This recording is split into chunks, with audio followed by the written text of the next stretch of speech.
Chen Mo awoke to find himself in a world where humanity was embroiled in a fierce struggle against monsters. As the audience in the live stream fervently spammed Garlic Tortoise, he recognized it as Bulbasaur. With the awakening of the Pokemon knowledge system, the truth gradually emerged. The so-called world-ending monsters were, in fact, Pokemon. Witness how the host resolves the deep-seated enmity between the two races, ushering in a new era of shared prosperity. A heartwarming and fervent tale of an alternative journey through time. Chapter 1. Invasion of Monsters? It's Pokemon. It may be that I'm growing old at times. I truly cannot fathom what you young ones are thinking. Those monsters are ferocious creatures, formidable enough to challenge even the military. When you encounter them, instead of fleeing, you dare to approach them. In a clean and bright hospital room, a doctor clad in a white coat examined the young man in the bed while speaking softly. Reflecting on the events that had befallen this young man and the recent news reports, the doctor could not help but shake his head in exasperation. Just 6 months prior, a plethora of extraordinary beings had suddenly appeared across the globe. In meadows, forests, ponds, oceans, and the skies. Wherever one looked, there thrived a group of life forms entirely unlike the animals of Earth, imbued with astonishing powers that existed only in works of art, breathing water, spewing fire, generating electricity, conjuring storms, nearly omnipotent. Humanity suffered devastating losses in the confrontations with these new creatures, and due to their terrifying abilities reminiscent of fantasy tales, they were deemed monsters. Today, with the relentless invasion of these monsters, the realm of human activity has been drastically curtailed. The government continually advises the populace to avoid venturing outside, especially alone beyond the city limits, lest they fall victim to a monster attack. In such an environment, it was audacious for this young man to venture alone from the city into the forest, and predictably, he was attacked by a monster. Had it not been for a group of kind-hearted passers-by, this young man would have faced dire consequences. Very well, barring any unforeseen circumstances, you should be able to discharge this afternoon. However, I must reiterate some advice. Young man, do not seek excessive thrills. The world is currently perilous. It is wise to remain in populated areas within the city and abandon any notions of chasing after sensational stories that is simply unrealistic. Thank you, doctor. I understand now and will not engage in such foolishness again. Hearing the young man's earnest declaration, the doctor nodded in relief, finished his remaining instructions, and departed the ward. A cool breeze wafted through the window. The young man's tousled black hair was gently lifted by the wind as he sat alone on the hospital bed. His face, though pale, still radiating a handsome charm, was filled with a wealth of expression. I have traversed worlds that it is indeed peculiar. Not long ago, after a day filled with busyness, Chen Mo comfortably lay down on his bed, ready to indulge in a delightful slumber. However, when he next opened encountered earlier, despite the surge of anxiety swelling his eyes, he found himself face to face with the very doctor he had within him. Fragmented memories began to coalesce in his mind, gradually illuminating his current predicament. He had traversed dimensions, inhabiting the body of an individual sharing his name in a parallel world. Monsters. Were these monsters? In this realm, which bore an uncanny resemblance to his past life, the most significant divergence was the emergence of these creatures, dubbed monsters, that had materialized just 6 months prior. As Chen Mo meticulously recalled the fragments of information regarding these monsters, a vivid image materialized in his mind. It was a peculiar being, reminiscent of a rhinoceros, adorned with a thick, gray armor, galloping with unrestrained ferocity, rendering trees and stones powerless to impede its relentless advance. The reason Chen Mo retained such clarity of memory was that he had stood in the path of this extraordinary creature during its rampage. Although he had narrowly escaped the monstrous collision, it appeared that the original inhabitant of this body had met a rather unfortunate fate that day, as a massive rock, propelled by the beast's charge, had struck him as he attempted to flee. Subsequently, Chen Mo found himself in this world. Yet, he couldn't shake the feeling of familiarity regarding this rhinoceros-like creature. Why does this beast seem so familiar? Chen Mo pondered, a peculiar expression crossing his face. No matter how he reminisced, the creature that had claimed the original owner's life bore an uncanny resemblance to a being from a renowned anime of his previous life, known as Pokemon. He vividly remembered its name, Rhydon. Perhaps due to the recent influx of memories, Chen Mo's thoughts felt somewhat muddled, prompting him to seize his phone and search for images related to the invasion of these monsters. 10 minutes later, he set down his device, his mind fully grasping the truth regarding these creatures.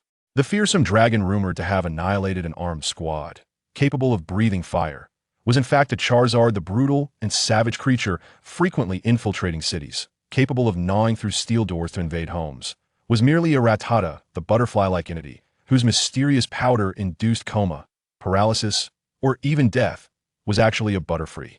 These examples had unequivocally demonstrated that the monsters invading this world were indeed the Pokémon from his past life. This is dire.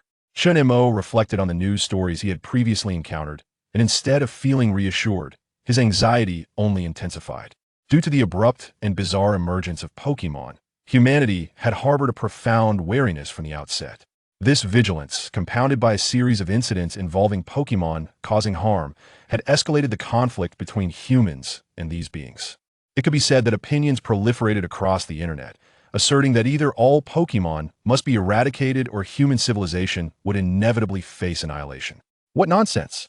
How could humanity, with its current technology, possibly eradicate all Pokémon? Chen Mo reflected on the Pokémon movies he had watched in his previous life, recalling the cataclysmic powers of certain legendary creatures. How terrifying! The thought of provoking such entities made him wonder if the entire world would face annihilation. But what does this have to do with me? Whether in my past life or this one, I remain merely an ordinary individual, he mused. In his previous existence, Chen Mo was nothing more than a mediocre worker, and in this life he fared slightly better. The original persona, blessed with commendable looks, worked as a minor streamer on a small video platform, receiving monthly donations from a few affluent female fans. However, the original owner was rather dim-witted, foolishly heeding the advice of fans to capitalize on the World of Warcraft craze, ultimately leading to his own demise. After pondering for a moment, Chen Mo resolved to steer clear of the tumultuous waters of Pokémon. With his current stature, amid this era of conflict and exploration, he feared he would hardly make a splash. Perhaps I should simply embrace my role as a streamer. Armed with knowledge from two worlds, I could certainly thrive. Through literary adaptation, a prosperous future is within reach. Just as he was envisioning his career prospects, a voice suddenly echoed in his mind. Ding! Detecting a severe escalation of conflict between Pokémon and humans. System activation in progress. Chapter 2. What the heck, this young man? In this age, it is no longer peculiar for every transmigrator to possess a system. Yet Chen Mo never anticipated his system would prove so unreliable. It insisted he leave the city and venture to areas teeming with Pokémon to educate the inhabitants of this world about them, aiming to alleviate the growing animosity between humans and Pokémon. Damn, I had just resolved to embrace a laid-back life and welcome a brighter future, Chen Mo thought. Fortunately, this system isn't one of those particularly burdensome types, imposing minimal requirements on me otherwise. That would indeed be troublesome. After a brief hesitation, Chen Mo decided to stick to his plan of relaxation. According to the system, as long as he disseminated basic knowledge about Pokémon to the public, he could earn scientific points, which could be spent in the system's shop for various items. Upon inspection, the offerings were predominantly items from the Pokémon realm, such as evolution stones and incomprehensible technologies. I wonder if my online educational efforts will yield any scientific points. While Chen Mo was deep in thought, a cacophony erupted outside his hospital room. Furrowing his brow, he slipped on his slippers and ventured into the corridor. There, he encountered a middle-aged man, drenched in blood and moaning in agony, being escorted on a stretcher by several serious-looking nurses and aides, apparently en route to the emergency room. Those claw marks on his body are likely from a magical beast, remarked an observant bystander, prompting a flurry of discussions among the onlookers. Sigh, another magical beast incident. Ever since they arrived in this world, we have not known a single day of peace. Who could deny it? That day, as I walked along the road, a creature with a pig's nose suddenly charged out from the thicket, launching an unrelenting assault on me. Had it not been for the friends accompanying me, I would have certainly met my demise. Damn it, these beasts ought to perish. It is solely due to their existence that our company's post-New Year plans have been forced to a halt. I have come to realize that on this planet, there can only be one survivor between humans and these monsters. Either the beasts perish, or it is we who meet our end. Once I recover, I intend to enlist in the military. I have heard that our nation is currently recruiting soldiers with the aim of driving these creatures away. Yet it is not just our country. I have heard that a small nation abroad has been entirely overrun by these monsters, resulting in a flood of refugees. Now, countries around the world are mobilizing for war, evidently preparing for a decisive battle against the beasts. The fervor of the discussions around him intensified, and Chen Mo felt an increasing chill in his heart. At this rate, could the world truly evolve to a state of harmonious coexistence between humans and the Pokemon-like creatures depicted in anime? It seemed unlikely. The nurses swiftly intervened to halt this impromptu debate, but Chen Mo could not quell the turmoil within him, despite witnessing a microcosm of this era. After a while, he gazed at the translucent interface that appeared before him, clenched his fists tightly, yet his expression revealed a semblance of relief and determination, as if he had relinquished something burdensome. The following dawn, perhaps thanks to the fact that the original host was an outdoor streamer, Chen Mo unexpectedly found a complete outdoor travel kit at home, seemingly brand new and perfectly suited to his needs, eliminating the necessity for an online purchase. After setting up the necessary equipment for the live stream, Chen Mo looked toward the lush expanse of forest ahead, feeling a mix of anxiety and excitement. Perhaps it was the influence of the glitch adage from his past life, with great power comes great responsibility, or perhaps it was the restlessness of his ambition. Chen Mo made his decision. He resolved to accept the system's request and educate the humans of this world about the fundamental knowledge of Pokemon, leveraging the identity of the original outdoor streamer. Strangely enough, perhaps due to Chen Mo's shift from a passive to an active role, the system granted him a beginner's gift package. Wave of Aura. Be with me. Channeling the power acquired from the novice gift, Chen Mo closed his eyes and felt as if he had attained a divine perspective, granting him a comprehensive view of the environment within a 20-meter radius, unobstructed even by trees and rocks. However, before long, a wave of dizziness swept over him, prompting him to withdraw this power, shaking his head in resignation. Compared to the portrayals in anime, his ability was evidently a flawed version. Yet, having any semblance of the Wave of Aura was better than none. Even this imperfect version remained exceedingly useful. Time is nearly upon us. Chen Mo glanced at his phone and then opened the streaming platform, preparing to commence his live broadcast. Although Chen Mo was merely a small streamer with fewer than 100,000 followers, the promotional announcement he made the previous evening had garnered an astonishing number of reservations, exceeding 10,000, and the comment section was bustling with activity. Fool! People nowadays will go to any lengths for attention. Brother Mo, please don't go. Have you forgotten what happened during the last stream? The monsters are far too perilous. It would be wiser to conduct an ordinary outdoor broadcast within the city. Boring. I want to see rivers of blood. A true man must honor his word. Those who back down are cowards. Damn it. Let's get fired up. Brother Mo, please come back. If you don't go, I'll send you a small television. Chen Mo cast a glance at the comments and let out a soft sigh. Disregarding the personal attacks, it was evident from many comments that the general populace held a rather apprehensive view of Pokemon. The phrase avoid like the plague was hardly an exaggeration. Nevertheless, it could also be said that it is imperative to educate the public about Pokemon. Hello everyone, it is now 10 in the morning. Welcome to my live stream. As you can see, this is the forest I showcased in my previous broadcast, the Hongjingpo Forest Park, which is the largest forest near our city of Anping. Shortly, I will venture deeper into this forest to introduce you to the new creatures that have recently appeared in our world. Chen Mo slightly turned his body. In a streaming room, as the camera panned to capture the tranquil forest, the silent ambience instantly ignited the excitement of the viewers who had been waiting before their screens. Wow, this young man is truly brave. Came here out of curiosity. I heard this streamer nearly got killed by a monster last time, and now he dares to venture into the woods again? Is he courting death? My uncle is a forest ranger. After the monsters appeared, he resigned overnight, refusing to continue working. I never thought there would still be someone willing to throw themselves into danger these days. Brother Mo, I'm scared. Please hurry back. He'll reward you with a small television. Skip ahead, skip ahead. Let's fast forward to the moment the streamer ends up in the hospital. Chapter 3. The conclusion. The host has gone mad in a matter of mere minutes. The genuine viewership of the live stream surged to over 1,000. In stark contrast to Chen Mo, who barely garnered 100,000 followers, it was evident that someone had actively promoted this broadcast. Although the motives of this individual remained unclear, the increasing number of viewers meant more opportunities to earn points through scientific dissemination. Why not embrace such an opportunity? After selectively acknowledging the concerns of some longtime fans, Chen Mo ventured deeper into the dense forest.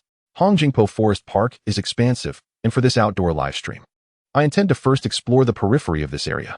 If I happen upon any magical beasts along the way, I will share some basic scientific insights with the audience. A simple opening statement ignited a flurry of activity in the chatroom. Scientific dissemination? Are you serious, host? Are you out of your mind? Don't you fear for your life? Has the host lost his senses after the last attack by a magical beast? No sane person would undertake such a risk. You claim to provide information, yet magical beasts have only been in this world for half a year, and even the officials are still puzzled. Who has to say you're not misleading us? I certainly don't believe you. I believe you, Mo. Mommy loves you. 3. Medical research indicates pure madness. A cursory glance revealed that the majority of the comments were overwhelmingly negative. Even some of Chen Mo's loyal supporters could not help but voice their skepticism. The magical beasts had arrived in this world merely 6 months prior, and even the foremost biological experts were baffled by them. How could an ordinary host claim to educate others about these creatures without inviting doubt? Indeed, while Chen Mo recognized most Pokémon by name, to assert he could impart knowledge about any specific Pokémon was, quite frankly, not entirely scientific. After all, during his time watching anime and playing games, he never made a point to memorize the intricate backstories of the less significant Pokémon. However, the beginner-esque gift provided him not only with a fragmented version of the aura power, but also with a rather unique skill, Eye of Detection. As the name suggests, it allows him to view detailed information about encountered Pokémon. This was a significant impetus for Chen Mo to approach the dissemination of knowledge in this manner. With this skill, he could now be regarded as a walking, talking Pokédex. Disregarding the disparaging comments, Chen Mo proceeded along the path into the depths of the forest. Before the arrival of Pokémon in this world, Hongjingpo Forest Park was already a well-known tourist destination in Anping City, with numerous areas showing signs of human intervention and maintenance. However, at present, due to prolonged neglect, the path is overrun with weeds, and the occasional sound of insects emanating from the deep, shadowy forest prompts the audience to ponder whether a monstrous beast might suddenly appear on screen, momentarily causing them to forget their derision in the live broadcast. Not long after, bold warning signs continuously catch Chen Mo's attention, succinctly conveying a singular message: beware of monsters. The crimson lettering instills a chilling sense of dread. Some of the more compassionate viewers begin to voice their concerns in the comments. Host, this forest truly appears perilous. Perhaps you should return promptly. It's really unnecessary. While this may garner you fame, do you think it's worth risking your life? Damn it, this is terrifying. Ever since the monsters arrived, I frequently dream of our city being overrun and humans being devoured alive. I must commend your bravery, host, but please return quickly. Host, don't proceed further. Seemingly grasping the audience's heartfelt anxiety, Chen Mo, who had been walking ahead, suddenly halts, eliciting joy from the viewers. Yet, the very next second, his words leave them momentarily stunned. I seem to have discovered a monster. Where? No way. The host is deceiving us. I see nothing. Chen Mo glanced at the comments and subtly adjusted the camera's angle. Finally, the viewers discerned movement in the nearby underbrush, the grass swaying in tandem. Many viewers' expressions shifted to one of tension. Though the thicket was small, even a diminutive monster, like a Rattata, could easily slay a human with its razor-sharp fangs. Host, run. What are you waiting for, a death sentence? It's indisputable that the host is a fraud. He claims to have discovered a monster just from a rustling bush. What if it's merely a regular animal from Blue Star? Indeed, how can the host be certain that what lurks in the underbrush is a monster? Is he perhaps deluded? Not insightful enough. In truth, since the invasion of monsters, the survival environment for ordinary animals on Blue Star has drastically deteriorated. Reports indicate that some species are on the brink of extinction. Nowadays, encountering a monster is more probable than coming across a typical animal, especially in such forests. In just half a year, has the world beyond the city changed so drastically? Chen Mo, of course, would not reveal that he had discerned the presence of a Pokémon in the underbrush through the power of his aura vision. He cautiously approached, gently parting the foliage, revealing a green object resembling a cocoon, gradually coming into view. Fortune smiled upon him. It was a Shirelden. With a smile, Chen Mo addressed the camera. As the viewers in the live stream caught sight of the armored pupa, the barrage of comments surged. Redefining luck, aren't we? Is this little creature also a monster? Though it resembles a cocoon, did anyone notice it has a pair of eyes and can move? It is undoubtedly not a creature from Blue Star, but a monster. The streamer has indeed discovered a monster, but is this truly wise? Aren't you afraid it might attack you suddenly? Madman, I am quite curious about the name Armored Pupa. Did the streamer bestow this name upon the monster? At that moment, perhaps disturbed by Chen Mo's movements, the Armored Pupa suddenly emitted a dazzling light. Chaos erupted in the live stream. Barrage shield. Barrage shield. Barrage shield. Goodness, run, streamer. This thing is indeed a monster. It's about to explode. It's over. The streamer is going to be killed. Even now, the streamer is still smiling. He must be truly crazy. I can't bear to watch. I've already called for help, but it's probably too late. Light a candle. Chapter 4. The first science popularization in another world. It might be difficult to fathom that someone could be terrified of an armored pupa hardening to such an extent. Even Chen Mo, who had received professional training, found it hard to suppress the smile on his face. You need not worry about me. The armored pupa is a creature with virtually no offensive capabilities. If you look closely, you will see. Indeed, as the viewers observed, the radiant light surrounding the armored pupa gradually faded, and it appeared as if nothing had transpired. What just happened? Much ado about nothing. I was terrified. The streamer's confidence. Could it be that this science popularization is genuine? Now that we are here. As I mentioned at the start of the broadcast, I will take this armored pupa to briefly enlighten everyone about its species characteristics. As one of the original Pokémon featured in the anime, even without the use of Detection Eye, Chen Mo could relay some information about the armored pupa.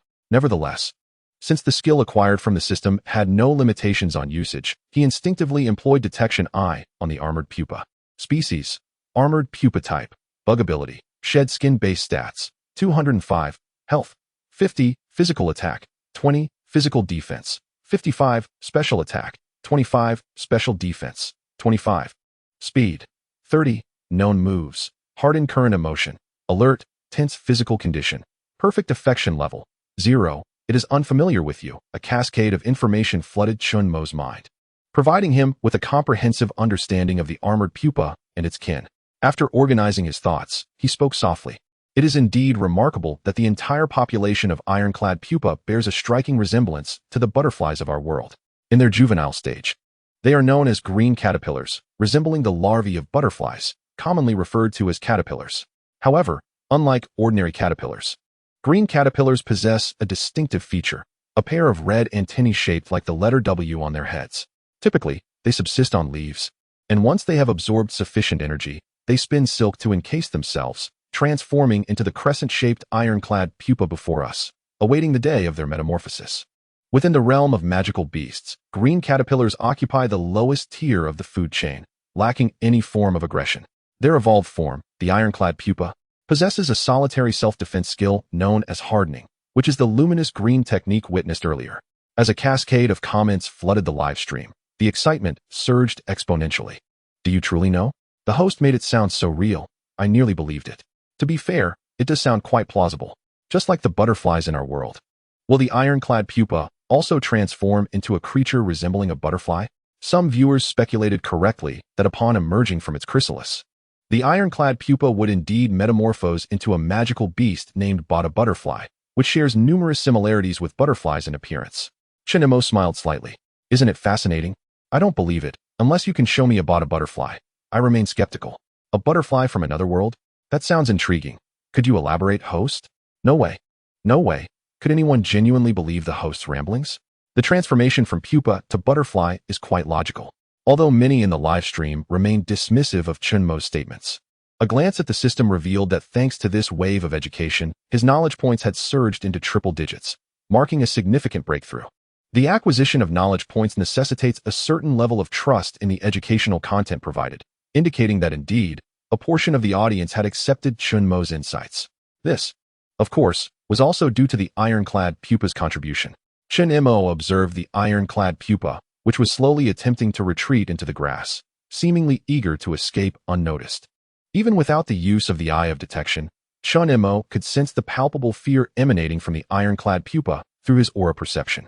After all, from the perspective of the ironclad pupa, a human suddenly intruding upon its existence and delivering a lengthy exposition would surely evoke apprehension. Upon noticing Chen Mo's gaze, the ironclad pupa appeared even more frightened, hastening its attempts to slither away. Clearly, we had disturbed this little creature. Chen Mo did not prevent the armored pupa from departing.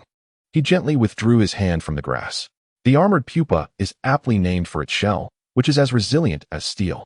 However, in stark contrast to its exterior, its interior is remarkably supple, compelling it to remain motionless and silently endure external assaults. We had sufficiently disturbed this little creature, and it was time to refrain from further agitation. Additionally, it is worth noting that the evolution rate of the armored pupa is exceedingly rapid. To my knowledge, It ranks among the fastest evolving beasts. Typically, it takes merely a week for the armored pupa to transform into the exquisite Butterfree. Thus, should we encounter that little creature again, it may have already undergone a stunning metamorphosis. Though merely a casual remark from Chen Mo, the audience in the live stream inexplicably began to anticipate the transformation of the armored pupa into Butterfree, curious about the appearance of this creature.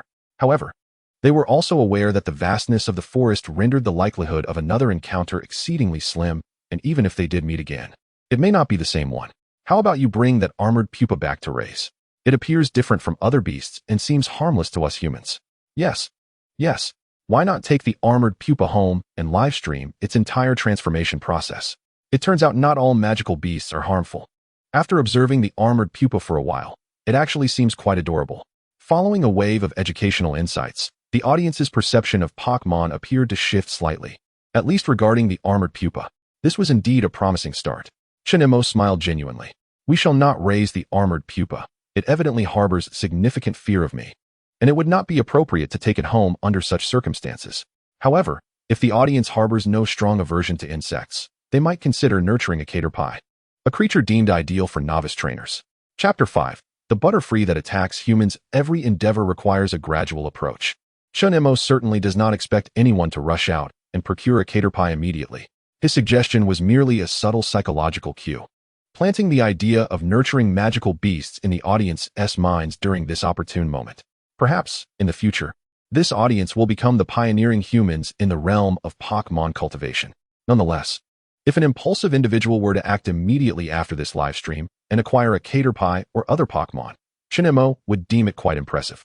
Thanks to the initial wave of education, the viewer count in the live stream surged significantly from its inception, reaching over 10,000. Occasionally, delighted viewers would express their joy by sending gifts, unable to resist the fervor of the audience. Chen Mo elaborated on the evolution of the armored larva into the magnificent Butterfree, leisurely making his way into the depths of Hongjingpo Forest Park. Meanwhile, at the Omping City Central Hospital, a young man with short hair, lying on a hospital bed, bandaged, and with his right hand encased in plaster, listened to Chen Mo's words on his phone. His expression instantly morphed into one of profound rage, tinged with an inescapable and deep-seated fear. Through Chen Mo's description, he had come to the unsettling realization that the so-called Butterfree was indeed the very swarm of butterfly monsters he had encountered in the wild. Recalling the events of that day, the young man's body trembled slightly. The young man, named Ahui, was an avid camping enthusiast. Previously, he would frequently gather friends to embark on camping excursions to various scenic spots every 2 to 3 weeks. However, after the arrival of Pokémon into this world, his cherished hobby was abruptly curtailed. With a privileged background and no work obligations, Ahui found himself confined to his home until one day he received an invitation from a friend.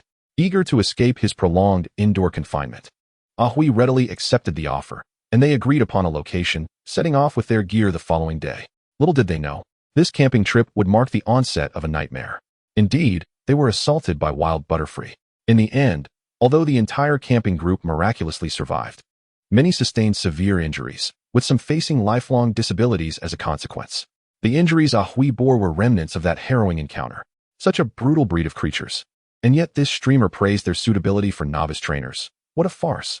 After a moment of contemplation, Ahui felt compelled to take action. Just then, he thought to himself, how fortunate it was that he had encountered this individual again. Chen Mo, hidden behind a rock, observed the rising clouds of dust in the distance.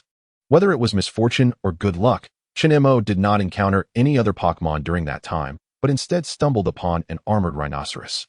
I was just wondering why the streamer suddenly hid. It turns out he ran into that beast again. The streamer's reflexes are impressive. He must be traumatized by the experience. The young hero possesses remarkable skills. The seasoned viewers in the live chat were certainly no strangers to the creature that had just dashed past. It was known as the armored rhinoceros, a beast with a rather simplistic intellect. Typically, it could only remember one thing at a time, and when confronted with unpleasant experiences, it had a rather peculiar coping mechanism. It would run. Once the armored rhinoceros began to sprint, it would swiftly forget its prior grievances, sometimes even losing sight of the very reason for its flight. Quite amusing indeed. Chen Mo gazed into the camera and spoke slowly. Although most magical beasts tend to be relatively amicable, with the timid ones often avoiding humans, My advice is to keep as far away as possible from an armored rhinoceros if encountered in the wild. Should avoidance prove impossible, such as in the situation I just described, there is no need for panic. Armored rhinoceroses typically charge in a straight line, so it is best to swiftly evade their path and hide. Do not entertain the notion of confronting them head-on. Their bones possess a hardness 1,000 times greater than that of a human. When enraged, they can demolish an entire building, let alone a mere mortal like us. After watching the armored rhinoceros depart and confirming the surroundings were safe, Chen Mo emerged from behind the rock. This back and forth had consumed quite a bit of time. He looked up. Through the dense branches, golden sunlight filtered through the tender green leaves, casting a warm glow on his face. It was nearly time to find a place to dine. For the day's live broadcast, Chen Mo had risen early and walked for the better part of the morning, and his energy was nearly depleted. Locating a spot for lunch seemed just right. After all, he was not a wilderness survival streamer and need not push himself so relentlessly. Just as Chen Mo intended to follow the pebble-strewn path in search of a suitable dining location, a comment in the live chat caught his attention. Everyone, do not believe this streamer's claims about raising a butterfly. The assertions of its gentle nature and suitability for beginners are all false, utterly false. This streamer is merely pretending to understand, while I have witnessed a butterfly firsthand and even had close encounters with it. The result? I am currently lying in a hospital bed. Such a lengthy message, particularly one from an uncle's notable comment, which could remain pinned for a fee, was hard for Chen Mo to overlook. To the viewer named Huisher, if you indeed experienced an attack by a butterfly, feel free to describe the situation to me now. I have the time and would be glad to analyze it for you. Chen Mo waited patiently. But aside from that prominent message, he saw no further communication from the individual. Given the overwhelming volume of comments in the live stream, he considered the possibility that the viewer's subsequent messages might have been obscured by others. Therefore, he specifically encouraged them to send a private message within the platform, making it easier for him to locate their response. 10 minutes later, having received no reply, Chen Mo shook his head in resignation, suspecting that the individual might be a deliberate troublemaker. However, before he could take a few steps, another prominent comment appeared. Analyze what? You just want to bamboozle me with your rhetoric, don't you? Heh, a magical beast is a magical beast, regardless of how eloquently you speak. My injuries stand as undeniable proof of their vicious nature, forever deserving of their fate. Oh, Chen Mo narrowed his eyes slightly. How intriguing this situation is. I find myself increasingly curious about what Badahu has done to you. If you don't mind, I would be eager to hear your detailed account. Chapter 6. The Catalyst Omping Central Hospital. Alas, I have just realized how cumbersome typing can be, with my right hand entirely encased in plaster. Ahui could only awkwardly peck at the screen of his phone with his left hand, which was supported by a splint. During this process, he was cautious not to exert too much pressure, lest the pain from his still recovering fingers return. At last, he completed his message. Ahui exhaled heavily, sending off the edited barrage of comments. Overwhelmed by the ordeal, he had no desire to resend it, and instead chose again to highlight a comment from his uncle's house. Don't ask. The answer is simply that there is plenty of money at stake, and I am indifferent. However, truth be told, the keyboard seemed somewhat ineffective for Ahui at that moment. Moreover, as his earlier anger gradually subsided with time, he began to contemplate whether it might be best to let the matter rest. After all, even without his intervention, this streamer would eventually reveal their true self. Perhaps it wouldn't even come to that. This fraudulent streamer might meet their demise at the hands of a monstrous attack due to their own folly. Enough is enough, he thought. There's no need to engage in a battle of wits with a desperate streamer. Life holds far more meaningful pursuits that are worthy of my attention. Just as these thoughts crossed his mind, Chen Mo's words resonated through the screen, igniting Ahui's ire once more. What do you mean don't mind? Your insinuation is evident. Are you suggesting I am at fault? Ahui seethed, feeling that this deceitful streamer might even try to turn the tables and accuse him falsely. Initially hoping to avoid conflict as a fellow resident of Onping, Ahui's resolve was now fully ignited. No, this could not simply be brushed aside. Just as he contemplated executing his next move, he suddenly recalled that his uncle had recently introduced a new feature in the streaming realm. Fans could apply for voice or video connections with the streamer, granted the streamer's approval. What a stroke of fortune. By applying for a video connection with this fraudulent streamer, not only could he circumvent the difficulty of typing with one hand, but he could also expose their true nature in front of the viewers. The brilliance of this plan lay in the fact that he need not fear rejection or ignorance of his application by the fraudulent streamer. After all, when the moment arrived, discerning the truth would be evident to anyone not foolish enough to be deceived. For Ahui, The only discomfort arose from the necessity of following the streamer to utilize this feature. However, this was a minor inconvenience. He could simply unfollow them once the matter was resolved. With renewed determination, Ahui crafted yet another prominent comment and dispatched it, subsequently applying for the video connection, eagerly anticipating the moment when the streamer would reveal their true self. Video connection? After waiting for a considerable time without receiving any new messages, Ahui nearly entertained the thought that Chen Mo was indeed the one attempting to sow discord. Upon seeing the prominent comment, Chen Mo too began to ponder the situation. Could it be that this fellow was truly attacked by the Barada butterfly? Sensing that there might be more to the story, Chen Mo promptly agreed to a video call. Soon, a young man appeared before Chen Mo, lying in a hospital bed, nearly entirely swathed in bandages, his appearance utterly tragic. I never expected this deceiver would actually consent to a video call, Ahui remarked with a tone laced with mockery. But it's for the best, I assent it. Do you see these injuries on my body? They were inflicted by that gentle-natured group of Barada butterflies you speak of. Of course, if you remain obstinate and disbelieve me, I can immediately summon my attending physician to verify my claims. Furthermore, I am a resident of Onping City and am currently resting in the central hospital. His confident tone, coupled with the stark visuals presented in the video, instantly invigorated many viewers of the live broadcast. This brother is fierce. He goes straight for the jugular with the host. Indeed, a beast is a beast. I almost believe the hostess' words about their gentle nature. Given the extent of this brother's injuries, it seems he was nearly deprived of his life. Support justice and annihilation. It appears the host is dumbfounded. Not only has a disruptor arrived, but it's also a fellow townsman, providing near-conclusive evidence. He shows no regard for local camaraderie. Who cares? Only compatriots deceive compatriots. Those who believe the host's words must be rather dim-witted. Things are starting to get interesting. I stand with this brother. Such unscrupulous hosts deserve to be exposed. Otherwise, if uninformed individuals heed his words and nurture a beast, the consequences could be catastrophic. Blood will flow like rivers. Chen Mo glanced at Hui's injured hands displayed on the screen and began to comprehend why the latter had taken so long to send a message. The attack by the Barada butterfly was likely true. However, every effect has a cause. Many matters should not be judged solely by their surface. What is your name, my friend? Chen Mo inquired politely. At this stage, you still wish to draw closer to me? Ahui raised his head slightly, his gaze toward Chen Mo brimming with disdain. I am Ahui. Feel free to employ any trick you wish. I shall respond. Very well, Ahui. I have several questions to pose to you, and I hope you will answer them truthfully. Chen Mo stated without preamble. Since you affirmed that it was the Barada butterfly that attacked you, may I ask where you were when the incident occurred?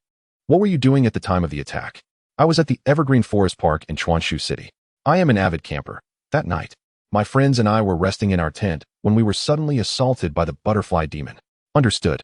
Could you provide a detailed account of your activities from the moment you arrived at Evergreen Forest Park until the attack by the butterfly demon? Still unwilling to give up. Very well, let me make it abundantly clear to you. Ahui smiled coldly. According to his account, although he had accepted his friend's invitation to camp, considering the present circumstances, Ahui and his companions did not exhibit the reckless behavior of their past. Instead of venturing deep into the mountains and forests, they opted for a forest park with a higher safety factor.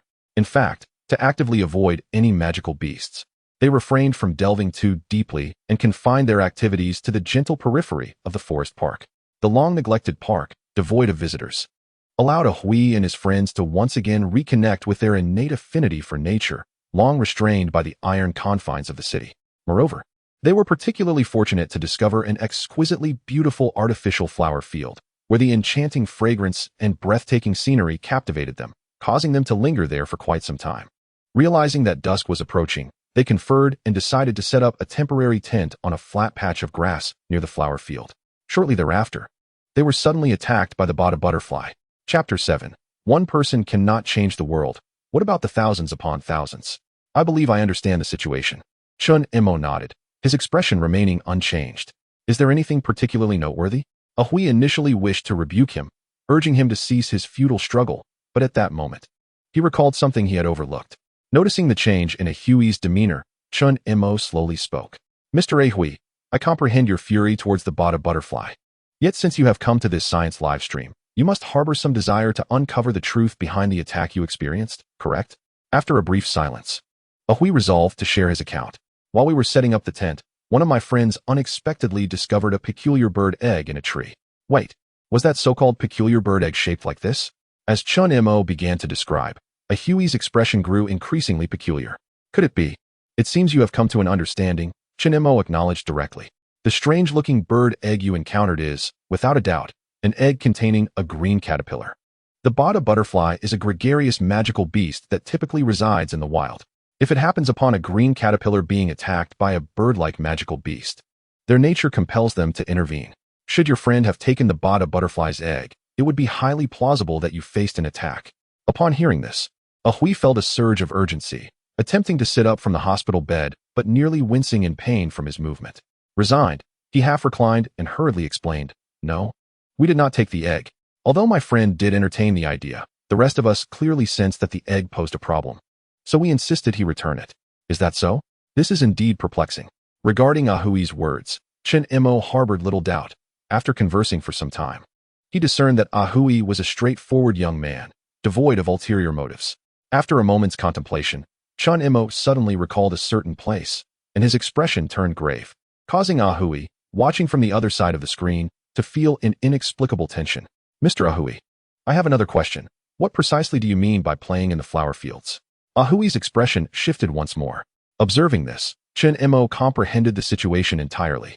He refrained from pressing the hesitant Ahui further and instead turned to explain to the other viewers in the live stream. The Butterfree, while not as fiercely territorial as another creature known as Drill, displayed an unparalleled dedication to the flower fields that surpassed ordinary understanding.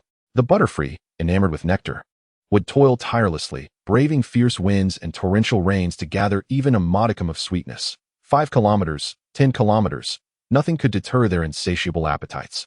The multitude of viewers in the live stream suddenly grasped the reality. The flower fields, untended for half a year, thrived due in no small part to the diligent Butterfree, laboring for the sake of nectar. The abrupt invasion by Ahui and his companions had inexplicably ravaged the homes of these creatures and squandered their most vital sustenance. Who would not feel indignation under such circumstances? Many viewers, reflecting on this, felt a twinge of sympathy for the Butterfree they had yet to encounter. "Butterfree, where's my home? Such a grand and beautiful abode, replete with nectar and fragrant blooms. How tragic, truly tragic." Upon reflection, the Butterfree have endured much. Not only have they lost their homes, but their food as well. The results of their arduous toil over half a year have been obliterated by a band of unfamiliar humans. To be honest, sparing your lives is already a generous act on our part. I weep, recalling the time my young nephew raided the snacks I had hoarded for half a year upon his unexpected arrival. The preceding commenter's murderous intent cannot be concealed. Pray tell, is your nephew faring well? This Ahui, how audacious to cause a ruckus in the live stream. I truly feel embarrassed for you. The tide of sentiment in the live stream gradually shifted, with some malicious comments beginning to directly attack Ahui and his companions. Chen Mo furrowed his brow and swiftly banned several particularly unruly viewers, and the uproar in the comments began to subside. Humans and magical beasts find themselves at a critical juncture. In this process of mutual contact and integration, it is utterly impossible to avoid errors entirely. This holds true for both humans and beasts alike. Often, we ought to learn from our past mistakes and apply the insights gleaned to the future coexistence of humanity and magical beasts. Only then can this world hope for a brighter future. Upon uttering these words, Chen Mo's statement stirred an immediate reaction in the live stream. "Young man, your vision is indeed expansive. The hostess' perspective is quite profound. I admire your intellectual elevation and the tangible pursuit of your ideals. However, I am left with a query. In the current climate, is it truly feasible for humanity and magical beasts to coexist peacefully?" Another prominent comment appeared. Without a moment's hesitation, Chen Mo affirmed, "Absolutely. I firmly believe that the possibility of peaceful coexistence between humans and magical beasts is attainable. My confidence stems from the fact that creatures like Bada Fu, who do not actively harm humans, constitute the majority among magical beings. Some may possess mischievous traits. Others may be naturally cautious, or perhaps exhibit an aloof exterior, yet their demeanor towards humanity is not rooted in animosity. With their considerable intellect, if we can earn their trust, they could become our most loyal and irreplaceable companions. Thus, rather than referring to these unexpected visitors as magical beasts, I personally prefer to call them little sprites. These enchanting beings, reminiscent of myths, deserve such a delightful appellation." At that moment, Ahui, who had remained silent for a while, suddenly spoke up. "Don't you think you're being overly optimistic? You are but one individual. How can you hope to change the entire human perspective on magical beasts? I have never claimed that this is an easy task, Chen Mo replied, his black eyes shimmering with an inexplicable brilliance. Moreover, I am not alone. Ahui, after everything that has transpired, do you still harbor any animosity towards Butterfree? And no, I do not. Ahui lowered his gaze slightly. How could I still hold hostility? Now, all that fills my heart is a profound sense of guilt. Precisely, Chen Mo suddenly revealed an unprecedented gentle smile.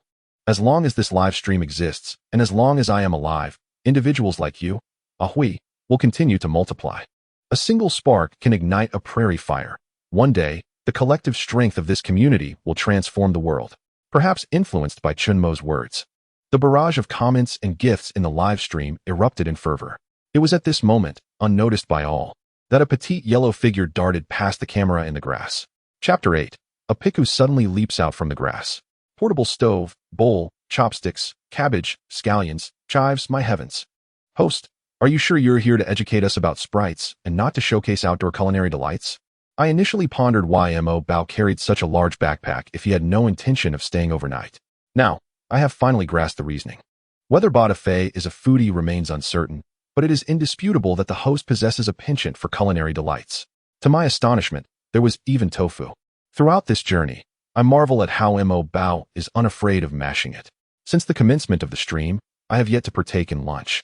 And upon witnessing this, a smile graced my face. Are you truly laughing ahead? Arranging all the ingredients and seasonings meticulously within the pot, Chen Mo extracted a bottle of purified water from his backpack and poured it in, subsequently igniting the flame, cradling a cup of the hot tea he had brewed earlier. A blissful smile finally emerged upon his countenance. Prior to the arrival of the sprites in this world, my life lacked particular aspirations. My sole desires revolved around indulging in fine food and drink. Therefore, one must not forget their roots. A simple hot pot shall suffice for lunch today. You have chosen to prepare a hot pot. Is that truly what you consider simple? Tears streamed down my face after having consumed a mere bowl of instant noodles for lunch. Fear not. For instant noodles paired with ham and braised eggs are quite comparable to hot pot. Trust me, there is no need for envy. While engaging in outdoor streaming, why can't you take a cue from the wilderness survivalists next door? Heartbroken, I feel that Mo Gu would likely relish camping. Once I recover from my illness, would you care to join us on an outing? Having such an expert on sprites alongside us would alleviate many concerns. Gratitude to Ahui for the gifts and prominent messages. Camping, indeed, is an endeavor worth considering should the opportunity arise. Seated in a quaint pavilion within the park, Chen Mo observed the barrage of comments on the screen, gazing at the azure sky ahead. Sipping his tea, he offered a gentle smile, embodying humility amidst his achievements. With time to spare, Chen Mo discreetly utilized his wave guiding power once more. In that very instant, empowered by the extraordinary perception granted by this ability, he promptly discerned a rather unique little creature hiding in the nearby grass outside the pavilion. The pot emitted the sound of boiling water. Chen Mo remained unhurried. Yet the comments began to erupt. Host, what are you daydreaming about? The food is ready. Why aren't you eating? Eat it while it's hot. Hurry up. Why isn't the host eating? Mo Bao, as a foodie, I am quite disappointed in you. The utmost respect for food is to savor its deliciousness at the earliest opportunity. You are failing in your duty. What on earth is this? Chen Mo felt a wave of frustration. I do not lack respect for food. I merely noticed a particularly intriguing little creature. I wonder when it arrived here and if my presence has disturbed it. Upon uttering these words, the comments flooded with questions. What is happening? What little creature? Have we finally encountered a sprite again? Let me see. Since the host appears to be at ease, it seems unlikely that this is a spirit akin to the ironclad rhino. I see nothing at all. I shall first ascertain whether it is willing to emerge. If it declines, I will hastily finish my lunch and depart. Extinguishing the flame of the portable stove, Chen Mo contemplated for a moment, then retrieved an apple from his backpack and approached the thicket. Hello, I apologize for the disturbance, but I harbor no ill intentions. This apple is a token of my regret for interrupting your rest. He placed the apple before the thicket and stepped back a few paces, awaiting silently. For quite a while, the thicket remained utterly still. Are you certain there is a spirit hiding within that thicket? Ha ha ha. The host looks so silly just standing there. It's merely a monster. Why not just part the thicket and have a look? Did not Mo Bao mention that to foster a good relationship with spirits, one must first adopt the proper attitude? Clearly, you have disregarded Mo Bao's words by referring to it as a monster. Foolishness. I shall address it however I please. Your opinion is irrelevant. It seems Mo Bao truly needs a moderator. The chat is an utter chaos, filled with all sorts of individuals. I cannot fathom why those who disagree with Mo Bao's views remain in the livestream. Ignoring the cacophony of the chat, Chen Mo focused intently on the thicket. With the power of wave guiding, he could discern every movement of the little creature, its keen gaze fixated on the apple, revealing its interest. If one is insufficient, then two shall suffice. With this thought, Chen Mo returned to the pavilion and selected a larger, more enticing apple to offer. Before long, a diminutive yellow figure cautiously emerged from the thicket, its bright black eyes fixed on the apple on the ground. Please, no need for formality. It is all for you. Should it not suffice, I have more over there. Observing this spirit, which bore some resemblance to a small mouse, a broad smile spread across Chen Mo's face. Meanwhile, the chat erupted upon catching sight of the spirit in its entirety. Host, what is the name of this spirit? It is so adorable. Wow, a yellow-furred mouse. Those little eyes could enchant anyone. How can there be such a charming spirit? My inner youth is overwhelmed. Let it eat. Mo, do not fret over your meager apples. Give them all to it. I'm amazed by this, host. Only 2 apples were presented. Yet I clearly saw many more in your bag. Indeed, human nature is capricious. Just a moment ago, they were calling me Mo Bao, and now it has shifted to Mo. Chen Mo felt a sense of helplessness. Yet as he watched the little creature cautiously grasp an apple, tilting its head with curiosity, his heart melted. How utterly delightful. Nevertheless, Chen Mo remained steadfast in his primary objective. The eye of detection was activated. Species, Piku. Type, electric.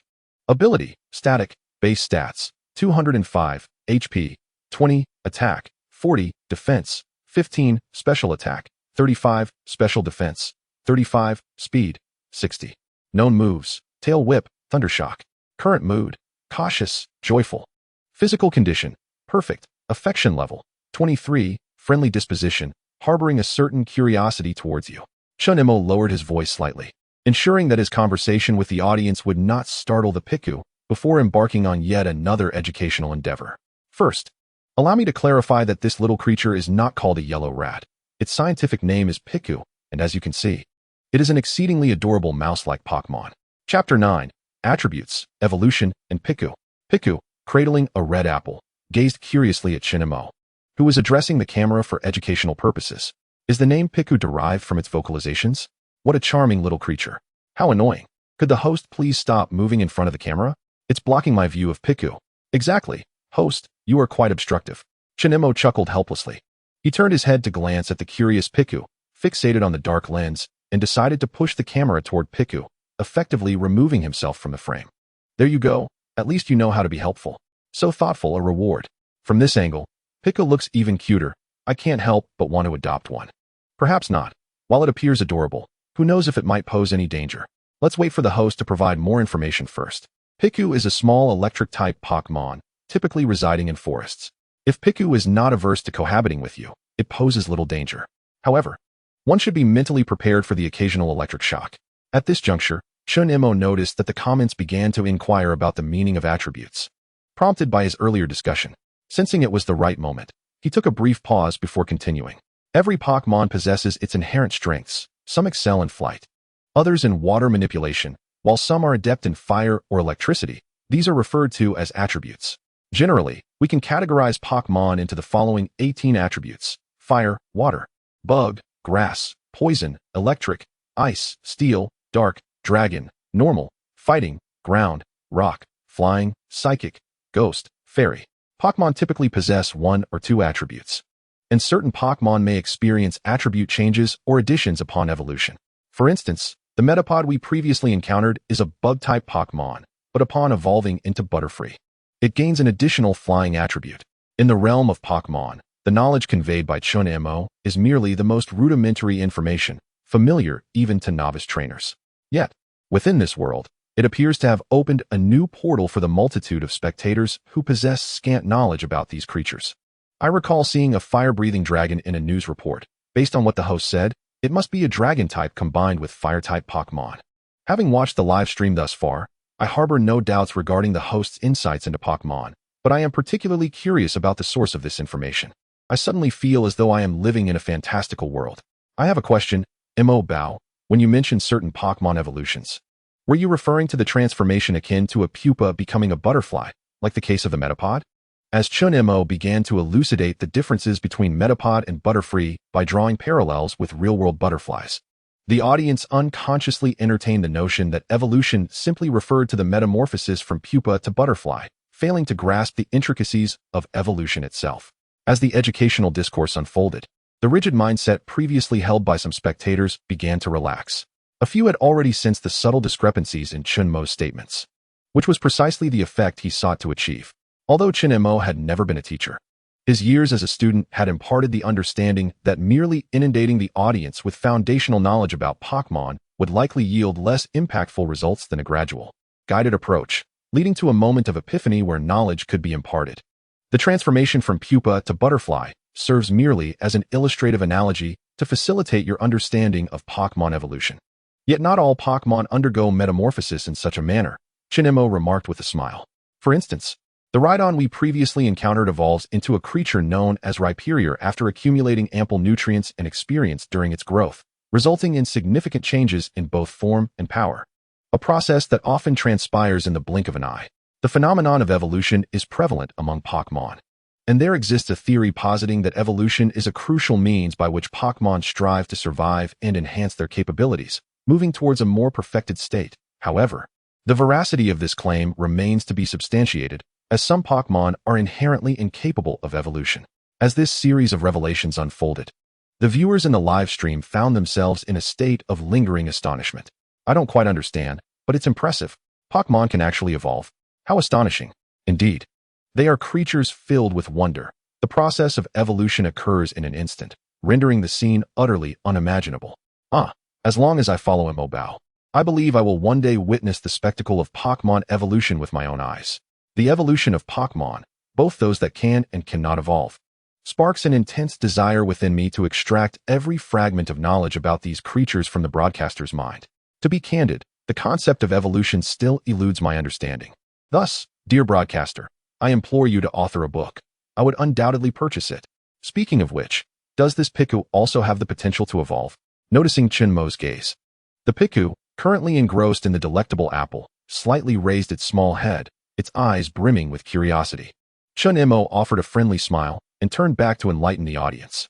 Piku is classified as a Pokémon capable of evolution, presently in its juvenile phase.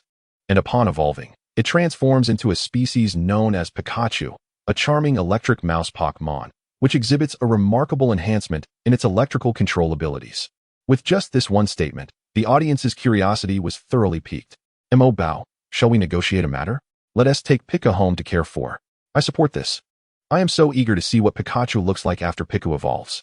Honestly, I find Piku adorable as it is. Evolution is inconsequential. So, broadcaster, please hurry and take Pika home. I beg you. I would perish without Piku. If you don't take Pika home, I might as well not follow this livestream. Didn't the broadcaster mention that Piku is quite dangerous? It's an electric-type Pokémon, and if it loses control, it could be life-threatening. Hence it must not be kept. You're only catching half of what the broadcaster said. Mo Bao clearly mentioned that if Piku can accept a caretaker, there would be no risk to its life. Mo Bao, I have an idea. Since Pika loves apples, let us use apples to entice it. I refuse to believe this little glutton could resist. Chen Mo gazed at the barrage of comments urging him to coax Piku, his attention inadvertently drifting back to the creature. With its innate sharpness and instincts honed for survival in the wild, Piku once again lifted its head, tilting it slightly, its puzzled gaze locking onto Chen Mo's hesitant eyes. Piku. Chapter 10. When the little glutton meets the big glutton. For someone who has grown up watching Pokémon, it is almost impossible not to yearn for a Pikachu of one's own. Thus, when confronted with the juvenile form of Pikachu, Piku, it would be a lie to claim that I am not moved. However, the current world is not akin to the Pokémon anime universe, and without the ability to engage in battles to capture, Chen Mo found himself deep in contemplation as he regarded the Piku before him. Before Chen Mo could articulate his thoughts fully, he noticed Piku seemingly aware of something, as it took a few cautious steps back, all the while not forgetting to pick up another apple from the ground. Ha ha ha. Piku, is that retreating motion of yours sincere? Before the mission even begins, it seems the broadcaster will struggle to capture Piku. Let us avoid such a scenario. Broadcaster, quickly devise a plan to gain Piku's trust, if given the opportunity. Even in such circumstances, Piku does not forget to reach for the apple. Truly a little glutton. Mo Bao, trust me, we can have as many apples as we desire. Let us showcase the grandeur of a wealthy canine to Piku. Suddenly, a strong protest emanates from Chen Mo's stomach, reminding him that he has let his meticulously prepared hot pot sit for quite some time, distracted by the sudden discovery of Piku's presence. Glancing again at the increasingly vigilant Piku, Chen Mo smiled. Never mind. Pokémon are intelligent beings. They can sense when someone approaches with ulterior motives.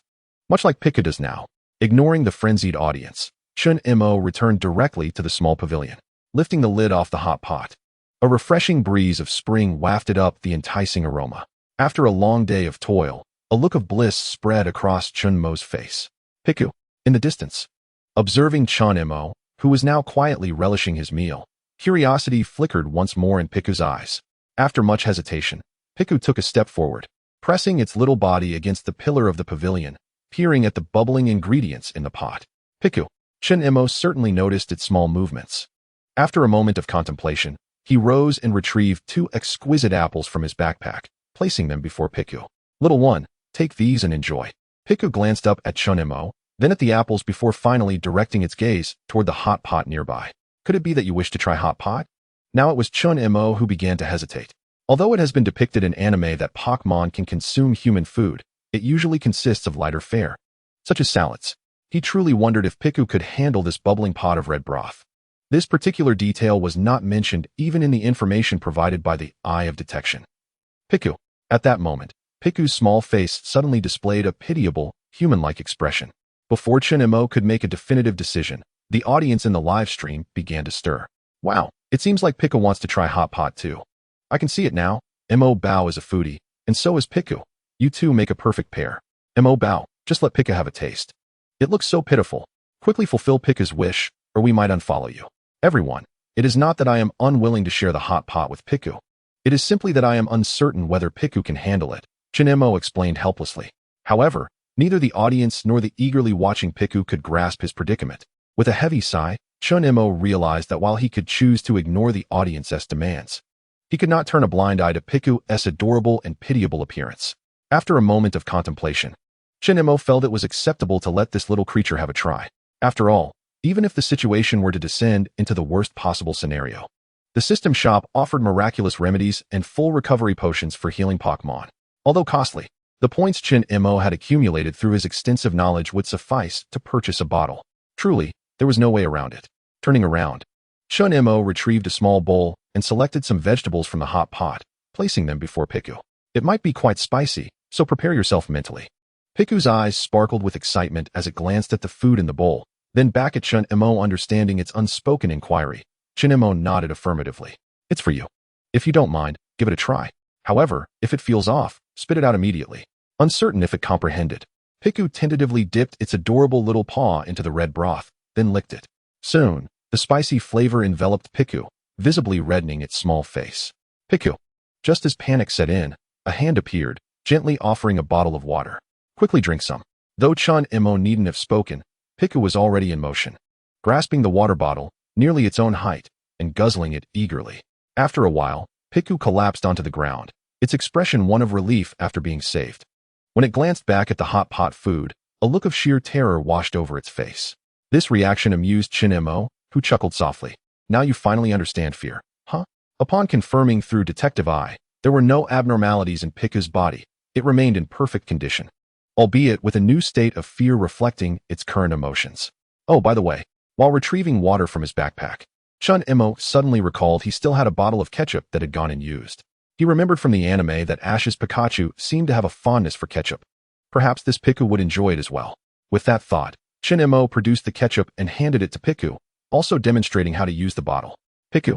Due to their earlier interaction and the life-saving water, Piku appeared less wary of Chen Mo, curiously eyeing the ketchup bottle. It mimicked Chen Mo's earlier actions, squeezing gently, and bright red ketchup oozed from the opening.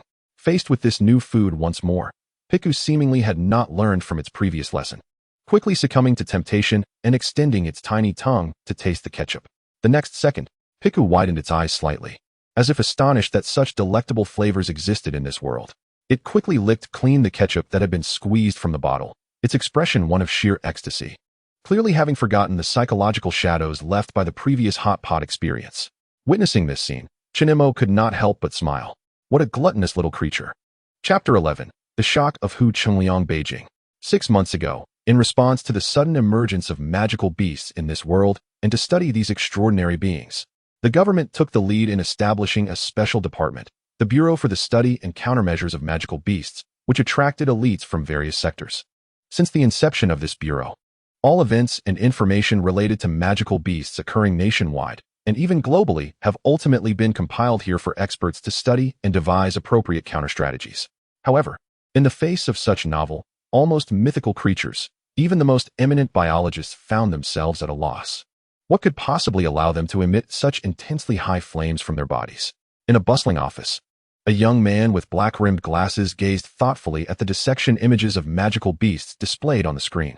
At that moment, another young man in a white lab coat approached, placing a document on the desk of the bespectacled youth. Chengliang, are you still pondering those inexplicable extraordinary abilities? Yes. The young man named Chengliang adjusted his glasses, continuing to scrutinize the screen without turning around. How is the meeting going? What else could it be? Just inquiries about the latest countermeasures. Here, the document on your desk is the subject we need to focus our research on next. The young man in the lab coat sat down at a nearby desk, a hint of concern appearing on his face. During the meeting, I heard something alarming. Some marine magical beasts in the southern coastal regions have been extraordinarily agitated lately. If this continues, we might be on the brink of another great conflict. Chengliang remained silent. As tensions between magical beasts and humans intensified, the outbreak of war seemed inevitable. What does the teacher say? What is his stance? Oh, the lab-coated youth replied with a sense of resignation. He continues to uphold his previous viewpoint, asserting that there is no need for humans and magical beasts to reach a point of mutual destruction. There must be a reason behind everything. We should prioritize investigation and analysis to uncover why the beasts are becoming agitated, and then address the issues accordingly.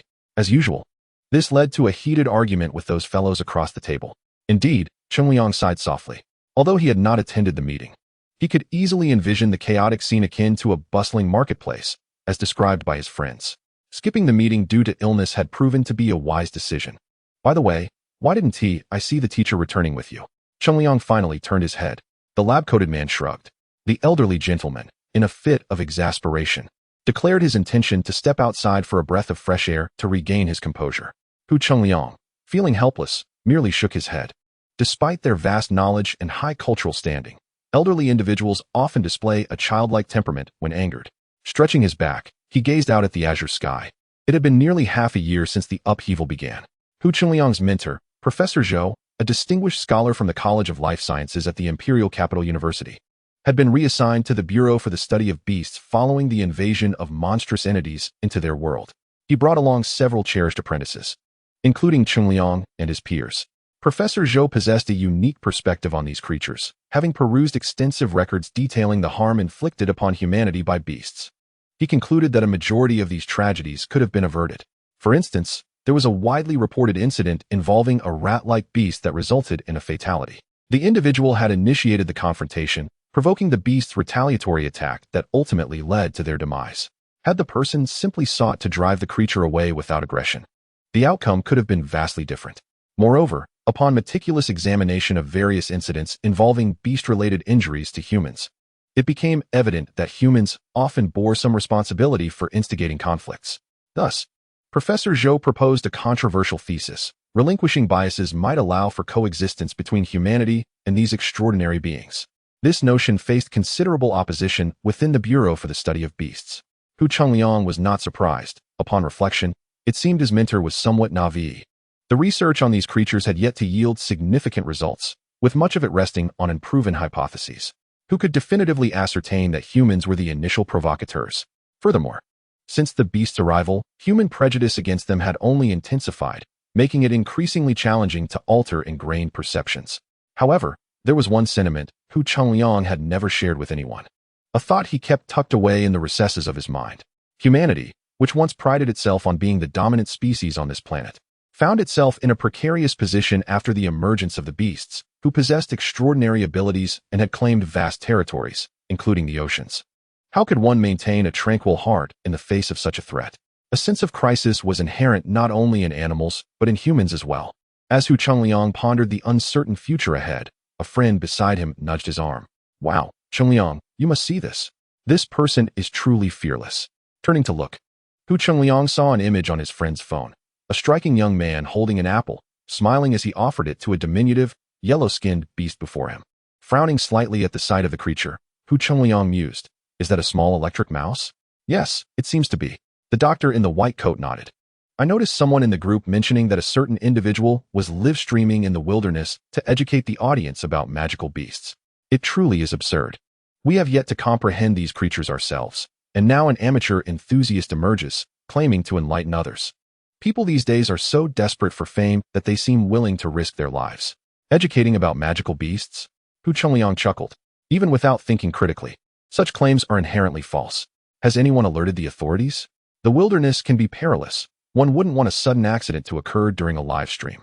I cannot say for certain, but there will always be those who believe they are invincible, and you cannot dissuade such individuals. Nonetheless, let us set that aside. Please send me the link to the live stream so I can see for myself what is unfolding. After acquiring the link from a friend, Hu Chengliang successfully accessed the live stream page. Dismissing the barrage of comments, he was greeted by an unprecedented sight. The lush wilderness was bathed in the warm sunlight of March, illuminating a quaint pavilion where a gentle-faced young man was intently enjoying a hot pot. Behind him, perched on a wooden bench, a small and adorable Piku was delicately licking a bottle of ketchup, utterly entranced. Chapter 12. I have tamed a Piku. Until today, the viewers of the live stream could hardly believe that such a harmonious scene between humans and magical beasts could exist in this world. Indeed, after a hearty meal, one tends to feel a bit drowsy.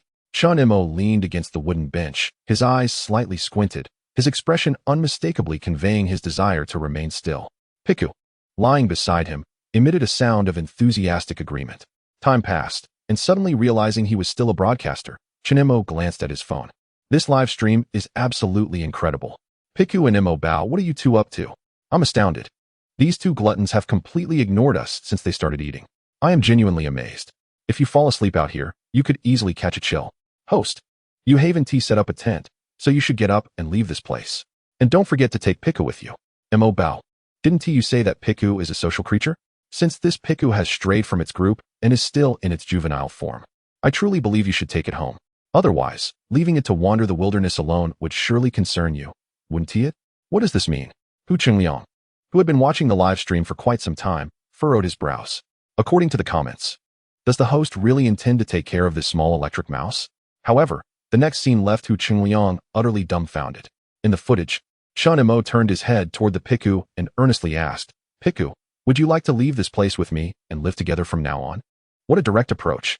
Lying on the hospital bed, I inadvertently observed Ahui gazing at the Piku on the screen, a wave of inexplicable anxiety washing over me. It was evident that Piku understood Chen Mo's words, as a look of hesitation crossed its face. It pointed to the pink mark on its cheek, and suddenly, faint arcs of electricity crackled from that very spot. At that moment, Piku's expression began to shift toward one of despondency. Just then, Chen Mo unexpectedly extended his right hand and placed it gently on Piku's small head, startling it into retracting the currents surrounding its body. Do not fret. You are still quite young. The electric sacs on your cheeks are too small, which is why you experience leakage. However, once you grow and evolve into Pikachu, such worries will be a thing of the past. Piku lifted its head slightly, seemingly questioning the veracity of Chen Mo's words. This gesture only reinforced Chen Mo's conviction that this Piku was indeed a creature separated from its kin. It is absolutely true.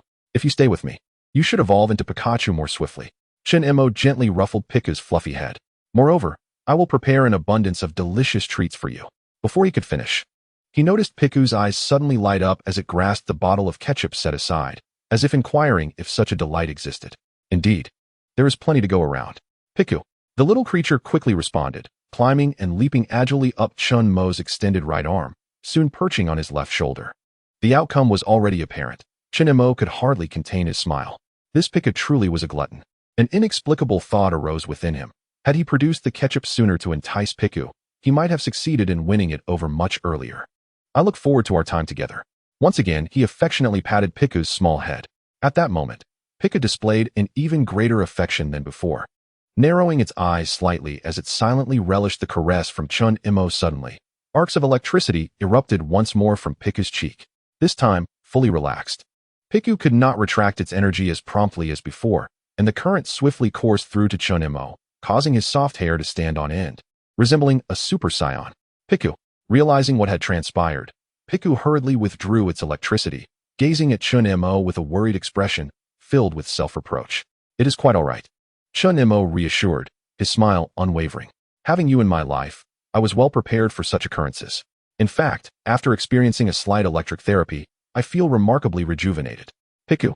Misunderstanding Chen Mo's intent, Piku thought he had enjoyed the sensation of being shocked, and this time, it willingly emitted a spark of electricity. Ha ha ha. Are you in here to amuse us? You all heard that, right? He claimed that being electrocuted invigorates one's spirit.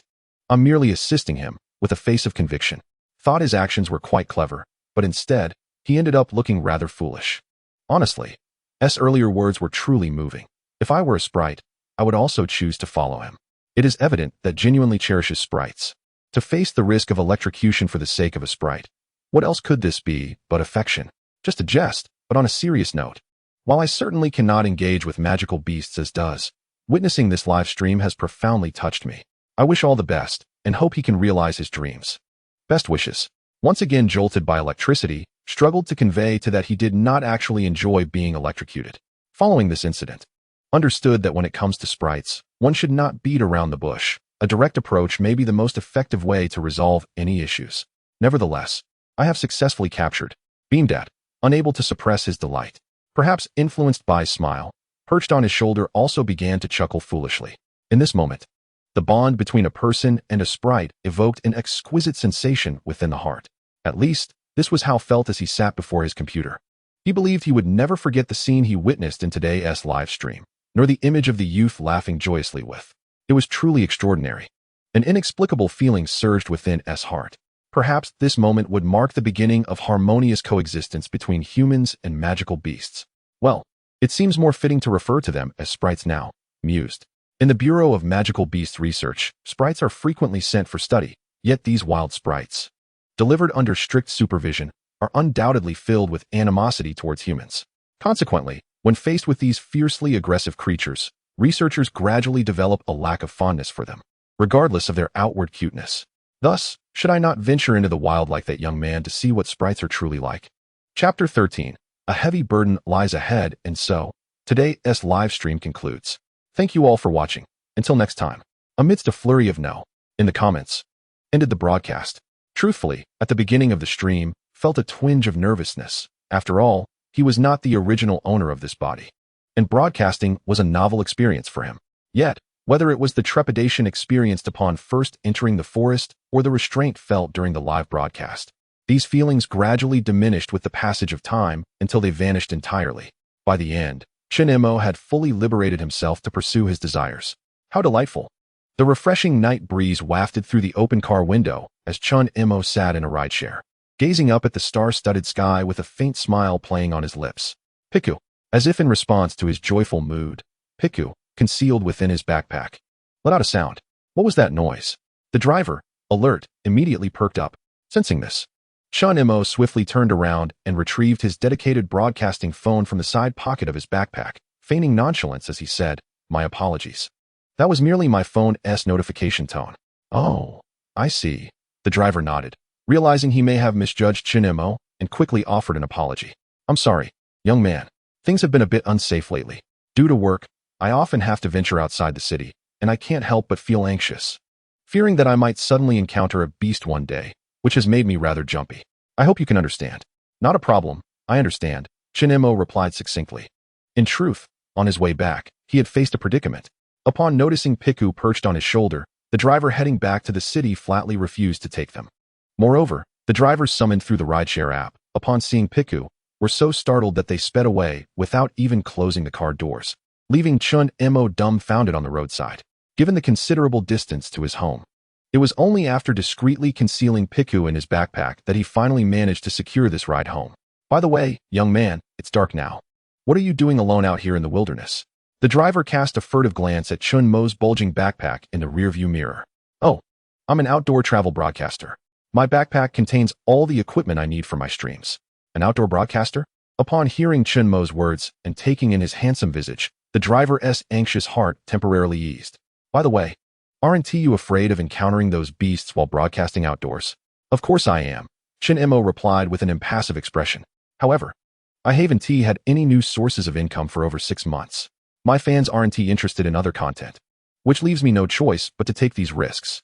Fortunately, I haven't encountered any beasts on this journey. I understand. It's all for the sake of survival, the driver responded, a look of melancholy crossing his face, as if he could deeply relate. He then earnestly added, I apologize. Young brother, perhaps you've noticed, but I can't help but worry about you, fearing that you might be hiding a beast in that backpack of yours. How could this be possible? Alas, perhaps I am overthinking it. However, I have heard whispers of individuals who are intent on amassing fortunes by capturing magical beasts. TSK. Of course, I trust that you, my young friend, are not one of those individuals. Your appearance simply does not lend itself to such undertakings. Well then, is the advantage of being handsome merely this? To gain trust so easily? Chen Mo was filled with myriad thoughts, yet the half-sentence uttered by the driver piqued his interest. Capturing magical beasts? Is that truly a thing? Indeed, it is puzzling. Yet, there are individuals in this world who would risk their lives for the sake of money. The driver lamented. Young brother, let me confide in you about this matter, but please do not share it with others. I have heard that a single magical beast can fetch a price in the black market of at least 6 figures. Some extraordinary beasts, such as those capable of spewing fire or water, can even command astronomical sums that are unfathomable to ordinary folks like us. Is it truly that outrageous? Chen Mo furrowed his brow slightly. It is outrageous. However, upon reflection, in the eyes of the wealthy, money, power, and status are already within their grasp. Encountering a magical beast with extraordinary abilities is unprecedented. If they could comprehend the essence of such abilities and learn to harness them, what would a mere sum of money matter? And even if they could not master it, owning a magical beast would undoubtedly be a source of immense prestige among the affluent. Though this was a realm completely beyond his reach, the driver spoke with such conviction, recounting rumors as if he had witnessed them firsthand. As he listened attentively, Chen Mo's expression grew increasingly grave. Brother, please remember not to share what I just told you. Rest assured, my elder brother, your trust in me is not misplaced. I would never betray you. Ha ha ha. Indeed, I feel a strong connection with you, young brother. By the way, given your remarkable qualities and intelligence, you could certainly secure a good job even without becoming a streamer. Therefore, it would be wise to refrain from pursuing outdoor streaming, as the wilderness is quite perilous these days. I understand. After this outing, I have become somewhat apprehensive. I shall return and ponder new avenues for earning money. Chen Mo bid farewell to the enthusiastic driver, who insisted on personally escorting him to the entrance of the community without even charging for the fare. Piku, a small yellow head emerged from the backpack, revealing towering buildings and city lights that illuminated the sky. Chen Mo gently patted Piku's fluffy little head and quietly inquired of the creature, which seemed to be experiencing the city for the first time, Are you afraid? Piku shook its head, grinning foolishly as if to say there was nothing to fear. That is good. Chen Mo smiled faintly.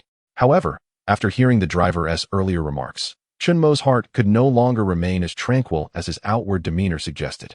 Initially, in his endeavor to promote an understanding of the magical realm of sprites, Chen Mo aimed to alleviate the mutual animosity that existed between humans and these ethereal beings, primarily focusing on the human perspective. After all, most sprites possess an inherent benevolence, rarely inclined to inflict harm upon humanity. However, it has become evident that beyond mere hostility, the inherent malice that humans have developed towards sprites warrants serious consideration. Yet, curbing this malevolence is undoubtedly a formidable challenge. Even in the original world of Pokémon, the presence of poachers has long been a vexing issue for the League. With a gentle sigh, Chen Mo gazed at the night sky obscured by the city's neon glow, rendering the stars and moon invisible, and murmured to himself, the road ahead is arduous and long. Chapter 14. Electric Ball. Chen Mo currently resides in a rather ordinary single apartment in the second-tier city of Omping, where the rent is quite affordable. Furthermore, having rented directly from an elderly landlady, he has avoided agency fees, significantly reducing his living expenses. Piku. After receiving Chen Mo's consent, Piku eagerly emerged from his backpack, curiously surveying its new surroundings. After briefly warning Piku about the potential dangers posed by household appliances and granting it the freedom to explore, Chen Mo reclined on the sofa, beginning to tally the gains from this live stream. Upon opening the system marketplace, he discovered that he had amassed a total of 183 science popularization points from this session, a figure that continued to rise at a slow but steady pace with the release of the stream recording. It appeared to be quite promising. Although the journey had not introduced many sprites, Chen Mo had enjoyed elaborating on various evolutionary forms and the corresponding adversarial and amicable sprites within the Pokémon realm during his informative discourse, which gradually accumulated a substantial number of science popularization points. Certainly, the most crucial factor lay in the growing trust of the viewers who remained in the live stream over the prolonged duration, as their confidence in Chen Mo increased in direct proportion to the passage of time. This trust was a significant contributor to the rapid escalation of science popularization points in subsequent periods. Yet, a question arose. How should he utilize these science popularization points? Firstly, the system marketplace does not offer the direct acquisition of sprites, nor even sprite eggs, rendering any fanciful desires for legendary beasts unattainable. Additionally, the marketplace does not provide a straightforward means to purchase Pokeballs. While they can be obtained, one must first acquire the blueprints and fabricate them independently. This explains why Chen Mo did not use his science popularization points to purchase a standard Pokeball to capture Piku upon returning home. He simply could not do it. Moreover, the majority of the technology related to the Pokémon world available in the system marketplace exists solely in blueprint form, which left Chen Mo in a state of deep frustration. It truly is a predicament where wealth cannot be expended. Although I can now afford to purchase some blueprints, given my current financial situation, acquiring these designs would not enable me to conduct research effectively. However, there is no need to rush. The blueprints for items like Pokeballs are certainly essential to obtain, but in the current societal context, the emergence of Pokeballs and the rise of trainer culture may not necessarily be a boon. It could well exacerbate the plight, allowing poachers to thrive even more. After a moment of contemplation, Chen Mo concluded that at this stage, it would be prudent to focus on gradually accumulating his wealth. Once he has the financial capability and the environment is conducive, he can then promote these innovations. With this clarity in mind, Chen Mo left the technology section of the system mall, redirecting his focus to the item area. Having captured Piku, he now considered himself somewhat of a trainer. As a trainer, it is his responsibility, while respecting the wishes of the Pokémon, to help them grow stronger. Gazing thoughtfully at the Thunderstone available in the system mall, Chen Mo noted that its price was relatively modest, yet Piku could not utilize it at this stage. According to the game mechanics, Piku must reach a significant level of friendship before evolving into Pikachu, and the required level of intimacy is quite considerable. Chen Mo utilized the Eye of Detection to assess the friendship level between himself and Piku. Compared to their initial meeting, their bond had surged from 23 to 66. However, this remained woefully inadequate for the evolution threshold. Eureka! Although there are not many items that can enhance the bond between trainer and Pokémon, Chen Mo, having played several Pokémon games, recalled a crucial item, the Soothe Bell. The system mall had it on sale, albeit at a steep price of a full 10,000 points. Suddenly, Chen Mo felt less affluent than before. Shaking his head, he was about to scroll down when a particular item caught his eye. The Electrium Z? The dazzling golden sphere depicted in the item display is the exclusive item for Pikachu, often referred to by players as the Electrium Gem. I recall seeing a post in a Pokémon forum in my previous life, where someone claimed that Ash's Pikachu was exceptionally strong largely due to carrying the Electrium Z. Naturally, this view was met with opposition, whether Ash's Pikachu had an Electrium Z aside. The idea that a single item could enable Pikachu to stand toe-to-toe with legendary Pokémon seemed implausible. Nevertheless, as an exclusive item for Pikachu, the Electrium Z is undeniably powerful. Once Piku evolves, he must procure one for it. Chen Mo casually clicked on the detailed description of the Electrium Z, only to immediately sense something amiss. The Electric Orb, a wondrous sphere charged with electricity, which upon touch induces a state of paralysis, ideal for electric-type Pokémon. At first glance, it may seem inconspicuous, but upon closer inspection, it is specified as suitable for electric-type Pokémon in general, rather than exclusively for Pikachu. Chen Mo found himself deep in thought. Could it be that this electric orb, priced at a mere 5,000, had piqued his interest? Setting aside other considerations, if he were to give the electric orb to Piku, it would undoubtedly accelerate Piku's growth, perhaps even leading to the acquisition of new electric-type skills. With that in mind, he decided to proceed. The points had to be utilized effectively. Piku's development was of paramount importance at this stage. And even if he could not immediately give the electric orb to Piku, it would still be beneficial once Piku evolved into Pikachu, alleviating concerns of waste.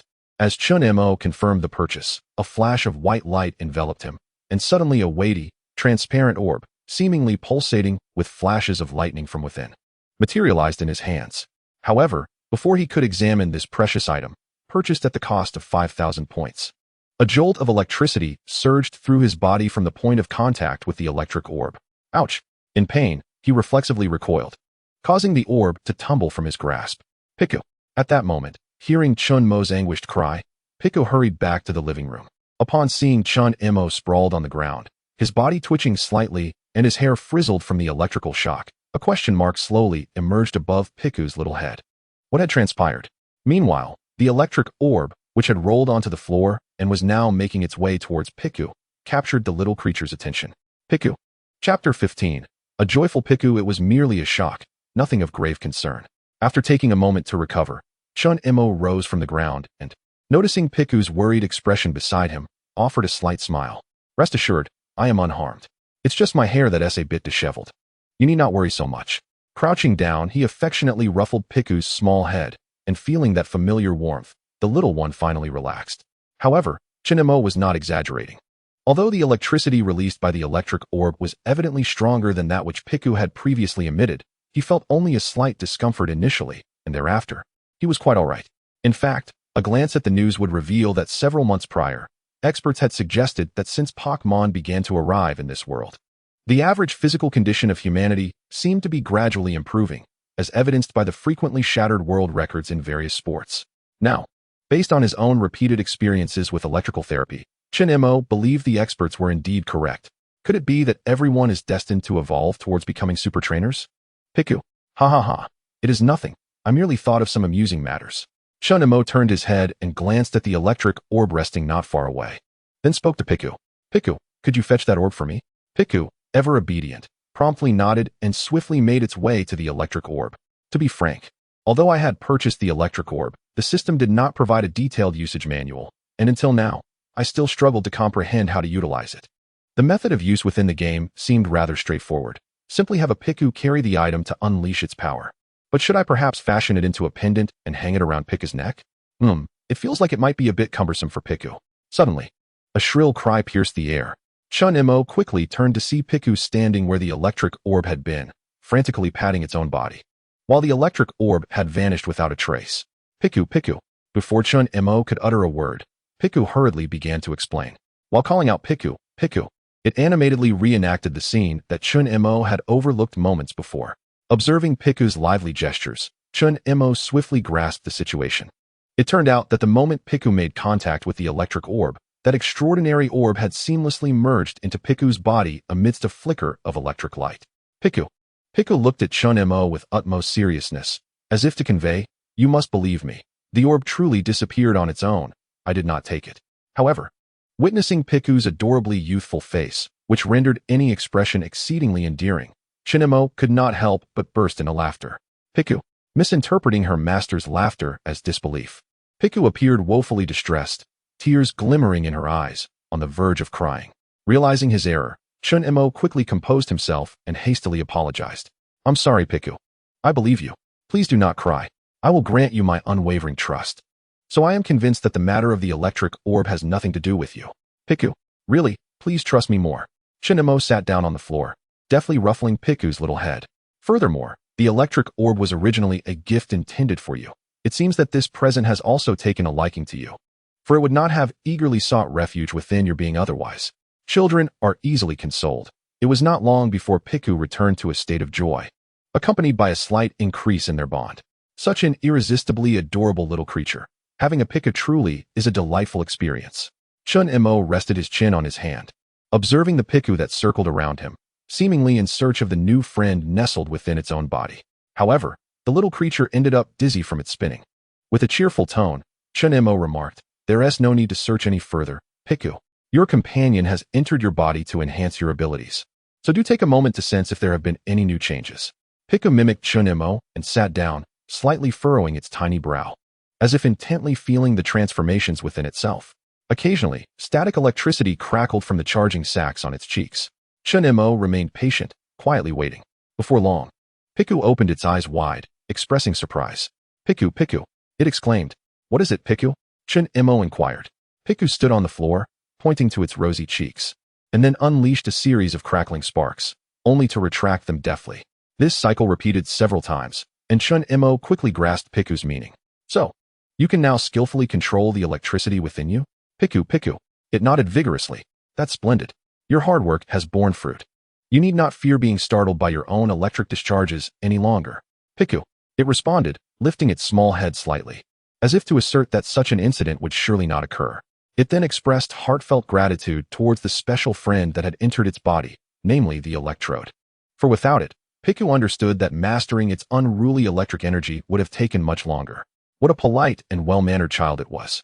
Chen Mo initially contemplated taking Piku to test whether its abilities had indeed strengthened due to the electrode, but observing the delightful Piku joyfully playing with its electric powers, he smiled and quietly dismissed the thought. Perhaps another time. It was about time to prepare some food. He realized that he had scarcely eaten all evening. And Piku must be hungry as well. A little snack would be in order. Just as Chen Mo was about to rise and head to the kitchen, the phone on the coffee table suddenly rang. Though he found it odd that someone would call at such a late hour, he approached the phone and glanced at the caller ID. Landlord? Oh, isn't this the lady who prefers not to discuss matters at night? A sense of unease crept into his mind. Upon answering the call, the elderly voice of the landlord came through, tinged with uncertainty as she inquired, Xiao Mo. There's something I wish to clarify. I've been told that during your live stream today, you brought back a magical beast from the wild to keep as a pet. Is this true? Chapter 16. A storm brews again. Life is rarely devoid of challenges. As the landlord posed her initial query, Chen Mo had already foreseen the ensuing complications. A complaint had been lodged against the elderly landlady regarding the rental situation, and those who feared the monstrous creatures wished for Chen Mo to abandon his Piku or to consider vacating the premises. It became evident that one cannot equate the virtual world with reality. For some individuals, witnessing something on a screen is one experience, while encountering the same in real life elicits an entirely different response. The landlady was a kind-hearted woman, and it was apparent that she felt quite conflicted. Recalling how the previous occupant had often received her care and even traditional festive foods during holidays, Chen Mo understood that it was time to seek a new residence. Standing on the balcony, he breathed in the night breeze and gazed at the city's neon lights. Piku, perhaps sensing something amiss, swiftly climbed up Chen Mo's pant leg to perch on his shoulder, choosing to offer silent companionship. This further solidified Chen Mo's resolve. It was indeed time for a change of scenery, as he anticipated encountering more magical creatures on his future journeys. It was clear that the current modest abode would struggle to withstand the antics of such spirited beings. A larger space was necessary, wouldn't you agree, Piku? Finding a suitable house was no trivial task, especially since Chen Mo sought a standalone residence with a small garden. Such properties commanded a hefty rental price. Even in the suburbs of Anping City, monthly rents could soar to tens of thousands.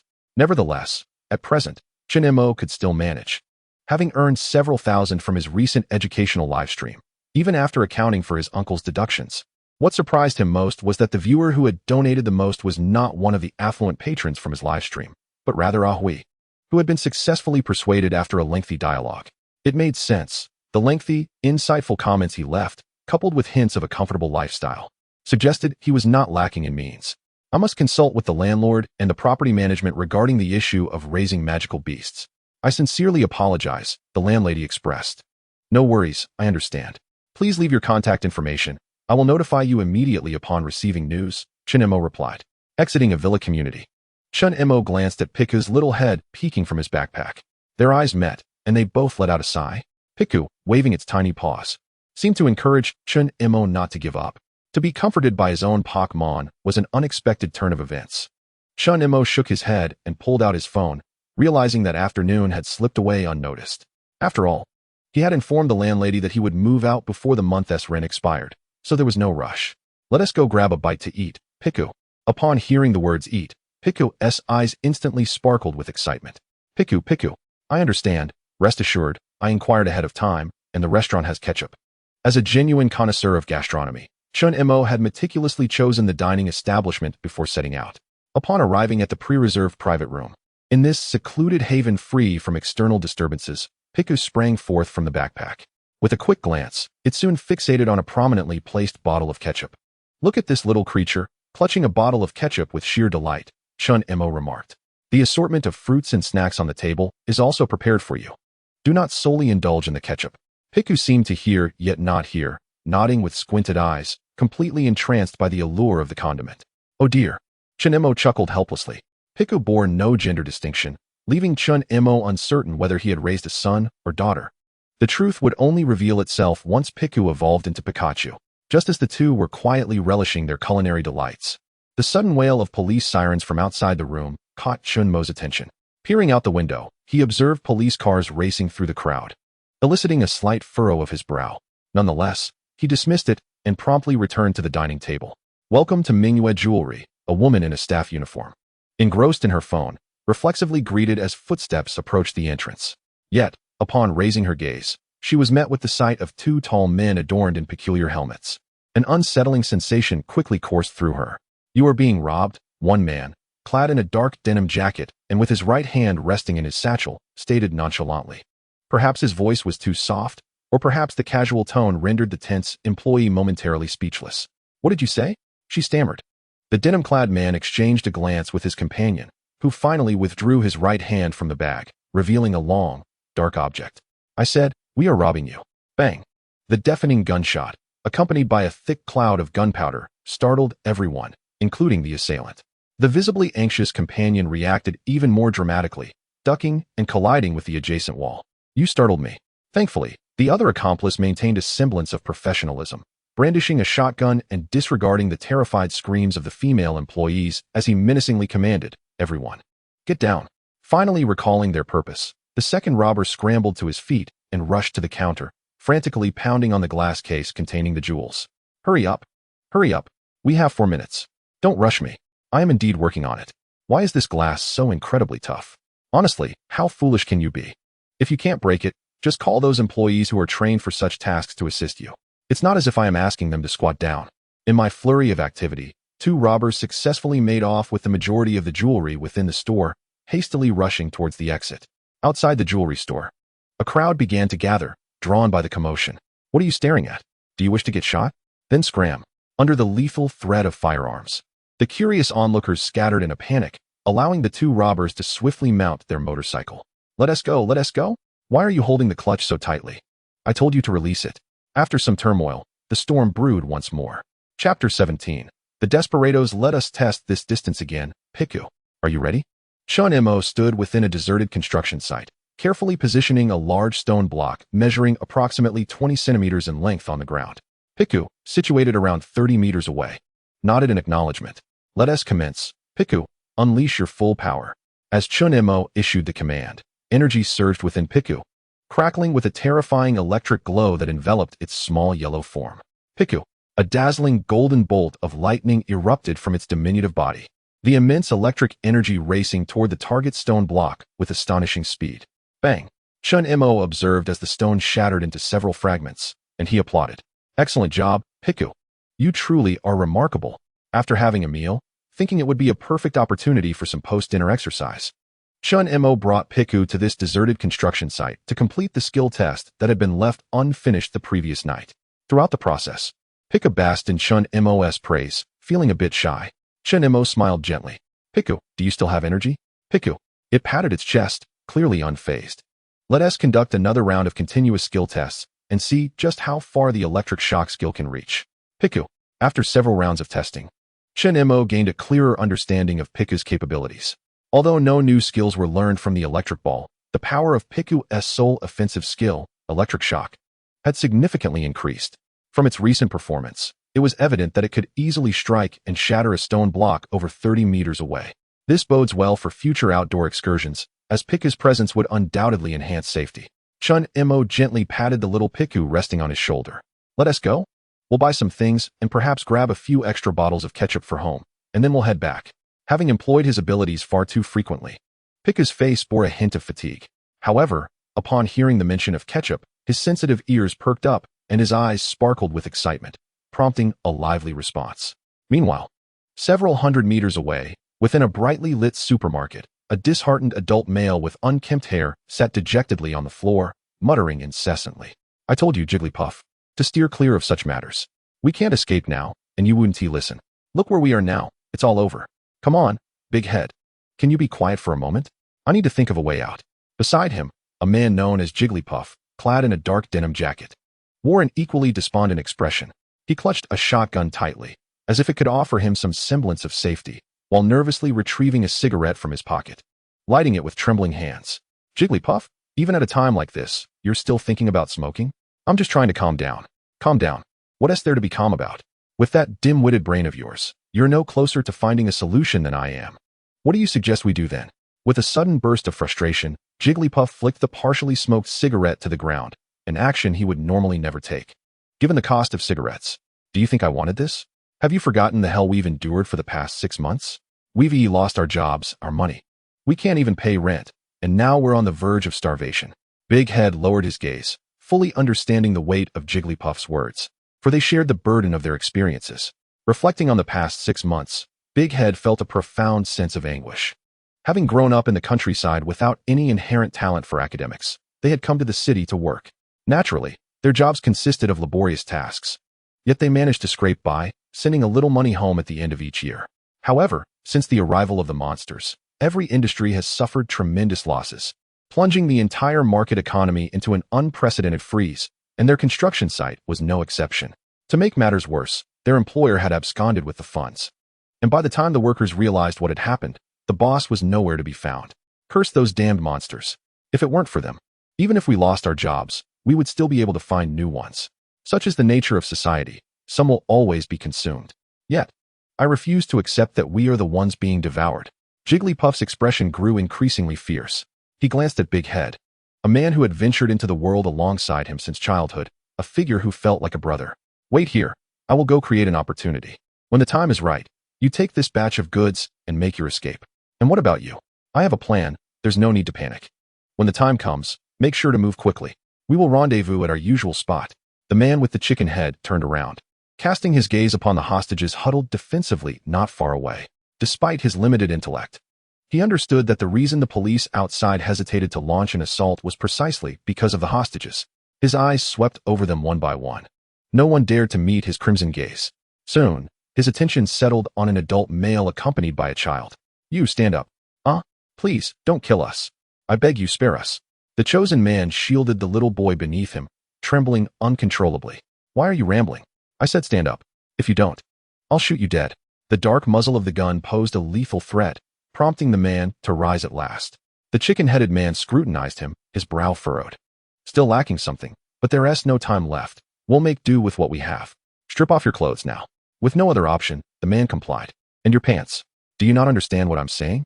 After some struggle, the man stood humiliated, clad only in his underwear. The chicken-headed man then turned to his accomplice. Big Head, put these clothes on, then give your clothes to this guy. Later, he'll come with me. And you take his child and make your escape. If you get away, you can leave his child behind. Do you understand me? Understood. And you?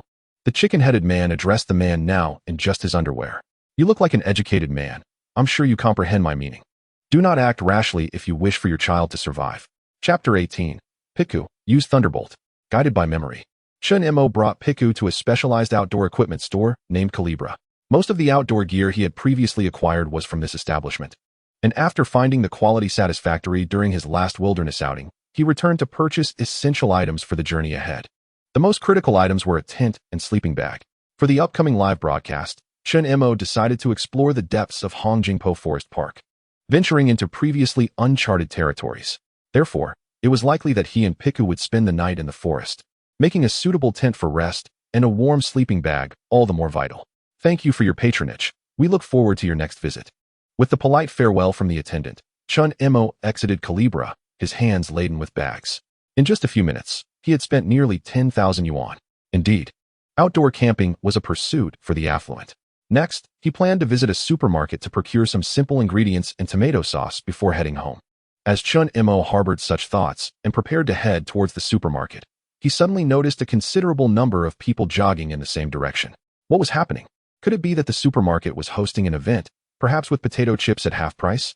Pondering the possibility of a grand sale, Chen Mo quickened his pace, eager to reach his destination. However, upon sighting a series of familiar police cars, he was left dumbfounded. Brother, what is going on here? Despite the police having cordoned off the area with a long line, the crowd of onlookers remained substantial. Chen Mo casually inquired with a bystander and learned the entire sequence of events. A robbery? Yet, if it was a jewelry store heist, why were people fleeing towards the supermarket? Chen Mo voiced his confusion. Suddenly, a nearby passerby chuckled, pointing in a particular direction. Following his gaze, Chen Mo spotted a road sign partially obscured by trees. Atop, which rested a motorcycle. How on earth did those two fools manage to drive a motorcycle up there? Chen Mo marveled at the onlooker's amused expression, glancing back at the motorcycle, feeling a surge of astonishment. Just how did that happen? While Chen Mo was still envisioning the scene, the supermarket's entrance was abruptly raised, revealing two individuals in helmets. One of them, a man clad in a denim jacket, aimed a shotgun at a young hostage in front of him. The police, already on high alert, intensified their vigilance. Listen up, you cops. I need 2 motorcycles, and I suggest you act quickly, or this hostage won't survive. Facing the brazen demands of the criminal, the lead officer, a middle-aged man, furrowed his brow. He agreed to the request, but only on the condition that the perpetrator first release the other individuals inside the supermarket. The negotiation proceeded smoothly. The criminal then imposed another condition. The hostages could exit, but only 2 at a time. With that, he sent his accomplice inside to select which hostages would be released. Amidst the crowd of spectators, Chen Mo stroked his chin, deep in thought. With the criminal no more than 40 meters away, the distance fell well within the operational range of his Pikachu's electric attack. If he wanted to have Pikachu discharge an electric shock to rescue the hostage, there was indeed a feasible opportunity. Following earlier tests, Chen Mo had calculated that Pikachu required 2 seconds to accumulate energy for the electric shock, with an additional 2 seconds needed for the attack to reach its target. As the situation did not necessitate overwhelming power capable of piercing stone, he could allow Pikachu to gather energy while still in his backpack, thus saving at least a second. In the shadows, with the remaining fleeting moments, there was scarcely enough time for the bandit to react and draw his weapon. A viable plan indeed. However, it was imperative to first ascertain Piku's willingness. Chen Mo did not aspire to be a hero. His intentions were rather straightforward. If Piku could contribute to this incident and draw societal attention, it might alter the pervasive stereotypes surrounding Pokémon. Moreover, even if the impact were minimal, Piku could at least remain beside him openly in Onping City, without the necessity of concealing himself within a backpack out of fear of discovery. Have you made up your mind? Piku, what I propose does carry certain risks. If you are unwilling, we shall leave this place, trusting that the police will resolve the situation effectively. Piku, you wish to proceed? Very well, as your trainer, I shall fully support you. With their agreement reached, trainer and Pokémon stealthily rejoined the throng of spectators. Excuse me, pardon me. Why are you pushing? Are you so short that you can't see from the back? Stop crowding. Are you out of your mind? The minor commotion within the crowd went unnoticed by both the bandits and the police, as neither side was inclined to focus on the stirrings among the onlookers. Their attention was firmly fixed on the 2 hostages emerging from the supermarket. They appeared to be a father and son. Perhaps due to the novelty of such a harrowing experience, both displayed palpable anxiety as they cautiously approached the police's position under the scrutiny of countless eyes. 1 second. 2 seconds. The hostages passed slowly by the 2 robbers. The leader of the gang observed the father, who was feigning innocence, and beneath his helmet, a resolute glint shone in his eyes. He understood fully that this man was not particularly clever. Relying solely on his false identity could not guarantee a successful escape. Once the police rescued the next wave of hostages, it was highly likely that this man would be exposed. An opportunity must be created. A chaotic scene conjured to allow the father to slip away amidst the turmoil. With this realization, the gang leader no longer hesitated. He swiftly turned his gaze toward the boy's father, who was pretending to be one of his accomplices but was, in truth, also a hostage. My apologies, but if you have grievances, seek me in hell. The twist of fate arrived with alarming swiftness. No one anticipated that the bandit would suddenly turn his weapon on his own comrade. Was there truly a mutiny occurring at this juncture? Just as everyone believed that the unarmed bandit would meet his demise in this internal conflict, a voice rang out. Piku, use Thunderbolt. In the next moment, countless witnesses beheld the dazzling lightning cleave the sky, leaving an indelible brilliance that would remain etched in their memories for eternity. Chapter 19. The Infinite Possibilities of Humans and Elves. The bandits, Hu Jin and Li Sheng, pilfered a substantial amount of valuables from Mingwei jewelry. However, their lack of motorcycle riding skills led to an unfortunate mishap, causing their bike to careen off course and become ensnared by a street sign. Faced with a dire predicament, the 2 decided to take another reckless gamble, taking hostage the staff and customers of a nearby supermarket. As the reporter spoke on the television, footage from surveillance cameras began to play. The scene revealed Hu Jin and Li Sheng's motorcycle, seemingly suffering from an engine failure, gradually slowing down until it came to a halt not far from the supermarket entrance. With the police on their heels, in a panicked frenzy, the duo executed a series of frantic maneuvers, resulting in the motorcycle launching itself forward, leaving the two bandits suspended awkwardly on the street sign, while they sat dumbfounded on the ground, gazing at the absurdity of their situation. Even with helmets obscuring their expressions, countless viewers could vividly imagine the comical looks on their faces. This spectacle would surely be fodder for future comedic edits on popular platforms. Lying in his hospital bed, Ahui couldn't suppress his laughter while watching the news. Just as he was about to change the channel, a subsequent statement from the reporter caught his attention. Eyewitnesses reported that as the robbers were about to execute a hostage, a young man wielding a beast emerged to prevent the impending tragedy. The camera then shifted to an exuberantly animated interviewee. I was completely engrossed in the exchange of the two hostages when suddenly, I heard a crackling sound akin to electricity, which immediately drew my attention. I turned to see my companion, drenched in sweat, with a backpack that was emitting sparks. To be honest, I was bewildered. Before I could process it, my friend suddenly shouted, "Piku, use Thunderbolt." In an instant, a yellow rodent, crackling with electricity, leapt from the backpack like a divine being, and unleashed a bolt of lightning that instantly reduced the robber to a charred heap. This was my first encounter with a beast in real life. It was utterly magnificent. I wondered where my friend had acquired such a yellow rodent. I wished to have one as well. Ahui's expression grew increasingly peculiar as the news continued, displaying the scene of the yellow creature soaring high, releasing brilliant arcs of electricity amidst the crowd's gaze. Ahui confirmed his suspicions. What yellow rodent? This was undoubtedly a Piku. He pulled out his phone and, with some difficulty, began searching, quickly uncovering a plethora of reports related to the incident. Within mere hours, it had surged to the trending topics. The occurrences of magical beasts inflicting harm are frequent, yet witnessing a magical beast saving lives, with undeniable public evidence, is a rare phenomenon indeed. A magical beast can save people? I, for one, shall not believe it. Even official media has shared it. It must be credible, right? Is it a mouse that can emit electricity? Quite intriguing. The individual commanding this magical beast is a streamer from a popular site known as Chen Mo, whom we commonly refer to as Mo Bao. This yellow-skinned mouse was captured during his recent outdoor livestream, and according to Mo Bao's informative commentary, its name should be Piku. People nowadays are so brave, they dare to raise magical beasts? I have an idea. Since the power of magical beasts can be harnessed for human use, why not contemplate using them to vanquish other magical beasts? That creature named Piku just saved someone. Pondering such thoughts downstairs may not be entirely appropriate. Upon hearing these comments, Ahui found himself unsurprised. At this moment, having replayed the video several times, his mind was filled with images of Piku dazzlingly interrupting the bandits' gunfire with its electric strikes. Damn, I would love to have an electrifying Piku. Meanwhile, at the headquarters of the Onping City Criminal Investigation Division, the bustling office was filled with officers diligently attending to their tasks, yet their gazes frequently drifted towards a young man with a yellow creature perched upon his shoulder.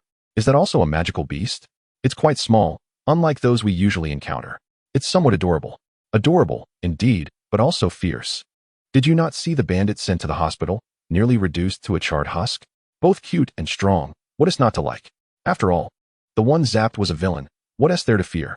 I'm curious how he manages to make the magical beast so obedient. As Piku picked up on the murmurs around it, it twitched its ears, curiously surveying the humans nearby. This might be its first time so openly perched on Chen Mo's shoulder, scrutinized by so many. Piku felt a little dizzy and somewhat frightened, instinctively clutching Chen Mo's shoulder tighter.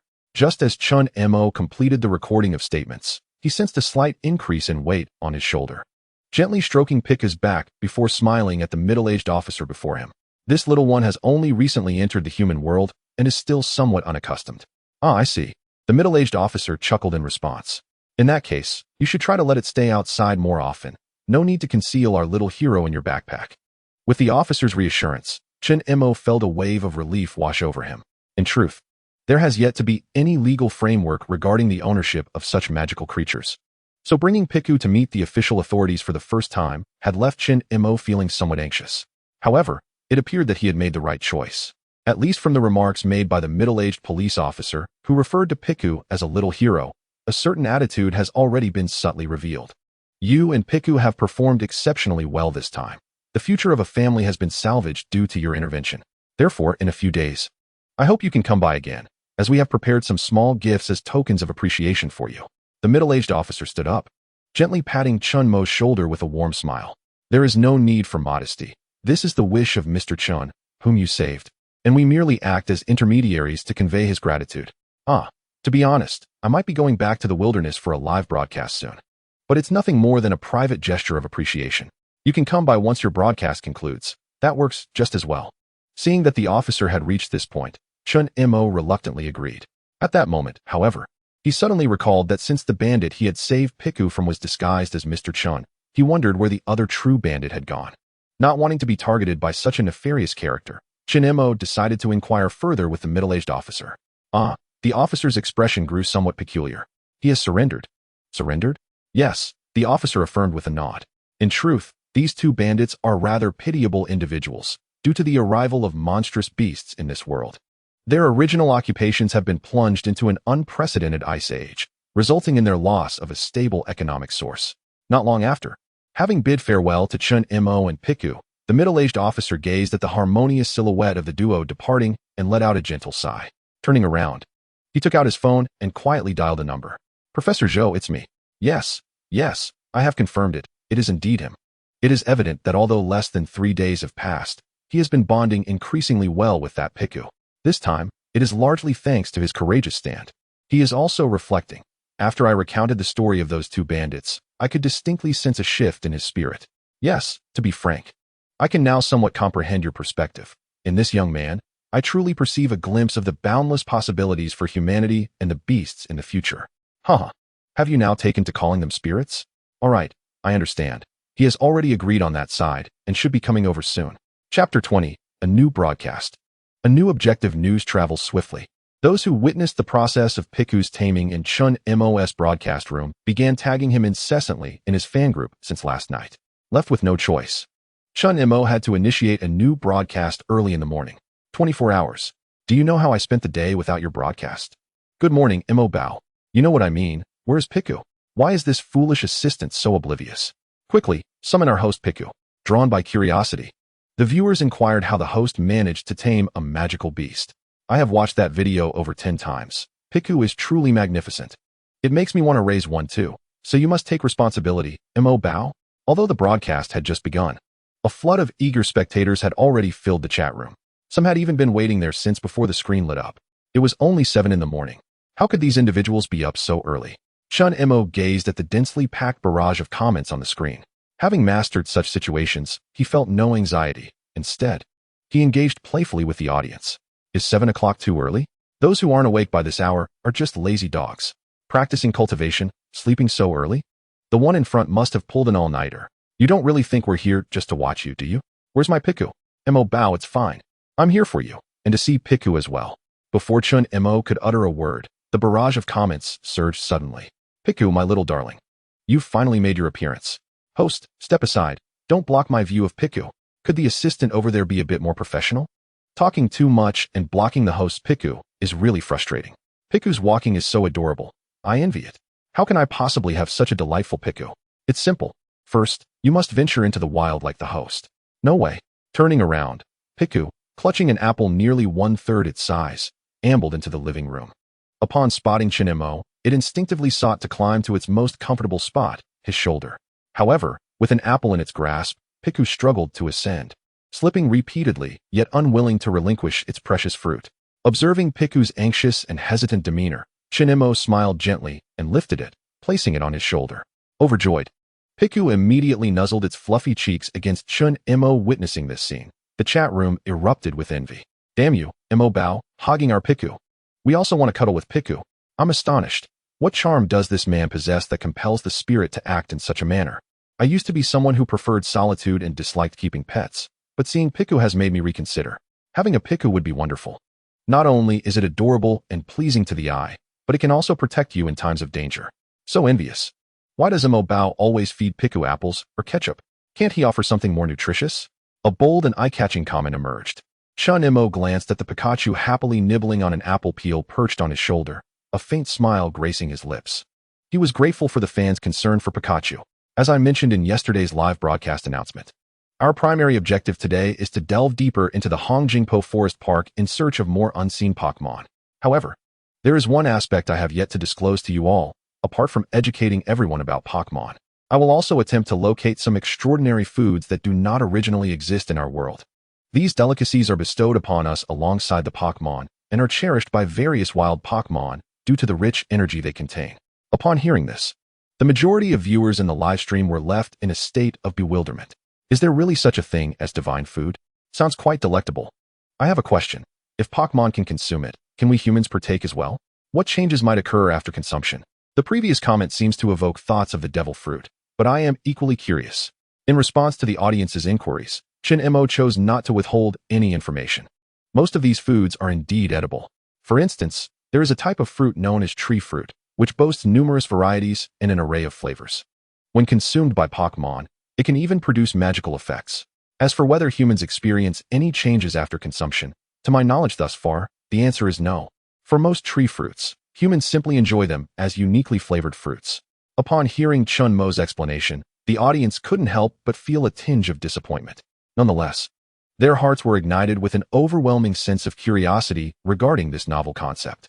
Some viewers even began to contemplate requesting Chen Mo to procure these special foods, hoping he might sell them a taste. Meanwhile, in the imperial capital, Hu Chenliang, who was watching the live stream, felt a similar surge of interest. He turned to his friend, who was clad in a white lab coat. Does such a thing truly exist? The man in the lab coat shrugged. How would I know? I haven't ventured into the wild for exploration, so I'm clueless. You don't seem to be much help, Hu Chenliang retorted. The two men glared at each other until a strong, authoritative voice interrupted them, prompting them to hastily cease their squabbling. What on earth is all this ruckus? Professor Zhou, sporting black-rimmed glasses and a head of neatly combed silver hair, approached them with an air of vitality. Instead of burying yourselves in your workday in and day out, you both ought to engage more with the outside world. Especially in this Bureau of Strategies, your colleagues are all elite talents selected from across society. They often receive information ahead of the general public. A little inquiry would prevent you from being oblivious to even the tree fruit that Comrade Xiao Mo mentioned. Comrade Xiao Mo, is there an issue with my address? Professor Zhou raised an eyebrow, and the two individuals standing nearby immediately shook their heads. The fruit we refer to is commonly known as the miraculous fruit. Its effects are similar to what Comrade Xiao Mo described. To my knowledge, a military expedition once witnessed a sprite healing its injuries by consuming this fruit. While listening to Professor Zhou's enlightening explanation, Hu Chenliang and his companion discreetly picked up their phones and began to exchange messages. It seemed that the teacher truly valued this Chen Mo, need it be said? Did you not observe the expression of delight on the teacher's face when he used Chen Mo's Pikachu as an example during last night's meeting? Alas, we might end up with another junior apprentice. Who knows? Just as the two were fervently typing away, engrossed in their conversation, Professor Zhou suddenly turned around, startling the two in the back to the point where they nearly dropped their phones. Your task today is quite simple. You are to watch Comrade Xiao Mo's live stream and record any useful information. I trust you know how to proceed, especially you, Chenliang. Did you not express a desire to engage at the forefront? Then seize this opportunity to learn more about interacting with sprites from Comrade Xiao Mo. I must admit, my curiosity is piqued. From where has Comrade Xiao Mo acquired such knowledge about sprites? Chapter 21. The Red Leaf Lake of Hongjing Slope. After inventorying the camping gear in the trunk, Chen Mo instinctively turned to his Pikachu and asked, "We haven't forgotten anything, have we?" Pikachu looked up in confusion. "Pikachu, are you asking me? You're killing me." Mo Bao, don't rely too heavily on Pikachu, after all. It's just a baby. Mo Bao is well prepared. With so many supplies, one might think you're preparing for a vacation. Chen Mo smiled. In truth, I am an outdoor streamer. My purpose for venturing into the wilderness is to educate everyone about sprites, not to engage in survival in the wild. So it is entirely reasonable to bring along extra gear. Compared to my last hurried departure, I am now far better prepared. Having reviewed numerous resources regarding Hongjing Slope Forest Park, the Red Leaf Lake, nestled deep within the park, is our first destination. It is said that during autumn and winter, the crimson maple leaves create a stunning reflection on the lake's surface. However, I suspect this trip may not grant us such breathtaking scenery. Yet, at the onset of spring, the newly sprouted leaves at Red Leaf Lake will undoubtedly offer a unique charm. Sprite Science Popularization Streamer Tourism Promotion Streamer. Are there truly such wonderful places in Omping City? As a local, I had not heard of this. Having been cooped up for over 6 months, I gaze enviously at the streamer who can embark on spontaneous adventures. Is indeed correct. I have visited Hongya Lake several times, and it is truly beautiful. Even if one cannot behold the scenery of the maple leaves, you can still bring Pikachu along to admire the moon's reflection on the lake. I assure you, it will not disappoint. In the live stream, there are few who refer to Chen Mo as, and only that individual, Ahui, who has interacted with him directly, leaves such prominent comments. I express my gratitude to Ahui for his timely messages today. Has he fully recovered? Despite Ahui's previous mistakes, Chen Mo holds a certain fondness for him, especially since he is currently the largest benefactor in the live stream. It would be remiss not to respond. Your predictions are quite accurate. Perhaps due to my frequent exercise, the doctor said my recovery is remarkable. The brace on my hand has been removed. I will have another checkup this afternoon. And if all goes well, I should be able to return home. In an expression of his excitement about his impending discharge, Ahui generously activated a nearly 20,000 value governor and also rewarded a few exploratory voyages. The simplicity of a wealthy individual's joy left Chen Mo in awe. How enviable. If only I had such wealth, I could pursue more of my aspirations. Nevertheless, amidst the barrage of comments calling him boss confused, Chen Mo extended his thanks to Ahui. No worries. I don't admire many people in my life, but you are certainly one of them.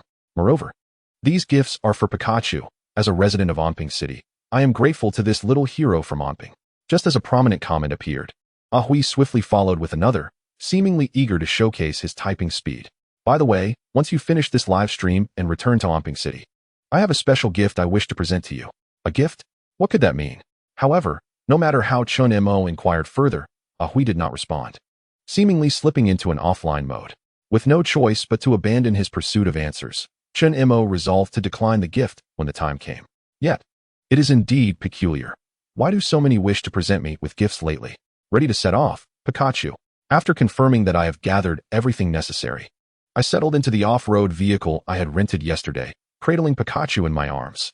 This marks Pikachu's first true experience in a vehicle, and he appeared quite exhilarated in the passenger seat. Facing the rushing wind entering the vehicle, Pikachu opened his mouth wide, the strong breeze causing a comical and adorable expression. This scene was captured by the live stream camera directed at him. Thus, even though this is merely an ordinary driving journey, the audience in the live stream is captivated. Unwilling to let Chen Mo end the broadcast, Pikachu, take heed. We are about to enter a tunnel, and do not extend your head out of the window. That would be quite dangerous. Piku traversed the lengthy tunnel, enveloped in silent darkness, with the engine's roar carrying the thoughts of the passengers further away. As they emerged into the light, it was as if they had distanced themselves from the city's clamor. The expansive, desolate highway began to reveal an astonishing beauty unique to the landscapes of nature. Verdant bamboo and towering peaks surrounded Piku, and in an instant, the flowers and trees by their side appeared and vanished in a fleeting spectacle, creating a scene imbued with exquisite charm. Piku appeared to be quite delighted. How beautiful. Suddenly, I feel an overwhelming urge to travel. I saw a news report recently. After the arrival of the fairies in our world, the wild environments have significantly improved in just over half a year. Experts have pointed out that this is not only due to humans' activities in nature coming to a near halt, but may also be greatly influenced by the characteristics of the fairies themselves. That makes sense. Didn't T-Mobo mention that? The beautiful flower field encountered by Huij during his camping trip was greatly attributed to the meticulous care of the butterfly fairy. Thus, one might speculate that other fairies dwelling in natural environments could also engage in similar endeavors. Damn. Lying on the hospital bed, Alway, quietly admiring the scenery, nearly spat out the water he had just sipped upon reading a comment that flashed across the screen. It seems one can be hit, even while lying down. The past is over. Why bring it up again? Alway sighed softly, recalling the beautiful flower field they had once trampled upon. Mobo had mentioned that fairies are highly intelligent beings. If one approaches them with sincerity, they will reciprocate accordingly. Should I perhaps apologize to those butterfly fairies? Shaking his head, Alway let out a gentle sigh. Never mind. I'll seek Mobo's counsel when he returns. Before long, a voice from the live stream announcing we have arrived snapped Alway back to reality. Looking again, he was greeted by the sight of a shimmering lake, its surface glistening under the sun. A gentle breeze stirred the water, creating ripples that instilled a sense of tranquility. Suddenly, countless viewers witnessed it. A bizarre fish, entirely red with a dorsal fin resembling a crown, leapt high into the air, only to plummet back into the lake with a splash, disappearing from sight. Chapter 22. The fearsome legend parking by the lakeside. Chen Mo observed the lively comments on his phone screen while gazing at the serene lake before him. Although he had not seen it with his own eyes, he was able to deduce what the red fish was based on the fans' descriptions. If I am not mistaken, what you just witnessed was likely a creature known as the King of Carps, a small fairy. Aside from its appearance, which bears some resemblance to the red carp of our world, its most distinctive feature, as you all have noticed, is the dorsal fin that resembles a crown. As Chen Mo engaged in enlightening discourse, he meticulously set up the live streaming equipment, adjusting its position to capture the crystalline surface of Hongya Lake. Gazing at the tranquil waters, the refreshing air gradually alleviated the fatigue that had accumulated after hours of driving. He stretched languidly, and his companion, the Piku perched upon his shoulder, mimicked him adorably. They exchanged glances, laughter bubbling between them. Returning to the matter at hand, Chen Mo glanced at the barrage of comments stating it has begun again, before finding a relatively clean spot by the lake to settle. As he observed the gentle ripples on the water, he began to share his knowledge in a manner akin to confiding in a friend. The kingler, a sprite inhabiting diverse aquatic environments, is characterized by the yellow whiskers of the males and the white of the females. Their resilience is remarkable. They can be found thriving in the vast ocean, flowing rivers, tranquil ponds, and even the most odious sewage ditches, embodying a tenacity for survival. Despite their frail strength, which often pales in comparison to that of humans, many regard the kingler as among the weakest of sprites. Should you encounter one, there is no need for concern. Nor should you inflict harm upon them, for they pose no threat to you.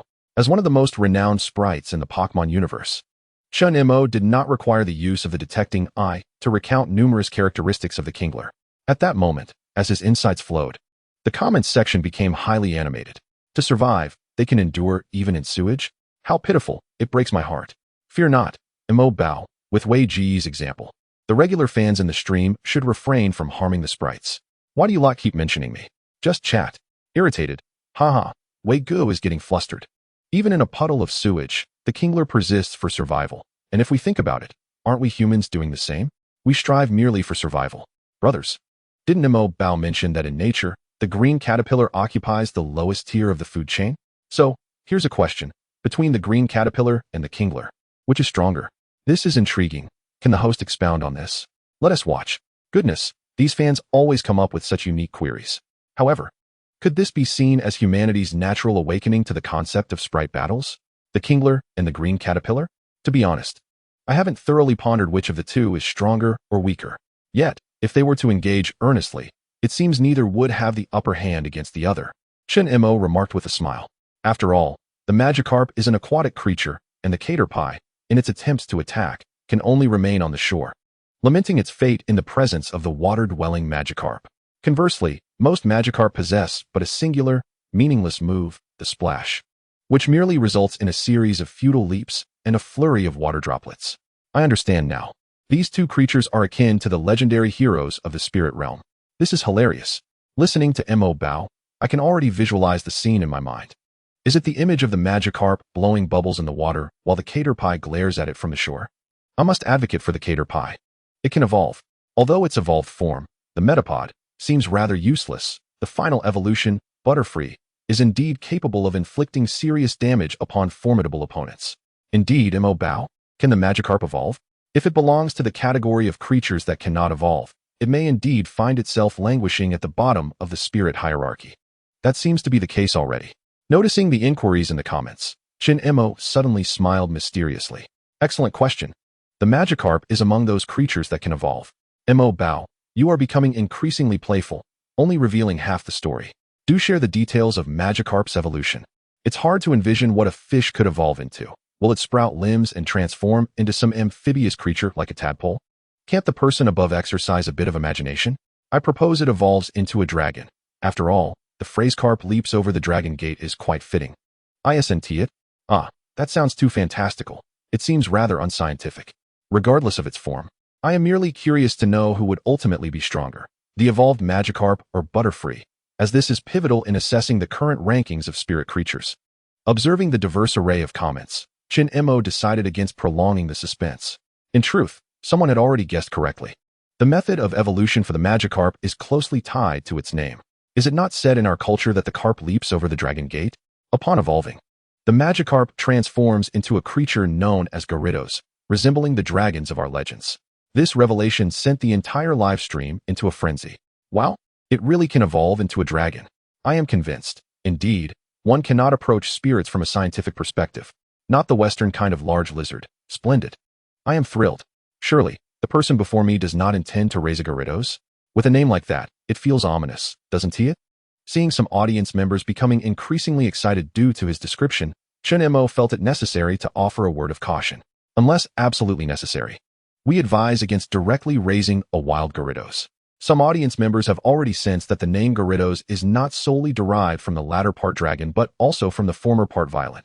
It is said that when the Magikarp evolves into the Gyarados, the reorganization of its brain cells inadvertently results in its innate dullness, rendering the typically docile Magikarp, which rarely initiates attacks on passers-by, into an exceedingly ferocious and brutal creature post-evolution.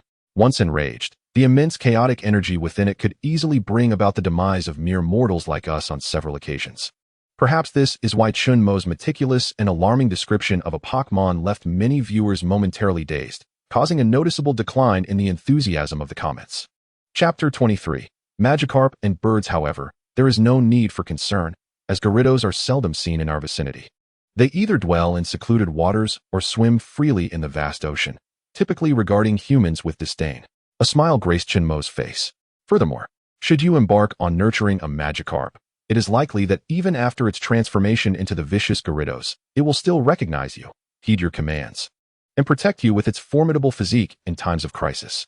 Emotional bonds are the most crucial connection between humans and Pokémon. I often assert that if you approach the Pokémon you encounter with kindness and sincerity, most will not respond with malice, and Gyarados is no exception. Of course, if fortune does not favor you and you happen upon a wild Gyarados in a rampage, it would be wise to abandon any thoughts of pacifying it with goodwill. Instead, flee as far as you can. As Chen Mo, becoming increasingly adept, alleviated the tension in the comments with a light-hearted scientific tidbit, Hu Chengliang, far away in the capital, paused in surprise. Emotional bonds, indeed, are enlightening. In fact, Hu Chengliang, from the Bureau of Monster Research Strategies, had heard of the Gyarados, which had long been classified as one of the most threatening creatures to humanity, necessitating armed eradication upon encounter. Would a Gyarados truly protect humans? Hu Chengliang harbored a flicker of doubt, having only witnessed its savage side without ever observing its affectionate behavior towards humans. However, it was astonishing to realize that such a terrifying and brutal creature, capable of unleashing energy beams strong enough to tear apart modern vessels, could begin its existence as the seemingly harmless Magikarp. The thought left Hu Chengliang profoundly contemplative. Splash! A Magikarp leaped from the surface of Red Leaf Lake. And since its leap occurred mere meters from Chen Mo, the audience could clearly see the full visage of the Magikarp through the camera's lens. This Magikarp's gaze seems imbued with wisdom, smirking. Mo bow, why not raise another Magikarp and see if you can cultivate it into a Gyarados? Is that the Kingler we just spotted on the car? It appears quite fond of leaping out of the lake, Chen Mo remarked, shaking his head after a glance at the comments. While I cannot confirm if it was indeed the Kingler we saw earlier, it is well known that this Pokémon delights in jumping through the water. This behavior, I believe, may be linked to a unique evolutionary process associated with the Kingler. The Kingler possesses a migratory trait. It is said that on a certain island, some Kinglers, shortly after their birth, will swim downstream towards the sea. Following this journey, these Kinglers gather vital energy and strength necessary for their future evolution through their experiences surviving in the ocean. Once the time is ripe, they return in droves to their birthplace. On that island, legend has it that a dragon gate stands majestically atop a towering waterfall. Those Kinglers that manage to leap through the turbulent waters and over the falls will successfully evolve into Gyarados, while those that fail will return to the sea, endlessly repeating this cycle until they either evolve or perish. Thus, the Kinglers that frequently leap from the water may be tirelessly practicing for the most significant leap of their lives. Truly a tale of fish leaping over the dragon gate. However, this narrative somehow evokes a sense of romance, one comment noted, with the Kingler striving so diligently. What excuse do you have to be slacking off and watching live streams on a workday? Another quipped, apologies, but I'm a student. Sorry, I come from a wealthy family. Mo bow, I have an epiphany. Chen Mo observed the comments veering into absurdity, feeling a wave of frustration. What have you realized? I must mention something I forgot to share. In nature, Kinglers are often targeted by other Pokémon due to their habit of leaping from the water. For instance, a bird-like Pokémon called Pidgey tends to swoop down rapidly when a Kingler jumps. Before he could finish, Chen Mo witnessed a bird, adorned in white and tawny hues, darting from the sky, precisely catching a soaring Kingler mid-leap. It let out a clear, melodic cry, flaunting its wings with an air of nonchalance as it departed. The event unfolded so swiftly that Chen Mo stood momentarily frozen, unable to comprehend what had just transpired. Piku, did you see that? Piku, was the bewildered response. At that moment, the comments in the live stream were in utter chaos. Ha ha ha, Mo Bao, what a jinx you are. You must be trying to kill me with laughter. Kingler, I've never committed any wrongdoing in my life. Yet today, fate has led me here. If I am granted another life, I shall warn other fish to steer clear of a man who enjoys sharing knowledge with Piku. I never anticipated Mo Bao had such a talent. I can't take it anymore. This is too funny. The swift and decisive strike was truly astonishing. And Mo Bao, I must inquire, was that a BB bird? Absolutely impressive. BB bird, will you jump again next time? The lightning-fast attack left Chen Mo in a state of awe. Regaining his composure, he glanced at the barrage of comments, shaking his head in resignation. If my eyes did not deceive me, that was indeed a BB bird, and such creatures are not uncommon in the forest. Alas, the unfortunate King Carp merely met with bad luck, and that had nothing to do with me. Despite Chen Mo's patient explanation, the entire livestream chat still branded him with the title of a jinx. With a heavy heart, Chen Mo gazed in the direction where the BB bird had vanished, suddenly realizing that this particular BB bird seemed somewhat different from the ordinary ones. Perhaps I was mistaken. As Chen Mo turned to share some educational insights about BB birds with the audience, hoping to clear his name, unbeknownst to him, beneath the waters of Hongya Lake, a king carp observed its oblivious companions, who were still energetically leaping from the water. It exhaled a series of bubbles, a flicker of inscrutable emotion passing through its wise gaze before it leisurely swayed its tail and gradually distanced itself from the group. Chapter 24. A Fateful Encounter. Originally, Chen Mo's plan was to establish a small outpost centered around Hongya Lake on the first day of his arrival, followed by a degree of exploration in the surrounding areas. However, he soon realized that he had overestimated his stamina, as it was his first time camping in the wild after setting up the tent needed for his evening rest. Exhaustion washed over him, extinguishing any desire to venture outside further. How delightful! Piku, Piku. The sunset's afterglow bathed the surface of Hongya Lake in a fiery hue. Immersed in an outdoor moon chair, Chen Mo wore an expression of pure bliss as he watched the sun-kissed waters. Just as the character of a master reflects upon their Pokémon, this languid atmosphere had also influenced Piku, nestled comfortably on Chen Mo's abdomen, who seemed to mirror its carefree owner, half-closed eyes and yawning, wholly relishing this serene moment. I knew it. Mo Bao, do you still remember what kind of streamer you are? Mo Bao, what? Am I not a leisurely streamer?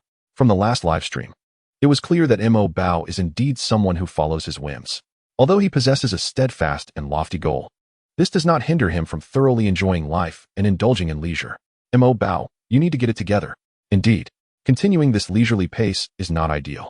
Since lunch was rather casual due to being on the road, it is now time to start a fire and properly prepare a meal. Piku, let us gather some wood to kindle a fire. Piku, you mentioned your reluctance to join me, so I shall venture forth alone while you remain here to rest comfortably. Please refrain from wandering about.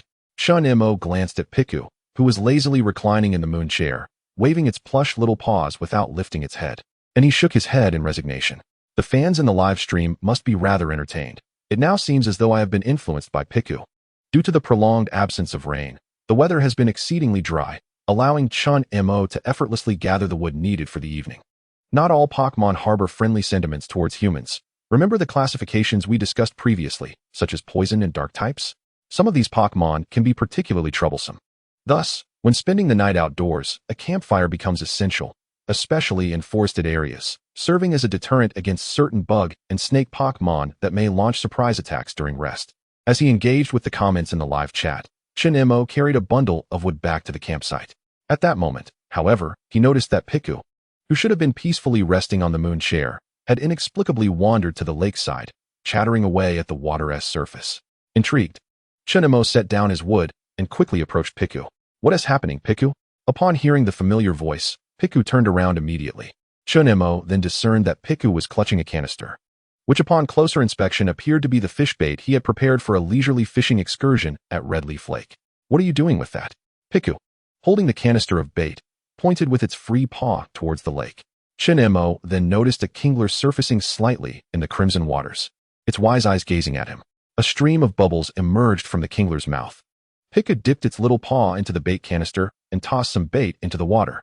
Simultaneously, the kingler's eyes sparkled with a lively glint as it eagerly devoured the bait that had fallen into the water. Then, tilting its head back, it opened its mouth and released a small fountain of water several inches high into the air. Seeing this, Piku joyously exclaimed, Piku Piku. Chen Mo found it perplexing to comprehend how his little Piku had managed to bond with a kingler during his absence. especially since this Pokémon seemed to relish the ordinary fish bait. What a delightful scene this is. It appears Piku is having such a splendid time. It turns out that using bait can indeed attract the king of carp. I understand now. I shall also venture to the riverbank with my fishing rod to give it a try. Are you not concerned about catching a Gyarados instead? Chen Mo remarked, casting a glance at the comments. There seems to be a misunderstanding. In most cases, to catch aquatic spirits through fishing, one must employ special bait. This king of carp before me appears to be somewhat extraordinary. Chen Mo observed the king of carp, which was frolicking joyfully with a Piku. How curious. Why is this king of carp expelling water for such an extended duration? With a sense of intrigue, he employed the eye of detection on this peculiar king of carp, only to be astounded by the results. Species, king of carp type, water ability, swift swim base stats, 200, HP, 20, attack, 10, defense, 55, special attack, 15, special defense, 20, speed, 80, known moves, water splash, tackle, bounce, water gun current emotion, calm physical condition, perfect affection level, 10, due to Piku offering it food. It holds a slight fondness for you, the owner of Piku. For move slots? Is this truly the king of carp I am familiar with? Chen Mo could not help but scrutinize the king of carp residing in the lake. Seemingly aware of Chen Mo's gaze, the king of carp paused its water-spouting performance, subtly turned its body, and looked towards him. King of carp, Chen Mo, just as Chen Mo was about to extend his hand to greet this extraordinary king of carp. He witnessed it slowly pivot and release a series of bubbles towards the Piku on the shore. Piku, Piku. Piku waved its tiny paws, seemingly bidding farewell. Indeed. The next moment, the king of carp gradually turned away, leisurely swimming towards the center of the lake. Did I miss my chance? Serendipitous encounters occur frequently in this world. Although a tinge of regret lingered in Chen Mo's heart, he ultimately decided not to dwell on it. He glanced at the Piku beside him and, smiling, said, "Let us return, Piku. The king of carp has already feasted, and now it is our turn to prepare our own dinner." Chapter 25. The prelude to battle under the moonlight. As the sun's last rays sank completely behind the mountains, the cool, bright moon stealthily crested the peaks, gradually ascending into the sky, casting a gentle glow that, though seemingly cold, was exceptionally soft upon the earth. Chen Mo sat on a moonlit bench, cradling Piku, silently admiring the reflection of the moon on the lake's surface, perhaps captivated by this enchanting scene. The king of carp in the crimson-leaved lake exhibited even greater vivacity than during the day, occasionally leaping in groups above the water, as if attempting to discern the moon's visage resting upon its lake. Not far from this gathering of kinglers, there appeared a singular kingler, whose presence was remarkably distinct. It quietly lingered by the lakeside, casting a gaze akin to that of a bemused observer upon its exuberant companions frolicking in the heart of the lake. This scene caught the attention of Chen Mo, who was admiring the moon from the shore. Periodically, he would harness his waveguide abilities to survey the surrounding thickets, and upon doing so, he immediately noticed this peculiar kingler. Occasionally, perhaps sensing Chen Mo's gaze, the kingler would glance back. Yet, likely due to the antics of its playful companions at the lake's center, or perhaps because Chen Mo was maintaining a respectful distance and not scrutinizing it with undue attention, the kingler chose not to retreat from Chen Mo's sight as it had previously. Thus, they coexisted peacefully until drowsiness began to set in. "It's about time to rest. We must rise early tomorrow," Chen Mo remarked. In response, Piku let out a yawn. As a juvenile Pokémon, Piku required ample sleep as well. Thus, this evening's livestream concludes here. Thank you all for tuning in. Unless unforeseen circumstances arise, we shall commence again at 8 o'clock tomorrow morning. Together, we shall delve into the depths of this forest to uncover the diverse creatures that dwell within. As Chen Mo spoke, the previously sparse chat began to flood with countless messages, as if the audience had suddenly awakened from a slumber. "Mo Bao, please don't. It's quite fascinating. I don't even know why I've inexplicably spent the entire day in this live stream. Though Mo Bao is not the most competent host, I inexplicably adore the tranquil atmosphere here. So, Mo Bao, could you keep the stream running? Mo Bao, I have a suggestion. Keep the live stream going. Even if it's just you and Piku sleeping, we'd be willing to watch. Alternatively, if that is not possible, perhaps show us the red leaf lake instead. The sight of that kingler leaping from the water is simply delightful. No matter how many times I see it, I feel I could never tire of it. Indeed, Mo Bao, if you don't end the stream, I'll immediately send you a small television spaceship. Please, no, let us not go there. Mo Bao, think about it. If you set the camera outside, even if danger approaches, we could alert you. How wonderful would that be? I appreciate your concern. But you've all seen my live streams before. The alarm traps I've set around the area will alert me if any creatures or Pokémon intrude. So truly, there's no need for worry, Chen Mo replied with a resigned smile. Moreover, the batteries of my dedicated streaming devices are not in optimal condition. To ensure a better streaming experience for everyone tomorrow, they deserve a good rest after a long day of work. After soothing his audience, Chen Mo concluded the live stream, marking the end of the first day of this journey. Casting a glance back at the still lingering Kingler by the shore, Chen Mo gently addressed the oblivious Piku nestled in his arms. Piku's eyes instantly sparkled with excitement as it leaped from Chen Mo's embrace and scampered towards the water's edge. Piku, Piku, gurgle gurgle, Piku. During Piku's animated conversation with Kingler, Chen Mo noticed Piku repeatedly glance back at him, as if trying to convey something. Although the content of Piku's chatter remained unclear, Chen Mo was certain it was not a result of his prompting. He had merely encouraged Piku to bid Kingler goodnight, considering the joy they had shared while playing. Oh, well. A smile graced Chen Mo's face as he raised his right hand in a friendly gesture toward Kingler. Before long, Kingler observed the retreating figures of Chen Mo and Piku as they returned to their tent for rest, lifting its gaze to the evening sky, its expression still somewhat dazed, lost in thought. As night deepened, silence enveloped the surroundings, punctuated only by the persistent chirping of insects in the dense forest. On the surface of Redleaf Lake, a few exuberant Kinglers continued to exhibit the vitality of youthful fish. At that moment, an unexpectedly loud and piercing cry pierced the tranquility, stirring the formerly serene Kingler, whose eyes had dulled from rest, back to a semblance of alertness. Glancing at its bewildered companions, it turned its gaze towards the source of the cry. Suddenly, an unnatural gust of wind swept through, causing ripples to cascade across the lake's surface. The Kingler remained steadfast in the water, its gaze fixed in a single direction. Moments later, two avian sprites, one small and one large, soared swiftly through the moonlit sky.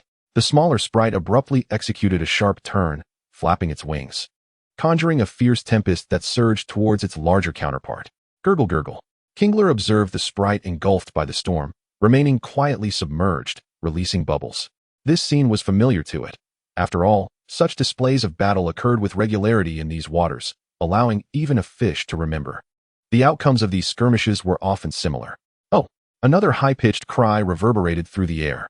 Following this, the tempest capable of uprooting towering trees was instantly rent asunder by a pair of luminous, massive wings, which then dove down, colliding directly with the smaller sprite.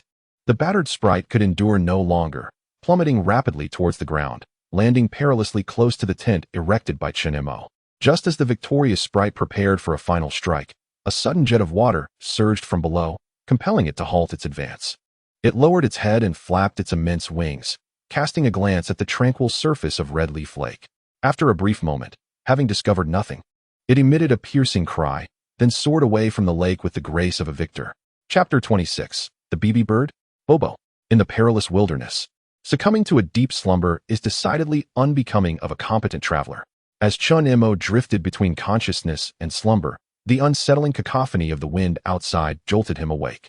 He swiftly roused the sleeping Piku beside him and summoned the power of aura, immersing himself in a state of vigilance. Is it above? The limits of aura's detection extend to 20 meters. Although there were no signs of life within his line of sight, Chen Mo sensed that this unusual tempest had manifested above Redleaf Lake. Such a disturbance could not be attributed to ordinary fauna. Thus, the only plausible culprits were Pokémon. It seemed they were not targeting me, yet caution was imperative. Extracting his dedicated streaming device, Chen Mo opted to initiate a live broadcast.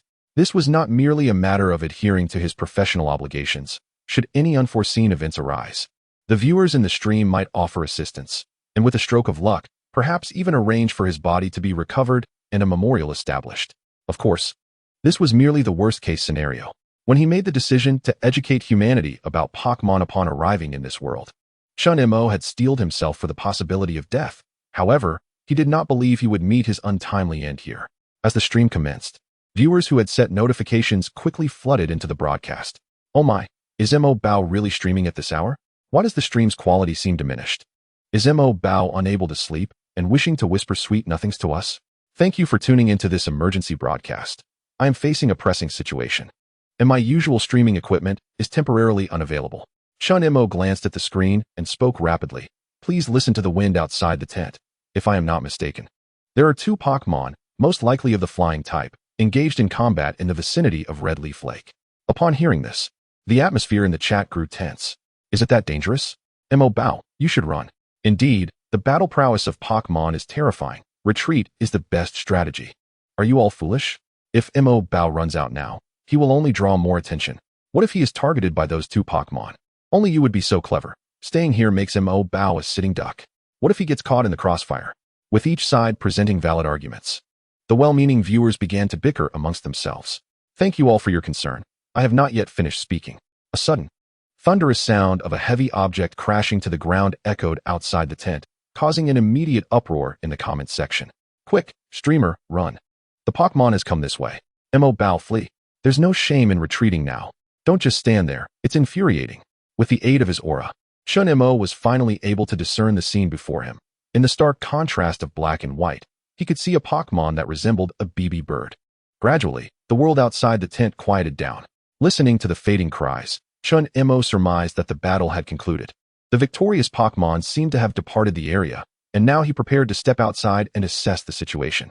Piku had dutifully leaped onto Chen Mo's shoulder, its small face bearing a serious expression, clearly bracing itself for potential combat. This scene intensified the anxiety of countless viewers.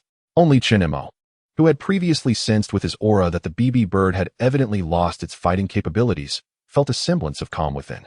Stepping out of the tent cautiously, he was greeted by the moonlight, revealing a pitiful bird Pokémon lying on the ground not far away. Before he could utter a word, the comments erupted once more. I recognize it. That's a BB bird. I saw it during the day. It appears gravely injured. It looks as if it could die.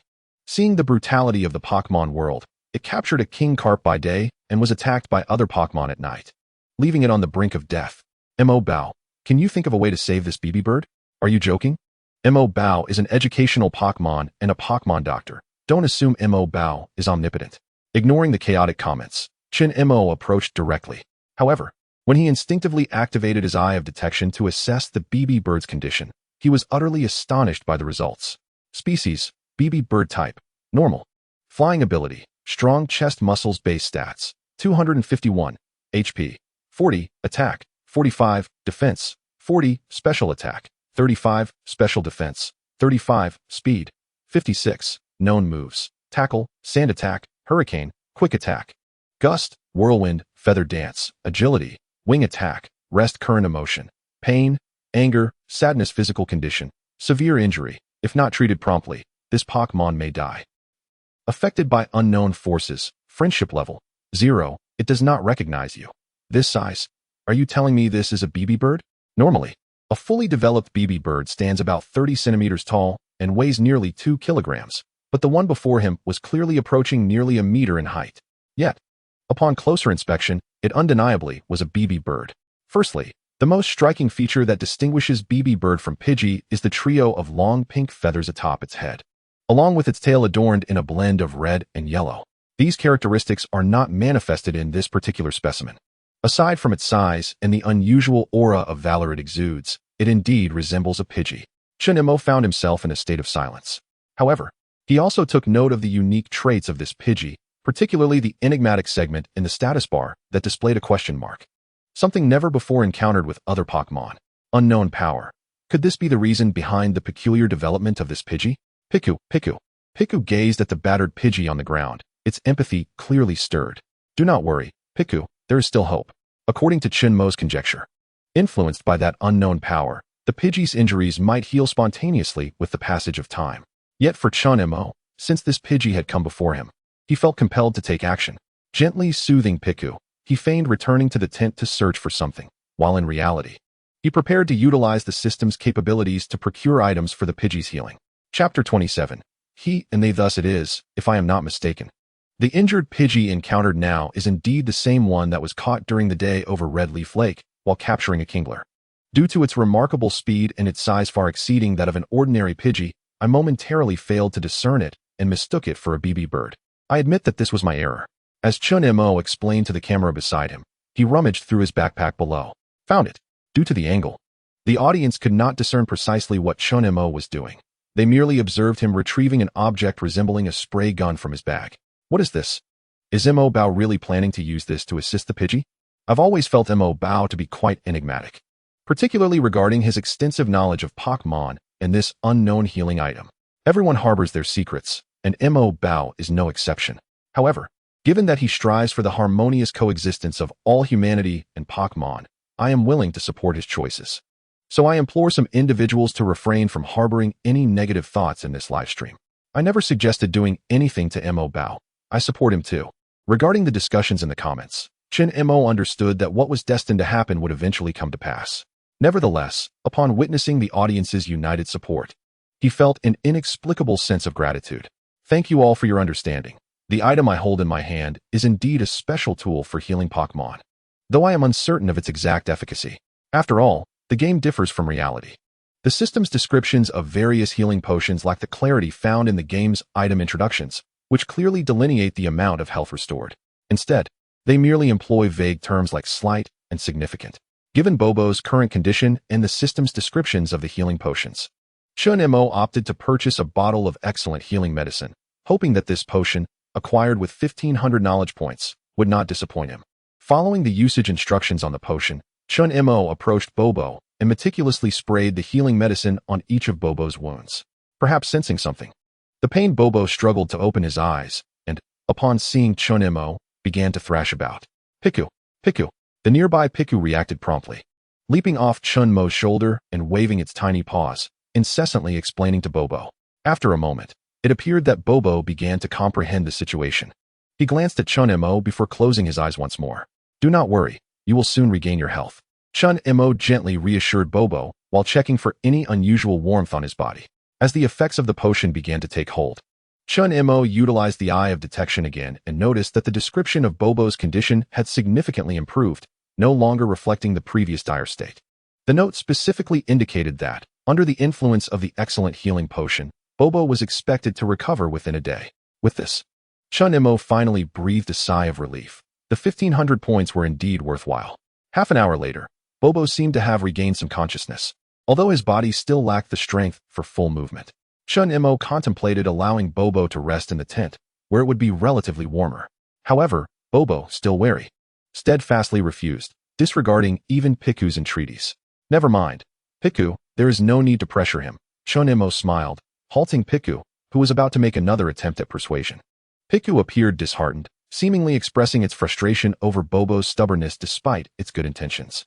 Although the forest had a mild temperature variation between day and night, it was currently March, and the temperatures were not particularly high. Coupled with the chill of the late-night air, a gust of wind swept by, causing Bobo, lying on the ground, to shiver involuntarily. Noticing this, Chen Mo abandoned his plan to return to the tent alone with Piku. Piku, I intend to start a campfire here, so perhaps you should return to the tent and rest? Piku shook its head vigorously, quickly climbing back onto Chen Mo's shoulder, clearly indicating its desire to stay with them. Truly, you are a handful, Chen Mo remarked, setting to work on his plan. The timber collected during the day was sufficient. Thus the process of kindling a fire was uncomplicated and swift. Soon, a bright bonfire once again illuminated the shores of the Red Leaf Lake. As warmth enveloped the air, Bobo gradually opened its tightly shut eyes. Not far ahead, a radiant flame flickered. Sparks danced upon the bonfire, radiating warmth to all living beings. At that moment, its keen gaze paused momentarily, lifting its head slightly to glance at the peculiar human conversing with Piku. After a brief pause, Bobo slowly closed its eyes again. Fortunately, I had prepared a blanket in the vehicle. Though thin, it would suffice in combination with the bonfire for a night's comfort. Chen Mo, donning a hooded jacket, returned to the campsite from where the car was parked. He glanced at Bobo, who still had its eyes closed, uncertain if asleep or awake, and then at the dwindling flames of the bonfire. With careful steps, he moved to the other side and gently added more wood to the fire. Mo Bao, you should rest early. Seeing all you've done for Bobo, it seems ungrateful not to appreciate your efforts. I feel for you. To be honest, in terms of how he treats the spirits, Mo Bao is beyond reproach. I feel for Mo Bao. Do rest quickly, it's nearly 4 o'clock. It's all right. I'll hold out a bit longer before resting. Let us conclude this urgent live stream for now. See you all tomorrow. After bidding farewell to the live stream audience, Chen Mo covered Piku, who had been rubbing its eyes, with the blanket to help it rest. He then pulled the hood of his jacket over his head, placing his hands in his pockets, admiring the bright moon on the horizon while occasionally adding wood to the bonfire to sustain its glow. Exhausted, Chen Mo ultimately succumbed to sleep, his head drooping slightly. After a considerable time, by the flickering bonfire, Bobo reopened its eyes. It observed Chen Mo and Piku, both lost in slumber, and made several attempts to rise. At last, it succeeded. Gazing at its gradually healing wounds, Bobo's eyes shimmered with an indescribable emotion. Suddenly, it turned its head, fixing a sharp gaze toward a direction along the shores of the Red Leaf Lake, staring intently for an extended moment. Bobo tilted its head, a hint of confusion in its expression. It had distinctly sensed something watching from the lake, yet after searching, found nothing. Perhaps it was a misperception. Bobo withdrew its gaze and reclined back into its previous position. There was no rush to depart, as time remained ample. In the tranquil forest, the symphony of chirping insects rose and fell. Within the Red Leaf Lake, a king carp emerged from the aquatic vegetation along the shore, gently swaying its tail before vanishing beneath the surface. Chapter 28. Bobo's gratitude. The following morning, Chen Mo was awakened by a gentle shaking and a familiar call. Blinking groggily, he found Piku standing at his feet, energetically shaking its little legs. "What troubles you, Piku?" As consciousness gradually returned, Chen Mo stretched and inquired with a hint of confusion. "Piku, Piku." Piku turned around, indicating a direction behind it. Beside a once blazing bonfire, now extinguished, lay only a few feathers shed during the treatment of wounds from the previous night. No other figures remained. Have they departed? Despite his profound curiosity regarding the peculiar Bobo, Chen Mo, adhering to his character, could not bring himself to hinder its departure, though he felt a tinge of regret. Lowering his gaze to Piku, he offered a reassuring smile. "Do not fret, Piku. From the looks of it, Bobo's injuries should be nearly healed, hence its departure." Piku. Realization dawned upon Piku, which exhibited a demeanor tinged with melancholy. It seemed unable to comprehend why Bobo had left without a word, especially after the earnest assistance it and Chen Mo had provided the night before. In Piku's mind, it believed that it and Bobo had forged a friendship. In contrast, its other newly acquired companion, Kingler, appeared exceedingly understanding and courteous. Emotions among both humans and Pokémon vary greatly. Some are fervent and wear their hearts on their sleeves, while others are composed and seemingly aloof, yet may carry a lifelong gratitude for a kindness shown. Perhaps Bobo felt the same. It might have regarded Piku as a lifelong friend, but was compelled to leave due to various circumstances.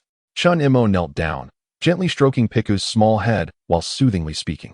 However, Piku's expression reflected confusion. Chen Mo then realized he had erred once more, expressing thoughts too intricate for Piku to grasp at its current level of understanding. Just as he contemplated simplifying his explanation, Piku affectionately nuzzled Chen Mo's palm. "Piku, Piku." Though it struggled to comprehend the complexities of Chen Mo's words, it had heard him mention that Bobo might have already considered it a friend. Trusting Chen Mo implicitly, Piku chose to believe wholeheartedly.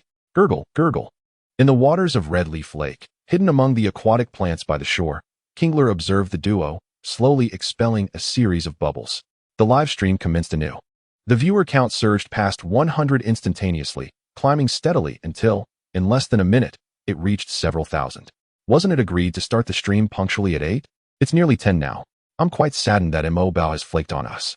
Could those in the front please be quiet? Are you unaware of what transpired last night?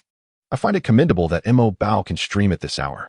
I suggest viewers unsure of the events can search within the platform. The entire incident should be documented. Mo Bao, where is that injured Bobo?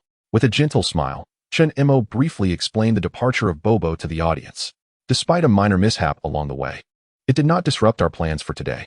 Shortly, I shall venture deep into the Hongjingpo Forest Park to pay a visit to the enchanting sprites residing within this woodland.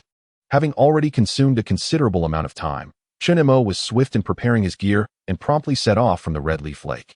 At that very moment, thousands of meters above, a certain avian sprite flapped its wings, embarking on its own journey. As Chen Mo ventured deeper into the forest beyond the periphery of Hongjingpo Forest Park, the encounters with wild sprites evidently increased. Small creatures such as Rattata, Biu, and Nidoran flitted about the forest. Upon encountering the unfamiliar human, most chose to scurry away, while a few remained, driven by curiosity, maintaining a safe distance to observe Chen Mo. Each time he came across a new sprite, Chen Mo would pause briefly, offering a simple yet engaging explanation to the captivated viewers before the camera. Look at what we've discovered. If I'm not mistaken, this appears to be a walking grass, also known as mysterious grass. By day, it buries its root-like feet into the soil to absorb nutrients, remaining nearly motionless until nightfall, when it rises to wander and disperse its seeds. Countless viewers were left bewildered as Chen Mo abruptly halted, pointing at what seemed to be mere weeds. Their minds filled with questions. From their perspective, it looked like nothing more than a common weed. Yet, when Chen Mo delicately brushed his fingers against the leaves, they were astonished to see the grass tremble, revealing it was no ordinary plant. Truly remarkable that you noticed this. What keen eyesight. Walking grass, muddy triumph. Indeed, you have opened your eyes to the extraordinary. Chen Mo smiled softly, acknowledging the truth in their words. Observing the sheen on the leaves of the walking grass, it appeared to be thriving in its environment. The buried walking grass quivered even more vigorously, prompting a gentle smile from Chen Mo, as it seemed startled by his presence. Without further disturbing the peculiar plant, he turned back, continuing to educate his audience about the walking grass while advancing deeper into the forest. A few minutes later, perhaps reassured by Chen Mo's departure, the concealed walking grass quickly extricated itself from the earth. It cautiously scanned its surroundings, confirming that the earlier terrifying human had indeed left, before hastily preparing to relocate. This place is no longer safe. However, just as it was about to take a few steps, a sudden gust of wind arose, sweeping it off the ground. With great difficulty, the walking grass finally managed to rise from the ground, only to discover that its line of sight was obstructed by some unknown entity ahead. As it raised its head slightly, it beheld a towering and formidable bird, its sharp gaze fixated upon it. A look of despair washed over the walking grass's face. Indeed, it was the very creature that had stealthily followed Chen Mo all the way, Bobo. Bobo scrutinized the walking grass for a brief moment before seizing its leaves with its beak and soaring into the sky. The walking grass, unable to resist or retaliate, gazed at the receding earth, tears streaming down its face. It was over. Its existence as grass had come to an end. Chapter 29. The Three Bees and Sweet Honey. Unbeknownst to Chen Mo, who had departed, events were unfolding in a modest flower field, presumably established when the forest park was still operational. The remnants of human-made fences were still visible around the area. How beautiful it was! Despite the absence of human care, it was evident that the flowers continued to thrive. As the gentle breeze wafted the fragrant aroma from the blossoms, Chen Mo and Piku exchanged expressions of pure delight. Meanwhile, the entire live stream was in a frenzy, tagging someone incessantly. Brother Hui, are you watching the live stream? Brother Hui, come quickly and see the flower field. Brother Hui, how does the flower field you encountered compare to this one? Ha ha ha. Although I don't wish to torment Brother Hui, this flower field is indeed stunning. Remember to take care of the environment. In a luxurious mansion, Hui, who had been lounging comfortably on the sofa, sipping a drink while watching the live broadcast, nearly dropped his phone upon reading the barrage of comments. Why are they bringing this up again? Are they intent on tormenting me? Gritting his teeth, Hui sent a striking message. Mo go, grant me moderator status too, and watch how I deal with all these rascals. Seeing his benefactor's comment, Chen Mo chuckled. Granting you moderator status is fine, but I do hope you spare them. I was just joking, Mo go. I'm simply bored at home all day. I can help you manage the live stream, he clarified. Chen Mo's live stream was initially overseen by a few wealthy patrons, but with its recent surge in popularity and the influx of comments, including advertisements and provocateurs, one or two moderators were clearly insufficient. Given Hui's willingness, it was indeed a fortuitous development.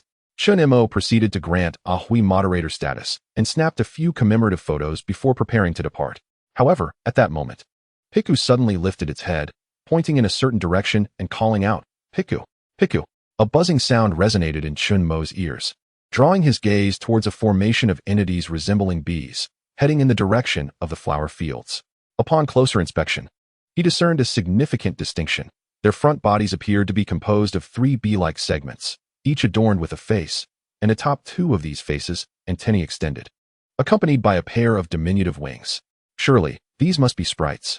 Without a doubt, their peculiar appearance and our previous lack of acquaintance with them confirm they are indeed sprites. Mo, why not enlighten us? Chen Mo, eager to share knowledge, seized the opportunity. You are correct. These are indeed sprites, and a particularly unique triad sprite known as the Tri-Bee. As the name suggests, it is a fusion of three distinct entities, noteworthy for being united as one since birth, with each individual possessing its own distinct preferences for nectar. This revelation piqued the interest of onlookers. What a remarkable sprite, composed of three at the moment of its utterance. Mo, do the individuals within a Tri-Bee ever quarrel? What happens if one becomes angry? Will they fight? And if so, how would that transpire? Such peculiar inquiries. Chen Mo shook his head in resignation, choosing to selectively disregard some overly inquisitive questions while addressing the more sensible curiosities of his fans. The tri-bees tirelessly gathered nectar from dawn to dusk, all for the sake of their colony and the queen bee. Within their community, over 80% of tri-bees are male, and due to the unique nature of their species, only female tri-bees can evolve into queen bees, resulting in the commonplace scenario of a wild colony housing a solitary queen.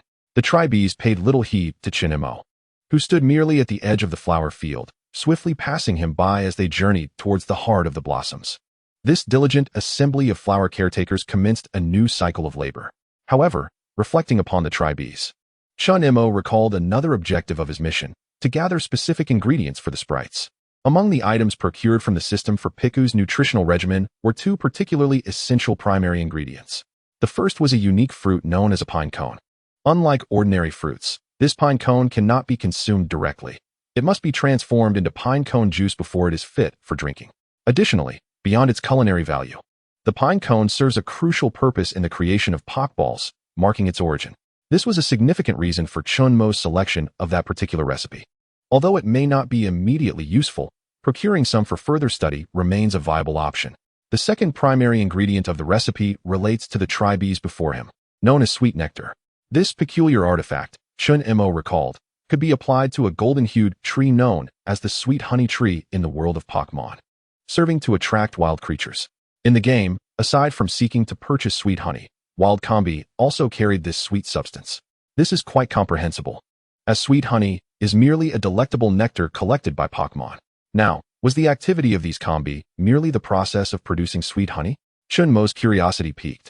He had initially intended to depart the flower field, but chose to linger for a while. If the combi were indeed to produce sweet honey, how might he procure a bit for personal use? Chen Mo fell into contemplation.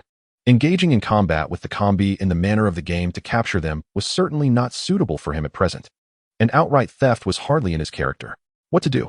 Just as Chen Mo found himself at a loss on how to befriend this group of combi, who were solely engrossed in their nectar, a buzzing sound filled the air.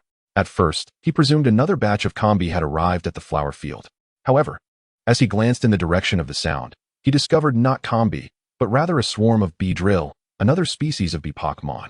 Perhaps enticed by the fragrant allure of the flower field, or having found suitable prey, several bee drill brandished their large, robust white stingers, flapping their wings as they swiftly approached the flower field. Upon sensing the intrusion, the combi, busy gathering nectar, became alarmed, without their queen to guide them. These young bees appeared somewhat disoriented. Observing this scene, Chen Mo perceived a different perspective. Perhaps an opportunity had presented itself. Chapter 30, Bee Drill.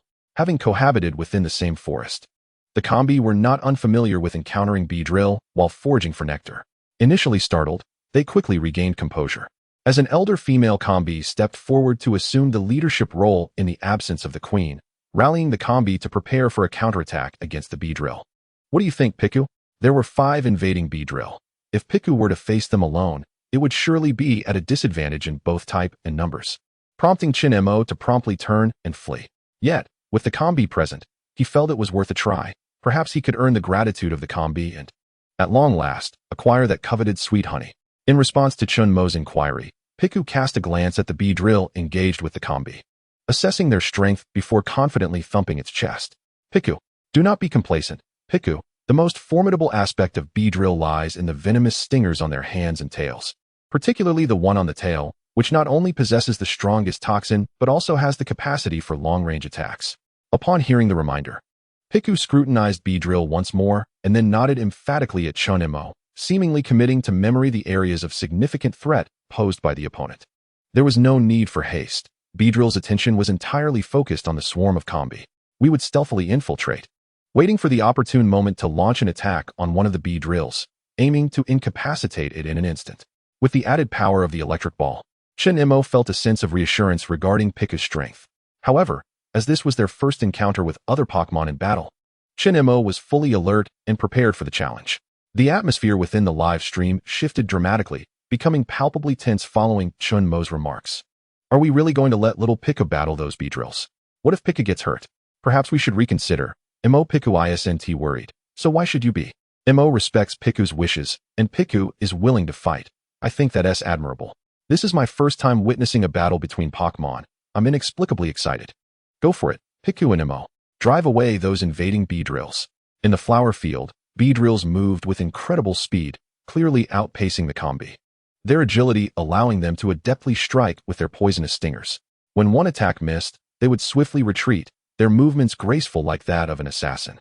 Meanwhile, the combi, organized under the leadership of the elder combi, showcased their own impressive performance.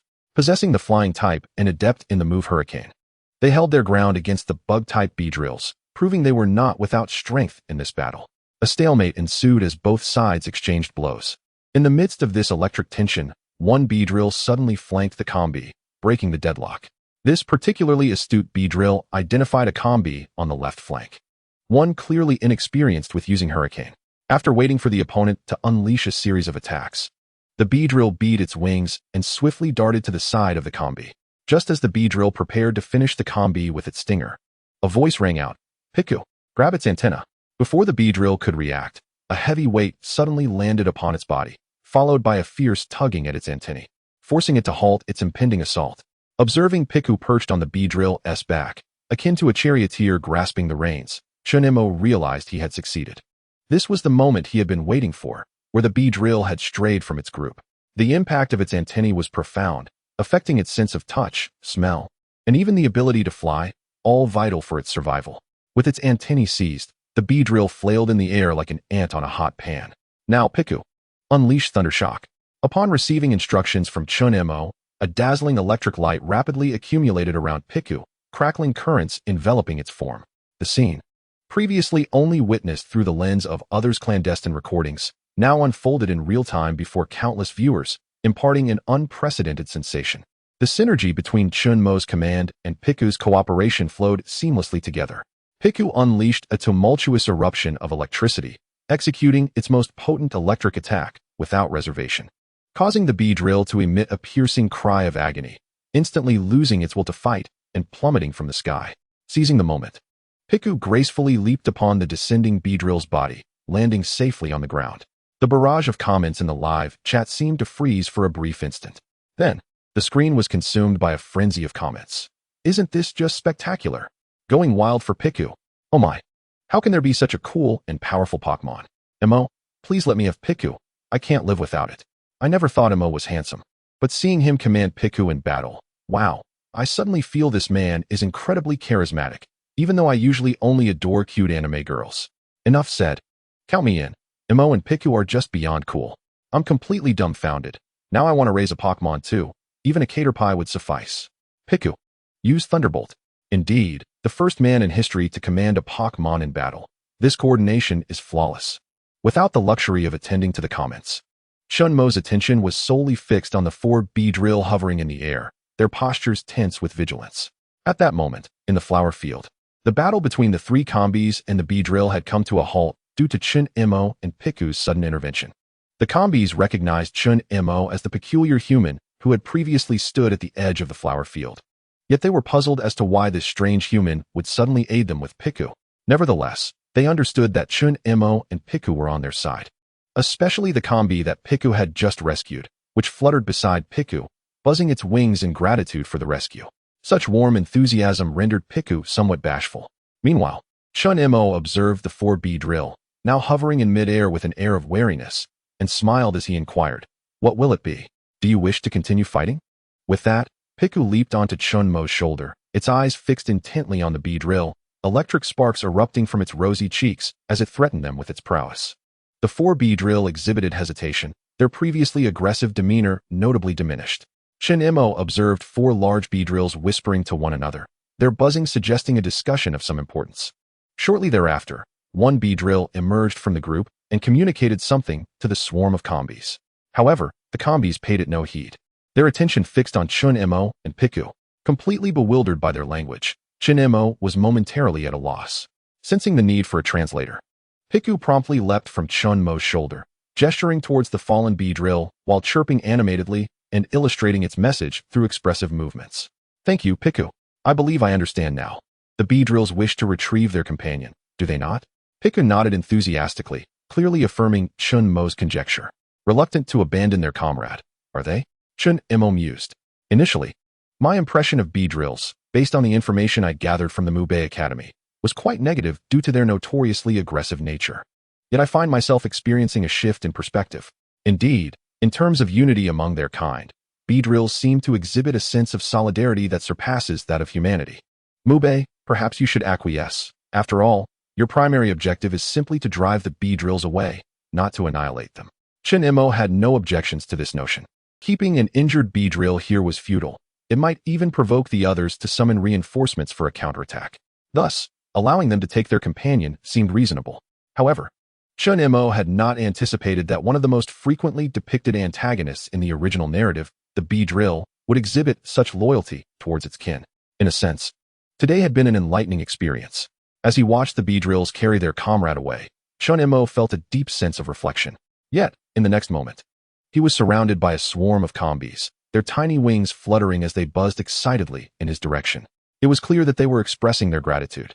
Piku, due to its similar size to the combies, lost its footing and was soon overwhelmed by their enthusiastic affection in the flower field. One particular combi, the very one Piku had rescued, nuzzled against it affectionately. Feigning ignorance to Piku's plight, Chen Mo glanced at his phone screen, where the entire livestream audience was reveling in the spectacle of Piku being besieged by the swarm of combies.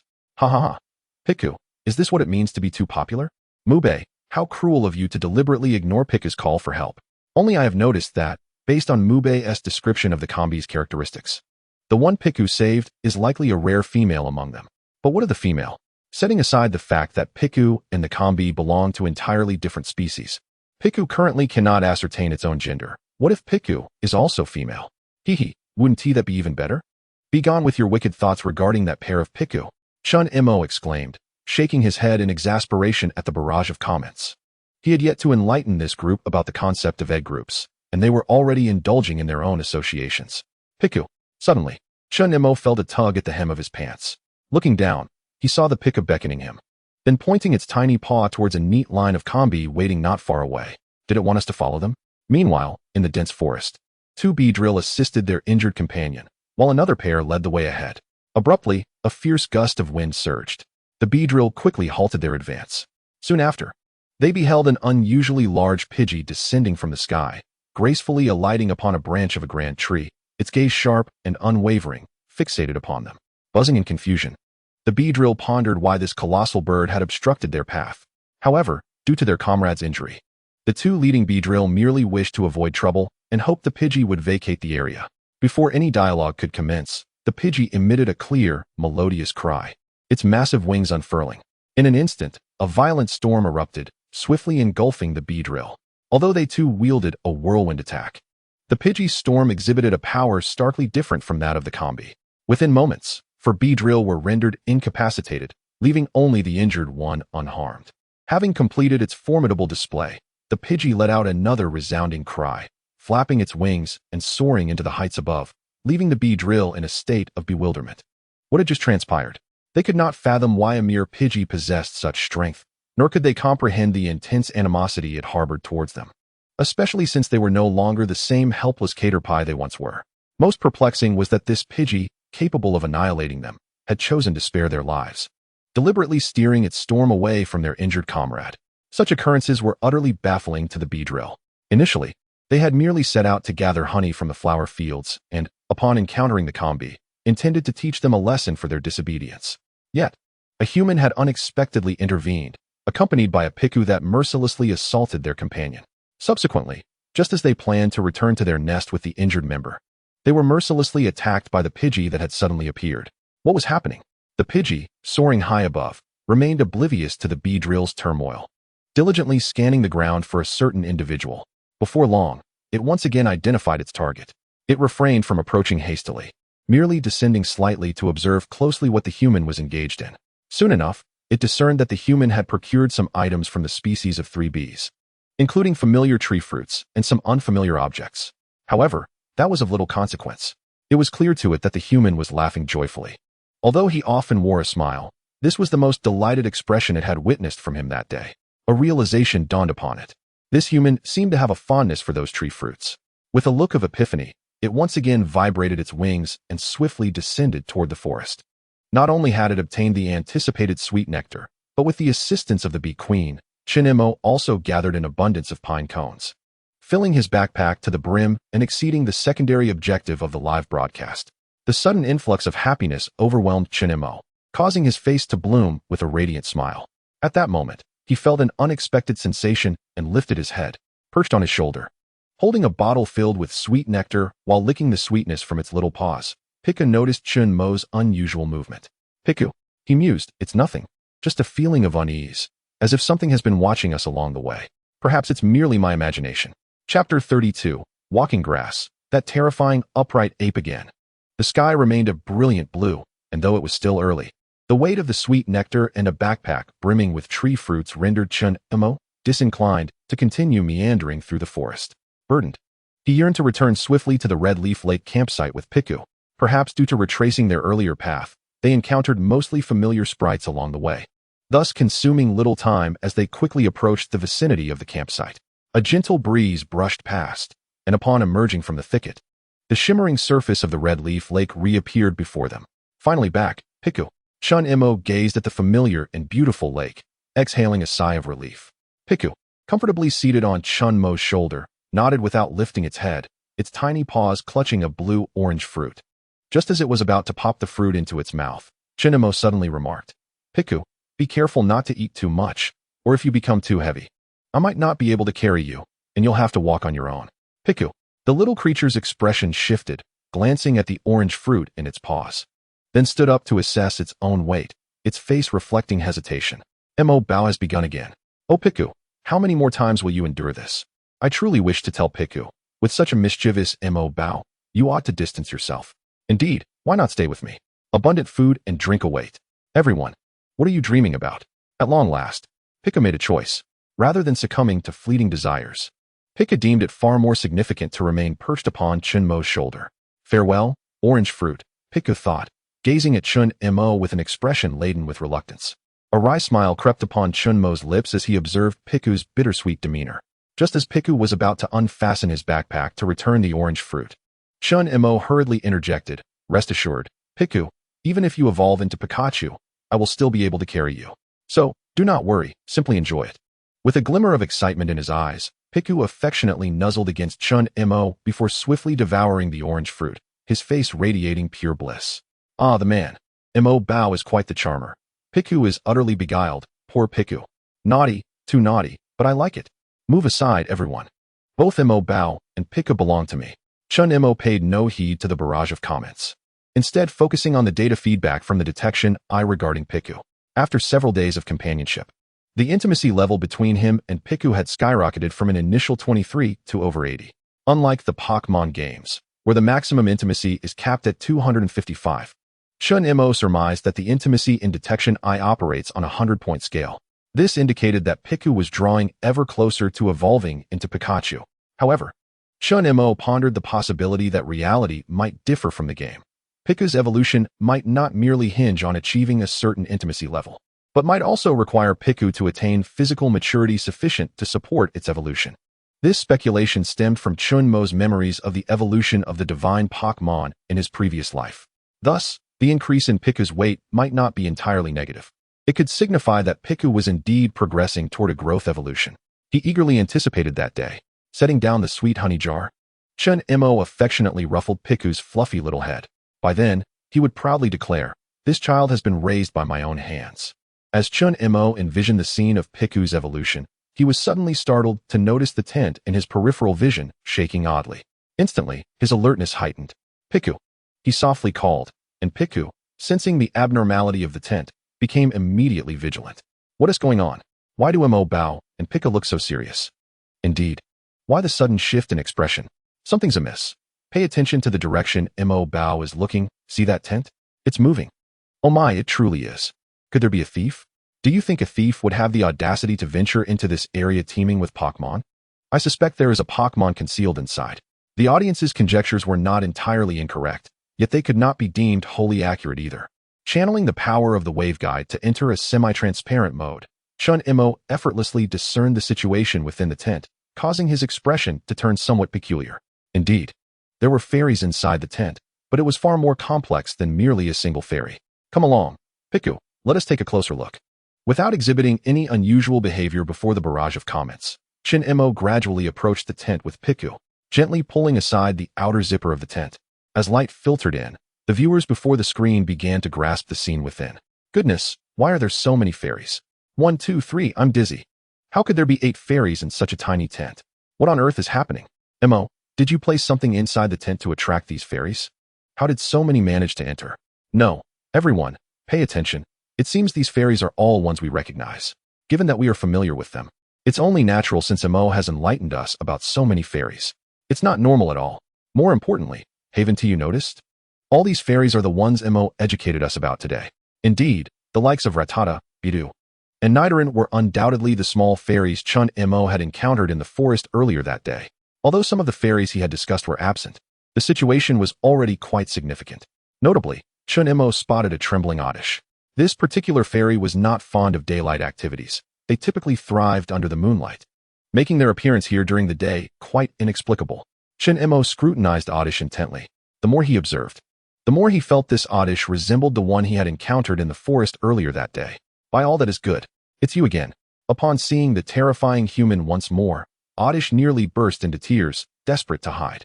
Yet, apart from the intimidating fairies surrounding it, each occupying their own space, there was nowhere safe for it to seek refuge.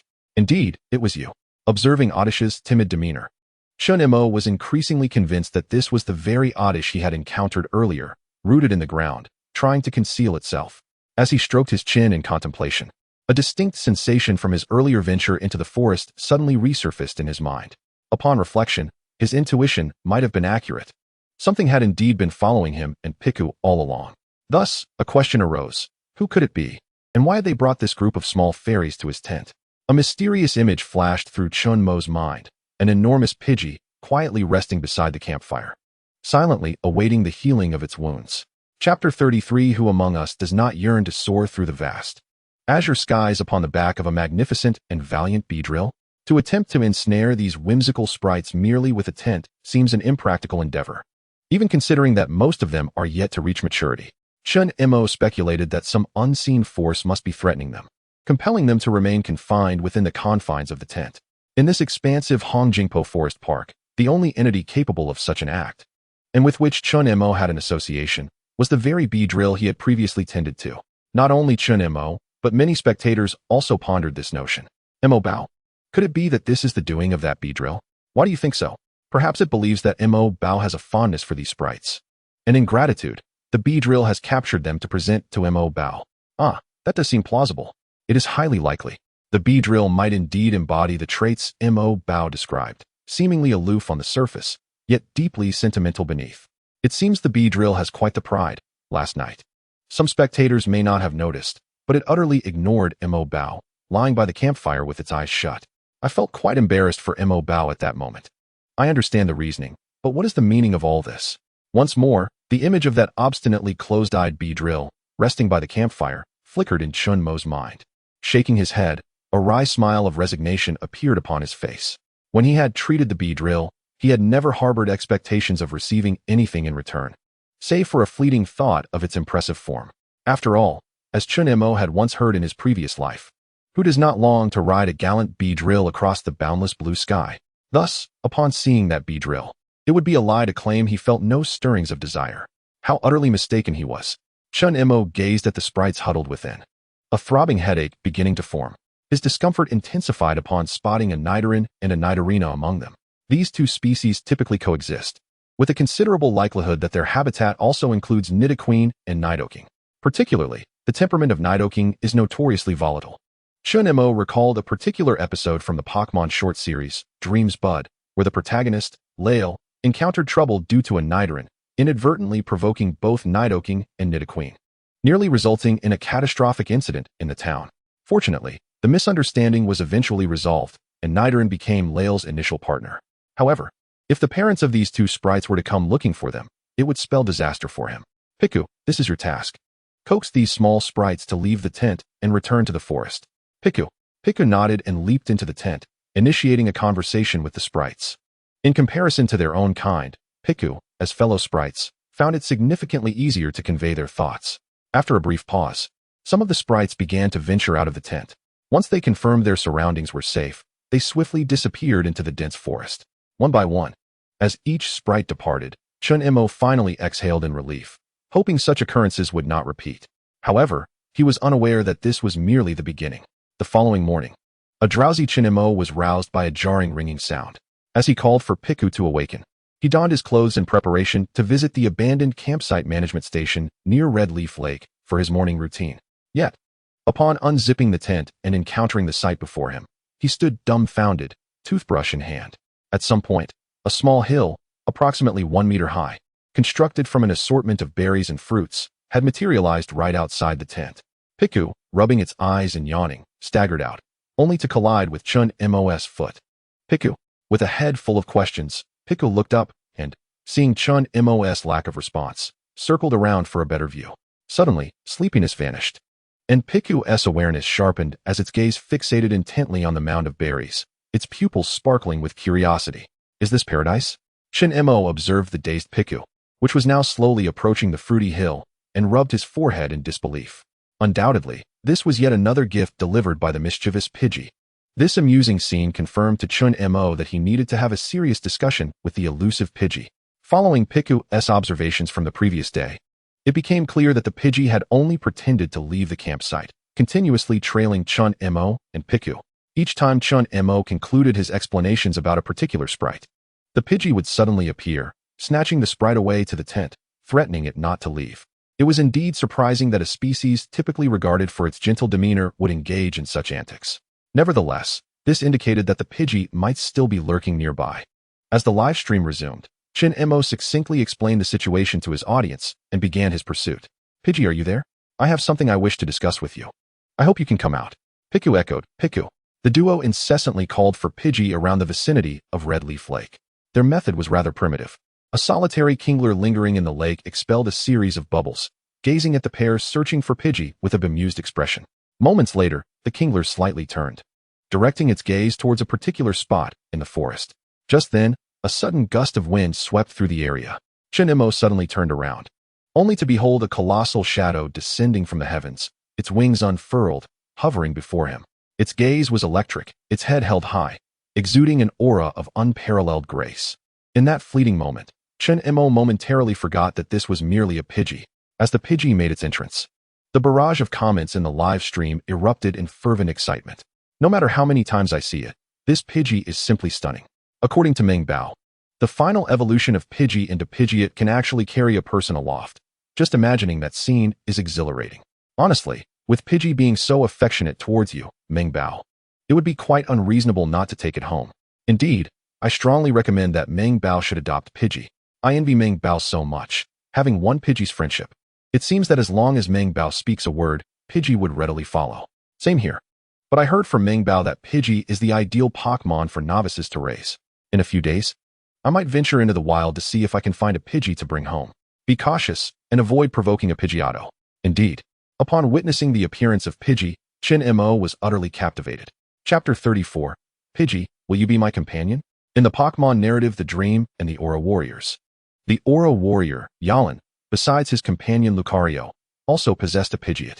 At first glance, the Pidgeot seemed unremarkable, but when it approached Queen Lin with the staff sealing Lucario, its astonishing size became evident.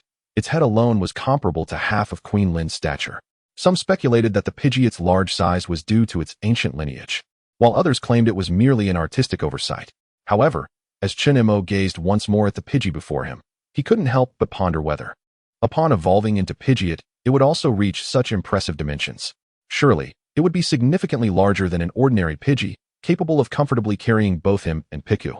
Such was the essence of Chen Mo's feelings. He cherished Pokémon deeply, yet he yearned to forge connections with them on his own terms, to share heartfelt bonds, and to become friends and partners.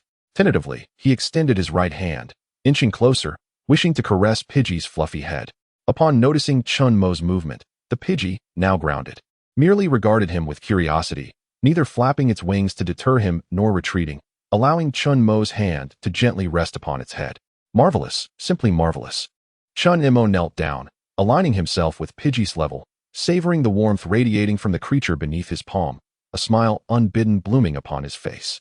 Though he had already tenderly stroked Pidgey while tending to its injuries that evening, this moment, marked by mutual awareness and a sense of Pidgey's tacit consent, presented an entirely new experience.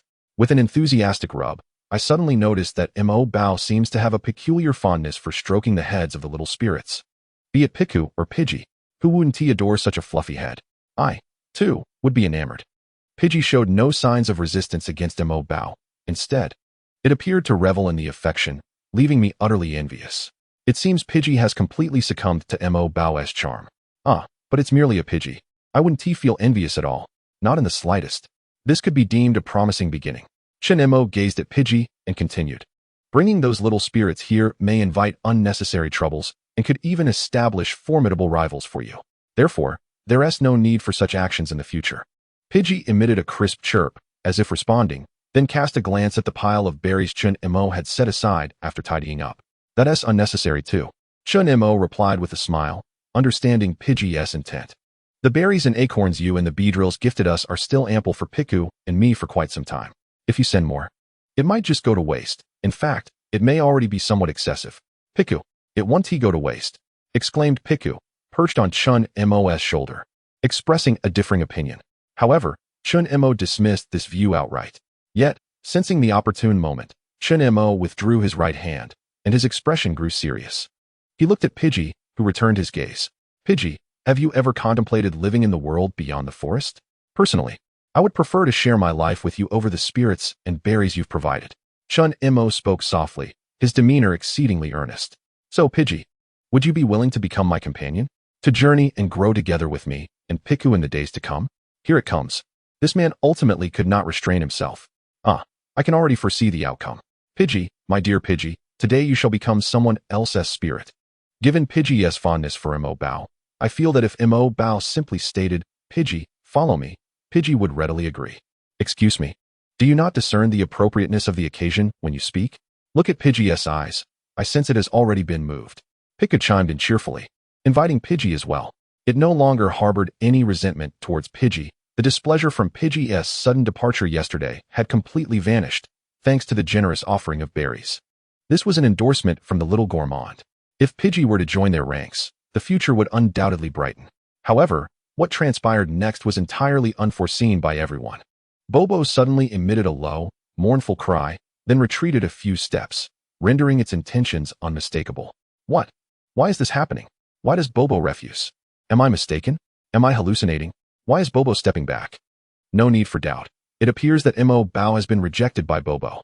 To be honest, this is the first time I have witnessed Mo Bao face a setback since I began following him. Normally, I would find this amusing. But at this moment, I cannot muster a laugh. What could be the reason? It's peculiar. I clearly perceived a glimmer of affection in Bobo's gaze. So why did it turn down Mo Bao? You can interpret a bird's eyes? That is quite impressive. Initially, feeling utterly perplexed and disheartened, Ahui, upon reading this comment, promptly silenced the offender with a permanent ban. Having raised cats and dogs, Ahui sensed that Bobo had indeed shown interest moments ago. Yet something seemed to have hindered it. How frustrating. If Mo Gu and Bobo were to miss each other like this, I fear that seeing such a spirited creature in the future would bring me great sorrow. Not only Ahui, but many viewers were feeling a wave of discontent. Even Chen Mo, who usually maintained a balanced mindset, found his composure wavering. He activated his eye of detection once more to assess his intimacy level with Bobo. Not only had it not diminished, but it had also surged past the 80 mark, ranking just below Piku among all the spirits he had encountered. Logically, such a high affinity should guarantee Bobo's agreement to become his companion. Yet, why was this not the case? Chen Mo furrowed his brow. He suddenly recalled the circumstances of his second encounter with Bobo and the scars that marred its body. His intuition suggested that the reason for Bobo's refusal was likely intertwined with this. Just as Chen Mo pondered how to resolve Bobo's emotional turmoil, a youthful chirp echoed from above. Looking up, he spotted a new Bobo soaring toward their location over Hongya Lake. Chapter 35. The struggle for survival. This newcomer Bobo appeared to be of a more typical size, circling near the larger Bobo, its dimensions roughly 1/3 that of its counterpart. Bop bop. The little Bobo seemed quite anxious, flapping its wings vigorously, incessantly communicating with the larger Bobo, which occasionally responded with a few chirps. Chen Mo remained silent, calmly analyzing the situation. It seemed that the larger Bobo did not live in solitude within the Hongjingpo forest. It likely had its own kin. Moreover, judging by the scene, the larger Bobo held a significant status within its group, for in times of urgency, other Bobos would promptly arrive to relay crucial information. Not long after, the larger Pidgey nodded at the smaller one, unfurling its magnificent wings and soaring into the sky, emitting a resounding cry as it swiftly darted towards a particular spot in the forest. Pidgey seems to be in quite a rush. Could something have happened? Isn't that an obvious question? I have a theory, merely a theory, that Pidgey's departure may be closely linked to its refusal to become Ink Sprite. I share your sentiments. What do you think, Ink? Should we follow? Is that even a question? Ink, for Pidgey, let's charge ahead. Without needing any further encouragement, Chen Mo and Piku exchanged a glance and quickly gathered their gear, pursuing the shadows soaring in the sky. Pidgey, I will never give up on you. Should you encounter any difficulties, I will undoubtedly offer my unwavering support. At Hongya Lake, Kingler gazed at the figure retreating into the forest, reflecting on the words he had just spoken to Pidgey. Gurgle, gurgle. Companions? It turned around to observe the group of its kin, lost in thought. Although Pidgey wasn't flying particularly high this time, its speed was astonishing, making it clear that catching up with it on foot would be a formidable challenge for any human. Fortunately, the smaller Pidgey trailing behind was not as swift. Moreover, Chen Mo had secretly employed the Eye of Detection just moments ago, confirming that the little Pidgey was not in optimal condition. Its wings bore minor injuries that, according to the estimates from the Eye of Detection, would require 1 to 2 days to heal without medicinal treatment. This was why Chen Mo felt emboldened to pursue the sprite on foot, though slightly delayed. He hoped to catch up. Just as Chen Mo contemplated this, Piku, who was responsible for monitoring the smaller Pidgey's movements and guiding Chen Mo, suddenly let out a gasp. Chen Mo quickly stopped in his tracks and looked up to see the little Pidgey trembling precariously in midair. Before long, it could no longer maintain its altitude and plummeted rapidly towards the dense forest below. Danger!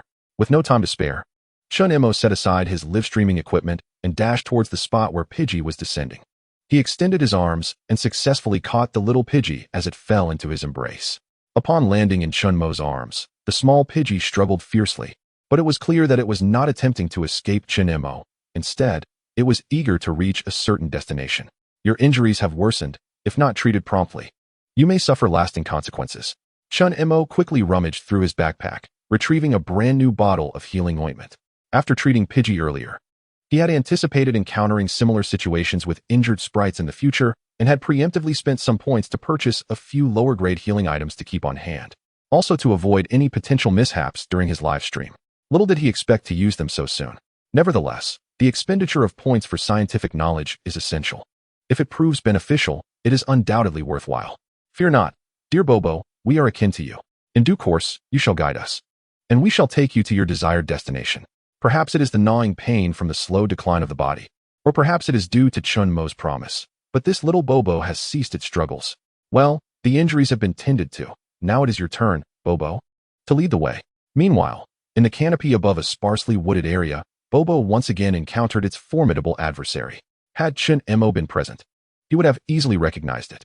This large avian creature, towering over Bobo, was adorned with orange plumage, with creamy white feathers between its wings and at the tips. Its head bore a crimson crest, and its long, sharp pink beak left no doubt. It was the formidable leader of the fierce sparrows, the great-mouthed sparrow, which ruled this forest along with its compatriots. Among species, conflicts over living space are not uncommon, and the Bobo population frequently finds itself at odds with the aggressive fierce sparrows, which share the skies. In the original narrative, Ash's Pidgeotto was compelled to part ways with him due to the strife between Bobos and fierce sparrows, subsequently vanishing without a trace. At this moment, to safeguard its kin from the onslaught of fierce sparrows and the great-mouthed sparrow, this exceptionally large Bobo, rivaling even the formidable Pidgey, stepped forward once more. In a brilliant flash of electricity, it swiftly dispatched several fierce sparrows attacking its flock and positioned itself defiantly before the great-mouthed sparrow. When enemies meet, their eyes burn with animosity. The two great birds unleash their signature moves, one a fierce tempest, the other a wing assault, colliding in midair. The explosive energy reverberated through the atmosphere. However, one was in its initial form, while the other had reached its final evolution. The discrepancy in their species values was nearly 200 points. Even though this Bobo was not an ordinary specimen, boasting considerable size and strength, it still faced an inherent disadvantage against the great-mouthed sparrow. Before long, the tide of battle turned against Bobo. In a pursuit, the great-mouthed sparrow, leveraging its evident speed advantage, struck Bobo's back with a pecking dive, causing it to lose its ability to fly and plummet earthward with a mournful cry. Such a scene was reminiscent of past encounters. The great-mouthed sparrow resolved to deny this repeatedly provoked Bobo any chance of survival. It intended to eliminate this Bobo and expel the entire flock from the forest. Flapping its wings, with energy coalescing within, the great-mouthed sparrow descended rapidly, nearly catching up to the falling Bobo. However, at that moment, a dazzling bolt of electricity surged toward the great-mouthed sparrow at an astonishing speed, cleaving the two into disparate realms. Oh, confounded by this sudden interference, the great-mouthed sparrow looked down in bewilderment. Suddenly, an unusual human emerged onto the surface, cradling his formidable adversary, the large Bobo, in his arms, while a small Bobo and a Piku stood on either side. At last, he had arrived. The young man glanced at the pained expression of the Bobo in his embrace, slightly raising his head to gaze solemnly at the great-mouthed sparrow soaring in the sky above. Chapter 36. The Light of Evolution and Desperation. This was no ordinary great-mouthed sparrow. It was well-developed and larger than its typical kin. Upon seeing it, Chen Mo quickly grasped the perilous situation confronting Bobo. A struggle for survival among species, perhaps? The irritable great-mouthed sparrow would not let the Bobo escape easily, especially with the unexpected presence of the peculiar human intruder on the battlefield. It once again gathered power at the tip of its beak, targeting the Bobo that Chen Mo held. The creature swiftly dove downward. Piku, sensing the sparrow's intent, Chen Mo was resolute. He would not abandon Bobo. The power of the wave was fully unleashed, his mental focus honed, and the trajectory of the sparrow's attack became vividly clear before his eyes. Now, with a swift roll, the sparrow's razor-sharp beak narrowly missed Chen Mo simultaneously. Piku, evading the assault, leapt high into the air, crackling with electric energy. The shimmering electric arcs shot towards the heavens once again, but this time, due to the sparrow's rapid ascent, the distance was too great, and the strike failed to connect. Not good. This great-mouthed sparrow seems formidable. Shouldn't Nemo hurry and flee? Why do you always think of fleeing when trouble arises? Do you truly believe that with Mo's speed, he could outrun the sparrow? I sense that the sparrow's primary target is Bobo. As long as Mo. Forget it. Given Mo's character, he would never do such a thing. Indeed, Mo has but one choice before him: to engage in a desperate battle against the great-mouthed sparrow. But with Piku's current capabilities, Mo truly astounds me. Why not invest in better streaming equipment? This camera angle is agonizing to behold. The great-mouthed sparrow's overwhelming presence etched itself into the minds of countless spectators, their tension escalating to a near suffocating intensity. Chen Mo, too, felt a wave of trepidation. Yet he refrained from succumbing to panic that might cloud his judgment. His mind raced, seeking a strategy to turn the tide. Compared to the sparrow, his sole and tenuous advantage lay with the Piku, which held a slight edge in attributes. Additionally, the sparrow's repertoire lacked long-range attacks, presenting a potential opportunity to overturn the odds. However, at that moment, the great-mouthed sparrow in the sky abruptly turned its head, its already keen gaze sharpening to an alarming intensity. It was glaring. Chen Mo's heart raced with alarm. He misjudged the situation, inadvertently bringing the experience from the game into reality, thereby neglecting the fact that this skill was merely intended to lower the defenses of the opposing Pokémon. Piku, danger. Alas, it was too late. The attack from the sparrow had been specifically directed at Piku. The overwhelming pressure emanating from its high vitality was vividly manifested in this glaring move, leaving Piku standing on the ground, frozen in fear, its body involuntarily succumbing to a state of paralysis. A single chirp echoed. Just as the sparrow's assault was about to descend once more, a small Pidgey emerged, desperately flapping its wings to push Piku, who was locked in place, out of harm's way. However, it was struck directly by the sparrow's beak attack on its side, sending it tumbling to the ground, utterly incapacitated. This scene left Chen Mo and all the spectators in a state of shock. Why did it rush out when it was still injured? Why? It will be fine, right everyone? Let us not deceive ourselves, although I feel the same pain. In this situation, even if Pidgey survives, what good will it do? Do you expect Piku to defeat Spearow and then come to Pidgey's rescue? I can't bear to watch anymore. Mo, think of something. Drops of sweat trickled down Pidgey's feathers, a consequence of overexerting its aura power. Sensing the anxious heart of the human cradling it, and glancing at its injured kin who had suffered twice, Pidgey felt something surging wildly within. It struggled fiercely, exerting every ounce of strength towards the sky, towards the Spearow that constantly threatened its and its kin's lives. A miracle was about to unfold. The first to notice was, of course, Chen Mo, who held Pidgey in his arms. He initially intended to calm Pidgey, but the sudden radiant glow emerging from its depths left him momentarily speechless. This was the miracle of life brewing within that brilliance. It was also the first time countless spectators witnessed the evolution of a Pokémon. As the light expanded, they could clearly see Pidgey undergoing a dramatic transformation. Finally, as the brilliance dissipated and a resounding cry echoed across the sky, a Pokémon emerged from the light, a Pidgeotto, whose size rivaled that of Spearow and stood nearly as tall as Chen Mo himself. This is evolution. This is undoubtedly the evolution Mo spoke of. Wow, it's so cool. Pidgey has become a Pidgeotto and looks even more impressive, its beauty multiplied several times over. We're saved, everyone. Pidgey has evolved. Though it's not in its final form, with Pidgeotto's strength, it should be on par with Spearow. Hang in there, little Pidgey. This sight invigorated Chen Mo immensely. In truth, according to the accumulation of Bobo, it should have long reached this stage of evolution. However, for reasons unknown, it has yet to succeed in this transformation. Yet, it matters not. Chen Mo did not delve deeply into the matter. He gazed at the BB bird beside him, their mutual understanding no longer requiring verbal communication. Beep. The BB bird let out a crisp and soaring cry, flapping its wings to soar into the sky. Its gaze like a bolt of lightning fixated on the sky-mouthed sparrow above. In response to the evolution of its longtime rival, the sky-mouthed sparrow too was unwilling to concede, emitting a resounding bird call in reply. This would be their final battle. Meanwhile, Chen Mo promptly made his way to the side of the little Bobo, utilizing the detective eye to examine its physical condition.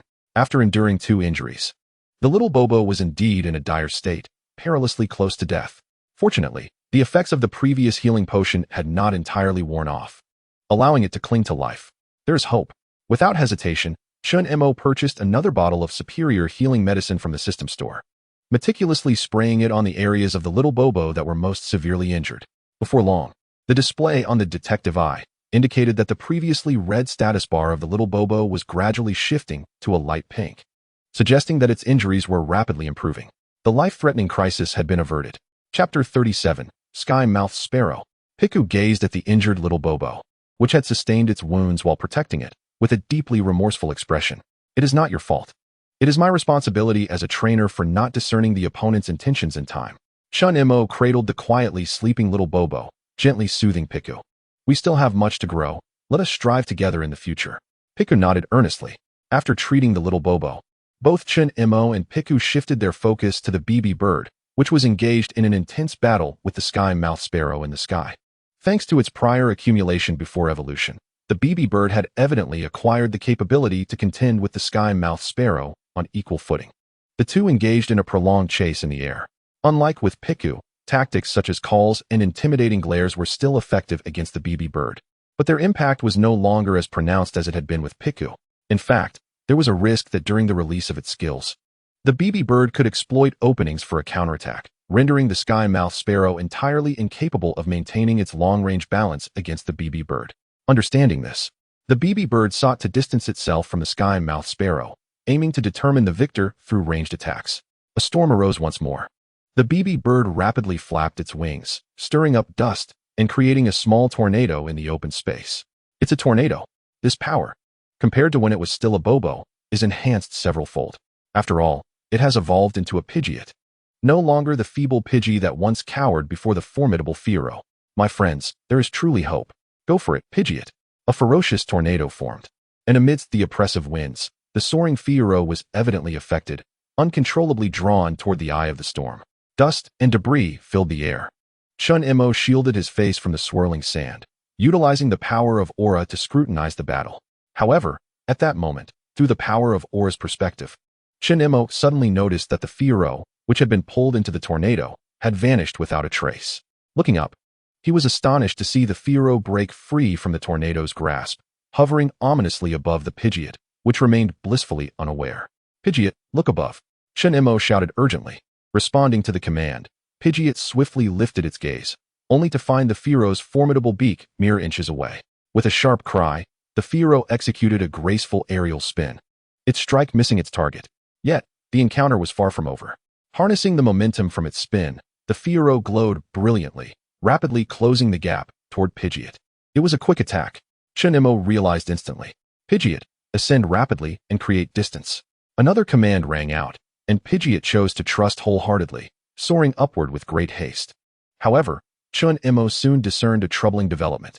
Fueled by the quick attack, the Fearow had completely locked onto Pidgeot's position, and with its inherent speed surpassing that of Pidgeot. The distance between them was dwindling. There was no choice left. Pidgeot, use wing attack to intercept its quick attack. Chen Mo cried out. Pidgeot spun around, its wings emanating a dazzling light as it surged forward to confront the Fiero. Naturally, intercepting the quick attack was an impossible feat. This maneuver was merely a desperate choice to trade blows. With a resounding clash, the two colossal birds collided, and the immense force generated a gust of wind that made Chen Mo furrow his brow, his heart racing with tension. Pidgeot! The cry rang out, and the Fiero burst forth from the swirling dust, ascending higher. Pidgeot, not to be outdone, emerged shortly after. It appeared that both had sustained injuries, with Pidgeot bearing the brunt of the damage, as its prior wounds had not fully healed despite its evolution. The situation was dire, and Chen Mo's brow furrowed even deeper. Just then, the Fiero in the sky began to tremble uncontrollably in a peculiar manner. With his exceptional vision, Chen Mo discerned clearly that an arc-like phenomenon was entwined around the body of the Pidgey. Utilizing his eye of detection, he confirmed his suspicion. A special status of paralysis appeared in the status bar of the Pidgey. This revelation left Chen Mo utterly perplexed. Despite the battle being a clash of flying-type moves, why had the Pidgey suddenly succumbed to paralysis? The only creature present capable of inducing such a state was Piku, yet regrettably, its previous two electric attacks had missed their target. Before Chen Mo could ponder further, the Pidgey, seemingly aware of its condition, resolved to swiftly conclude the battle. Struggling against its discomfort, it vibrated its wings and unleashed its most powerful move, Peck Drill, diving towards the Pidgeotto. With the velocity of its descent, the Pidgey reached its peak speed. However, in that fleeting moment, the adverse effects of paralysis caused its movements to falter once more. Seizing the opportunity, Chen Mo understood it was time to bring the battle to an end. Pidgeotto, unleash your new move, Aerial Ace. As a newly learned technique, Aerial Ace ranked among the most formidable of Pidgeotto's abilities, and in this moment, it seemed to manifest as a boon, elevating its focus and physical prowess to their zenith. Oh, Pidgeotto! Two beams of light raced through the sky, and whether it was Chen Mo, Piku, or the audience before the screen, none dared to blink. Boom! The collision ignited a fierce explosion of energy, enveloping the area in thick smoke. How tense! Who has won? It must be Pidgeotto. Is this what battles between Pokémon look like? Exciting, incredibly exciting. Mo Bao's command was crucial, regardless of the outcome. I will always adore Mo Bao. I truly love this man and the Pokémon by his side. Oh dear heavens! I would trade a month of my life to see Pidgeotto triumph. I would give up my roommate's decade of singlehood for a Pidgeotto victory. Look, something is falling. From the haze, a figure plummeted helplessly. While everyone held their breath in anticipation, Chen Mo, already privy to the outcome, allowed a faint smile to grace his lips. You have won, Pidgeotto. Chapter 38. If destiny cannot unite us, it ultimately only adds to our loneliness. A clear, high-pitched chirp resonated throughout the forest, revealing an unmistakable exuberance. It's Pidgeotto. So cool. Pidgeotto, my superhero. This victory is all thanks to Pidgeotto. Though Mo Bao did quite well too. Please procure a superior live streaming device for me immediately. I am willing to cover the expenses. I am truly distressed, as the battles between the BB Bird and the Big Beak Sparrow often venture off-screen, causing me to miss numerous dazzling displays of the BB Bird's prowess. Indeed, my discomfort is profound. I declare that the BB Bird is my destined Pokémon. I must acquire one to nurture, eagerly awaiting its evolution to take flight with me. At the moment the victor was determined, the live streaming room erupted, with comments and gifs flooding the screen. Excited viewers, like Hui, sprang from their sofas, one hand gripping their phones while the other pumped in triumph, unable to conceal their exhilaration. Under the azure sky, the BB Bird soared freely above the forest, its tuft of pink feathers swaying with the breeze, akin to a beautiful ribbon draped upon a victor. Chen Mo gazed at this scene, his heart stirred with lingering emotions. Suddenly, he noticed the circling BB Bird change direction, flying straight towards him before landing gracefully on the ground. Beep! The BB Bird affectionately nudged its head against him. Compared to its original form, this BB Bird had grown so large that Chen Mo could only encircle its neck with his hands, gently stroking its back feathers. You have performed splendidly, BB Bird. This is the fruit of your own efforts, and I have always believed in your potential. As the BB Bird continued to nuzzle against him, a smile broadened on Chen Mo's face. All right, let us not forget that the situation with the Big Beak Sparrow remains unresolved. Indeed, the Big Beak Sparrow, though injured and unable to fight, had not surrendered its will to survive, struggling on the ground to rise. I can't shake the feeling that the big beak sparrow seems rather pitiful now. Pitiful? Just moments ago, it was attacking BB and the others without a hint of sympathy. If we eliminate the big beak sparrow, will the BB bird agree to your previous invitation? Certainly. Without the big beak sparrow, the BB bird's kin would no longer face a threat to their existence and could naturally accompany you. Then shall we proceed to eliminate the big beak sparrow? Chen Mo retrieved the live streaming device and turned to the BB bird, softly inquiring, "What will you do?" Without needing further encouragement. The BB bird harbored nothing but intense hatred for the big beak sparrow, poised to conclude its greatest rival. Suddenly, a series of piercing bird calls echoed through the air. Chen Mo gently lifted his head and beheld a scene unfolding in the forest ahead. A multitude of birds, with their brown, fluffy crests and fierce visages, swiftly emerged, forming an impenetrable moving barrier before the great mouth sparrow, resolutely obstructing the advance of the biber bird. Are they protecting the great mouth sparrow? Look, there are more over there. No, those are Bobo and other biber birds. Shortly after the arrival of the fierce sparrows, a flock of Bobos and a handful of bibers followed suit, landing behind the great biber bird. The cacophony of birdsong was both magnificent and chaotic. It was at this moment that Chen Mo realized the brutal nature of the racial conflicts within the realm of spirits. Often, it seemed, one side could only rise after the other had been utterly vanquished. If they sought to eliminate the great mouth sparrow entirely, then the bibers and their kin would inevitably pay a harrowing price. This is survival. I fear the biber may not be able to defeat the great mouth sparrow. At least not today. What shall we do? Are we to let the great mouth sparrow go? If so, Bobo could never follow Mo Bao away. Oh, why must such things happen?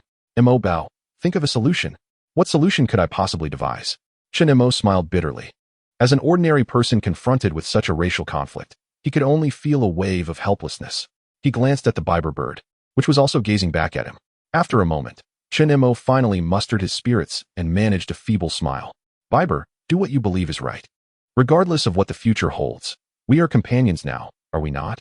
The biber's voice had grown notably somber. It regarded Chen Mo for a long while, then spoke to the Bobo kin behind it and called out to the fierce sparrows ahead. The fierce sparrows swiftly vanished from the biber's sight along with the great mouth sparrow. Suddenly, it felt a gentle hand resting on its back, warm, reminiscent of that night. Such a tender creature. Yet, biber, from this moment forth, please forget the words I spoke to you by the lakeside. Chen Mo smiled gently. The Bobo kin still need you, and it is uncertain when that great mouth sparrow will return. It poses a significant threat to the Bobos. Without you, their survival will become exceedingly difficult. Therefore, remain here to continue caring for them. Do not be sorrowful. We shall have opportunities to meet again. Moreover, once the bibers mature and evolve into the great eagles, we shall surely have chances to journey together. That will indeed be a day of greater beauty. As he spoke, Chen Mo found it increasingly difficult to suppress the ache within his heart. At this very moment, he suddenly pondered the emotions that Xiaoji must have felt when he released the Pidgeotto. Was it ultimately a futile act, merely deepening the solitude? Chen Mo slightly lowered his head, not wishing for his BB bird to catch a glimpse of his current expression. Suddenly, he felt something tugging frantically at the hem of his trousers. His consciousness returned to reality as he heard Piku's anxious exclamations. What's wrong, Piku? Chen Mo bent down and saw Piku clutching a phone that was incessantly vibrating. Glancing at the screen, he noticed an incoming call from an unfamiliar number. Frowning slightly, Chen Mo accepted the call. On the other end, a familiar voice emerged. My goodness, Mo Gu, you finally answered. I was about to lose my mind. Chapter 39, The Turning Point. Ahui? Chen Mo remarked, his face a mask of perplexity. How did you obtain my phone number? Hey, Ahui chuckled on the line. Responding with a question of his own. Mo Gu, weren't you searching for a place to move recently? Do you remember leaving your number at a place called Incheon Lake? The reminder was strikingly evident, and Chen Mo instantly recalled the events of that day. Due to Piku's antics, the house hunting experience had not gone smoothly. Some agents had refrained from outright refusal, instead saying they would inquire with the landlord and property management before proceeding, including the one at Incheon Lake. Having received no callbacks for quite some time, Chen Mo had assumed the matter was likely a lost cause. However, it now appeared there might be a glimmer of hope. Could it be that you were the landlord of that place? Not at all. Chen Mo barely had a moment to catch his breath before Ahui continued. But you're not far off. My family is involved in real estate, and we do have some collaborative ties with that location. When I heard about a young man with a Pokémon searching for a house, my first thought was of you, Mo Gu. Ah, I see. No wonder you are so well off, Chen Mo remarked, glancing at BB Bird before slowly addressing the phone. You must have more to discuss than merely confirming my identity. If there is something you wish to convey, please do so promptly. I am a bit preoccupied at the moment. There's no need to rush, Mo go. I've been watching the live stream too, and I actually called regarding the BB bird situation, Hui elaborated. If I recall correctly, during your explanation of the Pidgey species, you mentioned their exceptional sense of direction. Regardless of how far they stray from their nests, they can always return without losing their way, correct? Indeed. That is a characteristic of the Pidgey species, Chen Mo nodded, though he felt a flicker of confusion about why Hui was inquiring about this.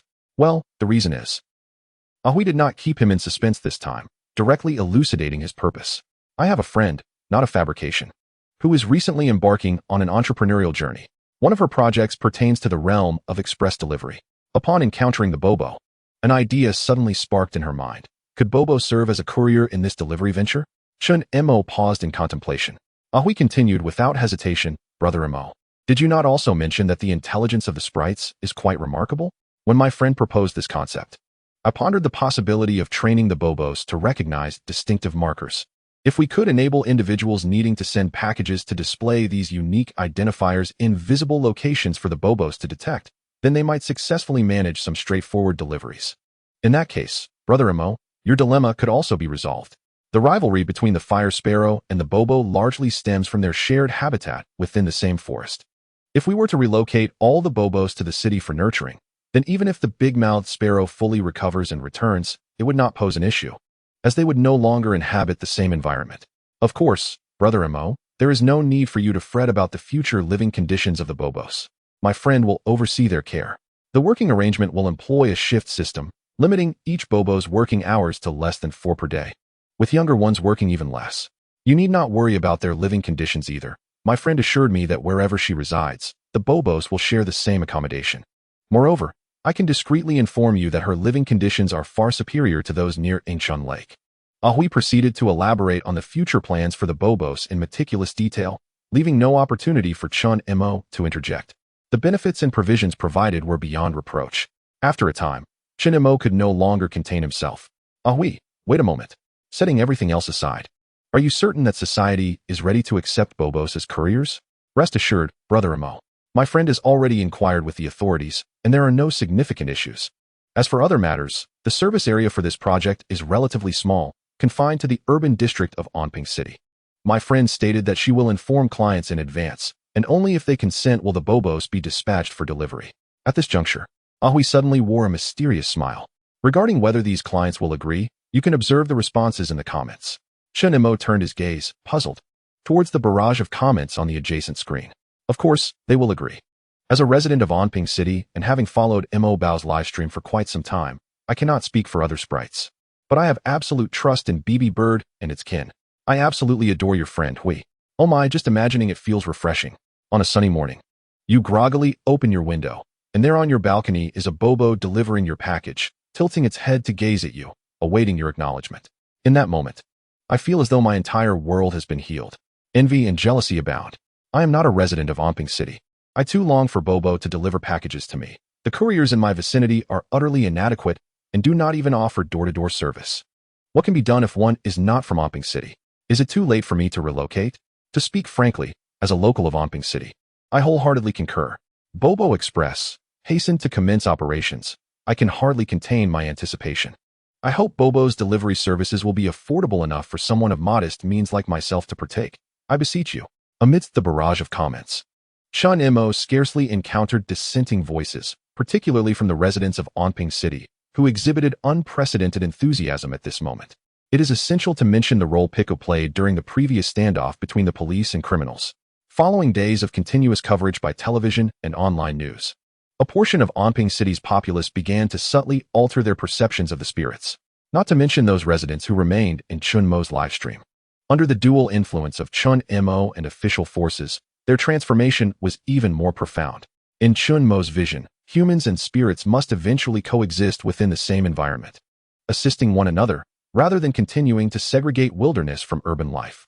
Listening to Hui's proposal, a sudden feeling surged within Chen Mo. If Bobo could genuinely integrate into the city in such a capacity, it might serve as a catalyst, a timely opportunity to shift humanity's ingrained perceptions of spirits. Chapter 40. Dream of Flight. What do you think, BB Bird? Although my inclination leaned towards Hui's suggestion, given that this matter pertains to the entire Bobo clan. Chen Mo meticulously conveyed the situation to BB Bird, awaiting the clan's decision. The sounds of Bobo and BB resonated in the open space, akin to a lively discussion among humans. Before long, the outcome was revealed. BB Bird swiftly charged towards Chen Mo, excitedly chirping as it tackled him to the ground, its intentions unmistakable. It's done. The Bobo delivery service is truly on the horizon. Congratulations to Mo Bao for gaining the allegiance of yet another spirit, and congratulations to a certain host in the livestream, who will now be able to bond with a multitude of Bobos and BB Birds. How enviable it is to be wealthy, though the journey was fraught with challenges. The ultimate result is splendid. BB Bird, having fulfilled its racial mission, can now securely follow Mo Bao in pursuit of its own spiritual sky, while the Bobo clan can break free from the ceaseless conflicts with the Fire Sparrow clan and embark on a new life. This conclusion is simply marvelous. Blessings upon Mo Bao, your efforts have all been worthwhile. Hooray! In Anping City, Lushan Villa District, a girl who had been anxiously watching the live stream could no longer contain her excitement. Clutching her tablet, she gazed at BB Bird on the screen, exuberantly rolling about on her bed while breaking into fits of silly laughter. Countless BB Birds and Bobo creatures, fluffy and adorable, embodying strength. They can even carry humans aloft when they mature. Oh, how marvelous the flying sprites truly are. The young girl turned over, gazing up at the azure sky beyond the glass window, her eyes brimming with hope as she reached out her hand yearnfully. Perhaps the tale has only just begun. Yet, with the addition of the BB Birds and the Bobo clan, this journey through Hongjingpo Forest Park is drawing to a close. If all proceeds as expected, we shall depart from Hongjingpo Forest Park tomorrow, heading towards my city. Chen Mo gently stroked the soft feathers of the BB Bird and spoke softly. Thus, dear BB, before the dawn arrives, you must gather your kin, for we shall set forth in the early morning. Beep. The half-closed eyes of the BB Bird emitted a chirp, seemingly acknowledging its understanding. Just as Chen Mo intended to remind the BB Bird about the future life in the city and to caution its kin against the malice from human society, he suddenly noticed the BB Bird taking a few steps forward, presenting its back to him while continuously chirping. Wait, BB, do you wish for me to mount you? Chen Mo questioned, puzzled. Beep. The BB Bird emitted a resounding chirp, evidently confirming Chen Mo's assumption. It is undoubtedly a challenging endeavor for a typical BB Bird to carry an adult, yet this particular BB Bird, in terms of size and strength, far surpasses its ordinary counterparts, even rivaling the might of a typical BG Eagle. Feeling a surge of excitement, Chen Mo's heart raced.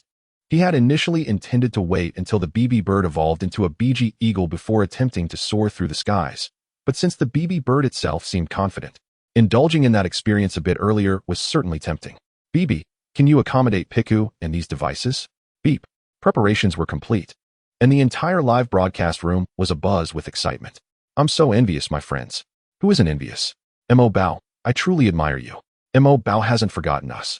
He even remembered to bring the streaming equipment. I'm in tears. Hurry, let me experience this, even if just for a fleeting moment. Oh, grant me a BB Bird. Oh, Divine One, I long to fly, but a BB Bird won't suffice. Mo Bao's is clearly exceptional. You need to seek a BG Eagle to soar with you. Throughout history, humanity has never relinquished the dream of flight. Each time we gaze at the sky and extend our hands, it is merely to draw closer to that expanse of blue. With a heart full of fervent excitement and a tinge of trepidation, Chen Mo ascended onto the broad back of the BB Bird. Beep. Noticing that Chen Mo had one hand occupied with the live streaming equipment, Bobo refrained from his usual soaring ascent. Instead, he chose a gentler angle, rising steadily into the sky. The sound of the wind whispered in his ears, and as he glanced down, the ground he had once stood upon receded into the distance. Expanses of lush greenery merged seamlessly into a breathtaking panorama. The breeze tousled the stray strands of hair on Chen Mo's forehead, and within his eyes, an uncontrollable glimmer sparkled. Pikachu, look over there. It's the red leaf lake. Pika Pika. Unlike the first time Chen Mo ascended into the sky, Pikachu, although having agreed to Chen Mo's proposal, suddenly shut his eyes tightly shortly after leaving the ground. His expression clearly revealed a hint of fear. Don't worry, trust in BB Bird. So, Pikachu, open your eyes. You might just see your little companion, Kingler, here. Chen Mo encouraged with a smile. Perhaps it was the mention of Kingler that prompted Pikachu to slowly open his eyes. However, the overwhelming visual stimulus caused him to nervously shut them once more, his tiny claws gripping Chen Mo's shoulders tightly. It seemed that he genuinely harbored a fear of heights. With this in mind, Chen Mo pondered that any future plans to have Pikachu collaborate in battle alongside BB Bird might be thwarted. Just as he contemplated this, he noticed Pikachu tentatively opening his eyes again, glancing curiously at the forest below before quickly closing them once more. This repetitive cycle continued, and gradually, Pikachu began to acclimate to the sensation of soaring through the sky. Observing Pikachu, who could now manage to squint his eyes, Chen Mo smiled gently and instructed BB Bird to reduce speed further. By the way, BB Bird, I noticed you seem to be flying in a specific direction. Is it because of Pikachu and me? Chen Mo inquired, puzzled. If that is the case, there's no need to worry too much. Pikachu and I can adapt to some simple turns. Beep. Is that not the reason? Now, Chen Mo found himself in doubt. Initially, he believed BB Bird simply wished to take him and Pikachu for a leisurely flight, but it appeared there was more to it. Before he could ponder further, he sensed BB Bird's body beginning a steady descent, evidently preparing to land. Chapter 41. The Unknown Totem. Here, BB Bird finally came to rest atop a cliff. And Chen Mo stood on the high slope, surveying the breathtaking vista of the Hongjing Slope Forest. Truly beautiful. Without a doubt, it was an exquisite vantage point. Yet as Chen Mo turned his gaze to BB Bird, he felt that BB Bird must have had ulterior motives for bringing him and Pikachu to this location. BB Bird, what is your purpose in bringing me here? Beep. BB Bird emitted a clear chirp and then flew directly to the very edge of the cliff, pausing there. Confounded, Chen Mo immediately followed suit. Beep. The BB Bird spread its wings and uttered something towards Chen Mo, then demonstratively touched the edge of the cliff with its wings. What is this? A mysterious ritual of the Bobo clan? How would we know? Did you not see that Mo Bao looks utterly bewildered? If even he, an expert, is unaware, what makes you think we, mere enthusiasts, could know? Regardless, BB Bird surely poses no threat to Mo Bao and Piku. Hurry up, what is happening? Before the camera, the space touched by BB Bird suddenly rippled like the surface of water. The mesmerizing image of waves spreading through the air left Chen Mo completely dazed. What on earth was this? Within the realm of the aura of the wave guiding power, the space appeared normal. Only the naked eye could perceive the ripples. Just as Chen Mo stood there, bewildered, a dark object suddenly emerged from the eerie ripples, causing a surge of alertness within him. Soon, the bizarre black entity fully materialized from the ripples, followed closely by another. Their bodies were entirely black, featuring a single eye, resembling mysterious symbols left behind from ancient times when written language had yet to be formed. Upon seeing BB Bird, these two peculiar little beings floated in the air, circling around BB Bird several times, occasionally emitting strange sounds, seemingly greeting it, to which BB Bird responded with cheerful chirps. Witnessing this, the barrage of comments erupted fervently. What on earth is this? Is it also a sprite? It looks quite strange, but upon closer inspection, it somewhat resembles letters from the phonetic alphabet. Really? I don't think so. It just seems undeniably odd. What the heck is this? Mo Bao, don't just stand there. Quickly use your vast knowledge to explain this. Could it be that even Mo Bao does not recognize these creatures? Chen Mo glanced at the comments, then turned his gaze towards the two small beings circling around Bobo. Indeed, they were a type of sprite, one that was exceedingly mysterious. Currently, his understanding of them was minimal, only aware that they had existed for a long time and possessed various states. If one were to assign a name to them, they could tentatively be referred to as the Unknown Totem. As soon as this was mentioned, the comments became even more animated. Incredible! Are there sprites in this world that even Mo Bao is unaware of? Unknown Totem, true to its name, is filled with mysteries all over. Mo Bao, since this is a sprite unknown to you, it's best to proceed with caution and not be reckless like before. What is there to fear? It was BB Bird that brought Mo Bao here. I trust BB Bird will not harm him. Thank you all for your concern. However, judging by the current situation, it appears there is no immediate danger. As Chen Mo spoke, a sense of bewilderment enveloped his mind. Why had an unknown totem made its appearance here? According to the descriptions provided by the Eye of Detection, the habitats of unknown totems typically resided within ancient ruins and rifts in space-time. Did this imply that the ripples in space he had just witnessed were indeed a spatial rift? However, Chen Mo refrained from acting impulsively, sensing that the two unknown totems seemed to be observing him as well. He exhibited a cautious demeanor towards these enigmatic entities. After all, in the original world of Pokémon, unknown totems had once conjured a legendary NTI, showcasing formidable strength that felt utterly comparable to the real NTI. Beep, beep. The Pidgey appeared to communicate something to the unknown totems. After a lengthy deliberation, the two totems approached, circling around Chen Mo and scrutinizing him without any pretense. Finally, accompanied by a peculiar low hum, the space where the ripples had manifested underwent another transformation. A rift materialized out of thin air, intertwining shades of purple and blue light, as if crafting a wondrous, infinite, mysterious realm. However, before Chen Mo could examine it closely, he abruptly felt his body levitating uncontrollably. It was clear that this was the influence of the two unknown totems. What, exactly, do you intend to accomplish? Chen Mo could no longer suppress his inquiry. Yet, the totems offered no reply, merely floating ahead and entering the enigmatic space, followed closely by Chen Mo, Pikachu, and Pidgey. The vibrant hues of purple and blue enveloped their entire field of vision. This sudden turn of events filled Chen Mo with anxiety, while Pikachu clung tightly to his neck, nervously surveying the surroundings. In contrast, Pidgey seemed unfazed, leisurely trailing behind the unknown totems. It appeared that Pidgey had visited this place before. If so, could it be that the unknown powers observed earlier with the Eye of Detection were connected to this location? As his anxiety slightly eased, a sudden flash of white light in his line of sight compelled Chen Mo to squint. Upon reopening his eyes, he found himself in an area dimly lit, reminiscent of artificially constructed ruins. A secret realm? This astonishing scene instantly conjured images of those mystical places referred to as secret realms in various novels. What just transpired? Why did the screen suddenly go dark, only to brighten again and transport us here? Where exactly are we, Mo Bao? The surrounding pillars exude an ancient aura, astonishing. Where have the unknown totems brought us? Did I hear Mo Bao mention a secret realm? Is this what he meant? Oh no, it seems Mo Bao has frozen again. At this moment, Chen Mo gazed in astonishment at a colossal mural situated at the far end of the corridor. It depicted a creature that seemed to be a fusion of a dinosaur and a robust, bipedal western dragon, its form composed entirely of shades of gray and black. Adorning its head was a crown of horns resembling jagged lightning, while its tail culminated in a prominent conical structure studded with spikes.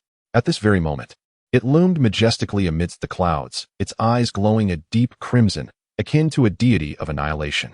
Surrounding it was a tempest of dark clouds, from which fearsome lightning bolts cascaded downward, as if passing final judgment upon the beings below. As he beheld this mythical creature, Chen Mo slowly uttered its name, Jiklong. Chapter 42. Ancient Relics from the Elven World Headquarters of the Omping City Criminal Investigation Team. Professor Zhou, the hotel arrangements have been made. When do you plan to head over? Why the rush? In the office, Professor Zhou, clad in a sleek black suit and donning a pair of black-framed glasses, his silver hair impeccably groomed, smiled at the middle-aged officer before him. Xiao Wang, it's been years since we last met. Can't we sit down and have a proper chat? Upon hearing the elder's words, Officer Wang couldn't help but offer a wry smile. He had first met Professor Zhou over 20 years ago when he was merely a junior officer involved in a rather peculiar criminal case that brought him into contact with the then-renowned professor from Imperial Capital University. However, their time together was brief, and although they had exchanged contact information, years had swiftly passed without much communication. It was only after the recent call from the Bureau of Beast Research and Countermeasures, instructing him to keep an eye on a citizen named Chen Mo from Omping City, that he had re-established contact with Professor Zhou. Just as Officer Wang was about to engage in light conversation to ease the atmosphere, the office doors suddenly swung open. Two young individuals dressed in casual attire burst in, one of them clutching a mobile phone. Before Officer Wang could utter a word, he turned to find that they were none other than the professor's own disciples, prompting Professor Zhou to erupt in anger. What on earth are you two doing? Do you think this place is your home? Is there not a shred of basic courtesy left in you? Do you not understand the simple act of knocking before entering a room? Seeing the professor's ire, Hu Chenliang immediately wilted but, recalling the urgency of the situation unfolding in the live broadcast, hastily responded, "No, teacher, something significant has occurred." Significant? Professor Zhou retorted, "Even if it were of utmost importance, it does not justify your reckless behavior." The young man dressed in a white shirt behind Hu Chenliang shook his head, then stepped past him to place the mobile phone on Professor Zhou's desk. "Teacher, please take a look at this. It truly is a matter of great consequence." Professor Zhou furrowed his brow and leaned down to examine the phone resting on the desk. On the screen, a video awaited playback, featuring a familiar young man standing before it, Comrade Xiao Mo. Upon clicking, the video revealed a brief clip, capturing the moment when Chen Mo was taken away by an enigmatic totem. Immediately, Hu Chenliang hastily interjected, "Professor, Chen Mo has been taken by this mysterious spirit known as the Unknown Totem and has entered that rift. The live stream has almost been offline for a minute now." "What?" Professor Zhou's expression grew grave. He lifted his head, pointing at the video, and turned to Officer Wang. Officer Wang, is it possible to access real-time satellite surveillance of this area? It should be feasible. I'll find someone to arrange it immediately. Officer Wang promptly rose and hurried out of the office. Once again, Professor Zhou clicked on the video, his demeanor heavy with concern. In fact, the Bureau of Beast Research and Countermeasures had documented over 100 types of spirits. Every spirit encountered by Chen Mo during his live broadcasts had been witnessed by Professor Zhou or noted in the archives. However, this particular spirit that took Chen Mo was entirely unknown to him. The unknown is indeed the most terrifying aspect. At present, humanity's understanding of spirits remains alarmingly deficient. Even those within the Bureau of Beast Research and Countermeasures find themselves at a loss regarding many matters. There was a fervent hope that no unforeseen calamities would befall Chen Mo, someone whom Professor Zhou held in high regard, primarily due to the vast enigma surrounding him and the knowledge of spirits. In truth, many within the Bureau had become restless due to the revelations Chen Mo presented in his live streams. Had it not been for Professor Zhou's staunch opposition, Chen Mo might have already faced restrictions on his movements. After all, some within the Bureau believe that one could fully trust our nation to achieve peaceful coexistence between humans and spirits, advocating for dialogue rather than resorting to the perilous method of live broadcasting in the wild.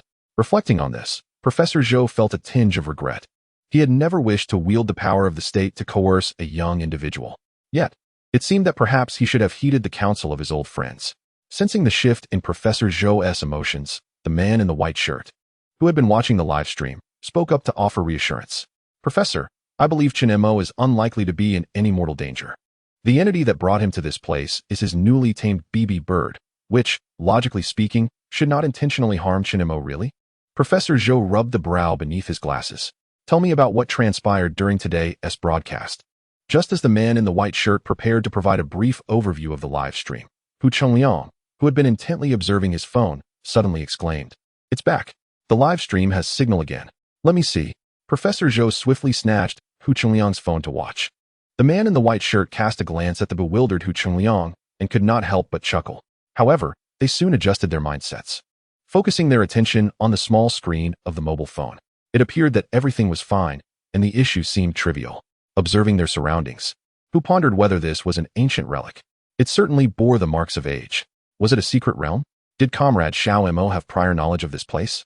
As Hu scrutinized Chen Mo's expression on the screen, a thought crossed his mind. Could it be that this was not Chen Mo's first encounter with such enigmatic places? The man in the white shirt began to comprehend. He was beginning to understand why Chen Mo possessed such extensive knowledge about the elves. If one observed the murals surrounding the video, it seemed they depicted elves alongside humans dressed in primitive attire.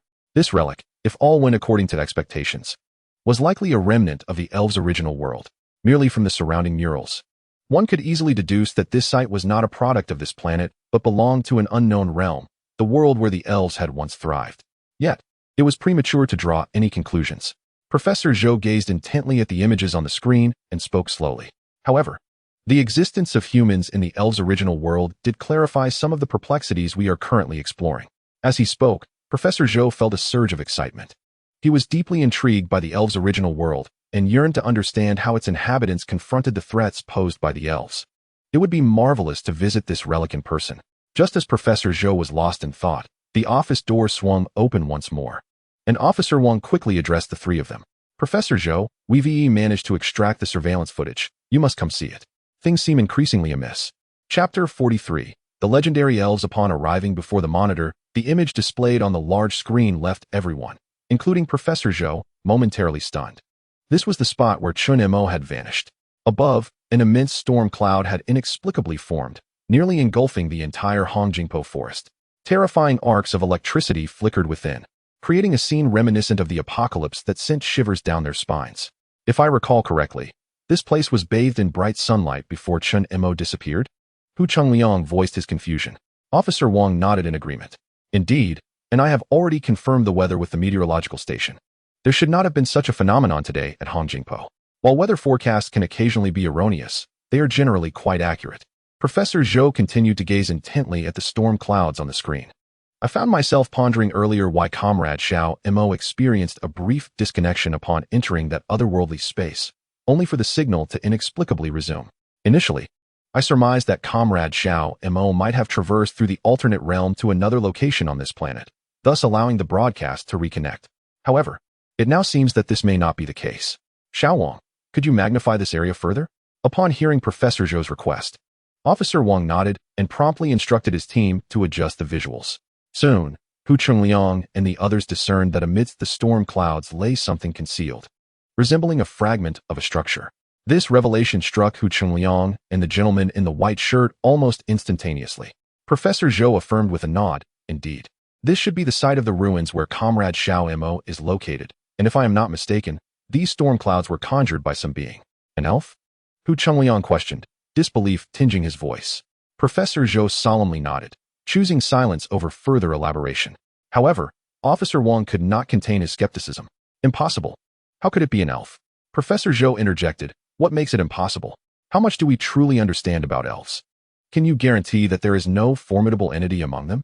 He continued, my hypothesis is not without foundation. The answer lies within the ruins where Comrade Xiao Mo currently resides.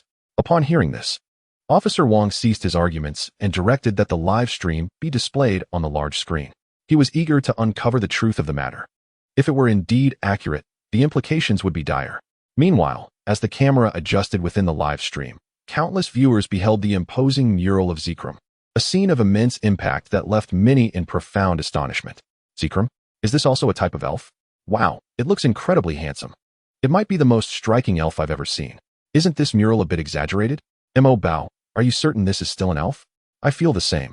Based on the mural's portrayal, couldn't a single Zekrom effortlessly obliterate a city?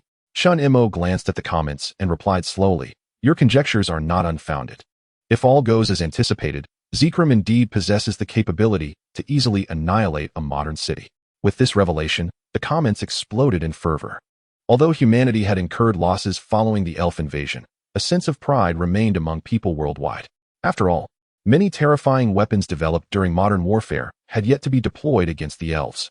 In their prevailing mindset, they believed that in a full-scale war against the elves, despite potential heavy losses, humanity would ultimately emerge victorious. However, Chen Mo suddenly mentioned that the terrifying power unleashed by a single sprite could indeed obliterate a modern city. And the cognitive shock of this realization is profound. This is not mere hyperbole. With a wry smile, Chen Mo initially intended to wait until the world had a basic understanding of ordinary sprites before enlightening them about legendary sprites like Zekrom. Yet, it appears that some matters must be addressed prematurely. Many viewers, having watched the live stream for quite some time, should be able to grasp that there exists a disparity among sprites. Even within the same species, there are distinctions of superiority, as exemplified by Pidgey and its kin. Currently, the evolved form of Pidgey has transcended its relatives in terms of life level. Nonetheless, in this world, there exists a category of sprites that inherently defy reason, whose life levels far surpass those of ordinary sprites. Even if Pidgey were to evolve into Pidgeot, it would still struggle to measure up to their life levels. These sprites have existed since the dawn of the world and are thus referred to as legendary sprites. Zekrom is one such sprite, and it belongs to the more formidable tier. Countless viewers, upon hearing Chen Mo's words, were filled with disbelief. Legendary sprites? Mo, is everything you say true? To be honest, I want to challenge Mo's assertions, but so far, his explanations have not contained any significant errors. Perhaps just a minor mix-up between Pidgey and Spearow. Impossible. I refuse to believe it. How can humanity possibly triumph over such sprites? Why must we always think about defeating legendary sprites?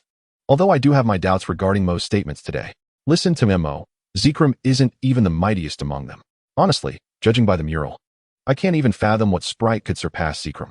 It must be a bluff. After all, it's just a mural. The comments filled the screen with chatter. Yet, truth be told, Chen Mo has finally come to an understanding. He now comprehends why Pidgey experienced a sudden paralysis during its battle with Staraptor, that unknown force, which even the system could not identify, might indeed have been influenced by the dual-type Zekrom. It seems that his Pidgey has encountered a stroke of fortune. Silently, Chen Mo glanced at Pidgey, only to notice that it appeared somewhat out of sorts. Its gaze was fixated on the mural, sharp and intense, exuding an indomitable spirit. In that moment, Chen Mo suddenly realized that Pidgey was seemingly competing with the Zekrom depicted in the mural, eager to prove that it too could stand strong. Excellent. This bird is broadening its horizons. Chapter 44, Zekrom and the Ideal Person, Part 1. After the enigmatic totem led Chen Mo into this ancient relic, it vanished without a trace, leaving only Chen Mo and his two spirits in its wake. Since he had arrived, It would be remiss not to explore this ancient site. The relic itself was vast, yet its spatial structure was remarkably straightforward. The main entrance was sealed by a thick stone door, while the interior space was roughly rectangular, adorned with ancient stone pillars that stood tall, marked with the passage of time, extending upward until they connected to the colossal mural of Gekrom above the stone steps. Aside from the immense mural of Gekrom, the most distinctive feature of the ancient relic was the series of wall paintings that adorned the surrounding walls. Although these murals did not match the size of Gekrom's mural, each occupied approximately 1/3 of the wall, covering both sides of the relic. Intriguing indeed. Upon Chen Mo's preliminary observation, it appeared that these ancient murals depicted a complete narrative. However, due to severe erosion over time, many areas of the murals had deteriorated beyond recognition, allowing only a vague understanding of the story's essence. As the focus of the camera lingered on the murals, the previously boisterous barrage of comments quieted momentarily, gradually captivated by the tale illustrated in the mural and the many unfamiliar spirits it portrayed. Mo Bao, you're moving too fast. Could you slow down a bit? I barely had the chance to appreciate the last mural before you skipped it. Look, there's also a depiction of Gekrom in this mural. I sense that the story in this mural seems to narrate the legend of Gekrom. Mo Bao, could you elaborate for us? There are parts one truly do not comprehend. Mo Bao, don't just indulge in your own enjoyment. Alright, now that you all have calmed down, let us delve into the stories within these murals, as well as the legends surrounding Gekrom. Chen Mo glanced at the comments and continued. As you can see, a significant character in this mural is indeed the Gekrom we just mentioned. Before we delve into this story, we must understand one crucial point. The legendary spirits do not merely represent their own might within their world. Each legendary spirit typically possesses a unique role. Some nurture the earth and the oceans, others can alter climates and ocean currents, some inherently govern time and space, while others embody life and death. As one of the legendary spirits, Gekrom naturally possesses its own distinct role, representing a concept, namely, ideals. This statement instantly sparked a strong reaction in the livestream. Spirits? According to Mo Bao's description, this is clearly akin to deities. This is too exaggerated. I remain skeptical of Mo Bao's words. Unless I witness it with my own eyes, I shall not believe. According to Mo Bao's description, if a legendary spirit were to casually emerge, would it not effortlessly overpower us mere humans? Indeed, Mo Bao has mentioned it is merely a legend. Our nation harbors many tales of primordial figures. Should we believe they are all real? Certainly, since they are but legends, we may entertain them. Perhaps there exists a spirit named Zekrom in the realm of spirits, but due to the ancient humans' profound reverence for beings of extraordinary abilities, they may have deified Zekrom. Stripped of its divine facade, Zekrom might simply be a special spirit, slightly more formidable than the average one. At the headquarters of the Anping City Criminal Investigation Team, Officer Wang could not help but direct his gaze towards Professor Zhou. What is your perspective, Professor Zhou? I am uncertain, replied Professor Zhou, adjusting his black-rimmed glasses as he observed Chen Mo on the screen. However, if Comrade Xiao Mo's assertions hold true, we must undoubtedly revise our strategies when confronting spirits. Officer Wang refrained from further inquiries, while the entire office, captivated by the live broadcast, contemplated their thoughts. The narrative of the mural commenced from an ancient continent where animosity reigned between humans and spirits, leading to incessant bloodshed and warfare. In stark contrast to modern society, the conditions of human existence in that bygone era were exceedingly harsh, lacking formidable modern weaponry and armed solely with cold steel. Ancient humans appeared particularly vulnerable when faced with the extraordinary capabilities of spirits. Numerous instances depicted a solitary powerful spirit annihilating an ancient tribe. Yet, in their struggle for survival, humans exhibited an energy that surpassed contemporary imagination. They displayed remarkable unity, often rallying support from all corners when one faction suffered under the onslaught of spirits. Consequently, the discord between humans and spirits intensified, nearing an irreconcilable state. How reminiscent, Chen Mo remarked with a sigh, prompting a flurry of discussion within the live stream. This is akin to an ancient version of our world's current predicament. It seems humanity in another realm also faces dire challenges against spirits. To be candid, if this trajectory continues, I harbor doubts regarding humanity's chances of triumphing over the spirits. It is grim. Could this lead to total annihilation? I doubt it. Upon first examining Zekrom's grand mural, I noticed what appeared to be human settlements beneath the storm clouds. Gazing at the barrage of comments, Chen Mo resumed his explanation of the mural. After briefly outlining the overarching context of the story, The perspective within the mural abruptly shifted, landing in a quaint village nestled deep within the mountains. Unlike the outside world, the inhabitants of this village harbor a distinct fear of the elves, yet they refrain from provoking them. Whenever they encounter an elf, they swiftly retreat, never engaging in conflict. Influenced by this philosophy of survival, the villagers may experience some friction with the elves, but overall, their disposition is far more amiable than that of their counterparts beyond the village. Consequently, their animosity towards the elves is not as pronounced as elsewhere. Before long, as the tale depicted in the mural unfolded, a human infant was born within this village. Countless spectators gazed upon the scene of birth, where the image of the infant occupied a significant portion of the mural. Without conjecture, it was evident that this child would emerge as the central figure of the narrative, the protagonist of this story. Chapter 45, Zekrom and the Ideal Being, Part 2, perhaps due to the destiny of a protagonist, or perhaps influenced by the unique ideals of this village. The young boy exhibited an extraordinary nature from the very beginning. He possessed a profound curiosity about the elves, often disregarding the admonitions of the adults to mingle with the small creatures. On one occasion, while frolicking alone in the wilderness, the boy encountered an accident. Standing atop a slope, he lost his footing and tumbled down into the valley. In that moment of peril, a passing elf came to his rescue. As he watched the elf depart after saving him, a spark of wonder flickered in the boy's eyes. From that day forth, the boy became increasingly heedless of adult warnings, fully immersing himself in the realm of the elves, marking him as the most peculiar individual in the village. As time flowed inexorably onward, war erupted between humans and elves, leading to widespread devastation. The collective grievances born from the conflict between the ancient beings of this land cast a crimson shadow over the once azure skies. The annihilation of human civilization seemed imminent. Yet, at that critical juncture, a figure emerged from the wilderness, accompanied by a dark, dragon-like creature soaring in the sky behind him. This being was none other than Zekrom. As previously mentioned, Zekrom embodies the ideal. According to legend, he aids those who endeavor to create an ideal world. It is therefore apparent that this young boy had been chosen by Zekrom. Chen Mo gazed at the scene depicted in the mural. In a desolate landscape strewn with the fallen, a solitary boy knelt upon the blood-soaked earth, gazing skyward at the somber heavens. A tear cascading down his cheek to the ground. His left hand pressed against his chest, while his right clutched a handful of soil, mingled with blood, remaining silent, suffering, and howling in anguish. At that moment, the heavens seemed to erupt with flashes of lightning, revealing a figure amidst the storm clouds. The youth appeared to sense some subtle disturbance. He raised his head, extended his arms toward the stormy clouds, and opened his mouth wide, as if articulating some profound truth. This marked the inception of a covenant. In response to the boy's aspirations and dreams, the colossal hand of Zekrom emerged from the tempest, meeting the boy's hand in a momentous touch. Thus, the legend began. The spectators, witnessing the birth of something extraordinary, exhibited palpable excitement. If I am not mistaken, this boy is indeed the same child we saw at the beginning. Who else could it be? Yet, the scene depicted in this mural is truly magnificent. Gazing upon it feels as though I am personally experiencing that brutal era, witnessing the rise of an idealistic soul. I must confess, the moment of the covenant ignited a fire within me. Even with the power of Zekrom, can this human truly alter the relentless conflict between humanity and the elves? Indeed, reality unfolded as the audience had envisioned. Despite possessing the formidable strength of Zekrom, the boy's initial journey was fraught with challenges. Many human tribes regarded him as an incomprehensible madman, beating him and forcibly expelling him from their territories.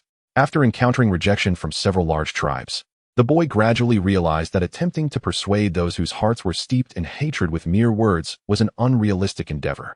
Upon this realization, he began to traverse the front lines of the war between humans and elves, utilizing Zekrom's power to incessantly thwart the outbreak of hostilities. Along his journey, he aided humans and healed elves, striving to shift the perceptions of both races through his actions in every new locale. In this manner, the boy matured into a man. His once youthful cheeks weathered and hardened, yet his eyes, still brimming with ideals, remained resolute and radiant. Behind him, an ever-growing assemblage of humans and elves coalesced, forming an invisible force of undeniable significance on this continent. At last, harnessing Zekrom's power once more, the man intervened in yet another war. The scale of this conflict was immense, and at his command, Zekrom maneuvered between the elves and humans, assisting the man in averting the war.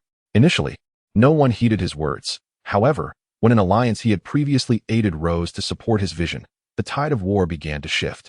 1-2. 3. Years of the man's efforts seemed to culminate in this moment, as a new coalition formed by both humans and elves intercepted the warring factions. Standing atop Zekrom, the man addressed the ceasefire between the elves and humans, passionately articulating his thoughts while occasionally gesturing toward the ravaged earth. At last, some have laid down their weapons, and the elves have chosen to return to the forest, leading to a profound shift in the course of history.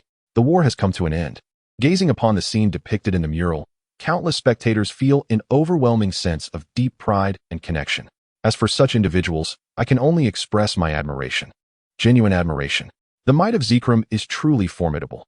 Even in the face of such a united assault from humans and elves, it manages to protect its chosen one. A strength indeed worthy of the praise previously bestowed upon it by Mo Bao. Indeed, it is fortunate that Zekrom's power offers protection, otherwise, this man would have met his demise countless times by now. An unparalleled warrior. The people of this world are truly blessed. At the brink of civilization's collapse, such a celestial champion has emerged. For some reason, witnessing the resolution of the conflict between humans and elves brings tears to my eyes. How I long for a day when both can lay aside their enmity. Fear not, for our world is not devoid of such celestial champions. Mo Bao stands here. Does he not? After contemplating the story told by the mural, I have come to understand the arduous path that Mo Bao has traversed. Faced with the comfort and support from the audience in the live stream, Chen Mo feels profoundly touched. Yet, he recognizes that he is not of the same ilk as the protagonist depicted in the mural, had it not been for the sudden emergence of the system. He might have long succumbed to complacency. Moreover, the environment he faces is markedly different from that of the mural's hero. It can be said that in this modern world beset by elven invasion, the conflict between humans and elves is only just beginning. While there are those who stir unrest, we have yet to reach the level of animosity portrayed in the mural. His own beginnings are relatively uncomplicated. Chen Mo gazes at the predecessor in the mural, who has largely fulfilled his aspirations, and softly muses. Aspirations, he reflects. After a while, Chen Mo's gaze grows resolute. Although he initially embarked on this path under duress, the concerned gazes of his companions, Piku and Pidgey, bring a smile to his face. I am grateful for choosing this path. Otherwise, I would not have encountered you. Because of your companionship, regardless of what the future holds, I shall have no regrets. Chapter 46. Zekrom and the Idealist. Part 2. The destined child is ultimately embraced by the people and elevated to the throne of a harmonious kingdom where humans and elves coexist. Thus, the story of the mural reaches its conclusion. However, there remains a lingering curiosity. If the protagonist has achieved their ideals, what then is the significance of the grand mural featuring Zekrom at the beginning? Indeed, when I first beheld that mural, I assumed Zekrom was a villainous elf. Could it be that the mural serves solely to showcase Zekrom's might? Is that the case? Regardless, I find it rather peculiar. The questions raised by the audience are not entirely rational. Indeed, considering the overall rhythm of the mural's narrative, the depiction of Zekrom, which seeks to annihilate all beings, seems somewhat out of place here. Is it possible that the story of the mural is not yet concluded? Chen Mo pondered thoughtfully. In the realm of Pokémon, the introductions to legendary Pokémon are relatively scarce, yet there is a noteworthy piece of information regarding Zekrom. According to legend, should its ally lose the essence of their original ideals, Zekrom will unleash its terrifying electric powers to incinerate the world. Contemplating this, Chen Mo's gaze was once again drawn to the mural, specifically to the legendary hero who ascended to the throne, a figure he could consider a predecessor in a certain sense. What transpired after you became king? Just as Chen Mo was engulfed in confusion, the space before the grand mural of Zekrom suddenly rippled, and two unknown totems appeared in succession. Sensing the disturbance, Chen Mo swiftly turned, but before he could react further, he felt as if the unknown totem gazing at him emitted a strange wave. In that instant, his body froze, while his mind remained alert. Chen Mo gazed at the monumental mural of Zekrom, its resentment and hatred seemingly poised to transcend the mural and time itself, striking him with a lightning capable of obliterating the world. Steadying his mind, he realized that this was not the true Zekrom. Suddenly, a voice resonated within the void. Although the language was incomprehensible, its meaning was conveyed clearly to Chen Mo's heart. Who are you? With a slight movement, Chen Mo discovered that his body had regained the ability to act, and as he focused his gaze, it was as though time had reversed by millennia. The once ancient ruins around him appeared renewed, as if freshly constructed. To his astonishment, he realized that he was alone, having lost sight of Piku and Pidove, standing solitary in this realm that felt both familiar and alien. Panic surged within him, but at times, mere anxiety proves futile. Chen Mo forced himself to remain calm, diverting his attention to the vibrant murals surrounding him. At that moment, he suddenly perceived that the murals seemed different from those he had observed earlier. This was a new mural, depicting the hero's ascension to the throne. With the kingdom's establishment, the initial king, the hero, devoted himself tirelessly to manifesting his vision of a harmonious existence between humans and Pokémon. Thanks to his efforts, the long-standing animosities between humans and Pokémon began to dissolve rapidly during the kingdom's early development, with many humans starting to attempt cohabitation with various small Pokémon, heralding the dawn of a promising future. On such days, perhaps sensing that the primordial king had flawlessly realized his ideals, the guardian deity Chekrom fell into a deep slumber one fateful day. Prior to this, Chekrom had revealed the location of his resting place to the primordial king, assuring him that should any danger arise, he could be awakened at any moment. Thus, the time shared between the man and the deity came to a temporary end. Years passed by, and the ancient kingdom, forged by the union of humans and elves, grew ever more prosperous, while the primordial king, too, was no longer youthful. His hair began to turn white, and his once robust physique gradually withered with the passage of time. It seemed as though the era of the king was drawing to a close. Everyone believed that the throne would soon be passed to the Grand Prince, who bore a striking resemblance to the young primordial king. The balance of power appeared to have quietly shifted. The primordial king felt this change acutely. Each day, he sat in solitude upon his throne, gazing silently at the subjects below, who engaged in political discourse with the Grand Prince. Upon returning to his chamber and confronting his aged reflection in the mirror, the primordial king's mindset began to subtly transform. No longer did he adhere to a life of near asceticism. He gradually began to savor the pleasures that sovereignty could bestow. Initially, he sought merely to satisfy his material needs, but over time, he developed a profound interest in the power he had once overlooked in his youth. He appointed sycophants, grew distrustful of those loyal ministers who had accompanied him in his youth, and became increasingly obstinate, suspicious, and mistrustful of everyone around him. His dissatisfaction deepened, and with it, his greed intensified. Understanding the formidable power possessed by the elves, he began to wield their strength to instigate wars of invasion, casting the shadow of conflict across the entire continent. In just a few short years, the once-renowned black hero transformed into the malevolent Dark Lord. Ultimately, his gaze fell upon his former companion, Chekrom, and the immense power he possessed. Aware that he was no longer the noble black hero of yore, the primordial king could not approach Chekrom directly. Instead, he dispatched the Grand Prince, who was utterly subservient to him, under the pretense of a grave danger to the kingdom, to Chekrom's place of slumber, deceitfully extracting a unique crystallization of Chekrom's power. However, it was not long before Chekrom sensed something amiss. Upon leaving his resting place and witnessing the land once again engulfed in strife, and seeing the boy, who once harbored grand ideals, transformed into a maniacal demon, Chekrom was filled with wrath. A tempest of fury swept through the ancient kingdom, and divine retribution descended. Having accompanied the boy for decades, the terrifying power that had never fully manifested now surged forth in its entirety, unleashed by this wrath. In an instant, the mightiest and most fearsome kingdom on the continent faced annihilation. In a world engulfed in flames, the ancient original king remains seated upon his lofty throne. Yet, as he lifts his gaze, he can no longer behold the shadow of the black dragon that once accompanied him on his journey. Chen Mo finds himself enveloped in a prolonged silence. In the void, that enigmatic voice resonates once more, seemingly inquiring, "Does your heart possess the awakening to seek ideals?" Chapter 47. Thank you, and furthermore, I apologize. Chen Mo turns his attention toward the direction from which the voice emanates, and before the grand mural of Zekrom, an elderly man crowned with a regal diadem has mysteriously appeared. Two unfamiliar totems float beside him, and with a gaze steeped in the weight of ages, he regards Chen Mo with gentle demeanor. To the one who harbors ideals, I welcome your arrival. My name is Arthas, a sinner who has betrayed his aspirations. In an inscrutable manner, he conveys words that remain elusive to Chen Mo. However, with that singular phrase and the striking crown atop his head, Chen Mo swiftly comprehends the true identity of the elder. This man is undoubtedly the chosen one depicted in the mural. Gazing upon the visage marked by time, Chen Mo, despite the elder's seemingly amicable demeanor, cannot help but feel a sense of caution. After all, while this figure's earlier life was revered as saintly, the latter half bore a demonic visage that instilled profound fear in the hearts of many. As Chen Mo scrutinizes this legendary figure, whose deeds evoke both admiration and dread, A question arises in his mind. Shouldn't he have perished? Is he now existing in the form of a spirit? It is not outside the realm of possibility. Chen Mo vividly recalls an episode from his childhood, in which a ghostly figure of a girl appeared in a place called Maiden's Gorge in a Pokémon animation.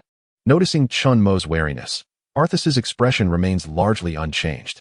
He descends the steps slowly, accompanied by the unknown totems, and approaches a mural depicting the moment Zekrom revealed to him the location of its slumber. Long ago, I believed I would spend my life in the company of Zekrom. But one day, Zekrom abruptly informed me that the corporeal form was drawing them in, and to quell the summons of that form, Zekrom had no choice but to succumb to slumber. At that time, I had yet to realize that this would be my final encounter with Zekrom as a companion. As for the events that followed, you are already aware. I betrayed Zekrom and forsook my ideals, ultimately inciting Zekrom's wrath.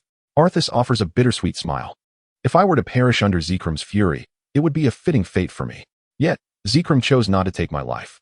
When I awakened once more, I beheld a shattered kingdom before me, the mournful cries of both humans and elves echoing in my ears. At that moment, the truth dawned upon me. This was the punishment of Zekrom, compelling me to confront the deeds I had committed over the years. Chen Mo remained silent. He harbored no excessive trust in Arthas's words, nor did he question him. Instead, he listened intently. Thus, in this space, two individuals from disparate eras, even from different worlds, one spoke while the other listened, creating an extraordinary harmony within the atmosphere. My feeble attempts at atonement bore little significance in that war-torn realm, prompting me to embark once more on the quest to seek Zekrom, to restore the power that rightfully belonged to it, and to beseech it not to lose hope in humanity. Yet perhaps Zekrom wished not to meet me. Or perhaps it was suppressing the call of the vessel from some distant place. I was unable to encounter Zekrom again until the moment of my true demise. Arthas's expression grew increasingly bitter. For him, the awakening in the twilight of life was the greatest punishment, and likewise, the greatest anguish stemmed from the loss of Zekrom, a companion of many decades. In the span of a long life, they had transcended mere companionship. To describe their bond as familial would not be an exaggeration. Noticing the fluctuations in Arthas's emotions, two unknown totems swirled around him, seemingly offering solace. Do not worry, unknown totems. I am unscathed. This is merely the retribution I deserve. Regaining his composure, Arthas turned to Chen Mo with a serious demeanor. Idealist, I have a request to entrust to you. As he spoke, Arthas gestured towards the nearby unknown totems, and with their peculiar powers, the space rippled once more. Soon after, a black orb, akin to an ordinary marble in size, materialized from the ripples, hovering before Arthas and Chen Mo. This is the error of my past, the very power I allowed to be taken from Zekrom's essence. If fate permits, I hope that one day, you may return this power to Zekrom. Sensing Chen Mo's hesitation, Arthas, believing it was due to Chen Mo's wariness, spoke gently. Do not be alarmed. My physical form has long perished, and the remnants of my soul can only communicate with you through the power of the unknown totems. I pose no threat to you. Indeed, a true specter. Chen Mo mused, attempting to organize his chaotic thoughts as he gazed at the spirit of the elder before him. It is not that I am unwilling to comply. Rather, I am unaware of Zekrom's whereabouts, and I may disappoint your expectations. Upon hearing these words, the elder's expression softened gradually, his gaze falling upon the mural of Zekrom beside them. I understand your concerns, yet there is no need for worry. Zekrom shall reveal itself before those who harbor ideals. I believe that one day, the guidance of fate will connect you with Zekrom, just as it once did for me. Arthas extended his finger, gently touching the mural depicting Zekrom, his gaze filled with an indescribable complexity of emotions. Chen Mo bowed his head, remaining silent for an extended period. After a while, he lifted his gaze toward the elder. Mr. Arthas, I will strive to convey your thoughts to Zekrom. As he spoke, Chen Mo finally reached out, delicately touching the black orb floating in the air, and then, without hesitation, grasped it in his hand. In that instant, the once gray-black orb suddenly emanated a brilliant blue light, revealing flickering arcs of electricity within. Arthas observed this scene, his expression a blend of both solace and melancholy. The one who harbors ideals has chosen you. Just as Chen Mo intended to say something further, he suddenly noticed the surrounding environment beginning to blur. Arthas appeared as though he were being erased, his form growing increasingly transparent. Mr. Arthas, you need not worry. Arthas simply smiled calmly. This space, straddling the line between reality and illusion, drew upon the power of the unknown totem, as well as a fragment of Zekrom's essence. Thus there is no cause for concern. What unfolds before you is a natural phenomenon. Unknown totem, send him back. His body once again became uncontrollable, rendering him speechless. The one who harbors ideals. I hope you can maintain your current awareness, and thank you. In Chen Mo's final gaze, Arthas, dissipating in the dim light, slowly turned away. His eyes filled with deep affection and sorrow as he gazed at the grand mural of Gekrom. I am sorry, Gekrom, I have disappointed you. Chapter 48. A reminder from the official source Piku? A familiar voice echoed in his ears, and Chen Mo abruptly returned to his senses. The surroundings morphing back into the ancient, weathered ruins. Piku Piku? The voice of Piku grew increasingly urgent. Chen Mo slightly turned his head, discovering that Piku had returned to his shoulder, gazing at him with concern. Meanwhile, a distant BB bird flew over, landing before Chen Mo, its gaze seemingly inquiring about what had transpired. They were still present. However, the moments shared with Arthas remained vividly etched in Chen Mo's heart, affirming that it was not a dream. Furthermore, he sensed that, aside from the live-streaming device once more clutched in his left hand, his right hand held a small orb. Its touch chilling. That orb represented Arthas's final request entrusted to him. Silently, Chen Mo tucked Gekrom's energy orb into his pocket, then turned to Piku and BB Bird, offering them a reassuring smile. It is of no consequence. I merely drifted into thought for a moment, despite having engaged in conversation with Arthur for quite some time. Only a fleeting few seconds had passed on the mobile screen, according to the audience's accounts in the live stream. When Chen Mo turned to gaze upon the mural of Jekyll, he appeared to be entranced, remaining utterly still as if his soul had been ensnared. Standing there in a stupor. You nearly frightened us to death, but as long as you are well, that is what matters. Mo Bao. You cannot fathom how terrifying your expression was before you awoke. I thought you were being possessed. Possessed? Surely, you must have read too many novels. Regardless. Mo Bao. This place grows increasingly eerie. We ought to cease our exploration of myths and find a way to depart swiftly. Grateful for the audience's concern, Chen Mo was not in a hurry to leave. At this juncture, the ancient ruins held little mystery for him. They were merely a venue where Mr. Arthur sought kindred spirits to fulfill his wishes, posing no threat to him. Just as Chen Mo intended to follow the mural again to immerse himself in Mr. Arthur's legendary yet sorrowful tale, a striking message in the live stream caught his attention. Greetings, Mr. Chen Mo. We are personnel from the National Beast Research Countermeasures Bureau. We have noted some anomalous occurrences in the area from which you are departing. Based on our assessment, we advise you to leave the ancient ruins promptly to ensure your safety. Furthermore, before you depart, we would appreciate it if you could check your private messages. At the headquarters of the Criminal Investigation Team in Omping City, the message had been successfully dispatched. If all went as expected, Chen Mo would soon take notice. Listening to Hu Chunliang's words, Professor Zhou nodded, glancing at Chen Mo in the live stream before shifting his gaze to the split-screen monitoring camera. Approximately a minute ago, during the time when Chen Mo was in a daze, Professor Zhou keenly observed that the thunderclouds, which had previously loomed over the Hongjingpo forest, seemed to be continuously diminishing in size, and their density appeared to be thinning. It was anticipated that they would completely dissipate within 20 minutes. Believing that these thunderclouds were the key to connecting reality with the ancient ruins, Professor Zhou was understandably concerned about Chen Mo remaining in such a place. Consequently, he revealed his identity and directly notified Chen Mo in the live stream. However, Professor Zhou did not perceive this as a normal phenomenon. The thunderclouds, filled with anomalies, had seemed stable only moments before, yet shortly after Chen Mo fell into a stupor, they began to disintegrate. Simultaneously, as the thunderclouds began to disperse, Chen Mo quickly regained his awareness. The timing of these events was so intricately aligned that it was impossible for Professor Zhou not to harbor suspicions. With the subtle changes in Chen Mo's expression, Professor Zhou was almost certain that Lei Yun's transformation was 90% likely connected to Chen Mo. Youth often brings naivety. Meanwhile, the prominent comment from an official source ignited the entire live stream. Wow, Mo Bao, have you become so popular that even the nation is noticing? The super admin from my uncle's side hasn't reacted. Reporting doesn't seem to help. Could it be that people from the Bureau of Warcraft Research are involved? I sensed something unusual long ago, given my uncle's character. It's bizarre that Mo Bao's live stream has lasted this long during such critical times. Indeed, Mo Bao's popularity is consistently among the top 3 across the platform. With such a theme, no one has caused trouble. I refuse to believe there's no assistance from the national authorities. Suddenly, this feels thrilling, doing something mischievous right under the official's nose. Ahem, let's be cautious. We haven't done anything wrong, and the authorities haven't prohibited ordinary people from educating about Warcraft. Is it possible, just a thought, that Mo Bao is actually an official envoy sent to enlighten us about the fairies? Even though they claim to be acting with the nation's endorsement. The atmosphere in the live stream began to exhibit signs of chaos. This live stream was spiraling out of control. Chen Mo sighed helplessly. However, in the face of the prominent bullet screen from the authorities, he felt little trepidation. After all, he had been in trouble once before due to the Piku incident. Had gauged the situation, and this time the other party had come to offer a friendly reminder, so there was nothing to worry about. He expressed gratitude to the comrade for the reminder and decided to attempt an exit. Regardless, he needed to maintain appearances, originally intending to continue browsing. Chen Mo retracted his plans and, after reading the private message from the official, began to call out to his surroundings. Unknown totem, are you still here? No sooner had he spoken than the air before him rippled, and two unknown totems floated forth, circling around Chen Mo and Piku. We've already explored this area.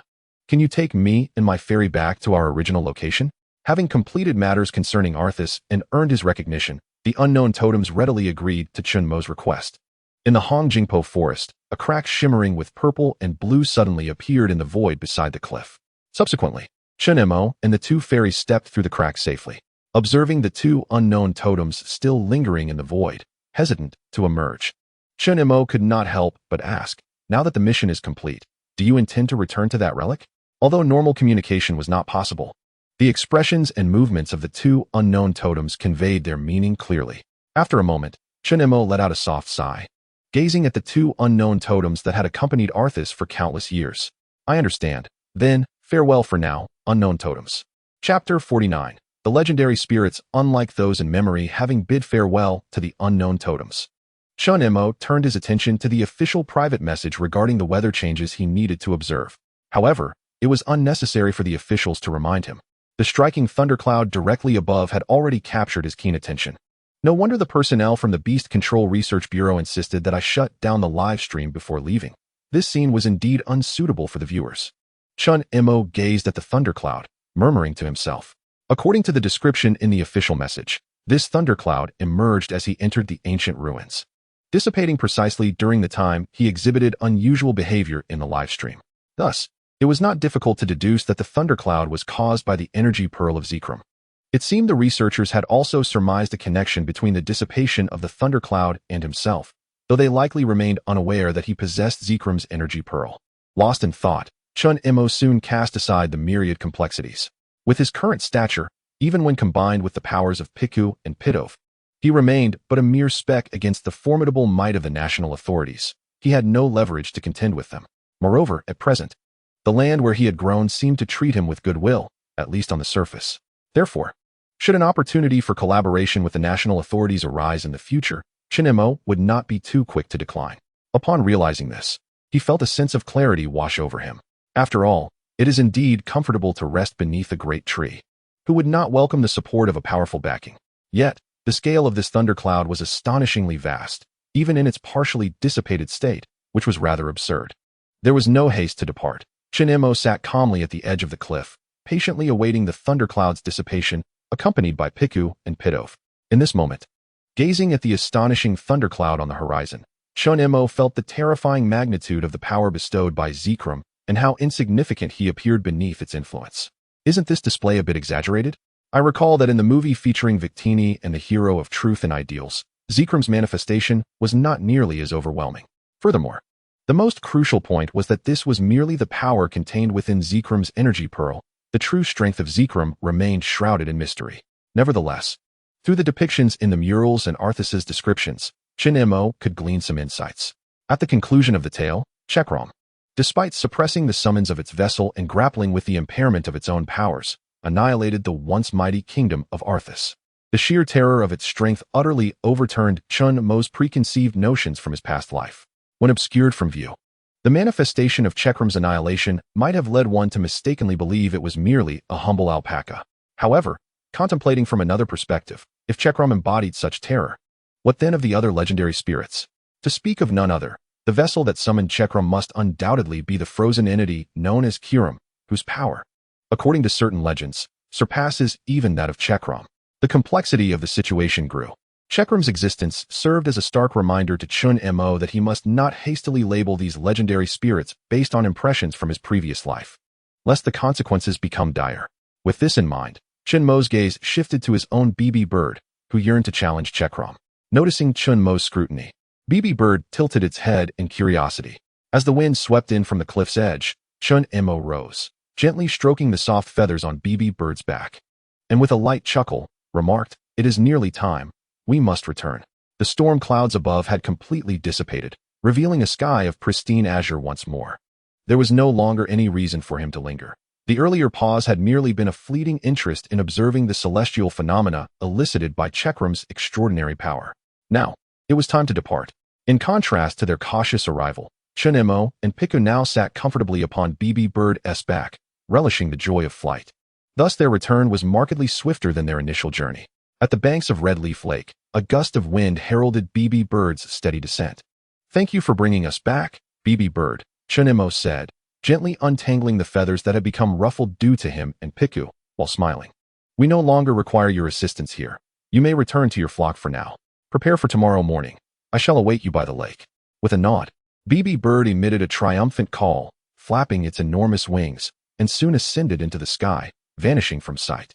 As Chen Mo bid farewell to BB Bird and prepared to tidy up the campsite with Piku for their imminent departure, his peripheral vision caught sight of a kingler hidden among the thick aquatic vegetation, seemingly gazing toward the direction where BB Bird had just disappeared. Even without the use of the eye of detection, Chen Mo recognized this to be the special kingler he was familiar with. "What is the matter? Do you not recognize me?" Chen Mo approached the patch of watergrass, joining Kingler in observing that distant horizon. "It is Bobo, whom you should have encountered that night. It has merely evolved since then. Has he not become even more handsome?" Upon spotting an old playmate, Piku's eyes sparkled with excitement, and he eagerly greeted Magikarp. "Piku." While calling out, Piku leaned towards the lake's edge, losing his balance and tumbling directly off Chen Mo's shoulder, landing with a splash. Piku plopped into the water, sending droplets flying. Chen Mo couldn't help but burst into laughter at the scene. However, Piku, recovering quickly, floated in the water, searching for his companion. Soon, he spotted the familiar red figure once again. Piku. With a series of bubbles, Magikarp responded to Piku's enthusiastic greeting. Yet, Magikarp's thoughts were not solely with Piku. He secretly observed Chen Mo, who was grinning on the shore. The peculiar human's words piqued his interest. Why did this human know about the silly bird he encountered that night? And what could have caused the bird's sudden evolution? In Chapter 50, the reluctant Magikarp, Chen Mo, using his eye of detection, discovered an additional line of curiosity in Magikarp's status bar. It was evident that Magikarp was quite concerned about Bobo's evolution into Pidgey. More importantly, unbeknownst to them both, the bond between Chen Mo and Magikarp had already surpassed 30. Notably, when Chen Mo had attempted to capture Piku, their initial bond had been merely at this level. Should he give it a try? Some trainers capture Pokémon due to their penchant for collecting, others focus on strategic combinations, while some follow their instincts, capturing those they feel an affinity for. Chen Mo belonged to the latter group. He cherished the connection between himself, Magikarp, and Piku. For this Magikarp, who quietly observed them from the water, Chen Mo sensed they would get along splendidly. Deciding to proceed, Chen Mo reopened the live stream, setting up his equipment and preparing himself before sitting down by the shore. At that moment, Piku was coaxing Magikarp to perform his splendid fountain trick. Despite Piku's pitiful pleas, Magikarp eventually relented, lifting his head and spraying a fountain into the sky. As the sun set, its remaining rays refracted through the splashing droplets, casting vibrant colors. Back on the shore, Piku watched the spectacle, excitedly calling out Piku. Upon entering the live stream and witnessing this scene, I felt rejuvenated. Mo Bao, I will temporarily set aside your sudden cessation of the stream. We shall address it next time. Oh dear, Mo Bao, do you have any idea how I have spent these past few hours? Finally, it has arrived. If the stream does not commence soon, I was beginning to wonder if something unfortunate had befallen you. It seems that King Carp is quite fond of Piku, once again showcasing its remarkable skills. How utterly adorable. Casting a glance at the barrage of comments on the adjacent screen, Chen Mo smiled softly and settled into a tranquil watch. Yet, perhaps due to the day's myriad experiences, the young and somewhat fatigued Piku soon became weary from play. In this state of complete relaxation, it promptly returned to Chen Mo's embrace, drifting into a deep slumber. Observing the smile that graced Piku's face even in dreams, Chen Mo could not help but chuckle. He turned his gaze towards King Carp and gently expressed his gratitude. Thank you for taking such good care of Piku. With a series of bubbling sounds, King Carp, its head partially above the water, appeared to convey that such small matters did not require thanks. Truly, it is a fish of my choosing. After a brief silence, Chen Mo smiled again. Are you not curious about how Pidgey evolved into Pidgeotto? Would you like to hear the story of what transpired with the Pidgey clan today? The bubbling sound seemed to suggest a lack of refusal. Seizing this moment, Chen Mo no longer hesitated and began to recount the tale he had previously envisioned, sharing it softly with King Carp. While Chen Mo had yet to divulge anything to the audience, some viewers had already detected a hint of unease. Could it be that Mo Bao intends to lure King Carp? Is there any King Carp that does not dream of leaping over the Dragon Gate to become a powerful Gyarados? Mo Bao mentioning the story of Pidgey nearly reveals his intentions. King Carp, foolish child, run. Is there a possibility, just a possibility, that Mo Bao is about to face a mishap again? Absolutely not. King Carp is evidently intrigued by Pidgey's evolution into Pidgeotto. With a slight lure, it would be as easy as capturing Piku. Indeed, based on Chen Mo's conjecture, King Carp's curiosity about Pidgey's sudden evolution into Pidgeotto might stem from its own aspiration to evolve into Gyarados. Seizing this opportunity, Chen Mo believed he could use the pretext of assisting King Carp to ultimately recruit it into his Pokémon team. Though it was still King Carp, a glimmer of realization crossed its eyes upon learning that Pidgey evolved into Pidgeotto for the sake of its clan. Having resolved a lingering question, King Carp felt content and, acknowledging this peculiar human as Piku's master, released a fountain of water into the air as a gesture of thanks. This spectacle left Chen Mo both amused and exasperated. After all, he harbored no peculiar fascination for watching fish create fountains.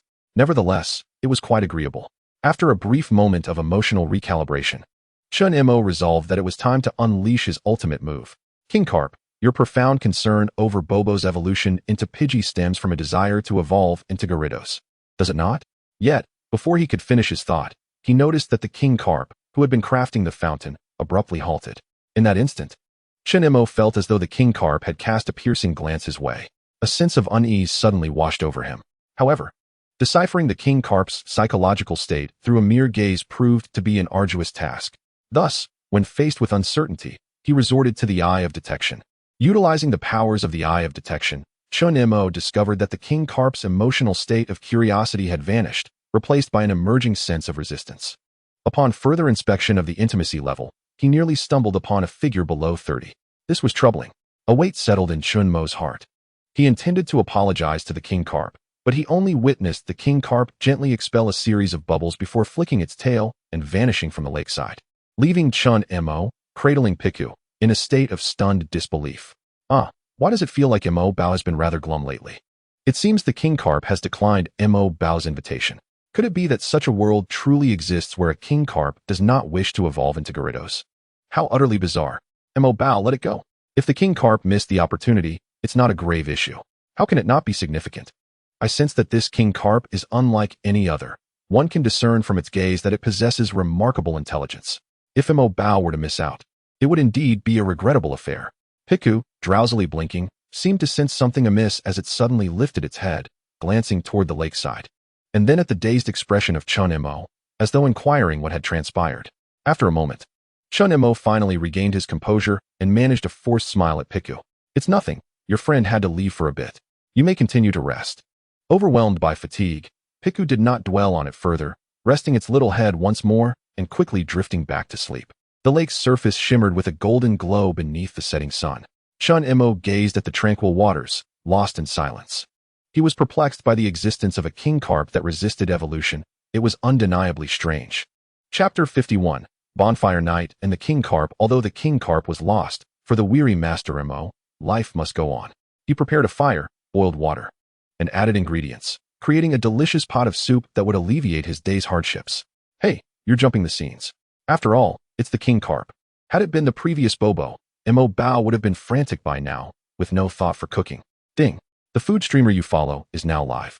Faced with the audience's barrage of comments, Chen Mo stood silently beside the portable stove. In this world, amidst the countless King Carp, there exists one that stands apart, exhibiting a demeanor distinctly different from its kin, a notion that is not difficult to comprehend. Recalling the scenes witnessed at Red Leaf Lake, where one King Carp quietly observed its peers leaping toward the moonlit waters, Chen Mo came to an understanding. It held no interest in the pursuit of evolution. Thus why should it contend for the leap through the Dragon Gate? Its curiosity regarding Bobo's evolution into a Pidgey stemmed purely from intrigue, devoid of ulterior motives.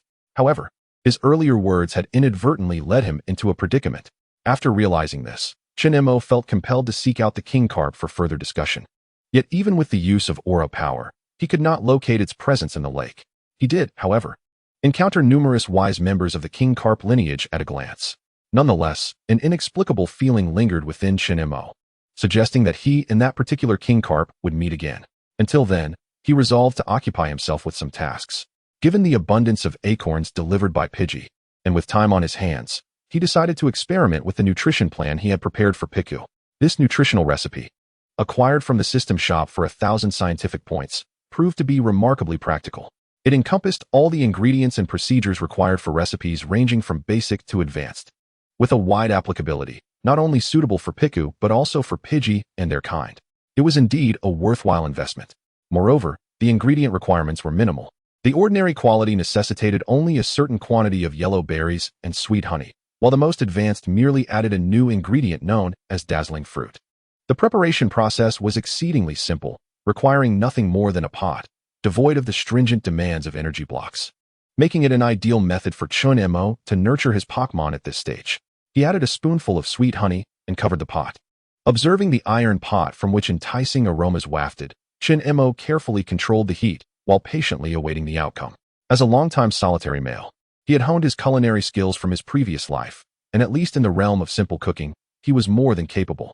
Meanwhile, Piku, who had been napping on a moon chair, suddenly twitched its nose, eyes still half closed, yet its entire body instinctively rose in response to the delicious scent. However, there was another Pokémon swifter than Piku.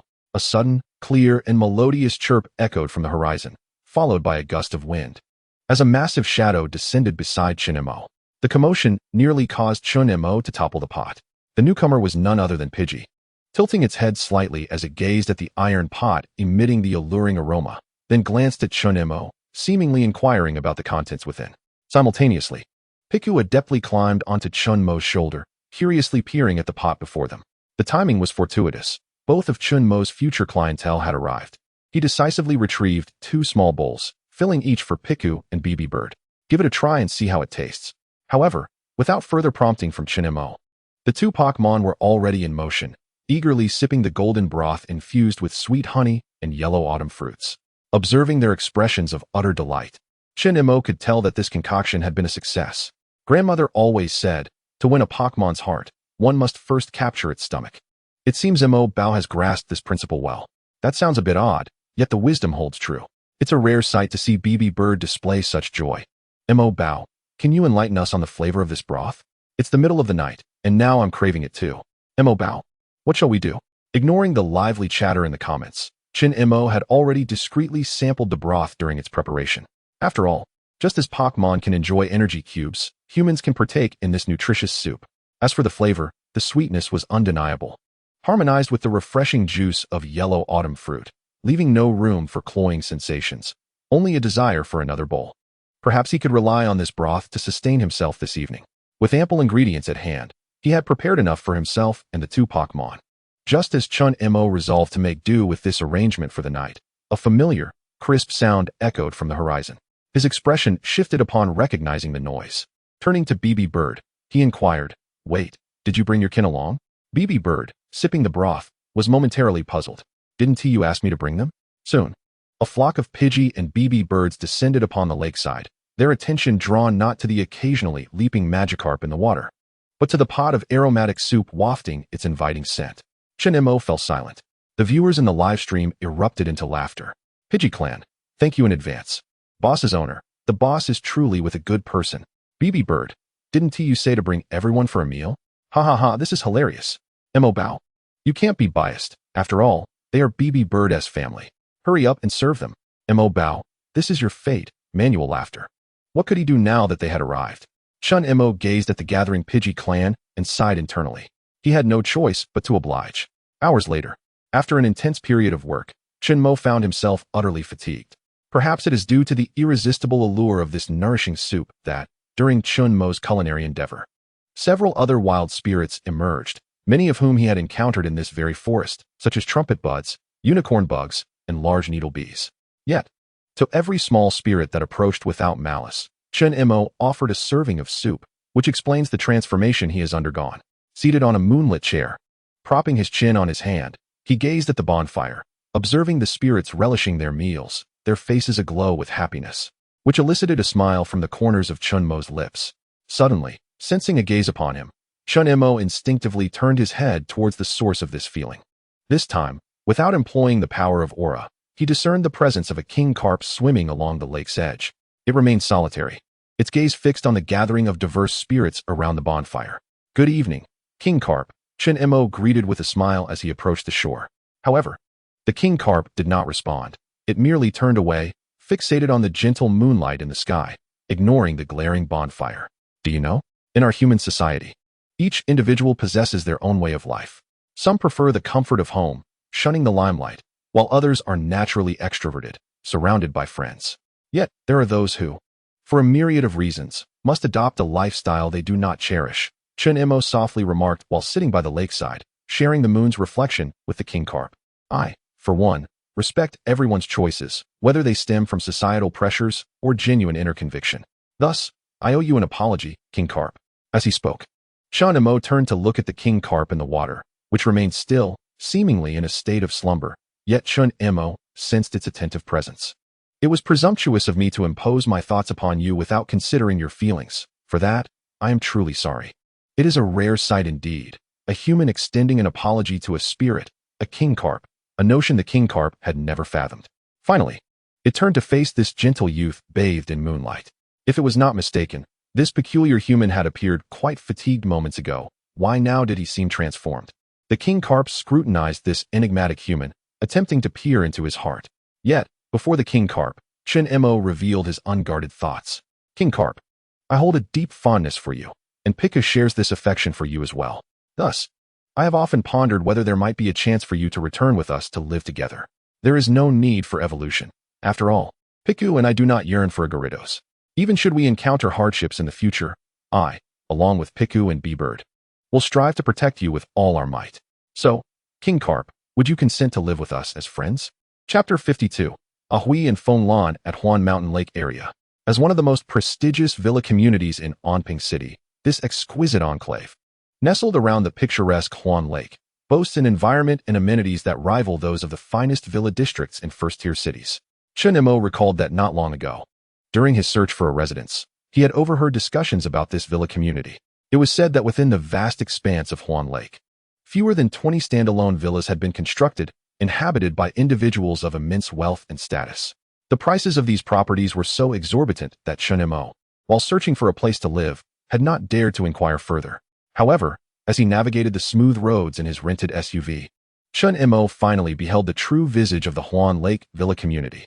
The environment here was undeniably on par with that of Hongya Lake, he mused, casting a glance at the azure waters beyond the car window. After such a long drive, we must be nearing our destination, he thought to himself. Just as this thought crossed his mind, he spotted two figures standing at the roadside ahead, one of whom was enthusiastically waving both hands in his direction. With his exceptional eyesight, Chen Mo immediately recognized the familiar face of Ahui, the comrade who had been recently pummeled by Badahu. Slowing down, he followed the directions of the two individuals and parked the vehicle steadily in the open-air parking lot. "Mo Gu, you've finally arrived." Before Chen Mo could even open the car door, Ahui had swiftly approached, grinning broadly as he greeted him. Perhaps sensing the vehicle had come to a halt, Pai Chiu, who had been resting in the passenger seat, stretched out its tiny paw to rub its eyes, gradually awakening. Upon seeing Pai Chiu, Ahui's smile widened even further, and he eagerly called out, "Hello there, little Pai Chiu." However, as Pai Chiu suddenly beheld the large, grinning face at the window, it was startled and let out a shriek, "Pai Chiu," and promptly leaped onto Chen Mo, who was about to exit the car. Ahui froze in place, a wave of self-doubt washing over him. Do I truly look that frightening? Everyone around me says I possess a rather amiable appearance, he pondered. Nevertheless, the inherently cheerful and optimistic Ahui did not dwell in gloom for long. His gaze resumed its search within the vehicle, and soon enough, he spotted the object of his interest. The back seat had been entirely cleared, revealing a semi-transparent, oversized storage box, within which resided an extraordinary creature, a red fish with a dorsal fin that resembled a crown, languishing in water. "King Carp, greetings to you as well." The tranquil King Carp, Upon hearing Ahui's voice, slightly stirred, casting a fleeting glance in his direction before returning to its stupor. Yet, Ahui, with keen perception, noticed the subtle change in the fish's demeanor, and with a beaming expression, he raised his head to excitedly address Chen Mo, who was disembarking on the other side. Mo Gu, the king carp just greeted me. Is that so? Chen Mo glanced at the kingler lying in the storage box, seemingly asleep, and chose not to dampen Ahui's exuberant emotions at that moment. Please, know your limits. At last, someone could no longer contain herself.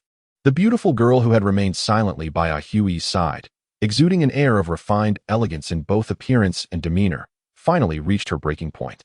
She swiftly stepped forward and forcibly pulled Ahui away from the car. The kingler doesn't even want to acknowledge you, so stop being so self-important. Honestly, this has been your way since childhood. It's utterly tiresome. What do you know, you tomboy? Ahui turned his head to look at the girl. Of course you wouldn't mind since you have your own Piplup, but for someone like me, who has nothing, I just want to take the opportunity to greet Piku and Kingler before Brother Mo leaves. His tone was tinged with a hint of jealousy. He then shifted his gaze back to Chen Mo, revealing, you have no idea how thrilled she was after you agreed to let this guy take care of Piplup. My goodness, that night, she was bragging all over the chat groups and social media, even calling me over a dozen times, trying to provoke me with Piplup. But I didn't answer. So don't be fooled by her pretense of strength. She's really just a... What did you say? The girl was now seething with anger, expertly rolling up her sleeves. Ahui, undeterred, shot her a defiant glare, though it was evident that his resolve had weakened considerably. Just as their conflict reached a boiling point, Chen Mo, unable to bear the sight any longer, gently cleared his throat. However, Ahui and the furious girl continued to glare at each other, unresponsive. With no other option, Chen Mo finally spoke up. Ladies, please calm down for a moment. Eventually, realizing there were others present, both Ahui and the girl exchanged a cold huff and turned their heads away from one another. With you two acting like this, I feel terribly awkward just standing here, Chen Mo thought helplessly as he watched the scene unfold. Indeed, it seemed that Pokémon were much easier to get along with. With that thought, Chen Mo turned his gaze to the Piku perched on his shoulder. The two shared a knowing look and exchanged smiles. The girl noticed this moment, her beautiful eyes glimmering with delight as she gazed at Piku. So adorable. Ahui, standing beside her, muttered under his breath, and you have the audacity to criticize me. The girl hesitated for a long while, but ultimately, unable to resist the allure of Piku, she finally asked, Brother Mo, may I hold Piku? That you must ask Piku. Chen Mo replied with a slight smile, signaling to Piku. Subsequently, at the girl's renewed request, Piku happily agreed, leaping into her embrace. Ahui watched this, his eyes betraying an undeniable envy. How vexing it is that I did not think to ask Mo Gu to let me hold Piku.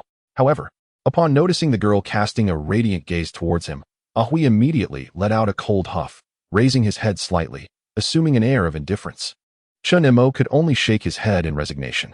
This was his first encounter with Ahui in reality, and he felt that Ahui's personality was even more vivid than portrayed online, especially in the presence of this girl. Nonetheless, it was not unpleasant.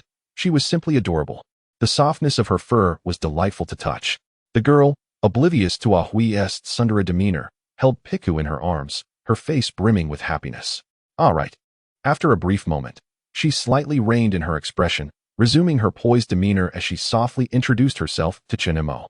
It is a pleasure to meet you. My name is Fenglan. I am truly grateful for the opportunity to care for Bobo and the others. Chapter 53. Entrustment. Actually, I should be the one thanking you. For the troubles concerning the Bobo clan have been quite a headache for me. Without your assistance, I would have been at a loss, Chen Mo remarked, gazing up at the azure sky with a smile. If I calculate the time correctly, they should be arriving soon. Sure enough, it wasn't long before the trio spotted a series of indistinct tiny black dots in the sky. As the dots grew larger, they finally discerned their form. It was a colossal Pidgeot leading a flock of Bobo and Pidgey flying toward them. How high they fly! Fenglan gazed at the Bobo clan soaring in the sky, her eyes shimmering with increasing enthusiasm as she began to walk slowly toward their approaching direction, momentarily neglecting Piku in her embrace, ceasing her gentle strokes. She had a fondness for birds. In her childhood, she had even cared for some small avian creatures herself. She expressed her envy for beings capable of soaring freely through the skies by their own volition.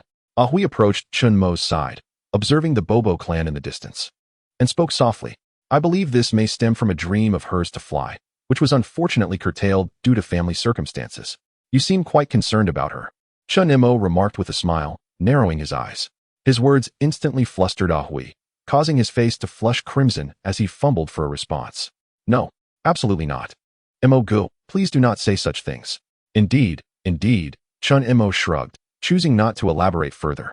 Ahui's racing heart gradually calmed, and he cleared his throat, stating earnestly, Mo, the reason I share this with you is to assure you that she will be very attentive in caring for the Bobo clan.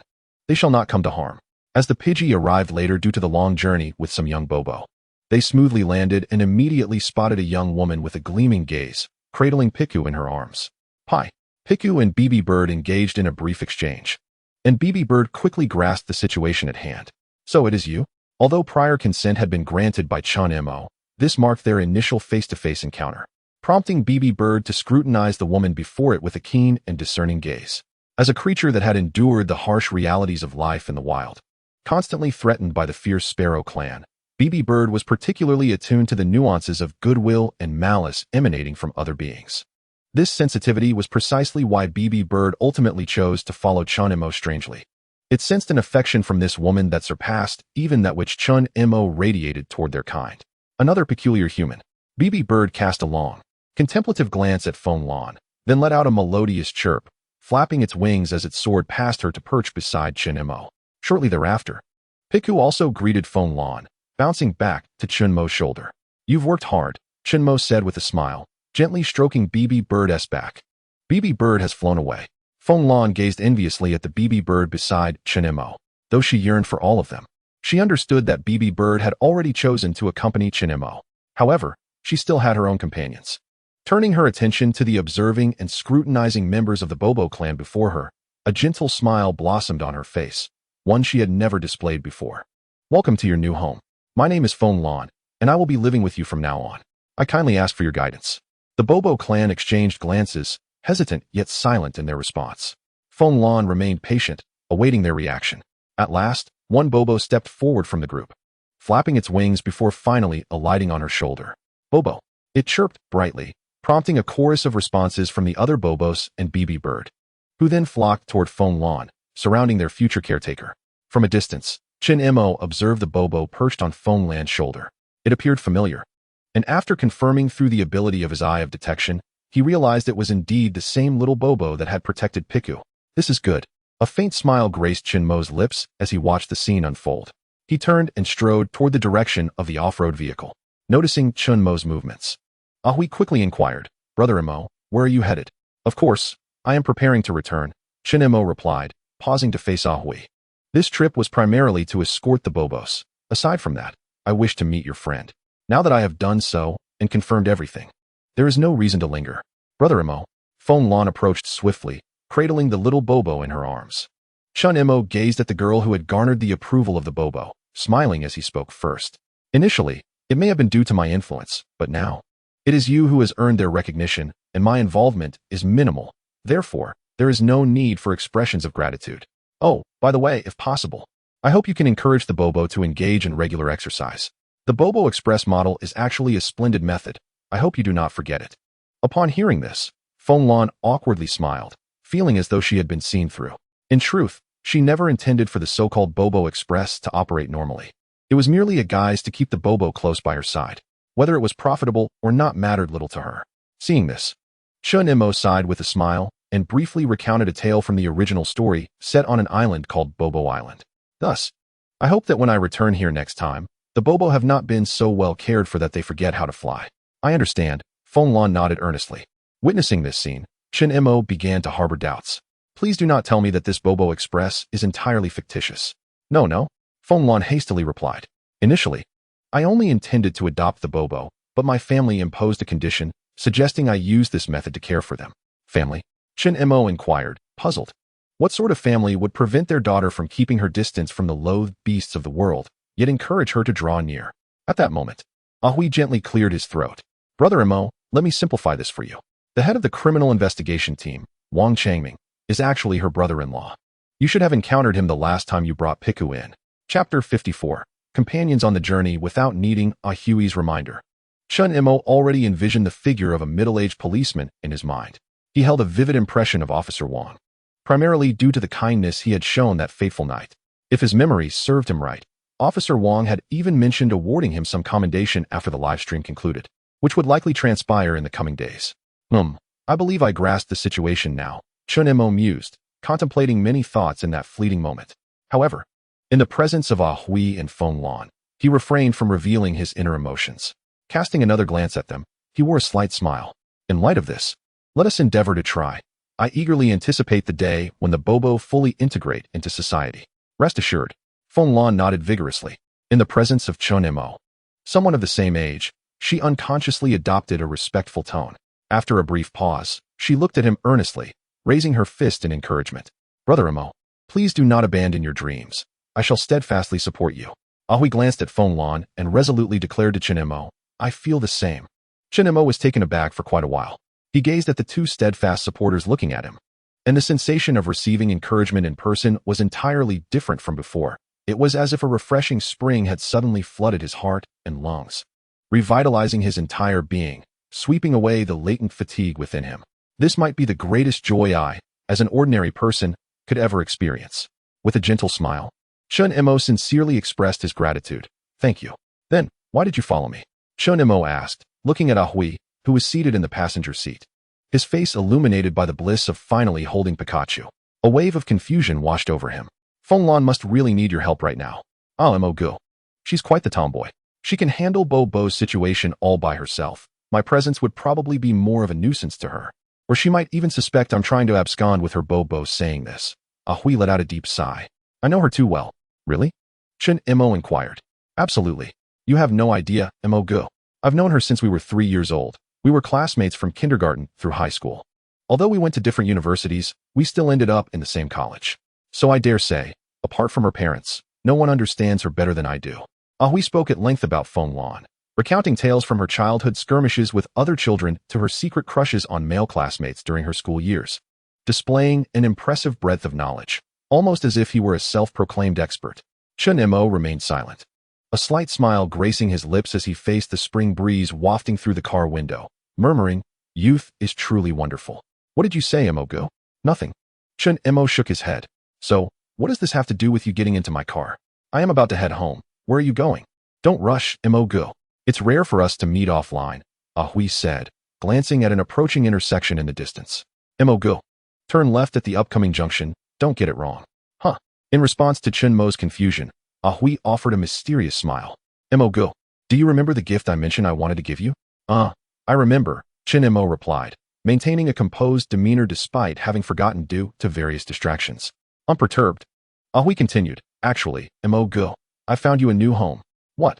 The SUV abruptly came to a halt on the open road.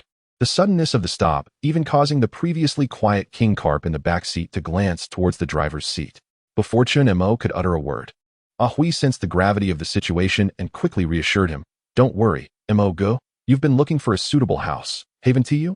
In recent days, I have selected a residence for you, and I have already communicated with the other tenants there, so you may move in with your Pokémon today. No, Chen Mo said earnestly. Ah Hui, I am aware that your family is quite well off, but I truly cannot accept this. I knew you would say that, Mo go. Ah Hui chuckled. Rest assured, you may have misheard me earlier. What I meant is that I found you a new home, one that comes with a normal charge. Upon hearing this, Chen Mo felt a flicker of interest. His second visit to Hongjingpo Forest Park had welcomed 2 new members into his small family, making the single apartment increasingly unsuitable for their needs.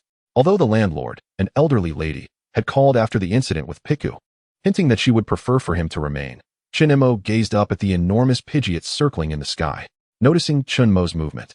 A Huey's eyes sparkled with excitement. Mo go. The villa I chose has ample outdoor space for you to create a new home for Pidgeot, or even to let it reside in a room. It's entirely feasible. Additionally, the villa boasts a vast private garden and a gigantic swimming pool, perfect for accommodating a Kingler afterward. The only downside is that it is somewhat pricey, but given your current streaming income, the tips alone from your broadcast would suffice. Chen Mo found himself increasingly tempted. His fundamental goal was to rent a villa that could house him and his 3 Pokémon. Yet with 3 new Pokémon acquired from just 2 live streams, who could say that more wouldn't come in the future? Thus, a larger house would be all the more advantageous. Had finances permitted, he would have aspired to establish a Pokémon haven like Feng Lan did near Huan Lake. Ah Hui, Chen Mo interjected, there's no need for further discussion. If you truly wish to express gratitude, Then take me out into the wild during the next live stream. I find myself idling at home all day, yearning for the outdoors to encounter Pokémon and perhaps bring a few back.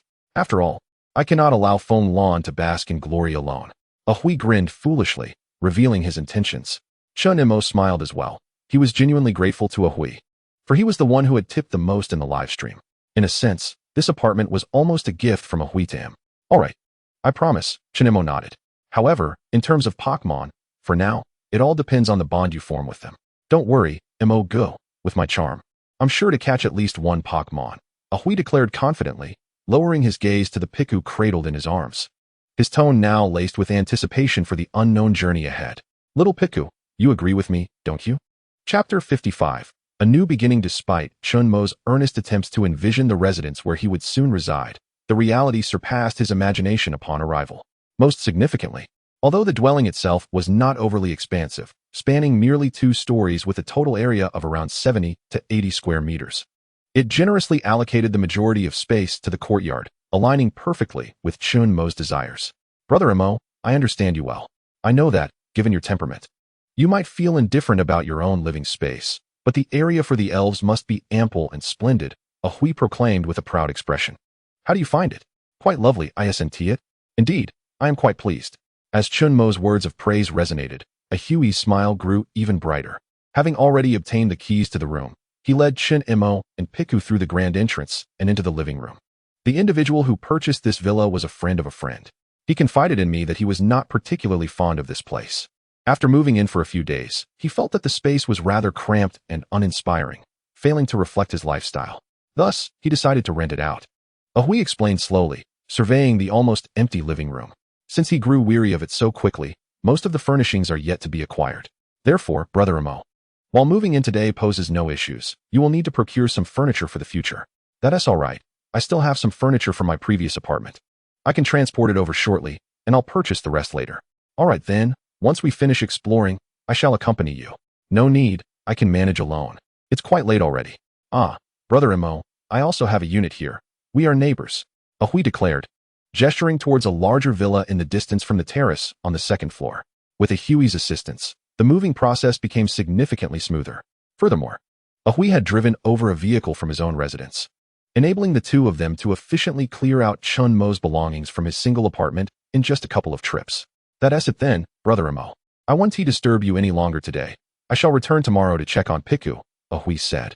Bidding farewell to both Chen Mo and the Piku perched on his shoulder before driving back to the distant villa.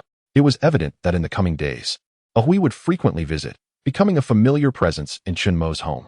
This fellow, it seemed, had resolved his misunderstandings regarding the butterfly and was increasingly fond of the elves. One could only wonder what would transpire when Hui eventually acquired his first elf. Would he be so ecstatic that he inadvertently frightened it away? With a smile at this thought, Chen Mo remarked, "Let us return and explore our new home." Pikachu expressed immense satisfaction with its new home. Having lived in nature since childhood, it trod upon the familiar grassy ground, its face radiating joy.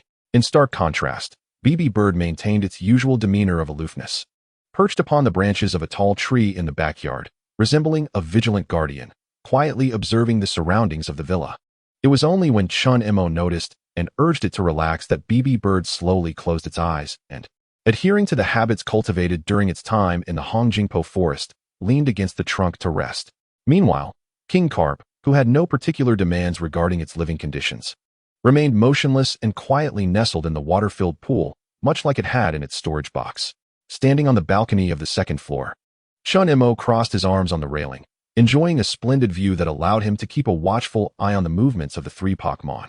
In summary, a new beginning unfolded, and everything appeared splendid. Hui, having grown up in the realm of real estate, had long utilized the funds his family provided to acquire properties in various locations, leading a life akin to that of a landlord at a tender age. The villa adjacent to Chen Mo's was, in fact, a recent acquisition by Hui. He held a favorable view of the environment, believing there was potential for appreciation in value, and initially intended to sell it at an opportune moment in the future. However, with Chen Mo's arrival, Hui promptly changed his mind, deciding to retain the place as a new home for periodic residents. The reason, of course, aligned with Chen Mo's intentions, primarily for the sake of Chen Mo's little Pokémon. When will I ever have a Pokémon of my own? Lying in bed, Hui perused the photos he had taken with his phone that day, featuring Bobo, Pikachu, BB Bird, and the ever-unchanging King Carp. Despite this, he found himself thoroughly enamored. Yet, what was it that made him so fond of Pokémon? Just recently, he had been soundly thrashed by Butterfree. Was this not a peculiar form of Stockholm Syndrome? Ahui glanced at the photograph of Chen Mo alongside Pikachu. The shared gaze between the two brimming with emotions that inexplicably stirred within him a sentiment of envy. Regardless, next time, with MOGE's assistance, I shall undoubtedly capture a little Pokémon, ensuring it willingly accompanies me in life. With these thoughts swirling in his mind, Ahui opened a chat application on his phone, entered a small group called Pokémon Cottage with only a few dozen members, and promptly shared the photos. Before long, the previously tranquil group was abuzz with excitement. Wow, Huigu, did you really go meet Mo Bao? Huigu is right there in Onping City. Isn't it perfectly normal to meet Mo Bao in person? I'm so envious. Huigu, have you already hugged Pikachu and the others? Ahui, quickly tell me, does little Piku feel soft and fluffy to the touch? Indeed. Observing the responses from this group of individuals who had never even held a sprite, Ahui felt a wave of satisfaction. A bunch of worthless fools. Just as Ahui was about to share his experiences of touching the sprites earlier that day, a private message suddenly popped up from above. Upon seeing the name in the contact, Ahui's heart sank. Clicking to open it, a barrage of images began to flood in. The final image depicted a garden, where on the ground, on the walls, and on the carefully arranged bird perches stood several Pidgeys and Spearows. At the forefront of the lens, revealing half of her head and a Pidgey perched on her shoulder, was none other than Fenglan. Damn, Ahui nearly dropped his phone in frustration. Out of sight, out of mind. He decided to turn off his phone and retire early, planning to seek solace from Piku and the others the following day to mend his wounded spirit. Just then, another private message popped up. However, this time it was not from Fenglan, but from another acquaintance, one who had also faced misfortune during their last camping trip together. Chapter 56. The sudden visit from the officials the following morning. As Chen Mo gradually awoke from his slumber, he habitually reached for his phone resting on the bedside table, which displayed a message from Ahui. Sorry, Mo-gu, a friend from our camping trip is being discharged from the hospital today and insists on celebrating, so I may not be able to visit Piku and the others. After groggily replying to the message, Chen Mo glanced at the time, 8:13 a.m. Just 10 more minutes of sleep. He had stayed up late the previous night cleaning the house, both upstairs and downstairs, including the basement, which left him feeling somewhat fatigued at this typically early hour. Of course, part of the reason was that he did not have to work outdoors for a live broadcast today. With no survival dangers to worry about and his bed warm and soft, as he was about to pull the covers up for a delightful nap, Chen Mo paused briefly to look at Piku, who was still peacefully sleeping beside him. Smiling, he adjusted the blanket to cover most of Piku's little body before finally drifting back into the realm of dreams. Time passed, though how long he could not tell. In a hazy state, he found himself in a world composed entirely of delectable tomato sauce, when Piku's ears perked up, suddenly hearing a persistent ringing sound from somewhere outside. Piku. At last, Piku, still in a daze, sat up from the bed. The ringing sound continued to emanate from outside. Not giving it much thought, or perhaps, with its little mind still immersed in the world of tomato sauce, unable to contemplate too deeply, Piku nudged Chen Mo, who lay nearby. Piku. No response. Piku swayed gently, its rosy cheeks emitting faint arcs of electricity, which, as its tiny paws softly descended, conveyed a surge of energy. Chen Mo, lying in bed, abruptly opened his eyes, his consciousness returning to clarity in an instant. Upon witnessing the flickering arcs on Piku's cheeks, he immediately comprehended the source of the peculiar sensation he had experienced earlier. Piku, when did you learn to rouse me with that technique of summoning? Observing Chen Mo's expression of exasperation, Piku tilted its head, seemingly questioning who the divine being in full were. A chime echoed once more. Chen Mo furrowed his brow, a look of perplexity crossing his face. Having only moved into his new home a day prior, he was aware that few people knew of his arrival, and the friend Ahui, who had expressed intent to visit, was unable to come today due to prior commitments. Who could it be at this hour, knocking at his door? Driven by curiosity, Chen Mo approached the balcony and peered down. At the entrance of the villa stood 5 figures, among them Officer Wang from the Criminal Investigation Unit, whom Chen Mo had previously encountered, and also the brother-in-law of Fenglan. The 5 individuals below noticed Chen Mo standing on the balcony, and one elderly gentleman, with hair as white as snow, raised his hand with a smile, waving in Chen Mo's direction. In the living room, as Chen Mo quietly observed the 5 seated on the sofa while preparing a kettle of hot water, it became evident that aside from Officer Wang, The most distinguished among them was the elderly gentleman seated in the center, exuding an air of refinement. To his right, the two youngest members appeared to be companions. One donned a white lab coat, likely not older than 30, while the other, sporting black-rimmed glasses, had a square face that bore an amusing expression when frowning. Based on his earlier observations upon entering, Chen Mo deduced that these two young individuals were likely subordinates or students of the elderly expert. As for the last member, seated at the edge of the sofa, clad in a black tracksuit with a tall and muscular build, his expression had remained stoic since their arrival. "Oh, he must be the bodyguard," Chen Mo concluded. "My apologies," he said, as he poured each of the 5 guests a cup of hot water. A look of contrition upon his face. "Ah, we are the ones intruding," the elderly gentleman replied, taking a sip from his cup. With a wave of his hand, he chuckled. "It's my impatience that is to blame. Knowing your live stream had concluded, I couldn't resist urging Xiao Wang to bring us to find you." After a brief exchange of pleasantries, Chen Mo learned through their ensuing conversation that the elderly gentleman was an expert from the Bureau of Beast Research and Countermeasures, holding a position of considerable authority within the agency. The identities of the other 3 also aligned with Chen Mo's initial assumptions. Chen Mo held a cup in his hands, and although his outward demeanor remained relatively calm, he was fully alert, acutely aware that he was under scrutiny. He knew this day would eventually come, yet when the moment arrived, it was impossible to deny the tension that gripped him. "Comrade Xiao Mo, you are likely aware of our purpose here. But there is no need for excessive anxiety. Consider this merely a conversation among friends," Professor Zhou stated with a reassuring smile. Officer Wang, seated nearby, nodded in agreement. "I have heard from Lon that you are somewhat familiar with the circumstances surrounding Bobo Express. At this juncture, we see no reason to conceal the truth from you." After viewing your live stream, Professor Zhou has been contemplating ways to subtly integrate Bobo and other generally benign spirits into human society. And Bobo Express is one of our initial endeavors. The ancient ruins you explored in the spirit world during your live stream, along with the murals you encountered, have bolstered our confidence that a coexistence between spirits and humans is indeed feasible, Officer Wang concluded. At this point, a young man in a white lab coat swiftly retrieved a document from his briefcase and presented it to Chen Mo. "If you don't mind, you may peruse this document. It contains our thoughts on the future planning for certain spirits." Chen Mo picked up the document and began to examine it closely, discovering that it not only included familiar references to Bobo Express, but also mentioned other spirits such as Bada Butterfly and 3 Bees, all of which had been discussed in his live stream. The content of the document was not limited to mere concepts. It addressed suitable industries for various spirits, the initial steps for establishing spirit enterprises, and the potential impacts, both positive and negative, of spirits entering the market. It was evident that the creators genuinely aimed to facilitate the gradual integration of spirits into modern society, with the intent of diminishing societal hostility towards them through the value generated by these spirits. Chapter 57.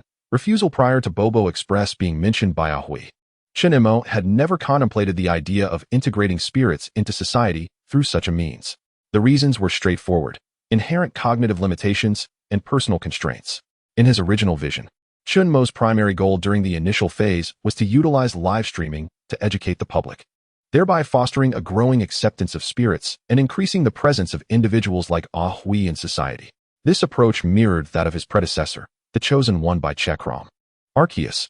As for the future, Chen Mo planned to cultivate a cultural trend surrounding spirit caretakers or trainers, forging bonds between humans and spirits, and subsequently promoting the expansion of spirit culture through events such as spirit battles.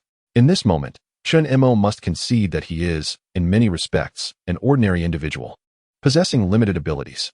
The concepts he formulates are evidently fraught with shortcomings, with many ideas merely ephemeral thoughts lacking any concrete operational blueprint, far less definitive than the plans inscribed in the official document. Upon perusing this document, Chen Mo found himself deep in contemplation.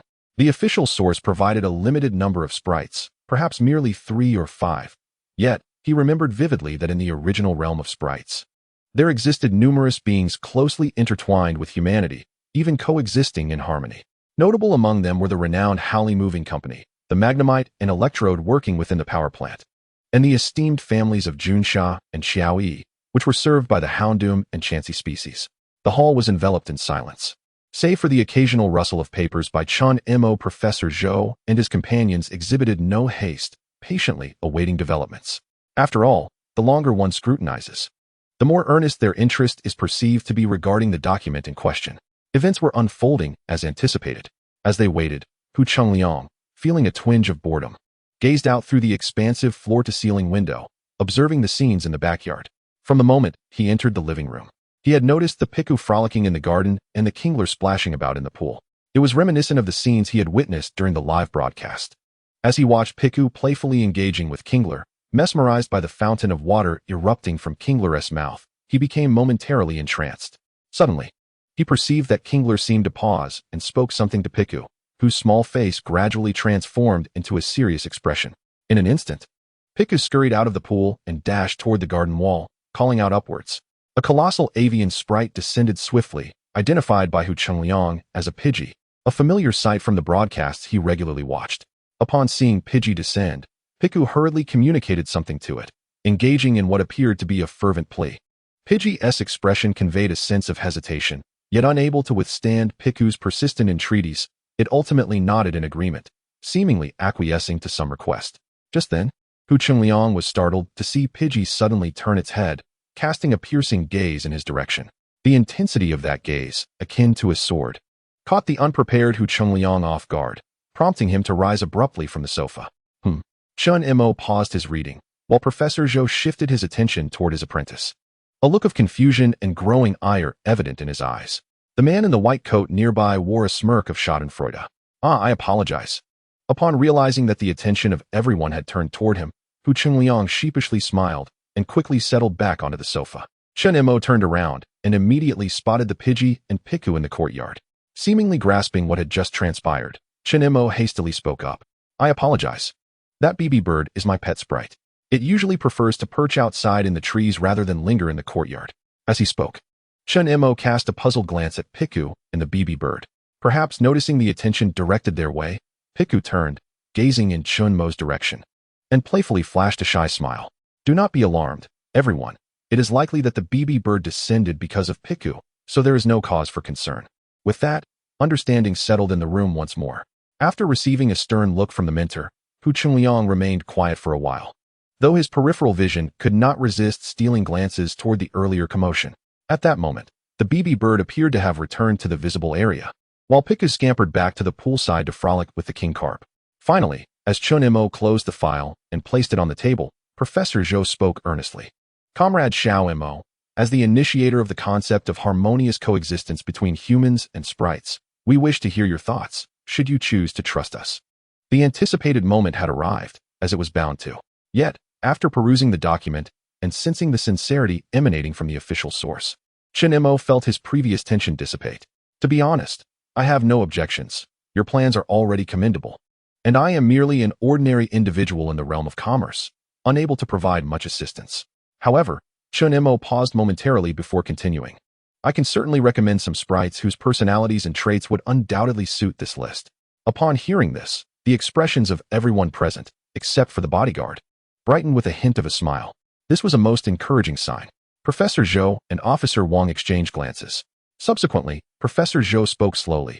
Actually, I have an idea, and I wonder if Comrade Xiao Mo would be willing to consider it. I would like to serve as your sponsor and recommend you for inclusion in our Beast Research Countermeasures Bureau. I understand that you possess many ideas, and our bureau is the most promising place for you to realize them.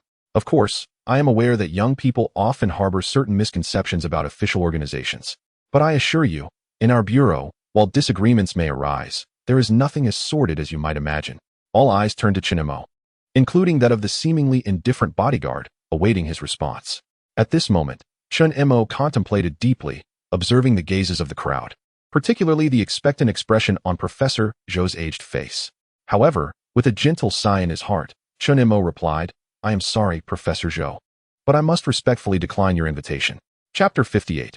My apologies, Gugu, for borrowing your name. Chen Mo did not harbor any aversion towards collaborating with the authorities. However, the prospect of directly joining them and altering his identity was something he found hard to accept at this moment. The reasons for his reluctance were threefold. Firstly, the educational endeavors Chen Mo undertook regarding the Pokémon heavily relied on the capabilities bestowed by the Eye of Detection system, which had a notable limitation. It could only engage with living Pokémon that he had personally witnessed. This was precisely why he chose to utilize the identity of the original outdoor streamer for his field research immediately upon acquiring the system's powers. Secondly, The uniqueness of the system itself compelled Chen Mo to accumulate educational points through his outreach efforts, which he could then exchange for essential items in the marketplace. Should he join the authorities at this juncture, many complexities would arise, and the risk of inadvertently exposing this transactional method was a concern for him. The third, and perhaps the most crucial reason, was that Chen Mo was genuinely content with his current lifestyle, broadcasting live from the wild and encountering Pokémon. Joining the authorities would likely strip him of this freedom, which could be seen as a personal indulgence. Upon hearing Chen Mo's refusal, Professor Zhou's expression reflected a degree of incredulity. After a prolonged silence, he slowly inquired, "Why? I understand, Professor Zhou, that you might be perplexed about the origins of the knowledge I shared during my streams regarding Pokémon," Chen Mo began, adhering to the script he had prepared in his mind. "In truth, I have entered ancient ruins in the Pokémon world more than once." At this revelation, the man in the white coat and Hu Chungliang exchanged glances, instantly comprehending the implications of each other's expressions. We guessed correctly. Noticing the change in the expressions of his companions, Chen Mo felt encouraged to proceed with his narrative, detailing a past experience. This story unfolded before the original owner had encountered the armored rhinoceros. By chance, Chen Mo had stumbled into a temporal rift, leading him to a secret realm where he acquired knowledge left behind by the indigenous inhabitants of the Pokémon world. Although he recognized the diverse forms of creatures depicted in his notes as the magical beasts of our world, the language barrier left him unaware of the specific knowledge contained within those pages until later. As Hu Chungliang and the others listened intently, their expressions turned increasingly serious. A pivotal moment was approaching. Chen Mo paused momentarily, then continued, "I encountered a legendary Pokémon. A legendary Pokémon."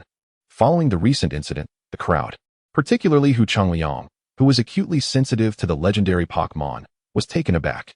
Unable to contain his curiosity, he directly inquired, "Is it a creature like Zekrom?" "Indeed," Chen Mo affirmed with a nod. "However, unlike Zekrom, which symbolizes ideals, this legendary Pokémon is not particularly adept at battle. It is referred to as the god of knowledge by the humans of the Pokémon world. It is said that its existence has bestowed upon humanity the wisdom that enriches life in myriad ways. Its name is Uxie. I apologize, Gugu, for borrowing your name." Initially, Chen Mo had intended to utilize the name of a certain alpaca to elucidate this matter. However, upon reflecting on Zekrom's portrayal in the mural and considering the alpaca's status in the Pokémon realm, he gradually dismissed this notion. It was not a matter of cowardice, but rather a realization that invoking Arceus would lead to even more complexities that he would have to navigate. Thus, to simplify matters, he opted for Uxie, one of the legendary Pokémon associated with the Lake of Knowledge. After all, as the god of knowledge, it is quite reasonable for Uxie to bestow upon a human some insights regarding Pokémon. Judging by the expressions on the faces of those present, the plan seemed to be unfolding successfully. So, this legendary Pokémon named Uxie, while imparting knowledge about Pokémon, also requires you to encounter every Pokémon in this world? Precisely, Chen Mo replied, feigning a wry smile. It was Uxie who aided me in comprehending the contents of that notebook and even elucidated certain legendary Pokémon that require special attention. However, the more intricate knowledge about Pokémon must be unlocked through encounters with various creatures. I see. Professor Zhou fell into contemplation, while Hu Chungliang furrowed his brow in thought. Is this why you have chosen to venture into the perilous wilderness for your research? Yes, Chen Mo reflected. Uxie merely urged you to meet all Pokémon, but it did not specify how. The man in the white coat interjected, if you were to join our Pokémon Research Countermeasures Bureau, we could facilitate such encounters for you. Yet, that method may not be particularly friendly to the Pokémon, Chen Mo replied slowly, momentarily at a loss for words. The man fell silent. At that moment, Professor Zhou lifted his head and gazed at Chen Mo, a gentle smile gracing his features. There is no need to complicate matters unnecessarily. Since the legendary Pokémon named Uxie desires for you, Comrade Xiaomo, to meet all Pokémon, it is only natural that you pursue this goal in your own manner. However, Comrade Xiaomo, you may have misunderstood something. In the Department of Warcraft Research and Countermeasures, there are not only researchers stationed at the rear. For instance, my foolish apprentice may, due to personal reasons, soon venture to the front lines for direct contact with the elves. Professor Zhou glanced at Hu Chungliang, whose expression was gradually transforming into one of delight. Teacher, have you finally agreed? What else could I do? Am I not well aware of your mischievous nature? Professor Zhou sighed in exasperation. Personally, I would prefer that talented individuals like you, who have the potential to change this world, remain in the rear to develop. Yet, times have changed. I am growing older and find myself burdened by many concerns. Utilizing a live-streaming approach to educate the public about elves is, upon reflection, a commendable method for fostering better understanding among the populace. Therefore, Comrade Chen Mo, I support your decision, and in the future, we will strive to assist you in promoting this initiative. How does that sound? Chapter 59. The duality of gatherings. After bidding farewell to Professor Zhou and his group, Chen Mo finally breathed a sigh of relief. This was perhaps the most favorable outcome he could have anticipated. Thanks to the reputation of Kashi, Chen Mo successfully maintained his current pace of life, while securing an opportunity for collaboration with the Department of Warcraft Research and Countermeasures, effectively realizing his earlier desire for comfort beneath the shade of a great tree. However, as the discussions drew to a close, Professor Zhou presented Chen Mo with a special gift to fulfill the promise made by Officer Wang. According to the professor, to enhance the audience experience in the live stream, and to better achieve promotional effectiveness, they plan to provide Chen Mo with a brand new set of live streaming equipment, along with a dedicated assistant to help him with operations. In future broadcasts, Chen Mo would only need to focus on educating the public. The assistant, as it turned out, was someone Chen Mo recognized, the silent bodyguard who accompanied them during this visit. Given the various unforeseen events that often led to Chen Mo abandoning his equipment, he found this arrangement quite agreeable and readily accepted. With official endorsement, the upcoming period of public education should witness a remarkable surge in points. I must contemplate how to best utilize these points. Additionally, I need to compile and send information about suitable elves for collaboration to Professor Zhou and his team. As Chen Mo began planning for his new future, in the returning vehicle, Officer Wang, who had remained silent for much of the journey, turned to the thoughtfully pensive Professor Zhou. Do you believe what Chen Mo said is true? Professor Zhou chuckled softly, glancing at the man in the white coat seated in the middle of the back seat, who was turning to face Hu Chongliang in the front passenger seat. What do you both think? Hu Chongliang pondered for a moment before shaking his head. I do not know. He was disinclined to ponder over such complex matters devoid of practical significance. Now that communication had been established and collaboration finalized, there was no need for further entanglement. He subsequently slipped into a state of indifference. Meanwhile, the man in the white coat seated in the passenger seat swiftly expressed his opinion. I believe what he said contained both truth and falsehood. At least the matter concerning she sounded credible. Indeed, sometimes a blend of half-truths can be more persuasive. Don't you think, Professor? Professor Zhou maintained his smile without responding, instead shifting the conversation to another topic. I instructed you to observe Comrade Chen Mo's live stream and note anything meaningful, but I wonder if you recall his utterance during the stream? Emotion is the most crucial bond between humans and spirits. If you treat the spirits with kindness, they will reciprocate with appropriate expectations. He firmly believed in this paradigm. And I, too, shared his conviction that the interactions between humans and spirits, as well as among humans themselves, were fundamentally similar. Officer Wang nodded thoughtfully, while the man in the white coat shrugged, choosing not to add anything further. On the other side of Anping City, within the luxurious private room of a restaurant, a spirited gathering was underway. Please, don't be shy. Today's feast is on me. Feel free to enjoy the dishes and drinks. After all, it's a rare occasion to celebrate our release from the hospital. A young man with a buzz cut animatedly welcomed everyone. Hui, present among them, joined in the festivities. The attendees were mostly those who had ventured into the wild for camping. Seeing their injuries mend and their release from the hospital brought Hui a sense of joy. By the way, Howren, didn't the doctor initially say it would take at least 6 months for your injuries to fully heal? How come you've been discharged so soon? After several rounds of drinks, Hui regarded the buzz-cut youth with astonishment, his voice laced with curiosity. During the vengeful incident involving Badaju, though the buzz-cut youth had not sustained the most severe injuries, they were markedly more serious than Hui's own. Based on his estimation, even if Howren were to recover completely, it would be a matter of months. Yet, it had only been a short while since his own discharge. And now this fellow had followed suit. I don't really understand this. The doctor simply told me I could go home, the buzz-cut youth replied with a smile. And here's another piece of good news. The most severely injured, Weiming and the others, have also started to improve recently. If all goes well, they should be discharged by mid-year. Seriously? Such severe injuries are healing already? You're not pulling my leg, are you?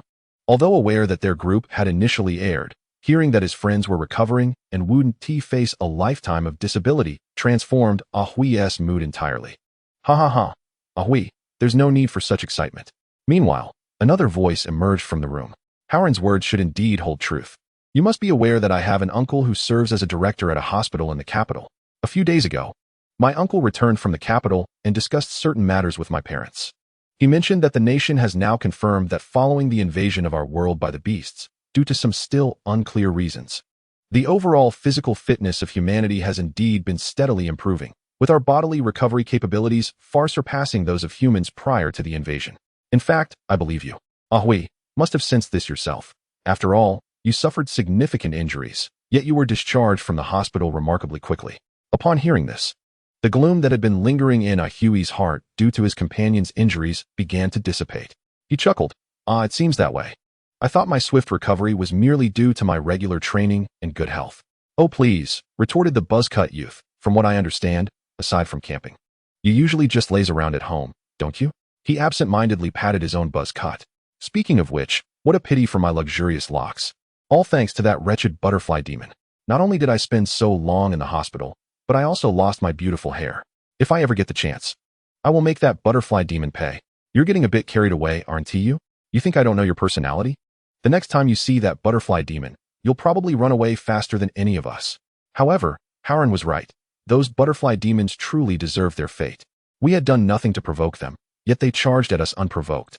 Don't worry, I believe that one day, those butterfly demons lurking in the evergreen forest will taste the might of humanity. The buzzcut youth shouted, but then he suddenly noticed that Ahui, sitting beside him, wore an unusual expression, prompting him to tease. Ahui, what's wrong? Weren't you the one shouting the loudest earlier? Why the silence now? Have you turned coward? Chapter 60. Brothers and sisters. Ahui was acutely aware of his own nature. He understood that it was impossible for everyone to share his perspective. Even if he were to explain the reasons behind their group's ambush by the butterfly demon, the people around him would likely dismiss it. In their eyes, how could the beasts possibly compare to humans? They were merely a patch of flowers. Thus, Ahui did not seek immediate change in his friend's thoughts. Instead, he prepared to gradually convey the truths about the elves to them in the days to come. After a vague explanation, the buzzcut youth did not press Ahui to join the conversation.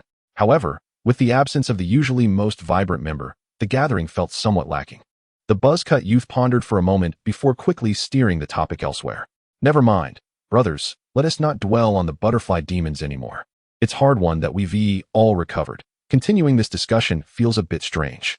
As he spoke, the young man with a buzz cut placed his right hand on Ahui's shoulder, wearing a mischievous grin. How about we discuss your affair with Fenglan? How is it progressing? During your hospitalization, she must have visited you quite frequently, right? When it came to gossip of this nature, it mattered not whether one was male or female. The atmosphere of the gathering shifted dramatically. This dinner party, which had commenced in the afternoon, had stretched on for several hours, and by the time the conversation had begun to dwindle, the sky had darkened considerably. Ahui had initially intended to find a designated driver and return home, but as he was about to leave the private room, he was pulled back. What are you doing? He exclaimed. How can you even ask me that? Tell me, what have you been up to during your time out of the hospital? Not only did you fail to visit me, but you didn't even know I had been discharged. I had to inform you. I thought we were the best of brothers. The buzzcut youth swayed slightly, his speech becoming increasingly slurred. Hey, I figured you wouldn't be discharged so soon. Ahui sheepishly scratched his head. In the days following his discharge, he had spent nearly every day in Chen Mo's live streaming room, eagerly awaiting various intriguing outdoor adventures.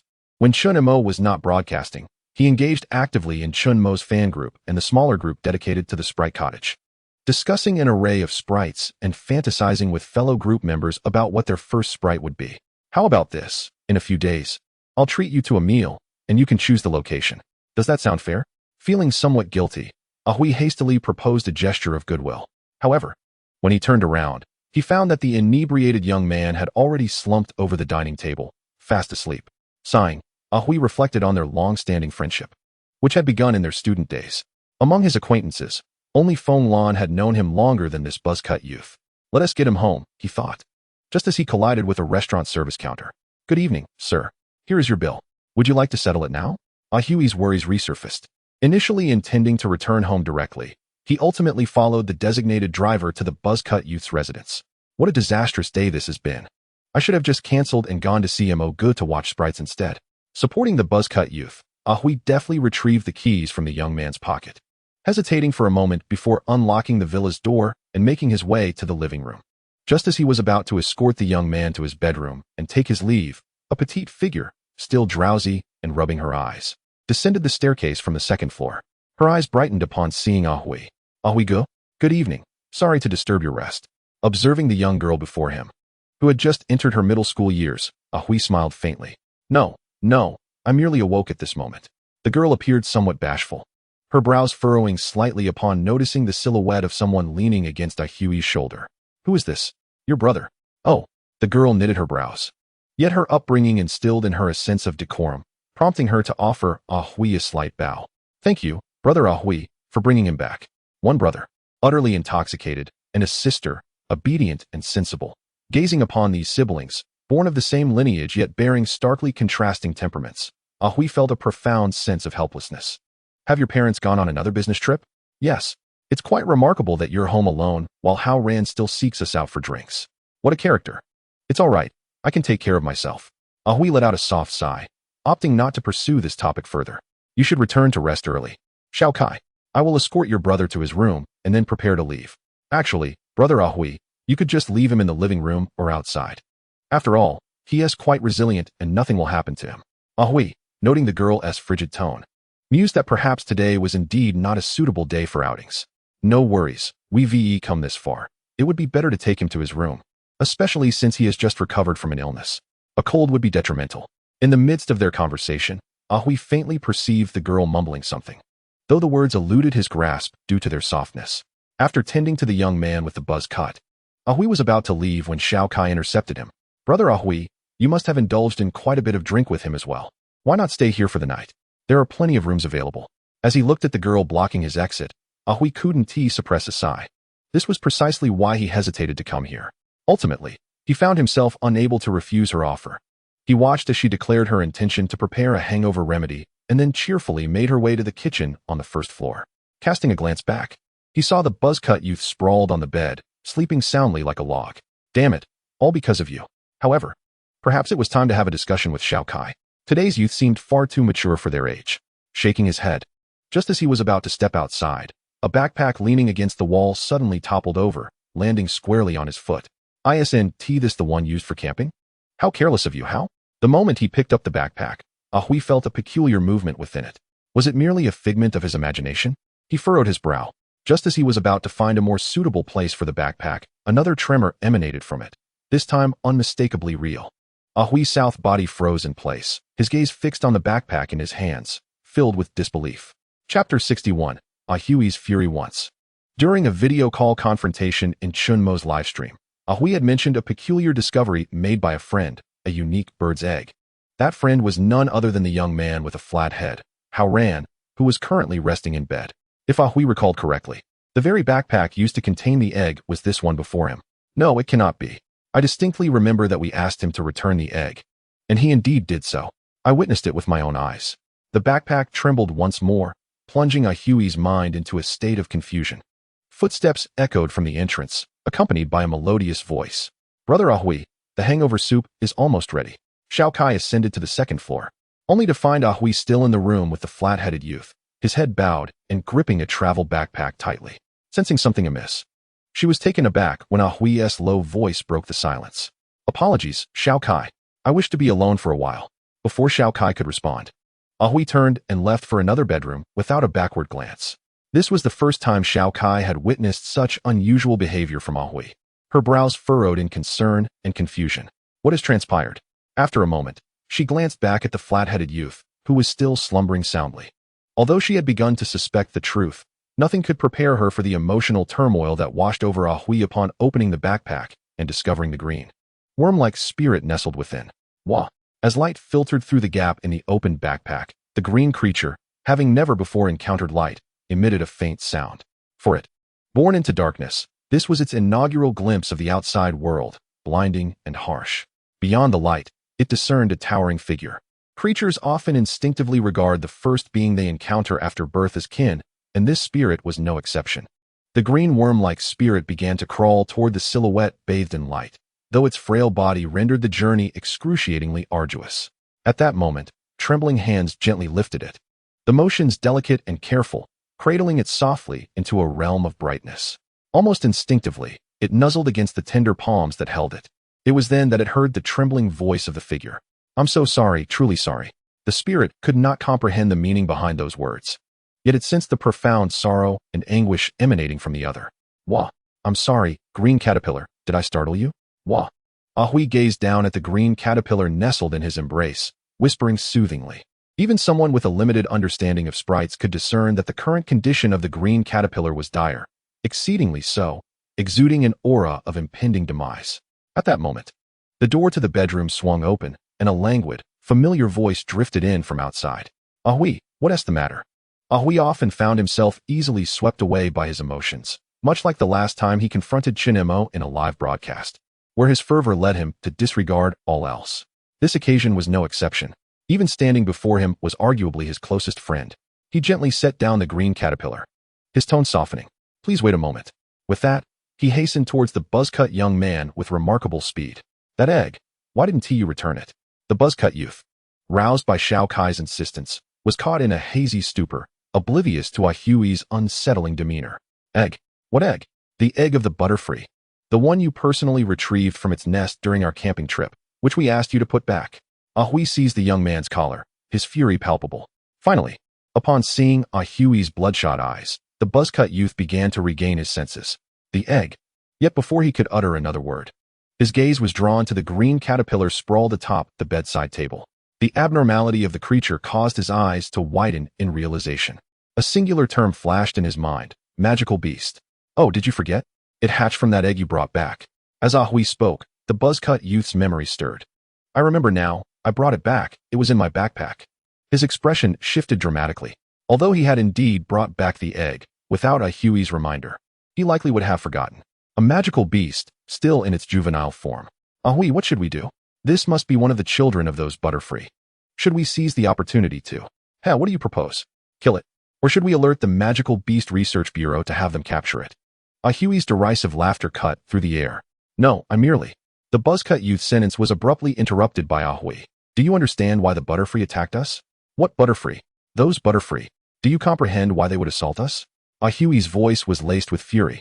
To be honest, despite having known Ahui for a decade and having witnessed his anger before, this was the first time the buzz-cut youth had seen him so enraged. The Butterfree. Those creatures. He sensed that something significant had transpired with Ahui. I was oblivious to the situation, shaking my head with a weakening tone. However, as Ahui gazed at my face, his internal fury only intensified. Initially, when I heard Brother Mo speak, I believed the reason for the Bod of Butterfly's assault on us was solely due to our destruction of their cherished flower fields. Yet, it has become evident that this was merely a fragment of the truth. The paramount reason lies in your audacity to take away their unborn offspring. We explicitly allowed you to return the egg. Why did you still surreptitiously bring it back? Are you truly devoid of sense? To be candid, the Bada butterflies refrained from killing us only out of compassion. It is your singular actions that have led to Rui Ming and the others languishing in the hospital. Do you realize that if not for the changing times, your deeds would have irrevocably ruined the latter half of their lives? Completely obliterated, do you understand? Chapter 62. Emergency Rescue on Chen Mo's end. Ever since Professor Zhou and his entourage came to visit, he has noticed something peculiar. His Piku seems to be in an unusual state. Originally, Chen Mo had planned to take Piku along to a furniture store in Anping City to select suitable furnishings. But when he inquired about this plan, Piku outright refused.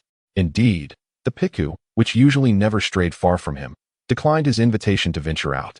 What was more perplexing was that even when Chen Mo offered to procure its favorite ketchup as a bargaining chip, Piku showed signs of interest, yet ultimately shook its head in refusal. Left with no choice, Chen Mo ventured into the city alone.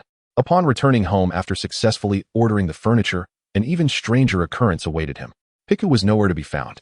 In the backyard, only the king carp remained, bubbling in the pool and gazing at him, while Piku and even the normally perched BB bird had vanished without a trace. King Carp, do you know where Piku and BB bird have gone? Gurgle, gurgle. They went out. Of course I know. After some time spent together.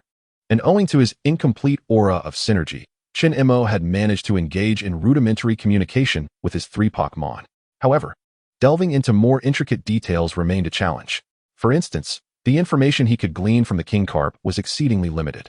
While he was aware that Piku and BB Bird had gone out for some matter and would return by nightfall, the specifics of their destination and timing remained elusive. Never mind, I can't help but worry. King Carp, please stay at home while I go search for them. After waiting for a moment, Chen Mo could no longer restrain himself and was just about to step outside when the doorbell suddenly rang. If Piku and BB Bird were to return, they certainly wouldn't ring the bell. It is indeed peculiar that, at such an hour, there are still visitors at the door. Despite a tinge of confusion in his heart, Chen Mo rose and made his way toward the living room. Upon opening the door to his residence, he was greeted by the sight of a familiar figure standing outside the gate, cradling something in his arms. Ahui. Noticing that Ahui's demeanor was distinctly off, Chen Mo hurriedly approached and opened the gate. As he drew nearer, he realized that the object carefully covered by a small blanket in Ahui's embrace was, astonishingly, a green caterpillar. Memories from a previous live stream flashed in his mind. Yet, before Chen Mo could utter a word, Ahui, in a voice tinged with hoarseness, implored, "Brother Mo, could you possibly save this little one?" At a glance, it was evident that the condition of the green caterpillar was dire. Chen Mo sighed softly and looked up at Ahui. "Let us head inside first." Just then, a young man and woman, noticeably younger, rushed over. The girl leading the way and calling out, capturing Chen Mo's attention. He glanced at Ahui, who remained unresponsive, and after a moment's contemplation, he nodded, allowing them to enter the house together. "I believe I understand the situation," Chen Mo stated. Through Ahui's account and the feedback from his eye of detection, he had confirmed the precarious state of the green caterpillar. The prognosis was not optimistic.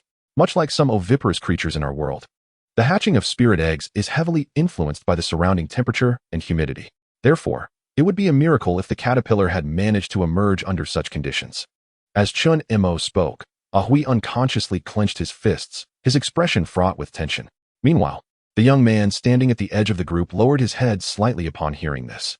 Noticing the change in the trio's demeanor, Chen Mo refrained from elaborating further and continued, "It has indeed fought valiantly to survive." He raised his gaze to Ahui. "However, I cannot guarantee that I will be able to save it. I can only attempt to do so. Please, I beg you, Brother Mo, very well. You two stay here with the caterpillar. I will return shortly." With that, Chen Mo swiftly ascended the stairs. The living room once again fell into silence.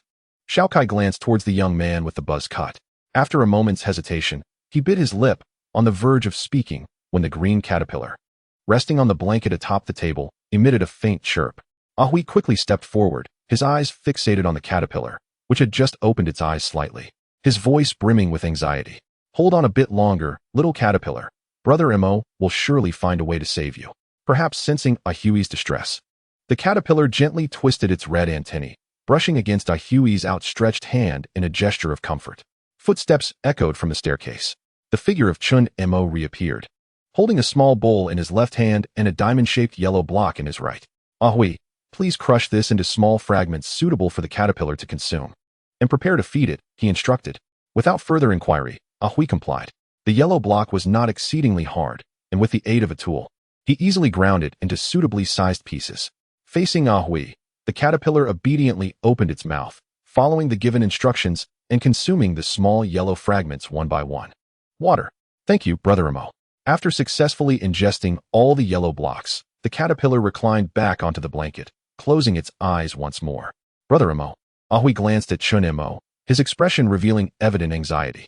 "Be patient. The effects of the medicine will not manifest immediately," Chen Mo replied, attentively monitoring the feedback from the eye of detection, though his mood remained tense. The item he had administered to the caterpillar was a vitality fragment, usable on dying creatures within the game. However, unlike the game's portrayal of a dying state due to injury, the caterpillar was profoundly weak, on the brink of death primarily due to inherent deficiencies. Thus, Chen Mo was uncertain about the efficacy of the vitality fragment and its potential impact. As time elapsed, Ahui noticed that the once faintly breathing caterpillar gradually stabilized its respiration. The eyes of those in the living room brightened, and they turned to Chen Mo. Observing their expressions of anticipation and tension, Chen Mo glanced at the information relayed by the eye of detection, smiled faintly, and nodded affirmatively. It seemed they had successfully navigated the perilous phase. Chapter 63, The Young Master of Beastmasters. Just as excitement began to surface on Ahui's face, Chen Mo's subsequent words plunged everyone's spirits into despair. However, while the caterpillar has escaped immediate danger, its inherent deficiencies cannot be remedied by medicine. How could this be? Ahui's expression faltered as he looked at Chen Mo, overwhelmed. Then, Brother Mo, what must we do to fully heal the caterpillar? I'm not entirely certain, but you need not worry excessively. The impact of inherent deficiencies merely renders the caterpillar's body weaker than that of other normal caterpillars, which may also affect its evolution to some degree, Chen Mo reassured, gently patting Ahui's shoulder. Yet, Pokémon are inherently extraordinary beings, since a miracle has already occurred. Perhaps another one awaits in the future. After a moment of silence, Ahui's expression gradually solidified. I understand. Until then, I will take good care of it. The other two, upon hearing Ahui's words, exchanged hesitant glances. Particularly, the youth with a buzz cut wished to inquire of Ahui whether he intended to nurture the strange creature. However, recalling the earlier events, the words lingered on his lips, yet he found himself unable to voice them. In contrast, Chen Mo exhibited no such reservations and boldly posed the question, Ahui, do you plan to adopt this green caterpillar? Of course. Ahui's words faltered abruptly. He recalled the origins of the caterpillar. Under no circumstances was his band of thieves suited to raise it. It ought to return to its rightful place. Yet, at that very moment, the caterpillar resting on the blanket emitted a series of mournful cries. Ahui's countenance shifted. Chen Mo, however, remained unperturbed and calmly suggested, no need to panic. Why not check the backyard for some fresh leaves? I will fetch some fruits to appease its hunger. Brother Mo, are you implying that the caterpillar is hungry? Is that not obvious? Try going a few days without food yourself. As Ahui scratched his head and prepared to head towards the back garden, a nearby girl, clearly displeased, tugged at the buzz-cut youth and declared, we are going too. The three began searching for fresh leaves in the backyard, their silence akin to that of strangers unacquainted with one another. The buzz-cut youth, casting furtive glances at his companions, was oblivious to Xiao Kai's silent frustration.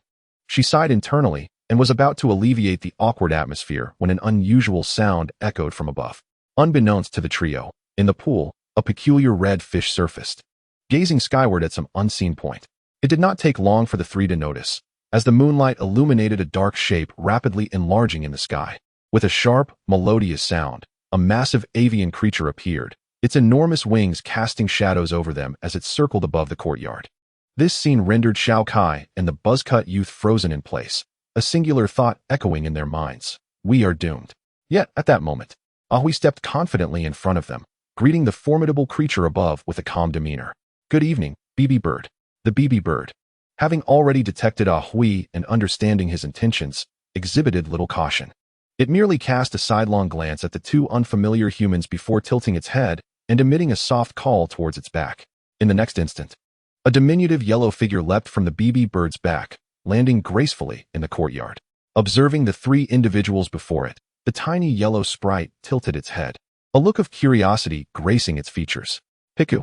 Simultaneously, Chen Mo, alerted by the commotion in the courtyard, emerged while feeding the caterpillar fruits, cradling it gently in his arms.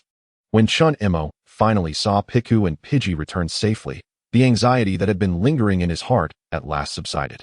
Given the current circumstances, he could only cast a fierce glare at the two little sprites for their reckless departure from home. The meaning was unmistakable. I will deal with you later. Upon noticing Chen Mo's fierce gaze, Piku's expression instantly shifted, its body tensing as it hurriedly scampered towards him. However, Chen Mo deftly sidestepped, evading the little creature.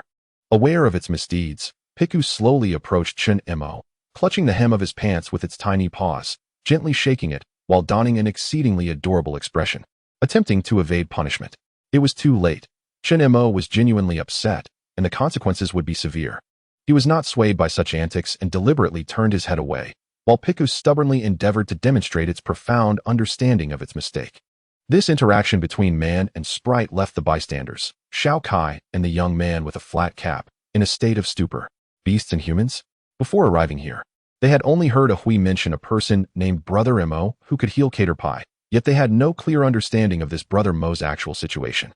However, based on Chen Mo's earlier display of knowledge regarding caterpie's care and treatment, they preliminarily deduced that this Brother Mo was likely affiliated with the Beast Research Countermeasures Bureau, especially since the Bureau had dispatched a team to Debunking City, a fact that was not much of a secret in their circles. Yet now it seemed that even personnel from the Bureau could not accomplish such feats. Xiao Kai gazed at the young man frolicking with the yellow mouse, feeling as though she had seen him somewhere before. Just then, Ahui's voice resonated once more. Brother Mo, are these leaves sufficient? Not quite. The caterpie in its early stages has a voracious appetite, consuming over 100 leaves daily. I understand. I shall venture into the nearby woods to gather more. Oh, since Pidgey has returned, it will not be necessary to go to such lengths. After some coaxing, Piku returned to its familiar, comfortable spot. Under Xiao Kai's watchful gaze, Chen Mo, with the little yellow sprite perched on his shoulder, directed his attention towards the enormous bird resting on a tree outside the wall. Pidgey, if you would be so kind, please use your gust to blow some fresh leaves into the courtyard. PG. Upon the young man's command, Pidgey, previously with closed eyes, opened them wide, unfurling its wings to emit a crisp and melodious call. Then, with a gentle flap of its wings, a strong gust arose, causing the trees to sway, as numerous leaves were deftly delivered into the courtyard, piling up neatly. Chapter 64. The Pursuer and the Seeker. Though the green caterpillar may be considered one of the weakest spirits in the realm of elves, it is not as frail as one might assume, even with its innate underdevelopment. Therefore, simply care for it as I have previously instructed, without excessive worry. In front of the villa, Chen Mo glanced at the green caterpillar resting in Ahui's embrace and gently patted Ahui's shoulder. As a caretaker, your emotions and actions can significantly influence these fledgling spirits. Please bear this in mind. Brother Mo, to speak frankly, Ahui said, gazing at the peacefully breathing green caterpillar. I never intended to keep it long-term. I plan to return it to its biological parents once it is in better health. Is that so? Chen Mo's expression remained serene, betraying no hint of emotional shift. Did you not always desire to nurture a spirit? Is this not the perfect opportunity for you? Or do you find the green caterpillar unappealing? How could I think that? Ahui replied with a wry smile. I truly cherish this resilient little creature. But to gain its allegiance in such a manner would rob me of restful sleep in the future. I understand. Let me rephrase my inquiry. Chen Mo's demeanor shifted to one of seriousness. I believe I mentioned that the Butterfree are a species that migrate with the changing seasons and breeding cycles. Are you certain that when you return to that forest, the Butterfree will still be present in the flower fields? Furthermore, you should be aware of the brutal competition for survival among different spirit populations in the elven realm, untouched by human interference. Do you believe that under the current circumstances, the green caterpillar can thrive and successfully evolve in such a harsh environment? These two questions struck Ahui like heavy stones, leaving him momentarily speechless. Chen Mo sighed softly. Return and ponder these matters carefully. Once you have clarity, share your answer with me. Watching Ahui depart in a daze, closely followed by the two siblings, Chen Mo shook his head, lost in thought. The evergreen forest? On the other side of the street. Xiao Kai watched Ahui grow increasingly distant, and finally could not restrain herself. Brother Ahui. Upon hearing that familiar voice, Ahui finally halted his steps. He turned, and under the lamplight, a strained smile appeared on his face. It's getting late. You should head back and rest. I want to see you off. With that, Ahui quickly turned away and resumed his slow stride along the straight path. Under the lamplight, the interplay of light and shadow seemed to stretch the distance between them further apart. Soon, only the two siblings remained on the road. Xiao Kai. It seems I have made numerous mistakes, as the flat-headed youth murmured while gazing in the direction where Ahui had vanished. Why didn't you say this earlier? Xiao Kai shot a glare at the flat-headed youth. Despite having created opportunities for reconciliation, why does this grown man display a sensitivity that surpasses that of a woman? It's not that I do not wish to speak, the flat-headed youth replied with a bitter expression. But I suddenly feel that the current Ahui is a stranger to me. It appears that many things have transpired that I am unaware of. Excuses. Just as the flat-headed youth was about to retort, he noticed the young girl beside him was engrossed in her phone. Xiao Kai, what are you doing? Humph. The girl coldly huffed, ignoring the flat-headed youth. After a moment, her expression brightened slightly. Found it. Found what? The flat-headed youth, utterly bewildered, leaned in to catch a glimpse, only to be met with the girl's disdainful glare as she turned away. But I am your brother, he protested. Humph. The girl replied with a chilling smile. I will send you the link, but don't come any closer. The flat-headed youth thought to himself, all sisters are the same. When young, they affectionately call you brother, but as they grow, they become disdainful, eager to establish boundaries with their own siblings. Indeed, the portrayals of sisters in anime are mere fabrications. Shaking his head, the flat-headed youth retrieved his phone and opened the link the girl had sent him in private chat. In the next moment, a jolt of realization coursed through him. Isn't this the guy from the news? The girl said, perusing the reports. I sensed it was familiar. Indeed. This individual is the one who wielded yellow lightning beasts to rescue hostages from robbers in the last news report. His profession is that of a live streamer, specializing in educating others about magical beasts. I see. The flat-headed youth paused, then asked with confusion. So why are you searching for this? Are you truly clueless? Or has Ahui's scolding left you dazed today? Xiao Kai shot him an exasperated look, her tone laced with resignation. Did you not want to understand what has transpired with Ahui? His transformation must certainly be related to this individual. Do I need to instruct you on the next steps?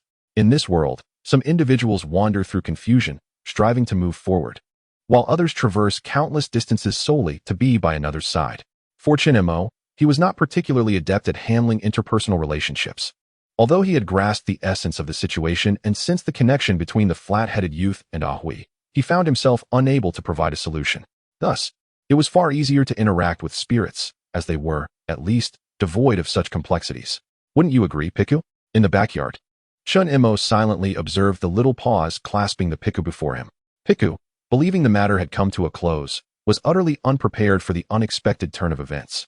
It slightly tilted its body, casting a desperate glance towards the nearby Pidgey. However, Pidgey appeared oblivious, diligently preening its feathers with an air of concentration. Turning towards the water pool, the elusive fish was nowhere to be seen. Piku, it is futile to summon anyone now. Speak honestly, what transpired today? Ignoring Piku's endearing display of affection, as Chen Mo prepared to press further, he suddenly noticed a detail he had previously overlooked, having been engrossed in the green caterpillar.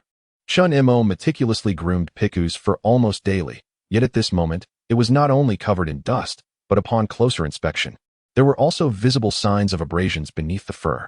Chapter 65. The inexperienced trainer and his Pokémon. You are injured? At Chen Mo's words, Piku froze, its inability to conceal its discomfort betraying it. Activating the detection eye, once more, it was evident that Piku's health status, which had been perfect that morning, had now deteriorated to a state of minor injury, with an estimated recovery time of 2 days. Further scrutiny revealed a surprising development. Piku's skill set, which had initially comprised only Tail Whip and Thundershock, had unexpectedly expanded to include a brand new technique. Lightning Flash. Piku. Chen Mo glanced at Pidgey perched above and then back at Piku, piecing together the circumstances surrounding this incident. Observing Piku, with its head lowered in what seemed to be remorse, he gently ruffled its small head. Oh, you. To be frank, Chen Mo did not consider himself a competent trainer. Since capturing Piku, he had hardly implemented any systematic training. This was partly due to Piku's youth.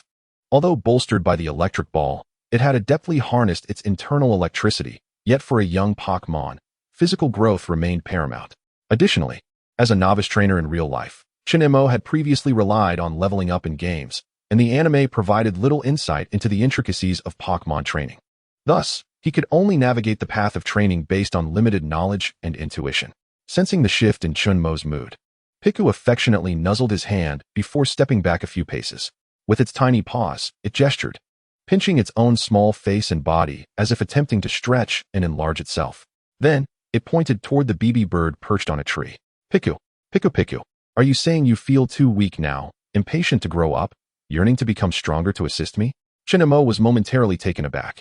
However, he could surmise a hint of Piku's fervent desire to grow stronger.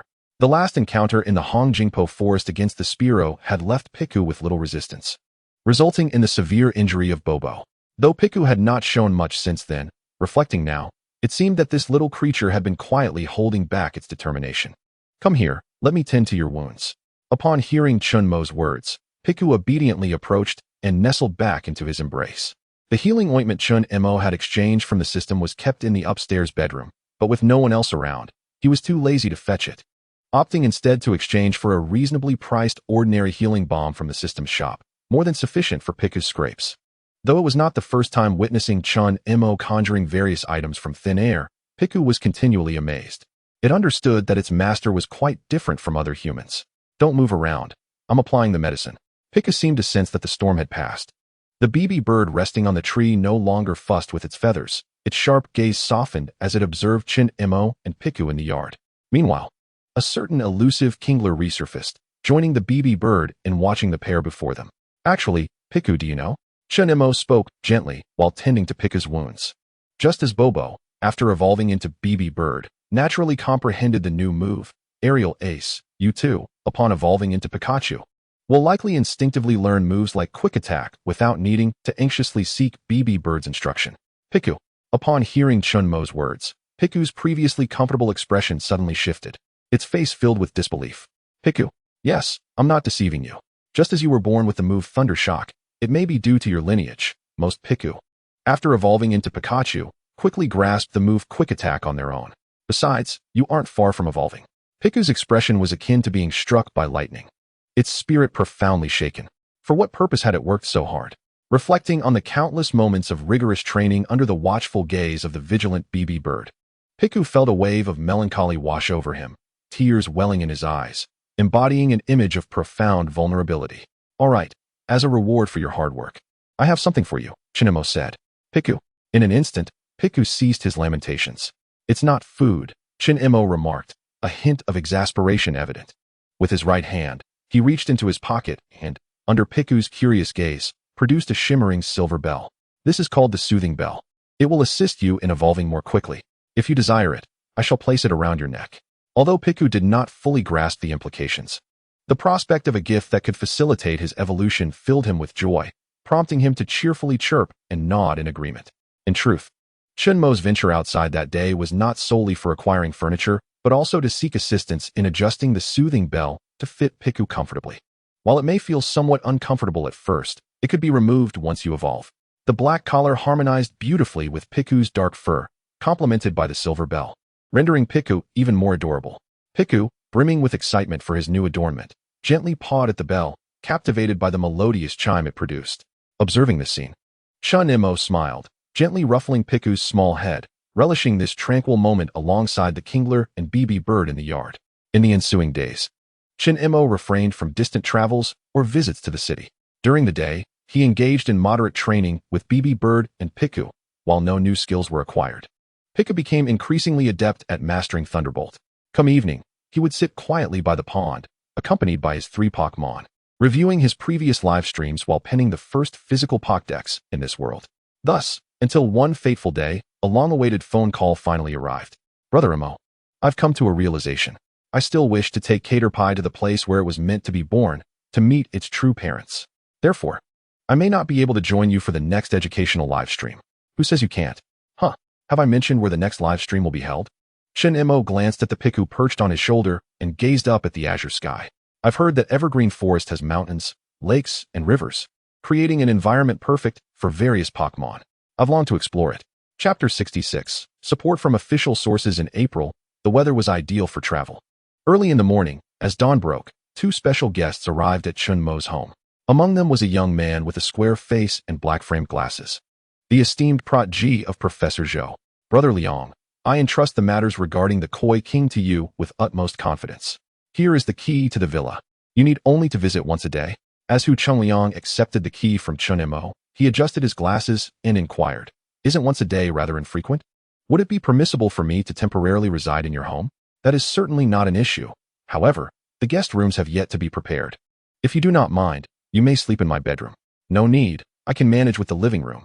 I have everything I require. Whatever makes you happy. Upon learning that Chen Mo was about to embark on a new journey of live-streamed scientific outreach, and that it would be inconvenient for the Koi King to accompany him, Hu Chungliang volunteered to assist Chen Mo in caring for the Koi King.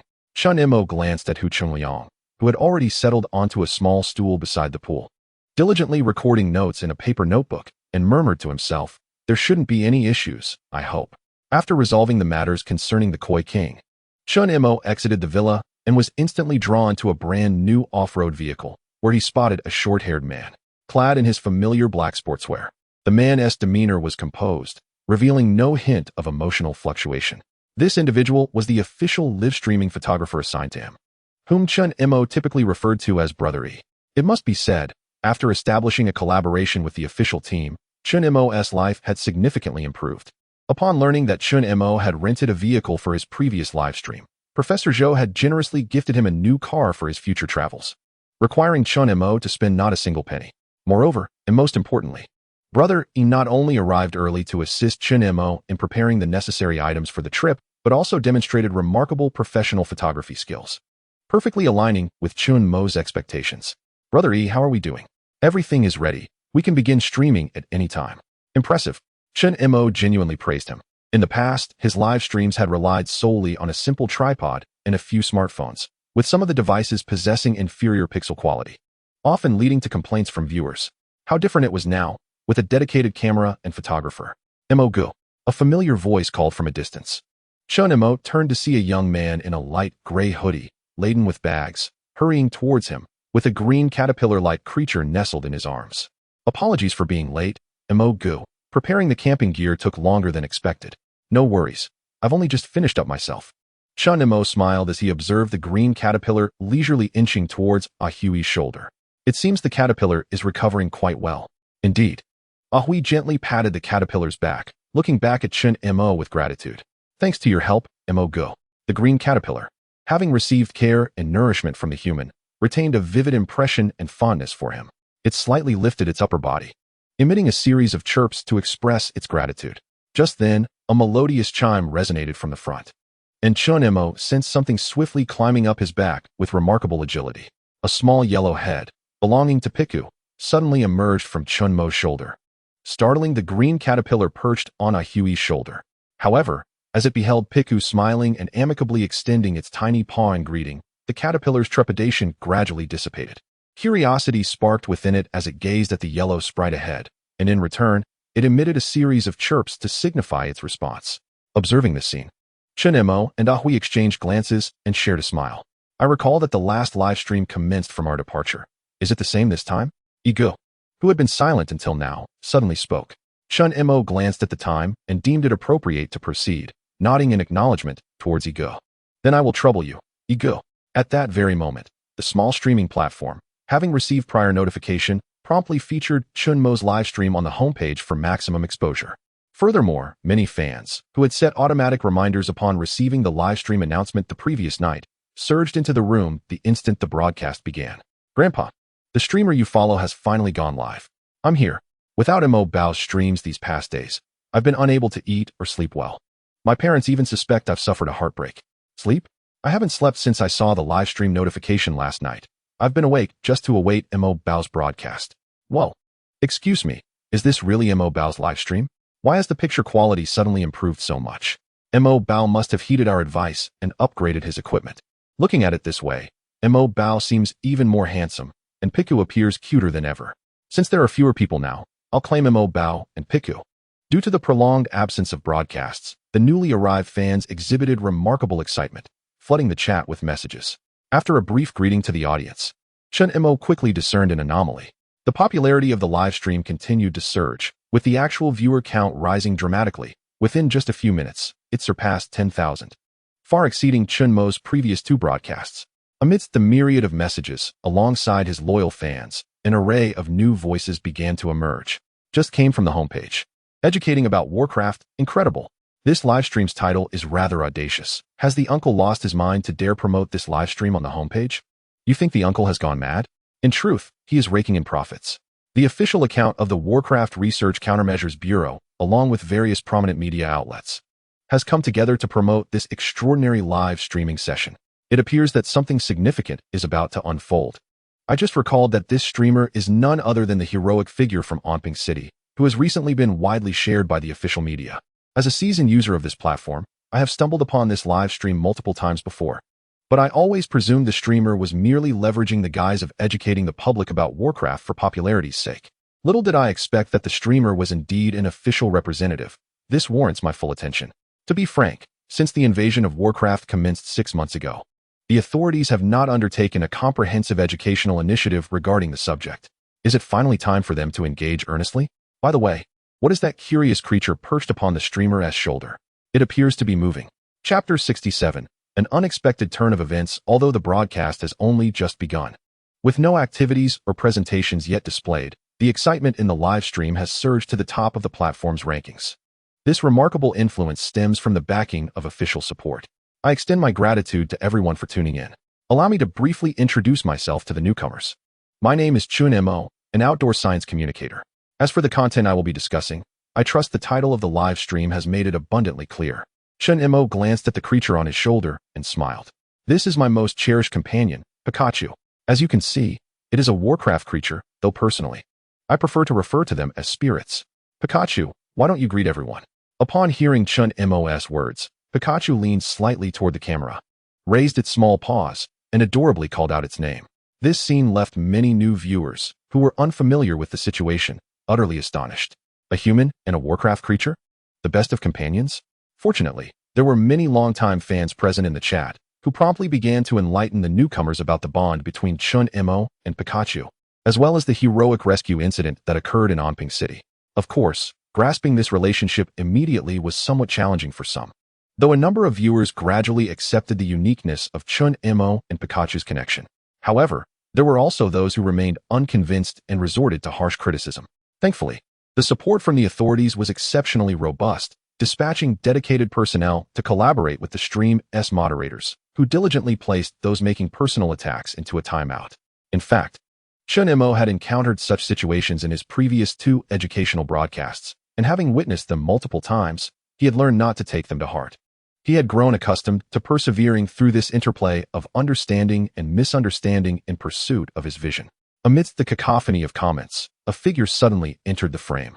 Addressing Chen Mo with urgency, "Brother Mo, I have prepared everything. We can depart at any moment."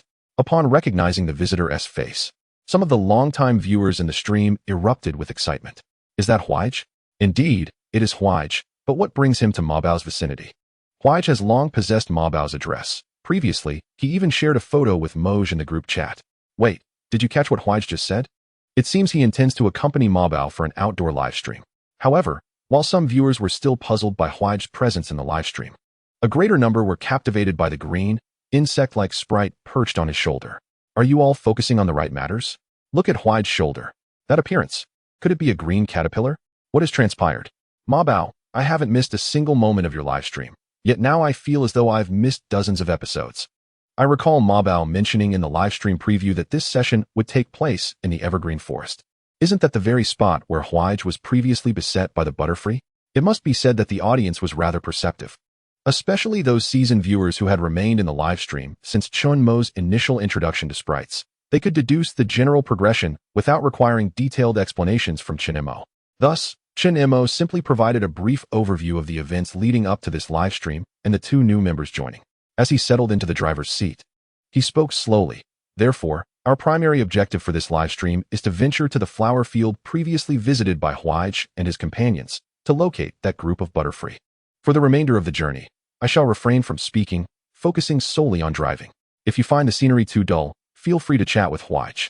Although Changshu City, where the Evergreen Forest is located, is in the same province as Anping City, the distance between them is considerable. One lies to the far east, while the other is positioned towards the west. Given the challenging mountain roads, even by car, it would take at least 7 to 8 hours to reach the final destination. With no time to waste, Chen Mo aimed to arrive at the outskirts of the Evergreen Forest before dusk, thus embarking on the journey with 2 companions and 3 pets. A crisp chirp echoed from the sky. Bathed in the warm morning sun, a BB bird gracefully soared beneath the blue sky, leisurely following the speeding off-road vehicle, occasionally quickening its pace to scout ahead. Considering the BB bird's stamina, Chen Mo frequently paused to allow it a moment of rest. After approximately 5 to 6 hours of travel, the group successfully entered the confines of Changshu City, drawing ever closer to their intended destination, the Evergreen Forest. Moj, keep moving forward. There lies a lengthy tunnel. After passing through it and driving about a kilometer further, there is a reception station where we can take a brief respite. As a seasoned camping enthusiast, Ahui exhibited remarkable expertise, demonstrating an intimate familiarity with the route they had traversed multiple times, even being able to provide Chen Mo with insights about landmarks that were not indicated on the navigation system. "Well, I'll park the car there shortly," Chen Mo remarked. At that moment, he observed an increasing number of vehicles heading in the opposite direction. Initially indifferent, Chen Mo had barely begun driving when he heard a sharp, clear chirp from above. It was a beep bird, and its call seemed rather unusual. "What is the matter? Beep bird?" Chen Mo inquired, leaning out of the car window to address the birds soaring in the sky.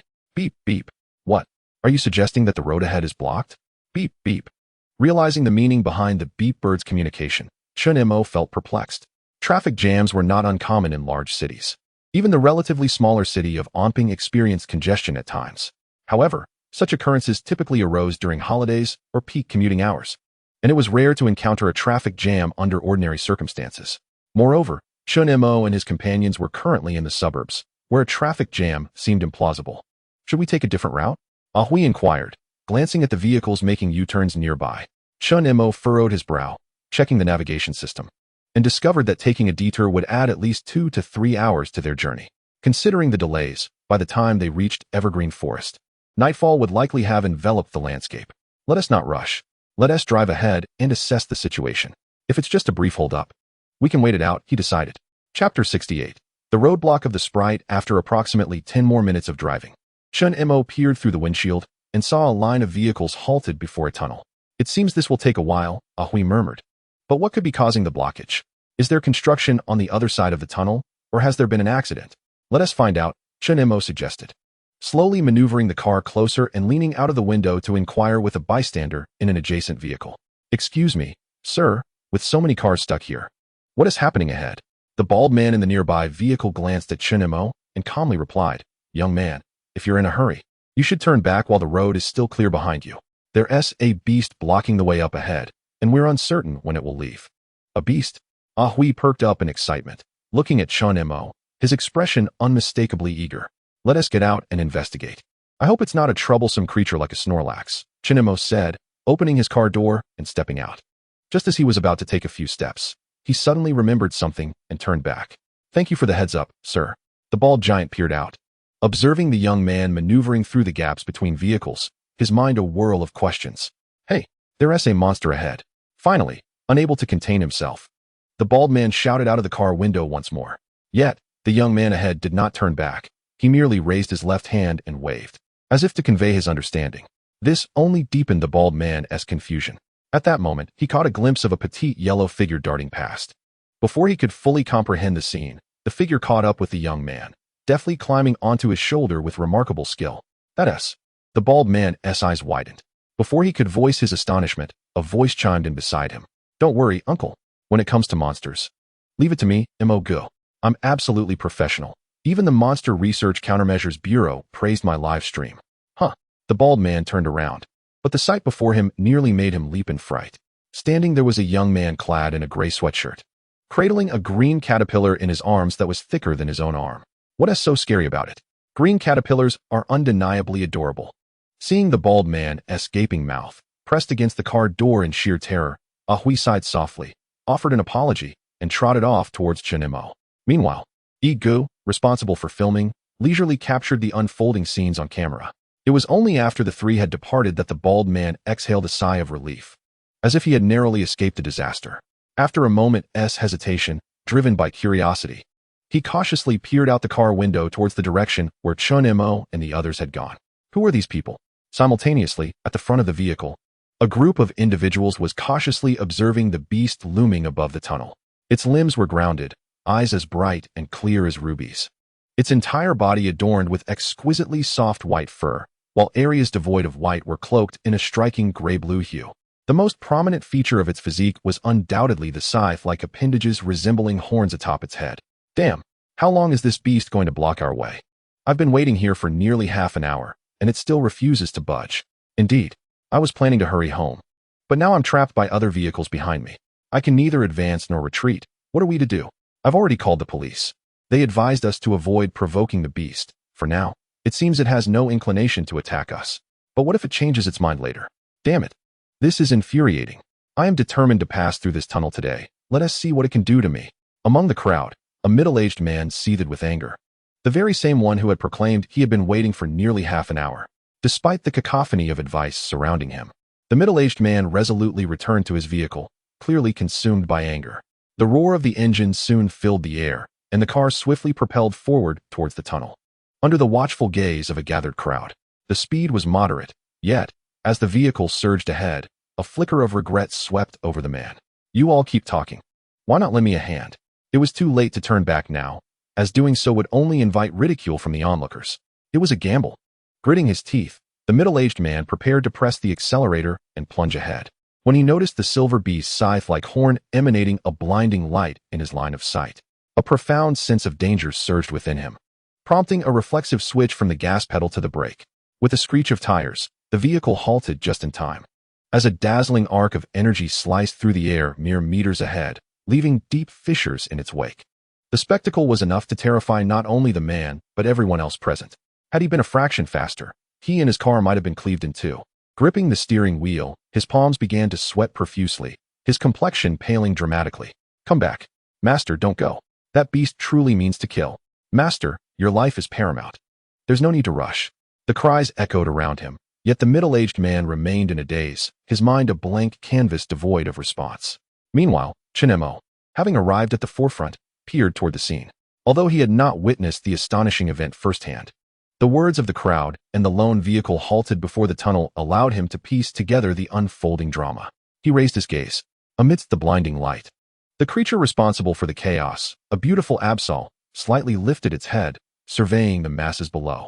Its white, velvety fur shimmered in the sunlight, appearing even more enchanting, as a gentle breeze stirred its coat, rendering the creature both sacred and mysterious. So, it was you obstructing the path, Absol. Chen Mo was no stranger to such a Pokémon and felt an unexpected fondness for it, particularly drawn to its distinctive traits. Perhaps it was its silky white fur that captivated him. Noticing a gaze imbued with a different emotion among the crowd, the Absol turned its head slightly, its eyes locking onto Chen Mo's, intertwining their glances in a moment of connection. Chapter 69. The Calamity Beast Absol. It must be said that Absol possesses an extraordinary allure. As Brother E hurriedly arrived with the camera and pointed it towards the white figure above the tunnel, the entire live stream erupted with excitement. So handsome, so beautiful. A white sprite.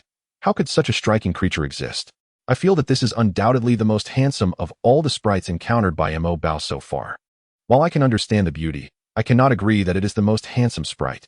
Isn't it overshadowed by Pidgey and the Reshiram depicted in the previous mural? Enough bickering. Mo Bao, please enlighten us about this sprite. Out of curiosity, why is this sprite blocking the tunnel entrance, preventing vehicles from passing? Chen Mo glanced at the barrage of comments on his phone, attentively observing the white sprite above the tunnel, and began to speak slowly. This sprite is called Absol, a creature of the dark type, typically inhabiting remote mountains inaccessible to ordinary folk, traversing the most perilous terrains. Thus, it is considered quite rare, with its presence seldom witnessed. Hearing this, Ahui could not contain his curiosity and immediately inquired, "Then why has Absol appeared here, obstructing our path?" Chen Mo cast a sidelong glance. The onlookers nearby, intrigued by his voice, turned their attention, but upon noticing the Piku on Chen Mo's shoulder and the caterpie in Ahui's arms, their expressions shifted to fear, prompting them to hastily distance themselves from Chen Mo and his companions. Well, this is rather pleasant, he mused. At least it was no longer so crowded. This provided Brother E with a more comfortable position to shoot. Chen Mo observed Absol, which remained calmly fixed on the throng of humans below, his expression gradually turning serious. Those who have watched my previous live streams should understand that sprites exist in their own world, and in that realm, Absol holds a formidable title, the Calamity Beast. With this official endorsement, Chen Mo felt no need to conceal his knowledge of the other sprite world any longer, although he had not been particularly secretive about it before. Upon hearing Chen Mo's remark, the audience in the live stream began to chatter animatedly. Calamity Beast? Wow, that name sounds incredibly cool. It is indeed cool, but somehow it feels a bit ominous.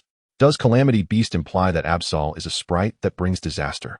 In that light, it seems rather concerning.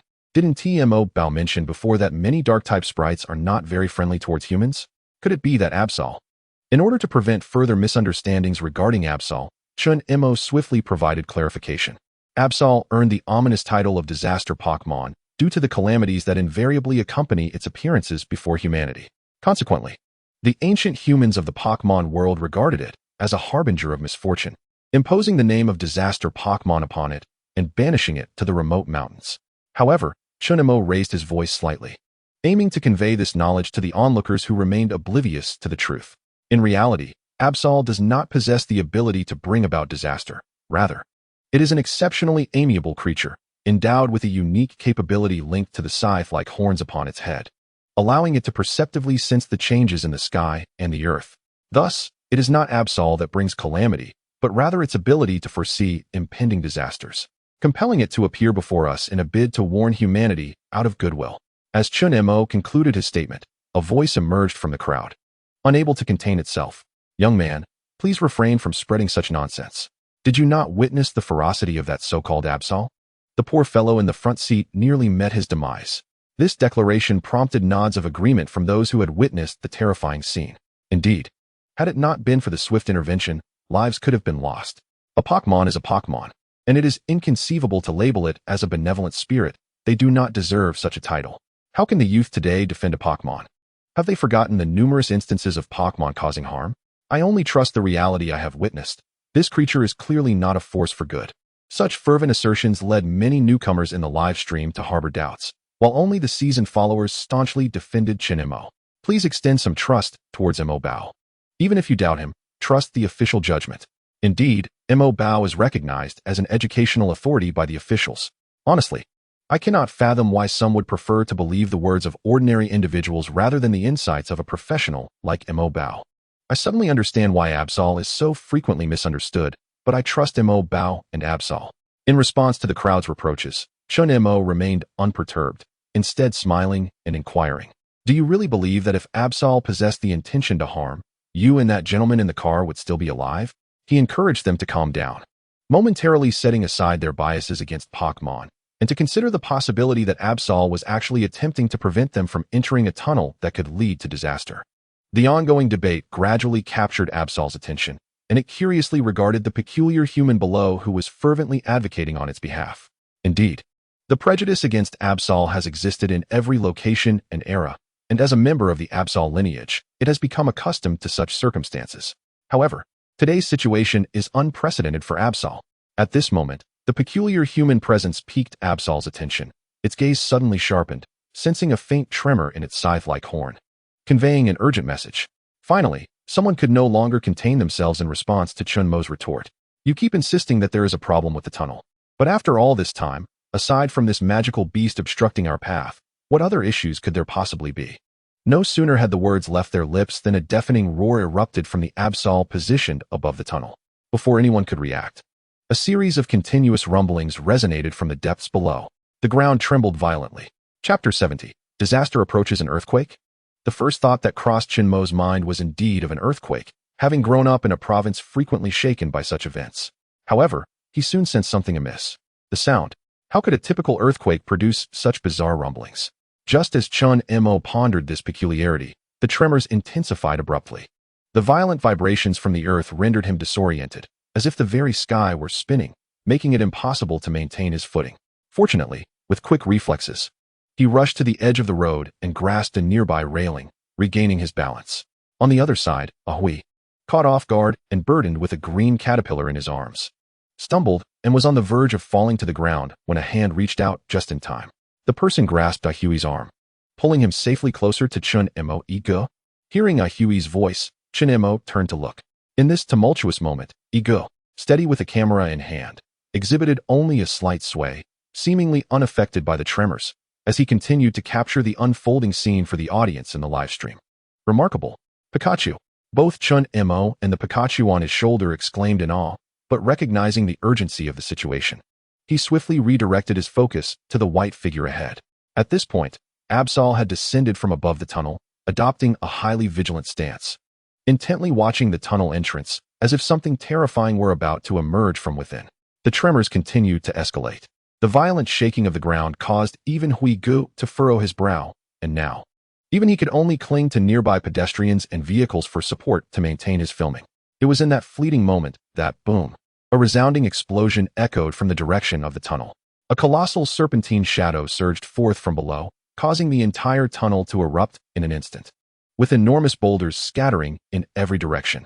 Among them, a massive stone, nearly a meter in diameter, hurtled straight towards the vehicle of the middle-aged man at the tunnel's entrance. Chen Mo's pupils constricted. If that object were to strike, the occupants of the car would likely find it impossible to survive.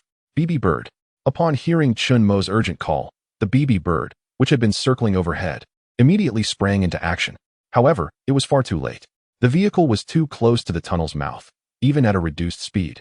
The boulder would reach the car before BB Bird could intervene. Furthermore, against such a formidable stone, the limited long-range attacks at BB Bird's disposal would prove largely ineffective. In that critical moment, a brilliant orange-red beam of light surged forth with the ferocity of thunder, piercing through the boulder. The terrifying energy instantly vaporized the stone, sending residual energy soaring into the sky, leaving a radiant beam that dissipated in a stunning display, leaving countless witnesses profoundly astonished. Chen Mo turned his head. The destructive beam of light had undoubtedly emanated from the nearby Absol, which was now panting heavily due to the immense backlash from its own attack, clearly entering a state of weakness. It's Absol. Did you all see that? Absol saved that person. I told you, Mo Bao could never deceive us. Doesn't this validate that if Absol truly intended to harm these individuals, it would not have intervened to assist them now? What incredible power. How can there be such a strong and handsome Pokémon as Absol? My apologies, everyone. I was somewhat swayed before. But witnessing Absol's act of heroism has convinced me to wholeheartedly trust Mo's insights from now on, thanks to EGE's top-notch filming. The moment Absol unleashed its destructive beam to save a life was captured in its entirety, causing the veteran viewers in the livestream, who had been debating with new audiences, to exclaim in delight. Meanwhile, the middle-aged man, still reeling from the shock, realized who had just saved him. Through the car window, he caught sight of the panting Absol not far away, his eyes filled with a complex mix of emotions. He had been rescued by a magical beast. The earth ceased its trembling, but the collapse of the tunnel stirred up billowing clouds of dust, obscuring any view of the situation within. "Stay here. I will check ahead," Chen Mo instructed the two individuals beside him. Just before the tunnel's collapse, he had caught a glimpse of the enormous figure that had broken through. This was no ordinary earthquake, and he needed to assess the situation. Ahui opened his mouth, initially intending to join in. But upon reflecting on the current state of himself and the green caterpillar, he realized that even if he approached, he would likely be of no assistance. Thus, he closed his mouth once more. "I understand, Mo-gu, please be exceedingly cautious."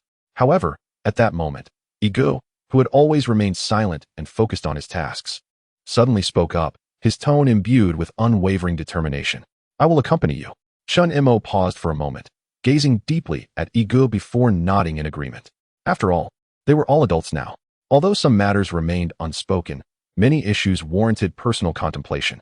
For instance, one might question whether such an adept individual as Igu would merely come along to serve as a cameraman.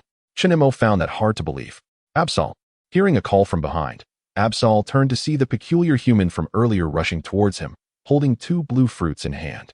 That special move must have taken quite a toll, right? Why not consume some orange berries to recuperate?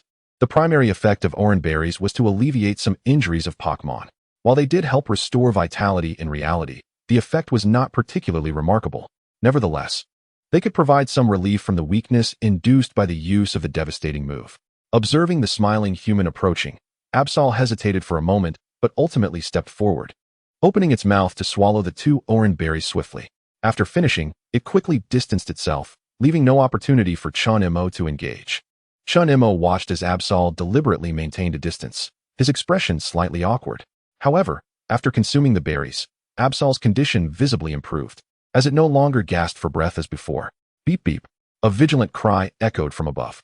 Chen Mo immediately set aside his extraneous thoughts and directed his attention to the dissipating dust in the tunnel ruins ahead. Chapter 71. Like the wind, the original tunnel had long since collapsed into disarray, with countless fallen stones burying the pathway, rendering it impassable for vehicles. Yet, what was most peculiar was the eerie calmness that enveloped the scene. Chen Mo furrowed his brow.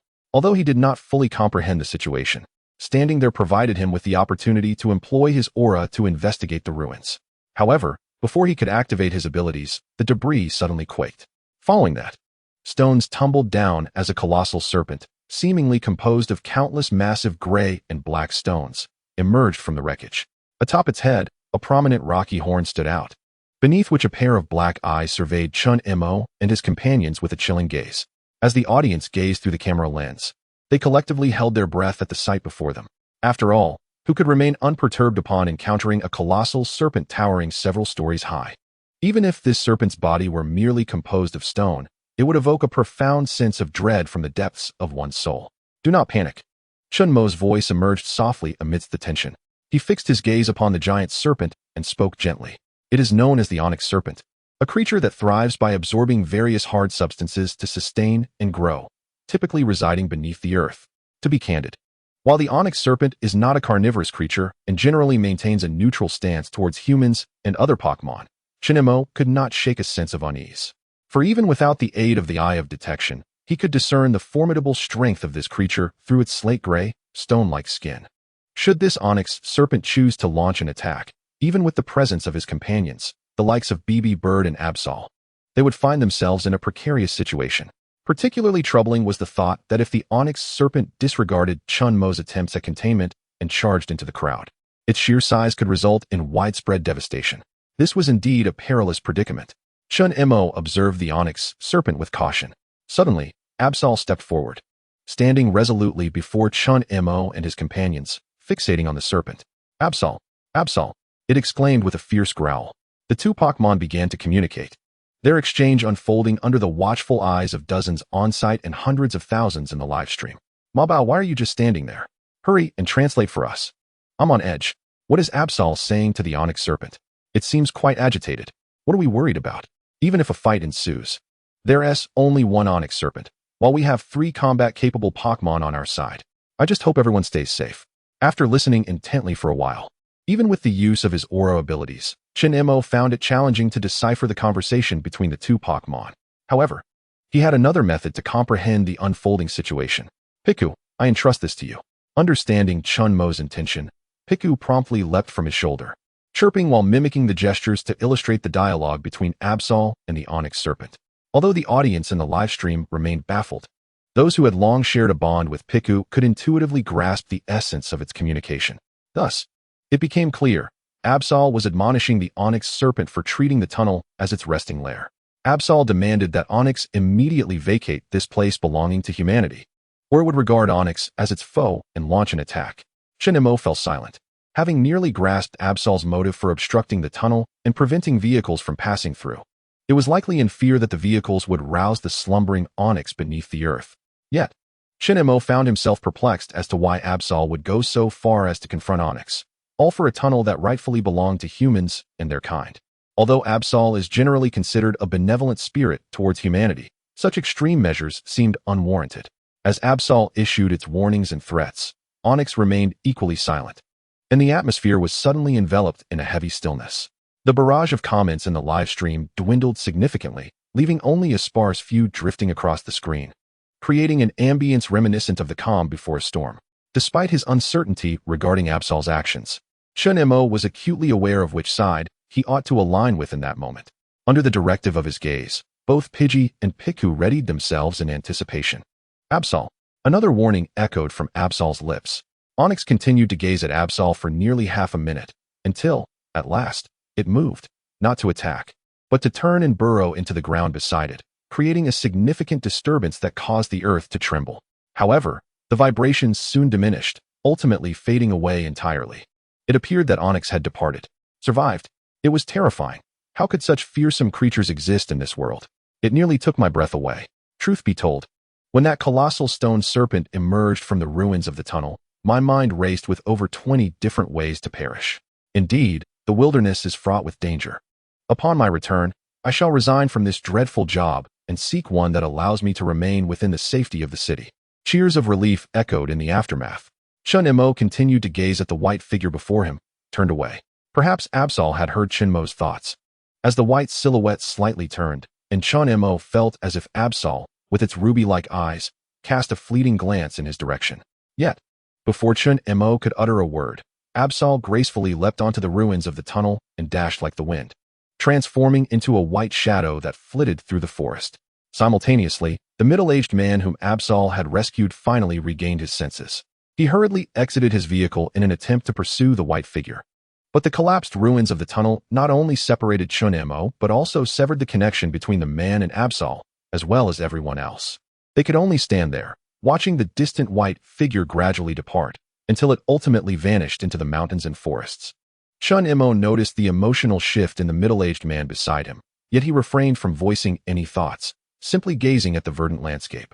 His eyes wandered, recalling the scenes from moments ago. Would they meet again? Chapter 72. The Haunted Town. Such is the nature of a journey. One can never predict what events will unfold or whom one will encounter along the way. As he bid farewell to Abasalu, a smile graced Chen Mo's lips. Just as he turned to leave, the middle-aged man hurriedly called out to him. Was that magical beast named Abasalu? Indeed, Chen Mo responded, smiling at the man. To those who are destined for misfortune, Abasalu serves as a warning. If you happen to encounter it again, be sure to remain vigilant of your surroundings. I understand now. I had misunderstood it earlier, the middle-aged man replied, a look of remorse crossing his face. He then gazed at Chen Mo, his eyes reflecting a flicker of hope. Will I be able to meet it again? I wish to express my gratitude. It seems, dear sir, you did not heed my earlier words at all. Chen Mo sighed inwardly. Since Abasalu has manifested here, it is likely that it resides within the boundaries of Chuanshu City. If you are indeed a local, there may be a chance. Thank you. The middle-aged man finally grasped the situation. Chuanshu City is enveloped by mountains, making it exceedingly difficult to encounter a creature that roams the hills year-round. He lifted his head once more. But the young man who accompanied the magical beast had already vanished, appearing and disappearing as mysteriously as a Basilu itself. Although the tunnel collapse incident, triggered by a Basilu, resulted in no casualties among passers-by, the route Chen Mo had originally planned to take was now utterly impassable. With the detour and the additional minor traffic congestion caused by the tunnel's collapse, this journey had become particularly arduous. Before the shadows of the evergreen forest could even be glimpsed, darkness had already begun to descend. Chen Mo glanced at the rearview mirror, observing Piku resting in the back seat, and continued driving in silence.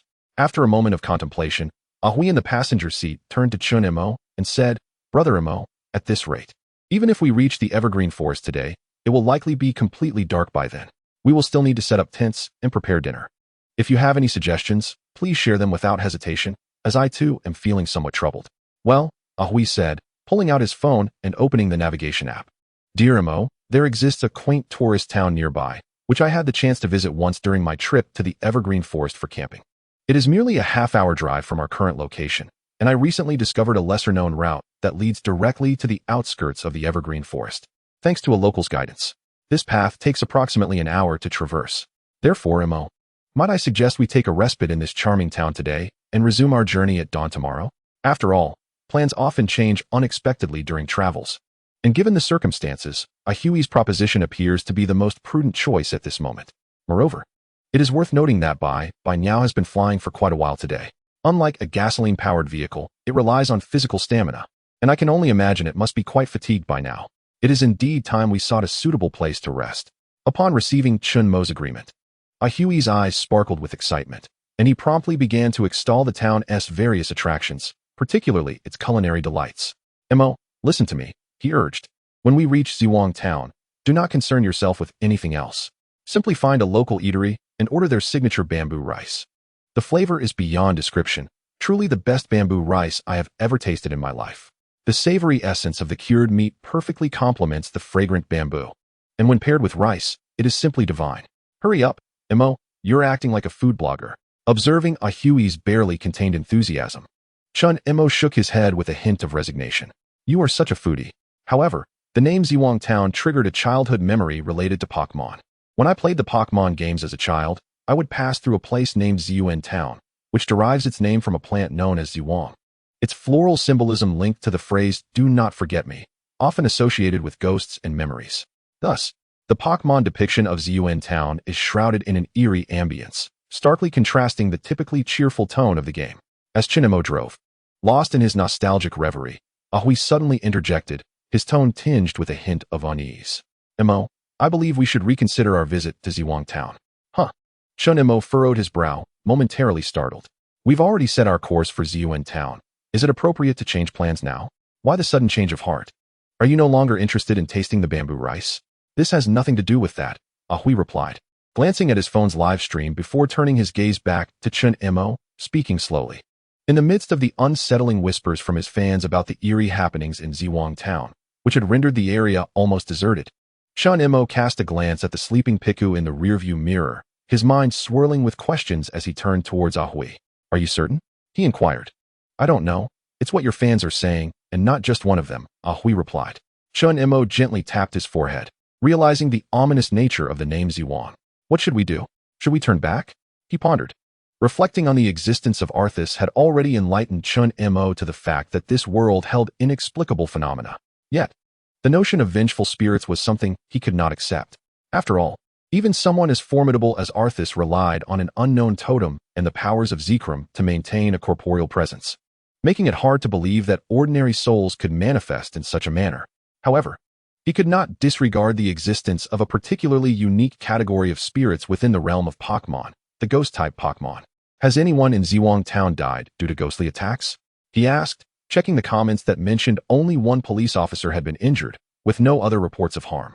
"I understand," he concluded, as the SUV resumed its journey towards the haunted Ziwang Town. Shortly after their departure, a white shadow darted swiftly through the forest. Chapter 73. An encounter with a fan navigating a bend and gazing down the straight road, around 8 in the evening. Chen Mo and his companions finally beheld the dimly lit Ziwang Town beneath the twilight sky. "The last time I visited, I had just graduated, roughly in this same season. Back then, Many intending to explore the evergreen forest would stop by Ziwang Town in the evening, making it a bustling hub. The influx of tourists was significant, especially at night, when free parking spaces were a rarity, unlike the present. Ahui observed the sparse vehicles in the free parking lot and sighed. As they progressed through Ziwang Town, it became evident that the once vibrant locale described by Ahui had turned desolate. Despite the hour still being early, many shops had shuttered long before.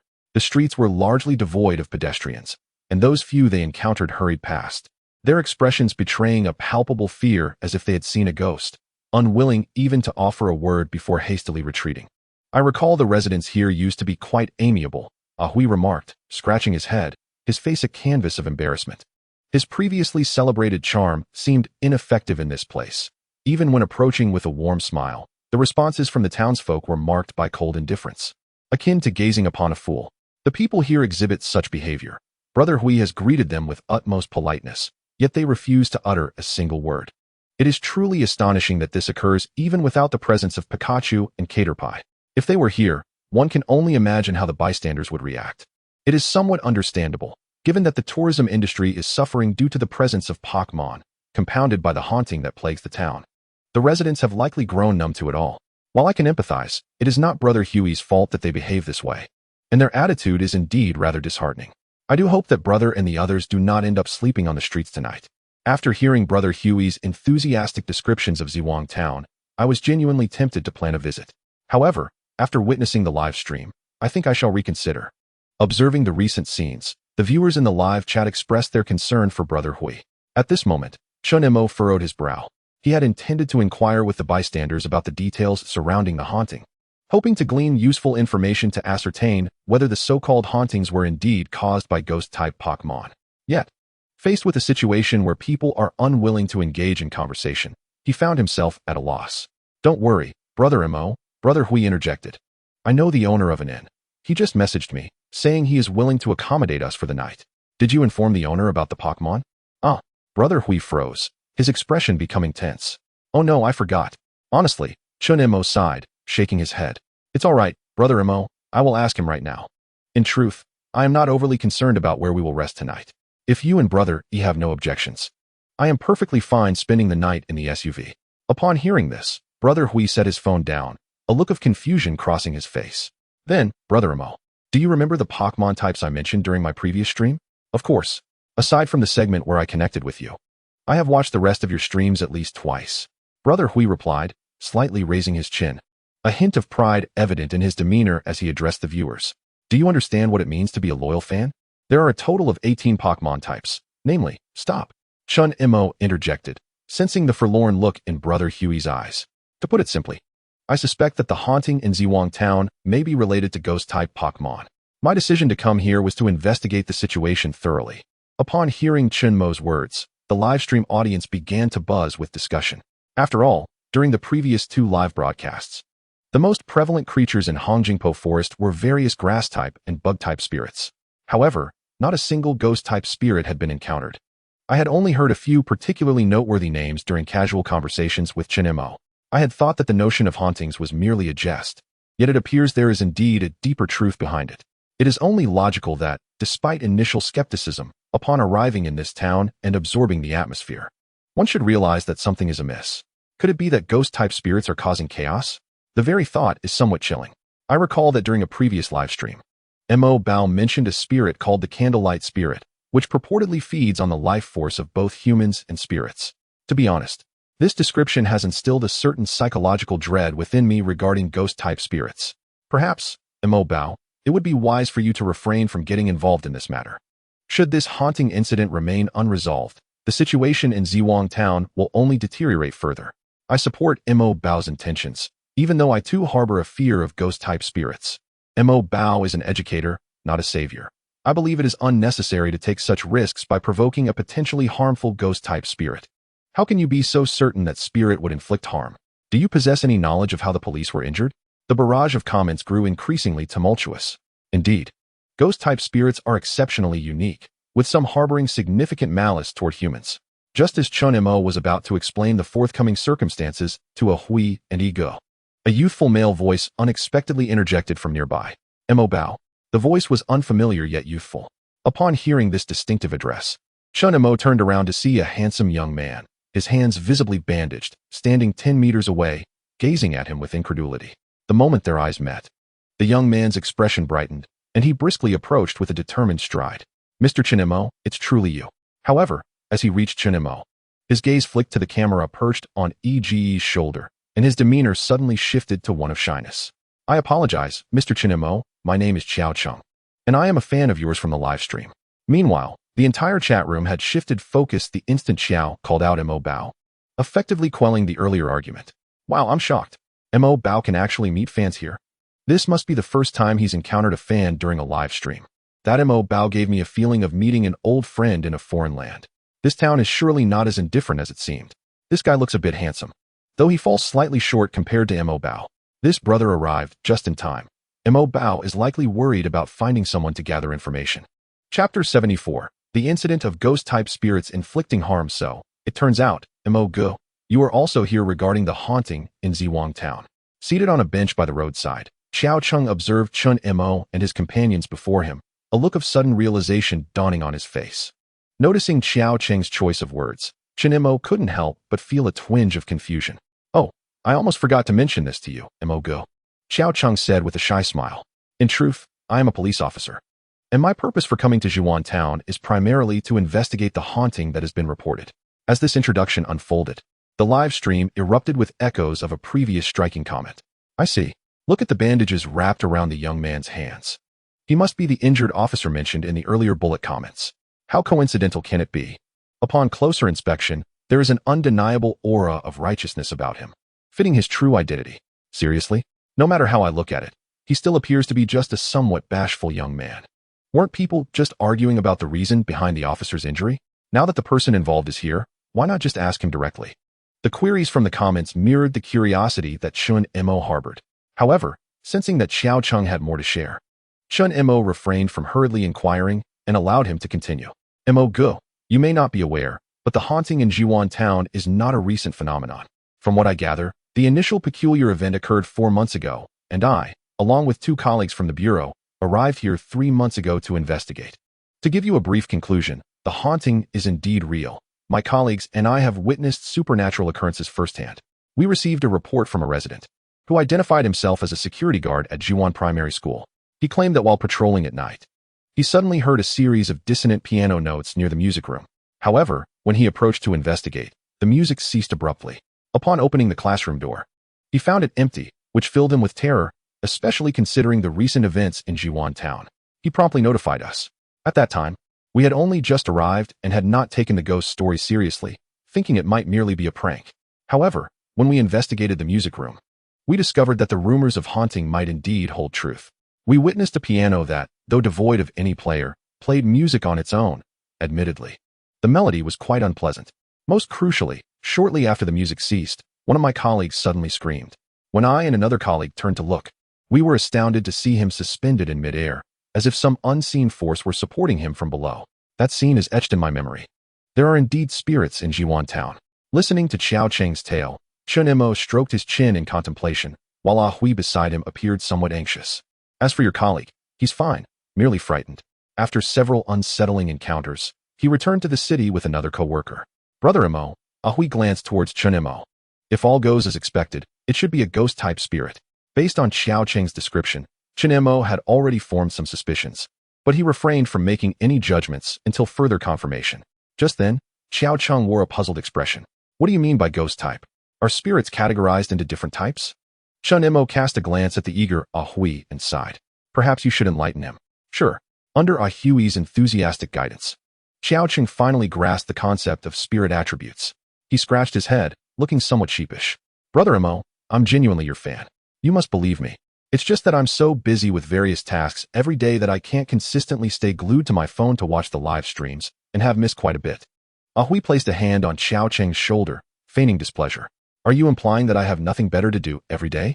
No, Brother Hui, I never said that. Xiao Cheng, clearly an honest person, became flustered at Ah Hui's teasing and hastily offered explanations. All right, Ah Hui, let Xiao Cheng continue, Chen Mo interjected.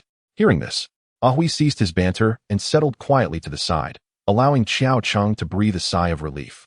Although I'm not well versed in ghost-type spirits, I am certain that the ghost was not as benevolent as you might think, for my hands bear the scars it inflicted.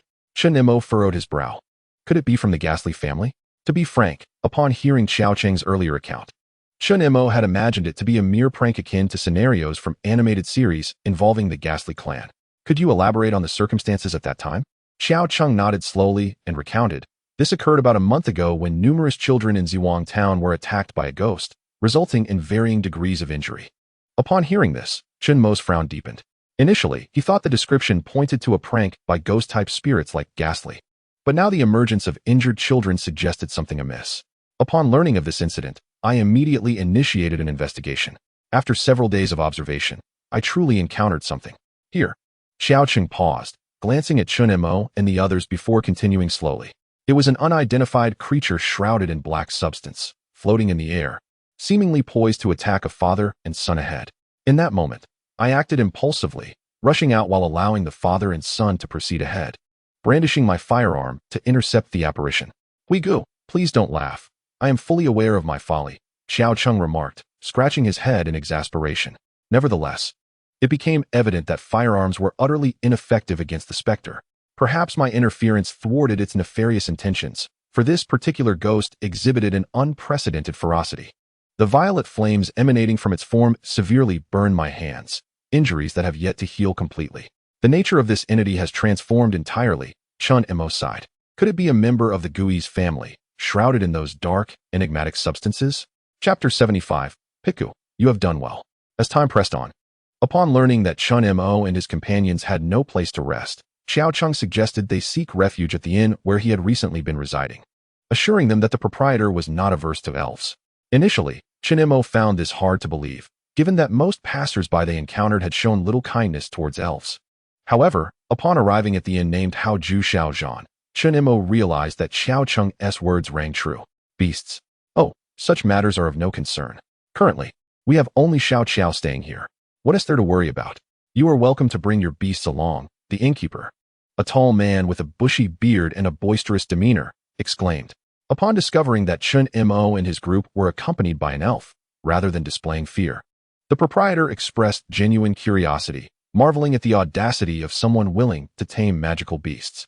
In a fit of enthusiasm, bolstered by the presence of Xiao Cheng and a Hui, he was poised to offer them a discount. However, Chen Mo, considering the innkeeper's likely struggles, swiftly intervened to halt the overly generous man. He is far too enthusiastic, a Hui remarked, genuinely astonished.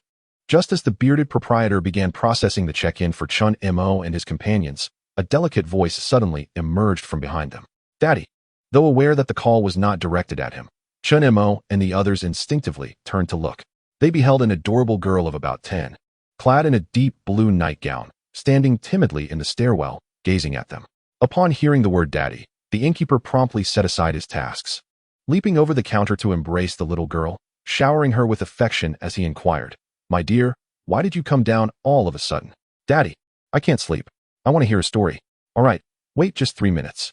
I will finish the paperwork for these 3 brothers, and then come to tell you a story. Okay. The innkeeper gently set the little girl down and playfully rubbed his bushy beard against her face, eliciting a fit of giggles from her. The child was named Xiaoyu. Observing the flustered innkeeper as he hastily dropped the keys and took the little girl upstairs, Xiao Cheng softly remarked, What a charming yet unfortunate little one. Chen Mo turned to glance at Xiao Cheng.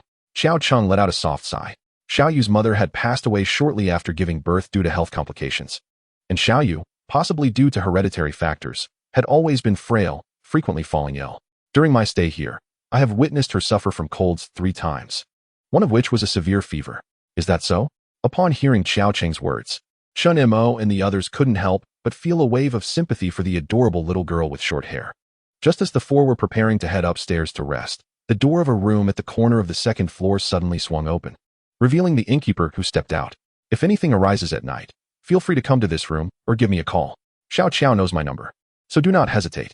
After all, you are aware of the peculiar happenings lately. It is best to remain cautious. As he finished his brief instruction, another call from the little girl echoed from within the open room. Without even closing the door, the innkeeper hurriedly responded and turned back towards the interior. Standing in the hallway, Chen Mo and the others exchanged glances, and apart from ego, they all wore smiles on their faces. To be honest, I've always thought the innkeeper was quite fond of his daughter, Xiao Qing chuckled. Hui shrugged. That's only natural. If I had such a lovely daughter, I would be smitten too.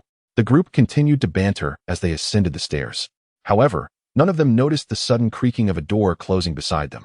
Only Pai Qiu, perched on Chen Mo's shoulder and uninterested in their conversation, perked up its ears, turning curiously to glance back. What it beheld was chilling. In the narrowing gap of the slowly closing door, an indistinct creature shrouded in black material floated in the air, gripping the doorknob. Seemingly in the act of closing the door, Pika, perhaps sensing Pai Qiu's gaze, the entity slightly turned its head, revealing a pair of crimson eyes that burned with an intense hatred. It locked its gaze upon Pai Qiu, its dark pupils filled with an endless resentment. Pika, startled, Pai Qiu let out a cry, clutching tightly to Chen Mo's neck. What is it, Pai Qiu? Chen Mo inquired, observing the trembling creature with a puzzled expression. Pika, Pika Pika. Listening to Pai Qiu's frantic descriptions, Chen Mo frowned slightly, concern etched on his face. Beside them, Hui inquired with a hint of confusion. What is the matter? Chen Mo replied softly. Piku claims to have seen something terrifying. With Piku in tow, they retreated a couple of steps, and once again, Chen Mo and his companions beheld the ominous dark corridor and the ajar door of the burly proprietor's room. There is nothing here, Xiao Cheng remarked, surveying the surroundings with perplexity. Piku tilted its head, its expression clearly filled with uncertainty and bewilderment. It had distinctly witnessed a fearsome creature with a pair of blood-red eyes. Yet, in the blink of an eye, all that remained was the warm light streaming from the partially opened door. After pondering for a moment, Chen Mo approached the door. As he drew near, the towering figure of the burly proprietor reappeared, gazing at Chen Mo and the others who had followed closely behind, perplexed. What is going on? It's nothing. I merely noticed your door was left ajar and thought I might assist in closing it, Chen Mo replied with a gentle smile. The proprietor's expression shifted to one of realization, followed by a rare hint of embarrassment. Ah ha ha ha. That is just like me. Little you always says I'm rather careless. Thank you for your kindness. It's getting late. You all should return and rest. Don't forget what I mentioned earlier. As the door closed, the trio led by Hui turned their gaze towards Chen Mo. After a moment of silence, Chen Mo sighed softly. Should we consider this luck or misfortune? It's rather astonishing that we stumbled upon it so easily. But well done, Piku. Chapter 76. The doll that belongs only to her. The following morning, at the entrance of the inn, the burly proprietor observed Chen Mo and his companions, who appeared noticeably fatigued. His expression darkened. Did you not sleep well? Is it the bed or something else? Please, feel free to voice your concerns. I'm quite open-minded. No, it's merely a case of insomnia, Chen Mo reassured him. Oh, is that so? The proprietor furrowed his brow. I often see young people online lamenting their stress and severe insomnia, but I didn't expect you to be among them. You must take care of your health. Chen Mo nodded repeatedly in acknowledgement. He certainly would not disclose to the proprietor that last night, through the power of aura, after observing the ghost-type Pokémon in his establishment, they had scarcely rested, particularly Chen Mo himself, who not only sent out his Pidgey to observe the proprietor's family through the window, but also periodically utilized his skills to probe the rooms below with aura to ensure that nothing untoward was occurring with the innkeeper's family. Fortunately, the night passed without incident, whether under the scrutiny of the BB Bird's reconnaissance or the scanning prowess of Chen Mabao. The ghostly Pokémon remained as still as a mere puppet within that room, seldom making a sound. At most, during the late hours of the night, it would occasionally pause at the bedside of a short-haired girl, merely gazing from a distance without any further action.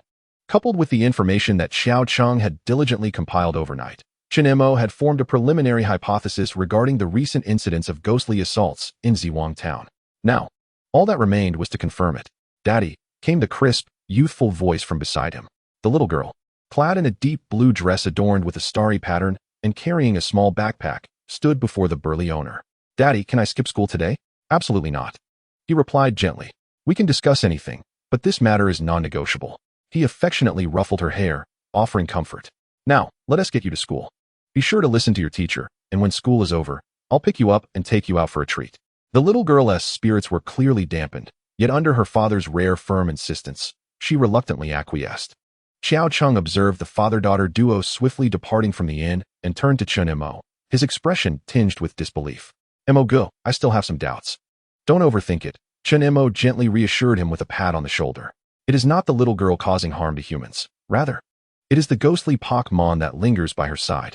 We shall ascertain the specifics after our investigation at Ziwang Primary School today. Xiao Cheng remained silent, merely nodding in agreement. As the only primary school in Ziwang Town, Ziwang Primary School saw numerous parents drop off their children each day. The burly owner stood at the school's iron gate, gazing at his daughter, who was nervously clutching her dress. "Go on now, when school is out. Daddy will come to get you. There's nothing to worry about." "Okay."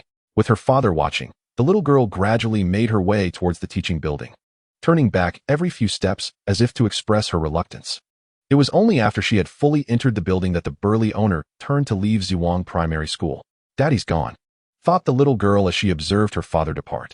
Lowering her head, she tightly grasped the hem of her dress. Instead of ascending the stairs to her classroom, she paused in silence for a moment before ultimately turning and heading towards a girls' restroom on the first floor. Though there was still time before class began, the restroom was empty and quiet in the early morning. The little girl stepped into the furthest stall, locked the door behind her, and, after lifting the toilet seat, sat down, lowering her gaze to the backpack in her lap. After a while, she slowly unzipped the bag. Within the confines of her backpack, aside from a few textbooks, lay a rather peculiar and somewhat terrifying plush doll. Its most striking feature was undoubtedly the golden teeth that peeked out, forming a grin that seemed to dance on the edge of a smile, accompanied by a mouth resembling a zipper. Any ordinary child encountering this doll would likely have been frightened enough to discard it. Yet for Xiao Yu, at this very moment, this strange and eerie plush creature, salvaged from the roadside, was her sole source of solace. "Xiao Ji, I'm so scared. I'm truly terrified." Xiao Yu clutched the doll tightly, burying her face deep into its soft, plush belly. She felt an overwhelming dread towards this school, finding no comfort among her peers.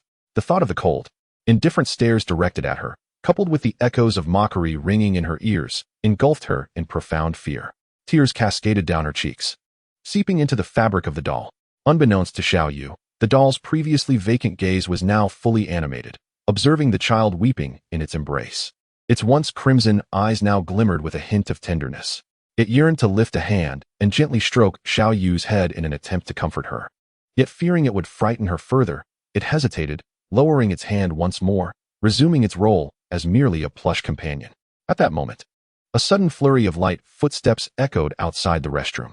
Xiao Yu, still in the throes of her tears, abruptly halted. Glancing at the large wet patch on the doll's chest, stained by her tears, a pang of guilt washing over her. "I'm sorry, Xiaoji." Before she could finish her apology, she noticed the footsteps drawing closer to her direction. In that instant, a wave of regret washed over her for having chosen the innermost stall. However, having locked the door, she knew from the handle's indicator whether anyone was inside. A loud bang resounded. "Is anyone there?" A little girl's voice called from outside. After a moment's hesitation, startled, Xiao Yu quickly replied, "Why yes, there is someone here. Why didn't you say so earlier?" "The red circle outside indicates someone is inside," the girl retorted, entering the adjacent stall. Xiao Yu, head bowed, fell silent. Life often presents myriad inexplicable occurrences and encounters with peculiar individuals. Yet Xiao Yu remained perplexed. "Is this my fault?" In silence, she tucked the plush doll back into her backpack and opened the restroom door, preparing to leave. However, what she failed to notice was that at the very moment she shouldered her bag, the zipper had quietly unfastened, allowing an indistinct entity, shrouded in a dark substance, to drift forth from within. It glanced back at the departing Xiao Yu and then drifted straight towards the penultimate toilet stall. Chapter 77. Another ghostly spirit. Thanks to Qiao Cheng's identity as a police officer, Chen Mo and his companions were finally able to gain access to Jiwan Primary School, under the pretext of assisting the investigators. Anticipating the events that might unfold, Chen Mo instructed Igu to initiate the live broadcast. At that very moment, viewers receiving notifications from the system flocked into the live stream. "The broadcast has begun. Mo Bao, are you going to investigate that mysterious ghostly spirit today? Where is this?" The surrounding buildings evoke both nostalgia and discomfort. Finally, Mo Bao is live. "To be honest, I still feel it's too dangerous. After all, it's a spirit that actively harms others. Mo Bao, you really should reconsider." Observing the barrage of comments flashing across the screen, Chen Mo, standing by the garden next to the teaching building, offered an apologetic smile. "Good morning, everyone. This is Jiwan Primary School. First and foremost, I must apologize for the earlier unexpected discovery by Piku. The investigation we had previously discussed has concluded, and we have now located the troublesome and harmful ghostly spirit." The comments in the live stream seemed to momentarily freeze, followed by a flood of question marks filling the screen. This was due to the fact that Chen Mo had instructed Igu to shut down the broadcast the previous night when they decided to rest at an inn, leaving the viewers momentarily confused. He briefly described the process of discovering the spirit and assured the audience that he would go live immediately upon encountering any future incidents, even using his phone if necessary, which helped quell their concerns. In summary, the children attacked by the spirit were all students of Jiwan Primary School. However, since this was the only primary school in town, Xiao Qiao had initially not paid much attention to the matter. Yet, upon discovering that the spirit had been lingering near Xiao Yu, this warranted further examination. Recently, Xiao Yu had fallen ill and had been unable to attend school until now, when she was finally starting to recover. During this period, no incidents of spirit attacks on children had occurred.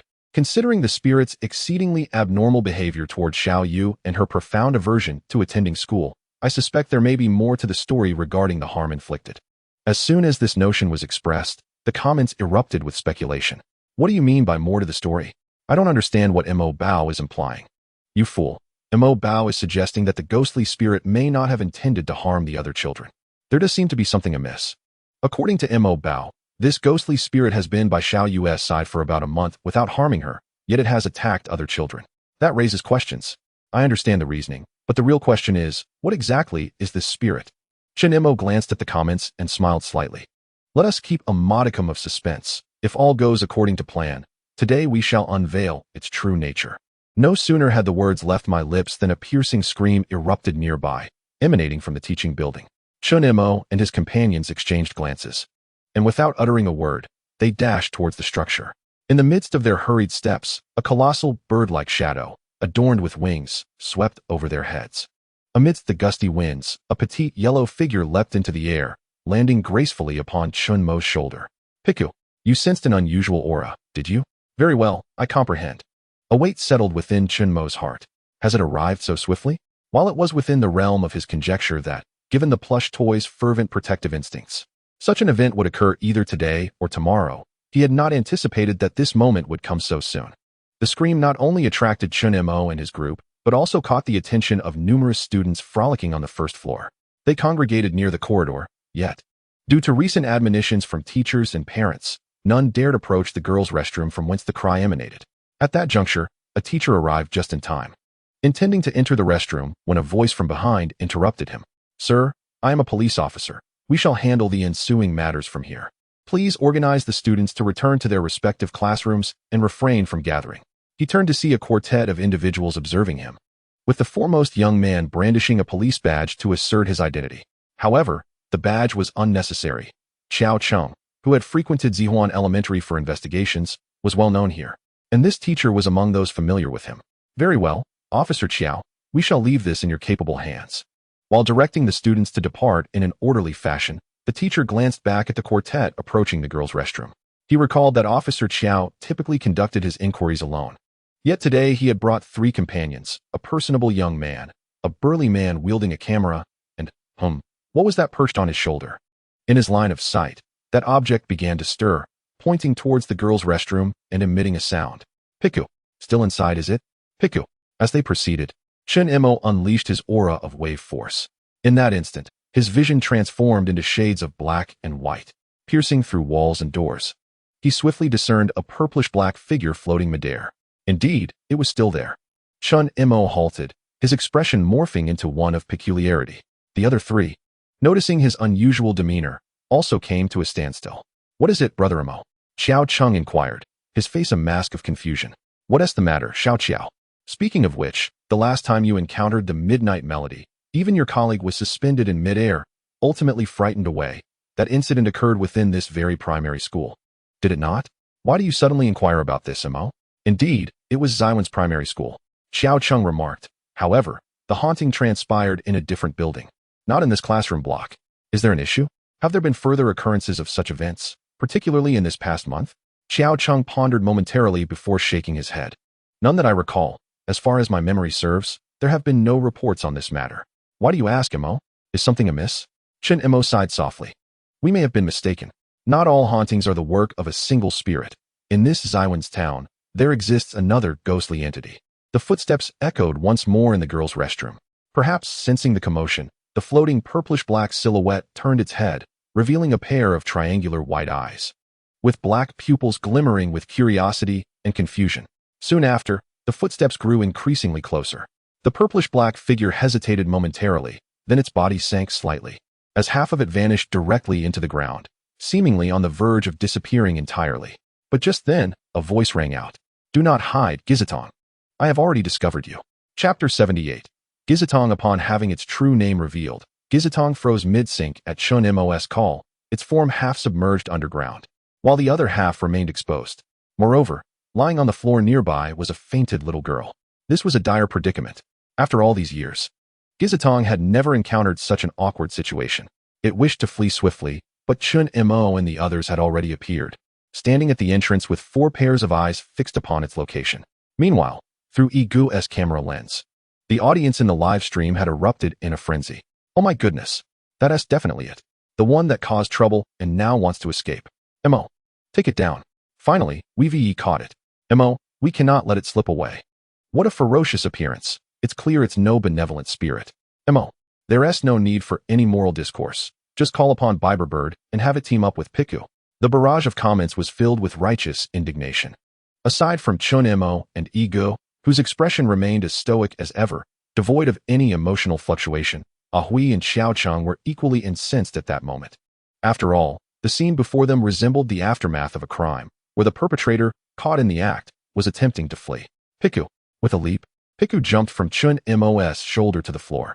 It regarded Gizatong warily, its pink cheeks crackling with electric sparks, as if poised to launch an attack at Chen Mo's command.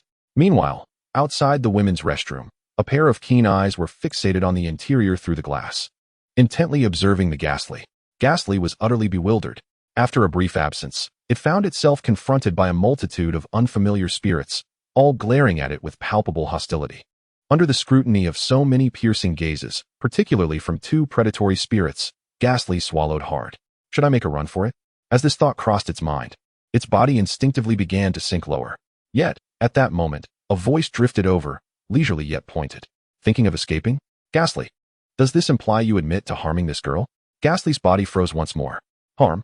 Admit? The mere phrase set Ghastly's temper aflame.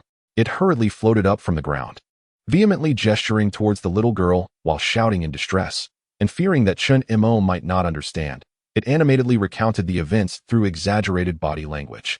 "Is it merely my illusion, or does Ghastly seem utterly aggrieved?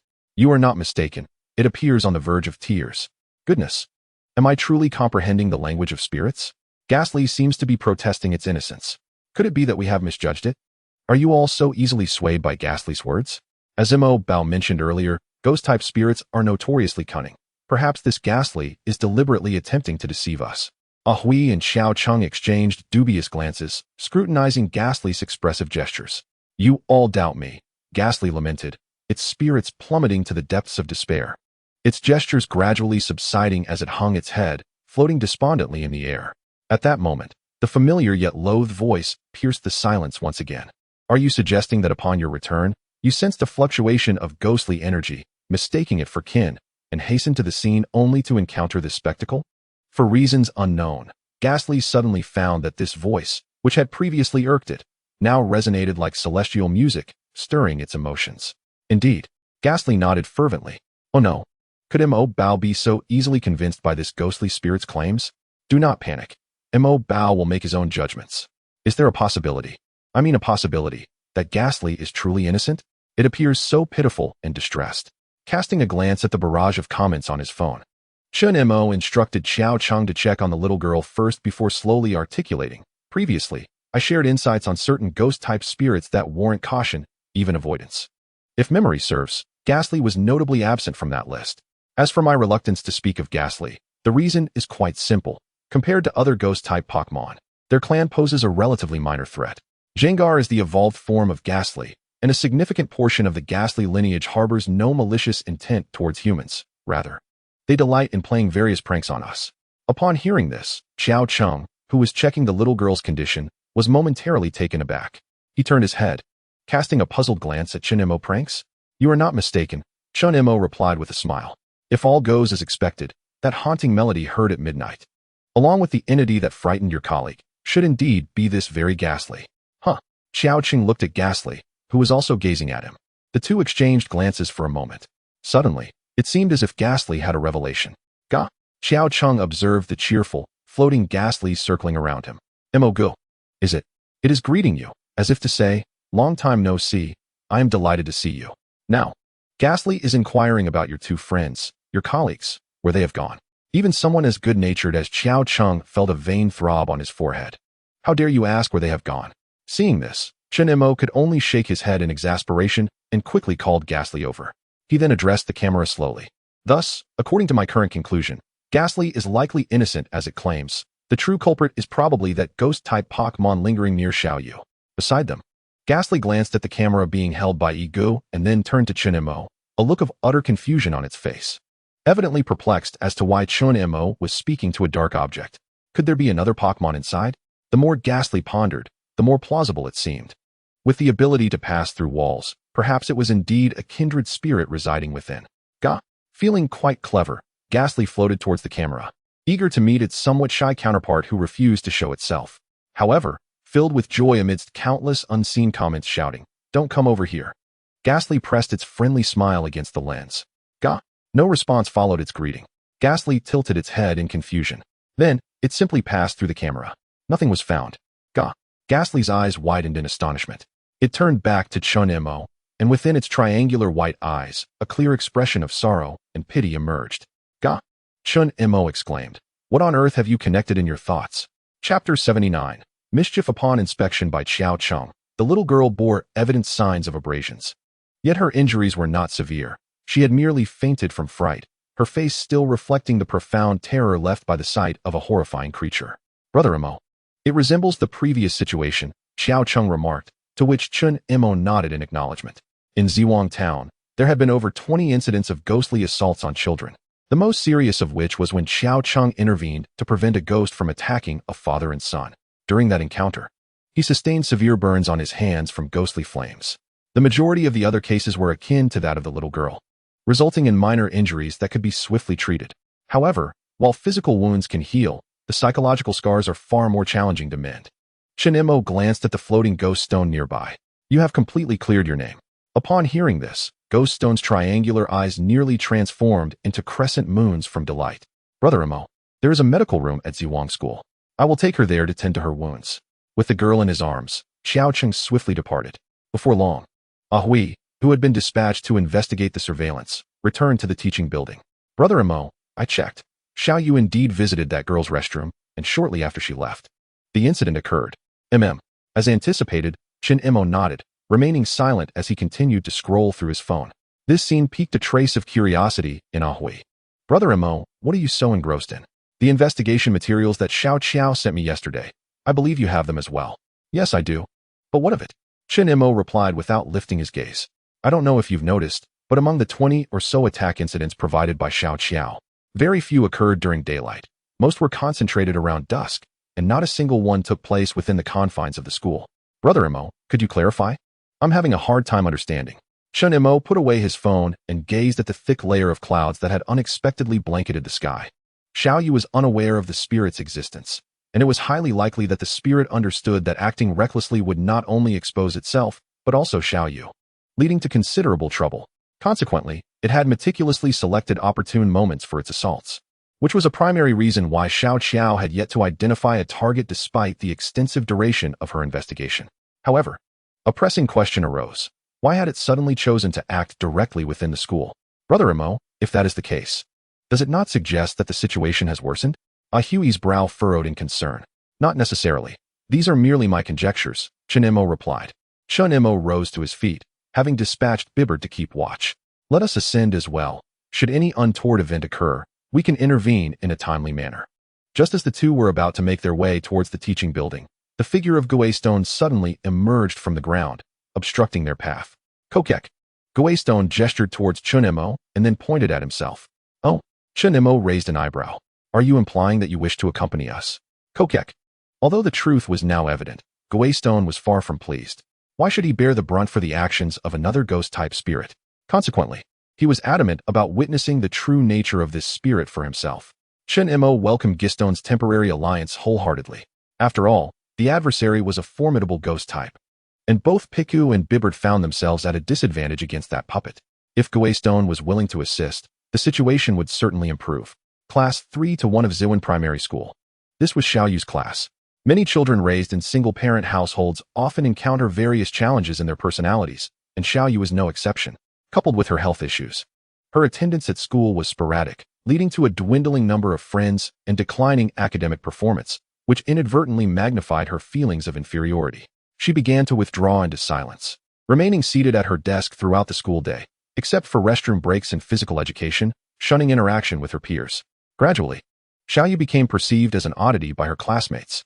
However, if that were the extent of her plight, it might have been bearable. Solitude was something Xiaoyu could endure, having spent countless hours alone in her room while her father was preoccupied. Yet, school differed from home. Just this morning in the restroom, even while minding her own business, trouble seemed to seek her out. As she listened to the teacher elucidate complex concepts, Xiaoyu suddenly felt her hair being yanked sharply. She stifled a cry of pain and turned to glance back. Two boys were chuckling at her expense, remaining silent. Xiaoyu silently turned away. The seating in the classroom was arranged by academic performance, and the boys behind her were the most mischievous and least inclined to study. The best way to extricate herself from their grasp was to excel in her studies and strive for a seat at the front. She had attempted to report the bullying to the teacher, but it proved futile, resulting in even greater harassment for a time. Fortunately, those boys were soon hospitalized due to a ghostly attack. The ghost was indeed quite benevolent. The spirit that instilled fear in all her classmates, making them recoil in dread, did not terrify Xiaoyu in the slightest. As time passed, those who had been haunted by the specter were primarily her least favored classmates. With each fleeting moment, the lunch hour approached. After a solitary outing to the cafeteria, Xiaoyu returned to the classroom. However, upon entering through the back door, she was momentarily frozen by the sight that greeted her. What a hideous doll! How could she endure carrying it in her backpack daily? Truly, a peculiar individual. It was exceedingly ugly. How could such a grotesque doll exist? It indeed appeared repulsive. I shall dispose of it, and we can place this wooden snake into her backpack. It is sure to startle her later. A splendid idea. The doll was carelessly discarded near the trash bin at the back. Xiaoyu, with her head bowed, quietly approached and picked up the fallen doll. Hearing footsteps behind them, the two boys engaged in mischief turned to glance, their expressions faltering as they stood motionless. You too. Xiaoyu clutched the doll tightly, her head lowered, concealing the redness in her eyes as tears streamed down her cheeks like rain, relentlessly soaking the fabric of the doll. Chapter 8.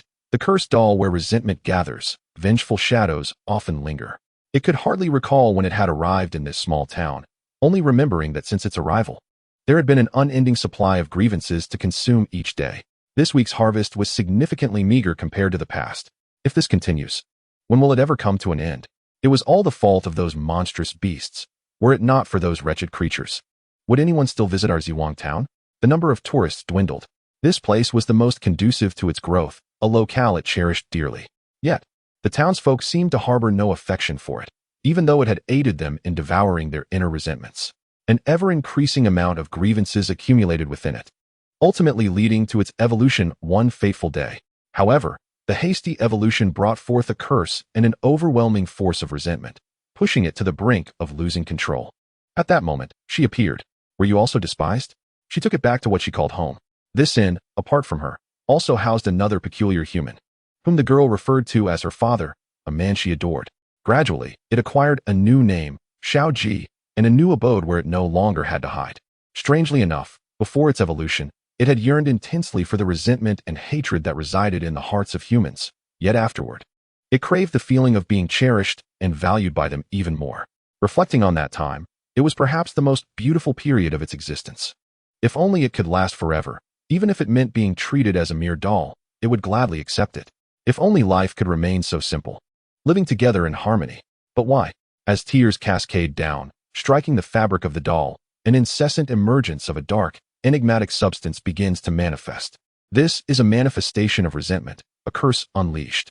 What is it but the casting aside of a mere doll? Why weep so? It is indeed perplexing. Why has it suddenly grown so cold? The resentment escalates wildly. Embracing the little ghost, I noticed the black energy surging forth from the doll. Little G must be deeply saddened. I have perpetually deceived her. Yet, the doll wriggled free from the little ghost's embrace, no longer suppressing the energy within.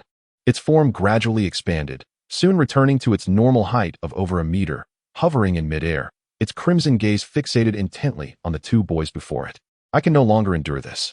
I shall never forgive you. Unforgivable. Witnessing the terrifying doll levitate, Some timid students in the classroom had already emitted piercing screams.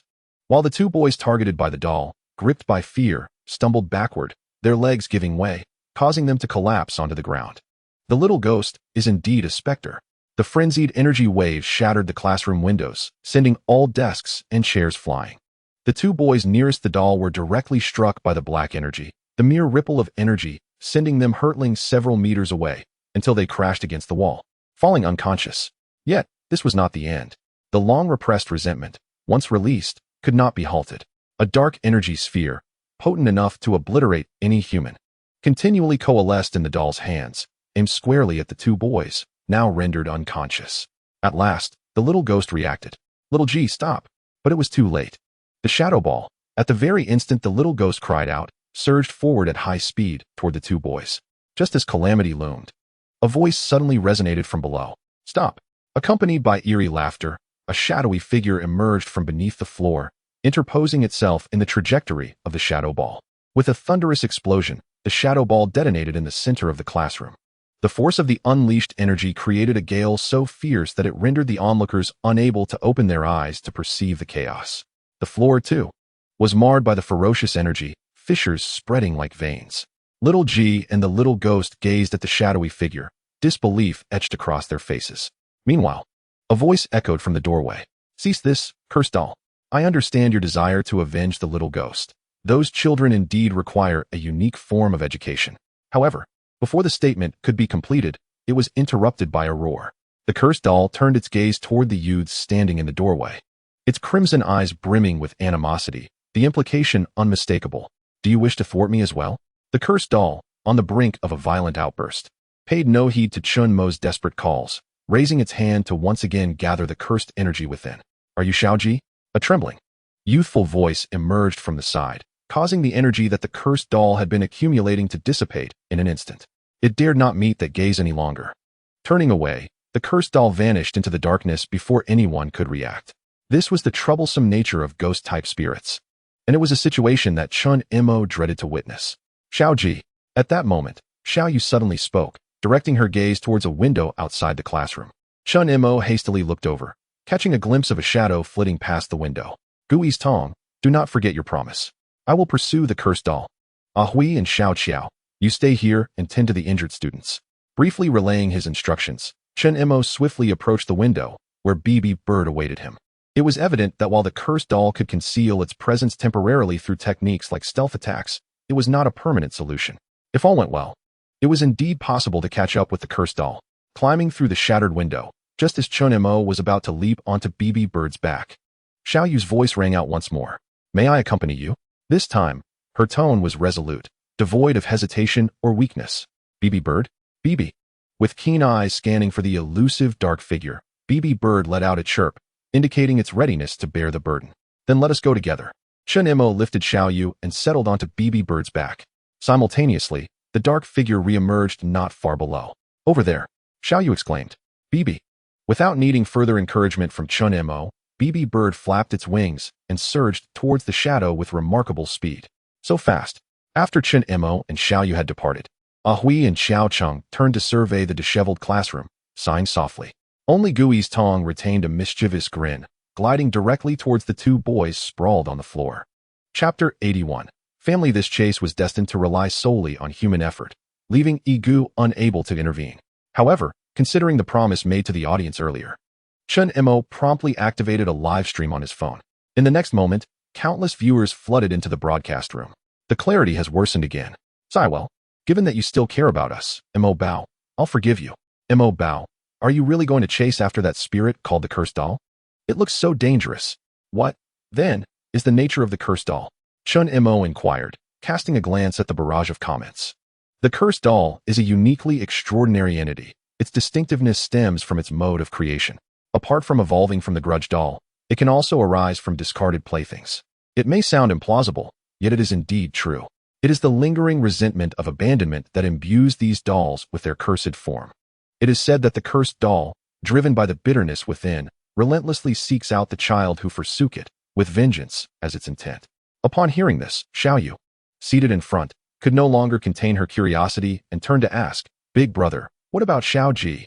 Sensing her unease, Chen Mo reassured her. While I cannot speak for all cursed dolls, the one that remains by your side has likely transformed into a cursed doll through evolution. It has not been abandoned. You are its first family. Am I truly its first family? Xiaoyu murmured, her head bowed. Chen Mo regarded her thoughtfully before continuing to share insights about the cursed doll while observing the cursed figure on the ground. Having distanced themselves from ZWN town, they began to enter the forest, the heavy clouds looming overhead. Chen Mo turned his gaze back. ZWN town was receding further into the distance. Cursed doll? You can scarcely hold on any longer, can you? He silently contemplated, fixating on the ominous shadow below. Since departing ZWN town, the cursed doll had ceased its previous evasive maneuvers, gradually shifting to levitation, and soon thereafter to a sluggish walk.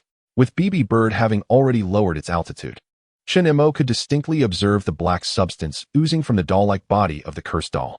This was a manifestation of the profound discontent harbored by the townsfolk towards their circumstances, and it constituted the principal catalyst for the cursed doll's evolution from the grudge doll. After all, even humans may perish from excess. Having consumed an overwhelming amount of resentment, the cursed doll was beginning to falter under its weight. This was the reason the typically meticulous cursed doll was exhibiting such impatience today. It was on the verge of succumbing to the rage and curses within. At last, after traversing a short distance, the cursed doll halted. In that instant, an inexplicable sense of foreboding surged within Chen Mo. BB Bird. Ascend rapidly. Upon receiving the command, BB Bird, without hesitation, observed the peculiar stillness of the cursed doll and swiftly propelled Chen Mo and the others higher into the sky. In the next moment, a beam of purple-black energy surged towards the heavens. Thanks to their altitude, BB Bird narrowly evaded the attack just in time. However, the trees surrounding the area, rooted in the earth and unable to move, were far less fortunate. A wave of dark violet energy swept through, causing the trees to topple with a resounding crash. Stirring up clouds of dust, the zipper at the corner of the cursed doll's mouth had burst open, and an overwhelming torrent of resentment and curse energy gushed forth, causing its body to swell larger with each surge. The cursed doll had completely lost control. Witnessing this spectacle, Xiaoyu appeared exceedingly anxious, prompting Chen Mo to gently place a hand on her shoulder, shaking his head in a soothing manner. The cursed doll had accumulated an excess of human resentment and curses within, now spiraling into a state of utter chaos, rendering it too perilous for us to approach. Calm down, Xiaoyu.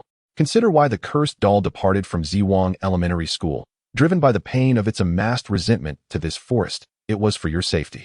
If you venture forth now, it would undermine the efforts Xiao Ji has made thus far. We must exercise patience, waiting a little longer until Xiao Ji expels all the energy within, at which point we can attempt to approach. As Chen Mo utilized the eye of detection to observe the cursed doll, he adjusted the altitude of BB Bird accordingly. The commotion below was diminishing, yet the sounds emanating from the cursed doll grew ever more terrifying. Xiao Ji was in immense pain. Xiaoyu once again turned her gaze towards Chen Mo. With a gentle sigh, he instructed BB Bird to descend slowly. This decision was not solely influenced by Xiaoyu's distress. Through the eye of detection, Chen Mo had discerned the new status of weakened displayed behind the cursed doll's condition. It should have reached its conclusion. With this thought in mind, Chen Mo approached the chaotic ground ravaged by the cursed doll. However, at that moment, a sudden shift occurred. A terrifying wave of energy erupted once more from the cursed doll's form. Fortunately, Piku, who had remained in a state of readiness, responded instantly with a prepared electric shock. The collision of energies exploded in midair, sending thick clouds of dust swirling around the already disarrayed ground. Cough, cough. Chen Mo was taken aback by the unexpected turn of events, just as he was about to pull Xiaoyu back. Allowing Piku and BB Bird to confront the now weakened cursed doll, he suddenly noticed a petite figure had darted through the haze towards the cursed doll. A heavy weight settled in Chen Mo's heart. In the world of Pokémon, instances had occurred where cursed dolls, overwhelmed by excessive internal energy, had turned against their trainers in hatred, even launching attacks. Moreover, this was the very cursed doll that had been tainted by resentment and had attempted to attack once more. As the small girl raced towards it, the cursed doll raised its hands high, dark violet energy coalescing into claw-like forms above its palms. However, Piku's reaction was swifter. Having already amassed energy, it radiated electric sparks, fully capable of launching a thunderous strike upon the cursed doll before Xiaoyu arrived. Yet, in that fleeting moment, Chen Mo keenly observed that the energy coalescing in the cursed doll's hands was dissipating at an alarming rate. Wait a moment, Piku, Piku. Just as Piku was about to unleash its electric attack, it was abruptly halted. In the next instant, the little girl gently embraced the cursed doll, burying her small head deeply into the plush body of the puppet as she once had. Xiaoji, thank you, it's all right now. Shall we go home together? Chapter 82. Is everyone here? As Xiaoyu approached, the cursed doll ultimately ceased its assault. This scene captured not only Chen Mo's attention, but also that of countless viewers in the livestream. Can it really hold back like this? Honestly, from Mo Bao's perspective, I thought Xiaoyu was doomed. I had even begun to curse Mo Bao for ordering Piku to stop. One thing is for certain. The cursed doll's previous attack was directed at Xiaoyu, yet for some inexplicable reason, it suddenly halted at the last moment. Of course, it's due to the bond that exists between the cursed doll and Xiaoyu. I used to be skeptical, but witnessing the cursed doll, even in its rampage, unwilling to harm Xiaoyu today made me realize that the emotion Mo Gu spoke of, the crucial connection between humans and spirits, is indeed sincere. Let us go home together. At that moment, the cursed doll and Xiaoyu had likely come to regard each other as true family. What kind of relationship should exist between humans and spirits? In the original anime, different individuals held varying views about spirits.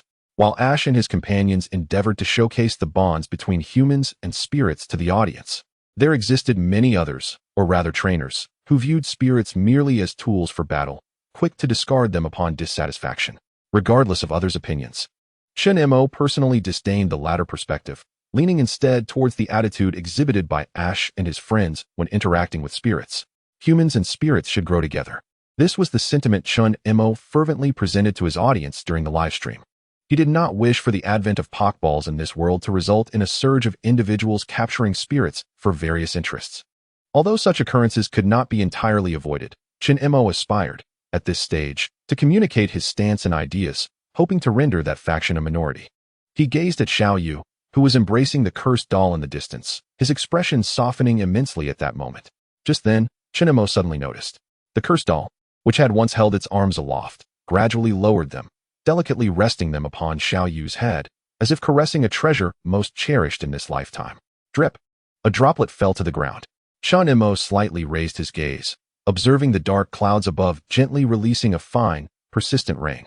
In the distance, wisps of dense resentment emanated from the cursed doll's form, rising continuously, yet dissipating like smoke under the cleansing touch of the rain.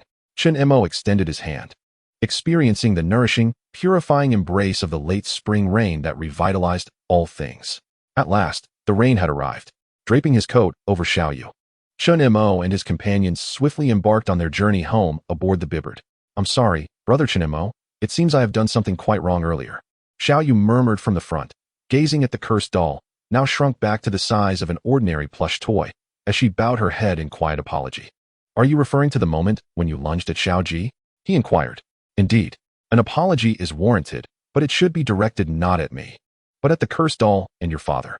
They have undertaken many actions solely for your well-being and safety. Thus, in the event of any misfortune, it is they who would bear the greatest anguish. Chen Mo cast a glance at the rain-soaked Ziwang town before lowering his gaze to the visibly remorseful Xiaoyu, and with a hint of a smile, he continued, however, the fact that you, at your tender age, are able to recognize your mistakes and take the initiative to admit them is commendable. Both humans and spirits alike are creatures easily swayed by emotions. Maintaining rationality is a challenging endeavor, even for us adults, let alone for children. Therefore, it can only be said, Xiaoyu, that you and Xiaoji have ample opportunity for growth together. Xiaoyu nodded, her understanding seeming to waver. Chen Mo smiled, choosing not to elaborate further. Some matters, at certain times, are best touched upon lightly. Such an approach often yields the most favorable outcomes. Over-explanation may lead to weariness. Nonetheless, Chen Mo held a deep regard for this child, particularly for the bond between Xiaoyu and the cursed doll. She was perhaps the first human he had encountered in this world who forged such a profound connection with a spirit, especially one belonging to the ghostly realm. This child truly deserved a brighter future. Within the misty rain, at the Good Gathering Inn, the bearded proprietor gazed apologetically at the parents from Ziwang Primary School, his face awash with regret as he repeatedly bowed in contrition. What good is mere apology? If apologies were sufficient, would we still need to call the police? Do you know the condition of my child now? She screams in fear at the slightest darkness. Can you imagine the anguish that brings to me as her mother? Indeed, the psychologist has stated that my child is currently suffering from severe psychological trauma. How should we account for this? Stop bowing and apologizing. It only irritates me further. An explanation? What do you have to offer in terms of that? It is truly astonishing that your family would engage in such reckless behavior as to raise a monstrous beast, devoid of common sense and fear of retribution. In this moment, the small counter area resembled a bustling marketplace, filled with noise. Ahui and Xiao Cheng stood at a distance, their expressions reflecting discomfort. Were it not for Chen Mo's phone call instructing them to wait for his return, they would have already rushed over to confront this unruly crowd. The essence of the matter lies in the fact that due to the beast your child has raised, our child remains in the hospital. How do you intend to take responsibility for this?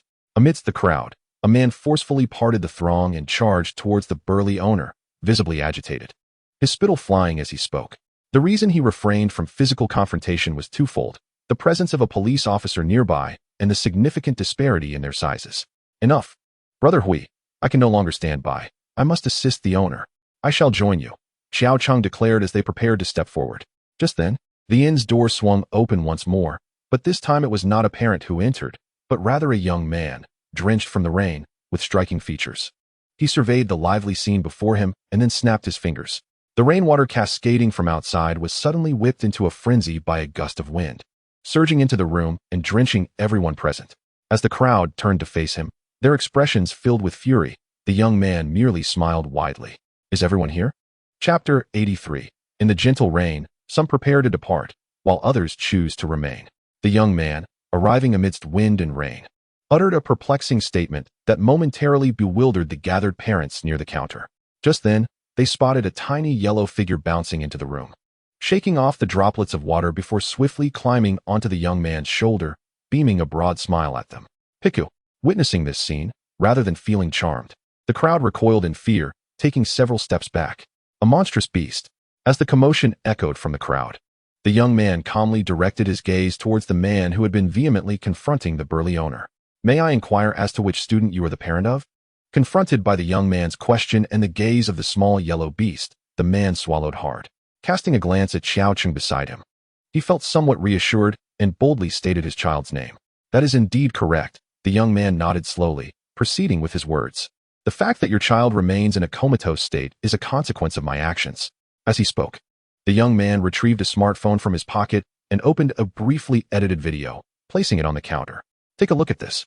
Despite the flames of fury igniting within him, the man instinctively glanced at the phone on the adjacent counter.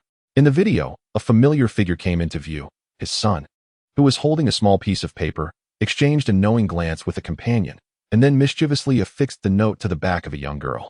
A quintessential prank, yet effective. After class, amidst the laughter of many, the girl only realized she had been pranked when she felt the note on her back.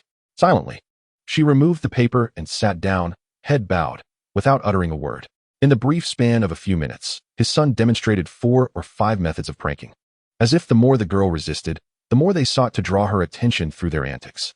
Eventually, the final prank culminated in the eruption of the cursed doll. The man's expression froze, while the parents present began to murmur amongst themselves. Suddenly, a tall figure rose, and before anyone could react, a fist struck the man's face, sending him sprawling to the ground. Subsequently, the usually jovial and affable bearded owner, resembling a volcano on the verge of eruption, seized the man's hair and bellowed. Is it pleasurable to be treated this way? As he raised his fist to strike again, fortunately, Xiao Cheng and Ahui, having regained their composure, rushed forward to restrain the furious proprietor. Boss, enough. Please calm down. It's not worth it to engage with such a parent. This is impulsive. Observing the still fuming bearded owner, Chen Mo could not help but reflect on the earlier scene of Xiao Yu's impetuous rush towards the cursed doll, murmuring to himself. Truly a father and daughter duo. Ignoring the chaotic scene, Chen Mo turned to the figure rising from the ground and spoke slowly. In simple terms, the reason your son remains in a comatose state is that he is currently experiencing a dream, wherein he is the subject of the very actions he once perpetrated through his pranks. How could this be possible? The man questioned, incredulous. While humans may not achieve such feats, the ethereal can. This was the task Chen Mo entrusted to Guestone. He intended for Guestone to employ its abilities to provide these prank-loving children with a unique form of education. If all goes as anticipated, your child shall awaken precisely at midnight tonight. With that statement, Chen Mo shifted his gaze towards the surrounding parents. If I am not mistaken, you must be here because of the incident involving your children being attacked by a ghost, correct? Most parents have some understanding of their children's personalities. After the events involving that man, many have begun to reconsider their involvement. At that moment, a tall figure clad in a raincoat entered the inn. He surveyed the surrounding crowd before turning his gaze towards Chen Mo, his voice as deep as ever. Apologies for my tardiness. No, Igu, your timing is impeccable. How did the investigation fare? I have conducted a thorough inquiry, and the audio has been sent to your email. Here is the compilation of my findings. As he spoke, Igu produced a document from within his coat and handed it to Chen Mo. After a cursory glance, Chen Mo closed the file and addressed the assembled parents. The entity that attacked your children is known as the Cursed Doll, the very spirit featured in the video you just witnessed. As for the motive behind the attack, I believe that after viewing the footage, you will have a clearer understanding. No sooner had he finished speaking than the crowd erupted into fervent discussions.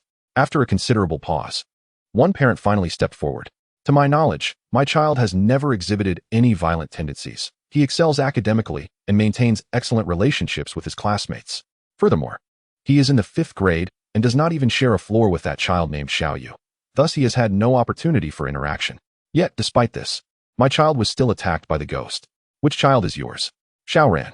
Before Chen Mo could respond, Igu had already approached the counter, activated a recorder, and began playing a segment of audio. Do you know Xiaoyu? Yes. Why? You are not on the same floor, so you should not know her. She is quite beautiful, and I learned about her through a friend. What transpired during your last encounter with Xiaoyu before the ghostly attack? My friend called her a motherless fool and urged me to say the same, so I did. I truly did not mean it. They taught me to say that. Thank you for your cooperation, Teacher Wang. You may let Xiao Ran return and bring in the next student. The audio abruptly ceased with Ege's voice. The parent who had just questioned Chen Mo appeared utterly dismayed. Chen Mo opened the document and spoke slowly. Xiao Ran, correct? He was attacked by the ghost and fell to the ground, sustaining abrasions on his arms and shins. With a recovery period, there's no need to read that. Chen Mo observed the parent of Xiao Ran retreat swiftly to the back of the crowd, choosing not to elaborate further and instead directing his attention to the remaining individuals. Since the majority of the victims of these ghostly attacks are present, let us confront this matter openly today. With the police here, we are prepared to discuss compensation and acknowledge our mistakes. The question remains whether you are willing to engage in this dialogue. Having finished my discourse, what are your thoughts? 10 minutes later, the throng gathered at the inn had completely dispersed. The bearded proprietor sat despondently on the steps of the counter. After a moment's pause, he seemed to recollect something and hastily lifted his gaze towards Chen Mo, inquiring, "Where is Xiaoyu? Did she not return with you?" As for her, Chen Mo raised his head to glance upstairs. In a room on the 2nd floor, the bearded proprietor beheld Xiaoyu, who had already changed into her pajamas, tightly clutching her cursed doll, soundly asleep on her bed. Observing his daughter, who wore a faint smile as she drifted into slumber, the bearded proprietor quietly extinguished the light and withdrew. I deemed it unnecessary for Xiaoyu to be involved in the earlier events. Thus I had instructed Babinio to escort her through the corridor at the back. In the inn's common lounge, Chen Mo regarded the visibly despondent bearded proprietor, uncertain of how to console him. At that moment, Ahui appeared, inexplicably carrying a case of beer, promptly opening one and placing it before the bearded proprietor. Care for a drink? Casting a glance at Ahui, then at the bottle of beer before him, still bubbling, the bearded proprietor managed a rueful smile. I haven't touched alcohol in nearly a decade. He recalled the last time he had indulged, during the period following Xiaoyu's mother's passing, when he often drank to the point of oblivion. It was only when a neighbor inadvertently heard the cries of the child that he was roused from his stupor and received a stern reprimand. Realizing the gravity of the situation, as he held Xiaoyu, who was still weeping, he resolved to quit drinking. Thus, he had abstained for 10 years.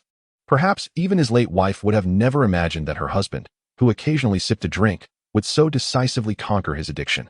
This time, the bearded proprietor refrained from drinking, instead delivering several hard slaps to himself under the watchful eyes of Chen Mo and the others. The rain continued to fall. Although there were still minor matters to address in Xiwen's town, Chen Mo had resolved not to linger any longer. As they prepared to part, Xiao Cheng, the bearded proprietor, and Xiaoyu, still clutching her cursed doll, chose to see Chen Mo and his companions off. "Boss, are you truly certain about this?" Chen Mo asked once more. Regarding the bearded proprietor, the previous night, they had discussed his intention to leave Xiwen's town with Xiaoyu in the near future. The inn would be sold, the proceeds allocated to compensate for the damages to the Xiwen's primary school and to assist those unjustly affected by the cursed doll incident, including some of the students in the classroom yesterday. Holding an umbrella, the bearded proprietor cast a glance at Xiaoyu beside him and offered a faint smile. I am not originally from this place. I chose to remain here out of love. Now, it seems time for me to depart. Chen Mo remained silent, fully aware that the bearded boss had another reason for leaving, following the cursed doll associated with Xiaoyu. Although the recent ghostly incidents had subsided, the animosity towards the cursed doll was not easily dispelled. At that moment, Igu, who typically refrained from speaking, suddenly stepped forward. He looked at the bearded boss and asked, devoid of any emotion, if he had a destination in mind. Perhaps I will return to my hometown in the north. The bearded boss replied, pausing before smiling. It has been many years since I last visited, and I am uncertain of what it is like now. I have a suggestion. Igu interjected. Consider going to Debunking City, where plans are underway to establish the first city for the coexistence of humans and elves. Given Xiaoyu's current situation, it would be quite suitable for her. Moreover, the Monster Research Policy Bureau has introduced a new policy aimed at individuals like Xiaoyu, offering not only benefits for daily needs, but also assistance in overcoming learning difficulties. Chen Mo turned his head, casting a thoughtful glance at Igu, and added, I reside in Debunking City. Compared to other cities, it would indeed be an excellent choice for you, boss. The bearded boss's expression clearly indicated his interest. Igu calmly produced a business card from his pocket and handed it to the bearded boss. There's no rush. You can go whenever you feel ready. This is the contact information for the person in charge. The individual mentioned was none other than Professor Zhou from the Monster Research Policy Bureau, a familiar name to Chen Mo. After a brief exchange, Chen Mo shifted his gaze towards Xiao Cheng. Xiao, when do you plan to leave Zhuanzhen? After a moment of hesitation, Xiao Cheng finally responded, Mo, go. To be honest, I have already informed my superiors that I may be staying in Zhuanzhen for quite some time. Huh? Ahui exclaimed, bewildered. Given the events of the past 2 days, his fondness for Zhuanzhen had plummeted. Coupled with his amicable relationship with Xiao Cheng, he felt compelled to say something at that moment. Xiao, don't be too hard on yourself. There's really no need to stay in this wretched place. Your investigation task is complete. Why linger here? Xiao Cheng scratched his head and, after stealthily glancing at Chen Mo, smiled as he replied. The transformation of Zhuanzhen from a unique tourist destination to its current state is primarily due to the influence of the elves, which has severely impacted the tourism industry. The decline in income and the growing resentment towards the elves have led to incidents like the rampage of the cursed doll. If this conflict is not resolved in a timely manner, even if Xiaoyu and Xiaoji depart, new cursed dolls will undoubtedly emerge in this place. This is not a sight I wish to witness. I understand that Brother Mo cannot remain in one location indefinitely to address a single issue, yet as a devoted fan, I feel compelled to contribute something to this town beset by the troubles of the spirits. Therefore, I have decided to stay here. The town in the rain. Some are about to leave, while others choose to remain. As I watch the off-road vehicle make its way down the path, a white figure standing atop a nearby hill turns and melds into the storm, becoming a fleeting specter of white. At the same moment, a dark purple apparition casts a glance back at the town behind it, gradually vanishing into the persistent drizzle. Chapter 84. The fog descends, exiting Ziwang town.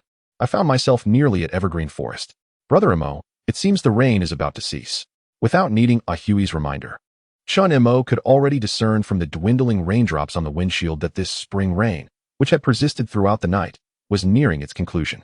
Ahui rolled down the window, allowing the fresh, post-rain forest air to seep into the vehicle, revitalizing the previously stale atmosphere within the off-road car. Chen Mo felt invigorated as he glanced at Igu in the rearview mirror, his expression unchanging. After a moment of hesitation, he inquired, Igu, what did you mean earlier by the first new city where humans coexist with spirits? Upon hearing this, Ahui, cradling a green caterpillar, also turned his gaze back. For as a fellow resident of Debunking City, he too was keenly interested in the matter. It refers to a city where humans and spirits coexist. Could you elaborate? Igu did not withhold information from Chen Mo and Ahui.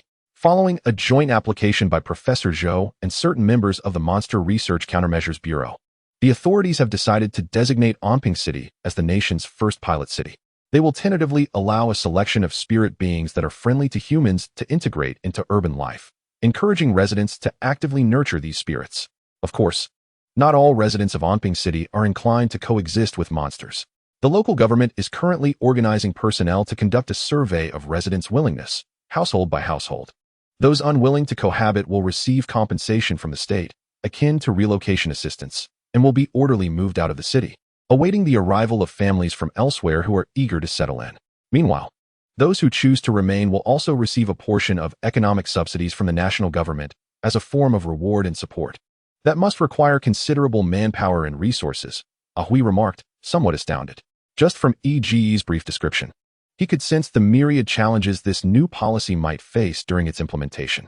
EGE's expression remained serene, devoid of emotional fluctuations, as he calmly stated. Change is invariably challenging at the outset, yet it is vital to endeavor. Should the possibility be substantiated, all sacrifices made during the process become worthwhile. From the words of Ego, Chen Mo subtly perceived the determination emanating from the authorities to rectify the prevailing chaos. Ego, may I inquire when this new policy was finalized? Last night. What? Observing the astonishment and incredulity etched upon their faces, Ego rarely allowed a smile to break forth. Matters are certainly not as straightforward as you envision.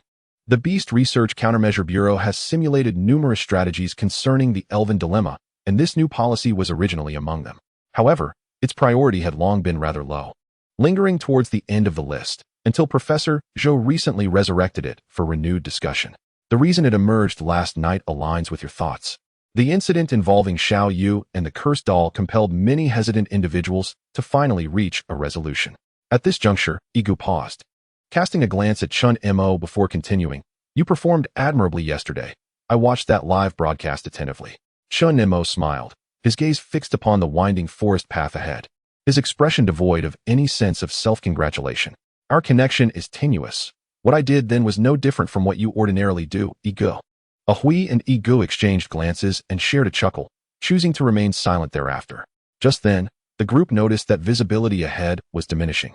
A thick layer of milky fog was drifting in from the woods, gradually obscuring their path. Fog is setting in, Ahui murmured. Such occurrences following rain are not uncommon, particularly in the early morning when temperatures are low and the surroundings remain within the forested path. The sudden onset of fog is entirely understandable. Although it was unlikely that other vehicles traversed this narrow road, Chen Mo nonetheless activated the fog lights and decelerated once more. After all, they were drawing closer to their destination and had no need to rush. The group paid little heed to the sudden fog, while Ahui lowered his head, retrieving a leaf from a nearby bottle to feed the green caterpillar nestled in his hands. Eat well, Mo Gu said that green caterpillars must consume plenty to evolve swiftly. The green caterpillar merrily nibbled at the leaf on Ahui's fingertips. However, a sense of melancholy stirred within Ahui. Generally, once a caterpillar absorbs sufficient energy, it begins to shed its skin, undergoing this process 3 to 4 times before ultimately encasing itself in silk to complete its evolution into a pupa. This transformation does not take an extended period. Often within a week or two of birth, a caterpillar can accomplish all the necessary molts, accumulating enough energy to evolve into a pupa. Yet, Ahui's green caterpillar had consumed ample leaves, yet had not shed its skin even once since its birth. This situation caused Ahui great distress each day. Indeed, perhaps it was due to inherent inadequacies. As he observed the green caterpillar climbing up his arm, calling softly as he straightened his posture, Ahui suddenly regained his focus. He smiled faintly, forcefully suppressing his negative emotions deep within. All right, I know you're still hungry. I'll fetch you some fresh leaves shortly. Just as Ahui slightly turned to retrieve more leaves from the bottle, he suddenly sensed that the vehicle was slowing down and soon came to a halt. After feeding the leaves to the caterpillar, Ahui lifted his gaze to Chen Mo. What's the matter, Brother Mo? There's a sprite on the road ahead. Huh. Ahui's spirit jolted, instantly recalling the previous encounter with the obstructive Absol and the terrifyingly oppressive Onyx. Where? Observing Ahui's anxious demeanor, Chen Mo chuckled and waved his hand. It's nothing serious, just a rather adorable little creature. I didn't expect to encounter it along the way. Quite amusing, indeed. Chen Mo turned his head to the back seat. Igu, could you please start the live stream? Let's take advantage of the fact that the little fellow hasn't left yet and educate the audience. Consider it our first formal introduction to the evergreen forest. Returning to work mode, Iga nodded without uttering a word and swiftly began adjusting the nearby camera. Soon, the live stream commenced. Despite the abrupt start, a multitude of viewers flocked into the stream. They actually started streaming early. Is this really the Mo Bao I know? I knew I couldn't trust Mo Bao's live stream announcements on that little site. Luckily, I was prepared. It's just a pity for those who are still fast asleep. Weren't we supposed to arrive after 10 o'clock? Why are we streaming at 9? Did we arrive early? Or has Mo Bao finally found his conscience? Chapter 85, 1, 2. 3. Wooden Man. During those 2 days in Ziwang Town, due to various circumstances, the live stream was often intermittent, much to the viewers' dissatisfaction. They not only left comments on the little site, but also frequently tagged Chen Mo in the fan group regarding the matter. But what kind of person is Chen Mo? In such situations, he was quite adept at feigning ignorance. Don't ask, I'm just very busy. Ignoring the barrage of comments, Chen Mo maintained a calm demeanor. As you can see, we encountered a minor mishap. Everyone, please look ahead. Do you see that little creature in the mist? Go, ever cooperative, turn the camera. And the audience finally caught a glimpse. On the edge of the road, a peculiar creature shrouded in thick fog stood, its precise appearance obscured, revealing only its general outline. What is that? Why is it so round? Observe its movements. It resembles those sparrows we used to watch as children, searching for food in the grass. Ah, sparrows. I don't think it looks quite like one. As the live stream commenced, it was evident that Mo Bao would not present us with anything ordinary, leading me to believe that we were indeed about to witness a rather rare sprite, likely of the avian variety. Glancing at the barrage of comments, Chen Mo smiled. Noting that some viewers had already discerned the truth, it was indeed an uncommon little bird sprite. Its rarity, however, stemmed not from its population but rather from its habitat. After a brief introduction, Chen Mo turned to his companion. Ahoy, when the time comes, step forward. Remember, if the sprite turns to look at you, remain utterly still. Any sudden movement might frighten it away. Ah, Boss Missouri, you entrust such an important task to me? I feel the weight of responsibility. Enough chatter, let's proceed. All right, I understand. But allow me to set down this green caterpillar first. Ahui swiftly deposited the green caterpillar beside a bottle filled with leaves inside the vehicle. Without needing further encouragement, the caterpillar wriggled its body and crawled into the bottle, blissfully continuing its breakfast. Meanwhile, under Chen Mo's guidance, the three of them lowered their footsteps and approached the silhouette shrouded in mist. Finally, they caught sight of it, a peculiar little bird sprite, predominantly green with a yellow beak. Its body seemingly composed entirely of its head. Its wings, slightly undersized in proportion to its body, raised doubts about their capacity to support flight. As if alerted by the sounds nearby, the little bird sprite paused its search in the grassy roadside, turning its head to investigate. It's coming, Ahui whispered. Swallowing hard, his gaze fixated on the ground where the sprite stood, his demeanor betraying a hint of anxiety. Rarely does Boss Missouri delegate tasks to me. Today, I shall remain perfectly still, fully embracing the role of a statue. Ahui's body froze in place, his eyes locked onto the sprite.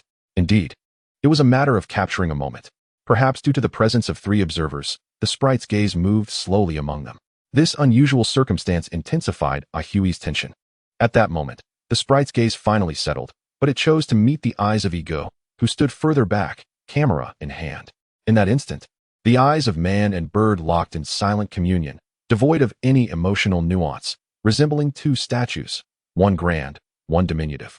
Boss Missouri, it's fine, let us retreat. Chen Mo suggested with a smile, stepping back alongside Ahui to join Ego, perhaps due to the stalemate established with Ego. The little bird sprite remained unfazed by their subtle movements, affording Chen Mo ample opportunity for on-the-spot education. With a hint of amusement, Chen Mo softly spoke. As everyone can see, this is a natural sparrow. The natural sparrow is a diminutive avian sprite inhabiting the tropical grasslands, making it a rather uncommon sight in our vicinity. Today, we are fortunate to encounter one, and I wish to share some enlightening information about it. I shall refrain from extensive descriptions of its appearance, as you can observe it through the live stream. Instead, allow me to highlight one of the most intriguing aspects of the natural sparrow, its gaze. This little creature has a peculiar habit of fixating on a particular spot for extended periods without moving. Consequently, once someone locks eyes with it, the natural sparrow will steadfastly maintain its gaze, just as it is doing now. Although the audience in the live stream cannot witness EGE's current state, they have all momentarily transformed into Ego at this very moment, captivated by the sparrow's penetrating stare. Is this creature attempting a staring contest with me? Bring it on. Who's afraid? I want in too. This natural sparrow seems a bit dazed, yet undeniably charming. A minute has passed. I can't take it anymore. My eyes are sore. Mo Bao, how long is this natural sparrow going to keep staring at us? The barrage of comments spontaneously formed a game, but it quickly succumbed to fatigue. Chen Mo smiled and continued.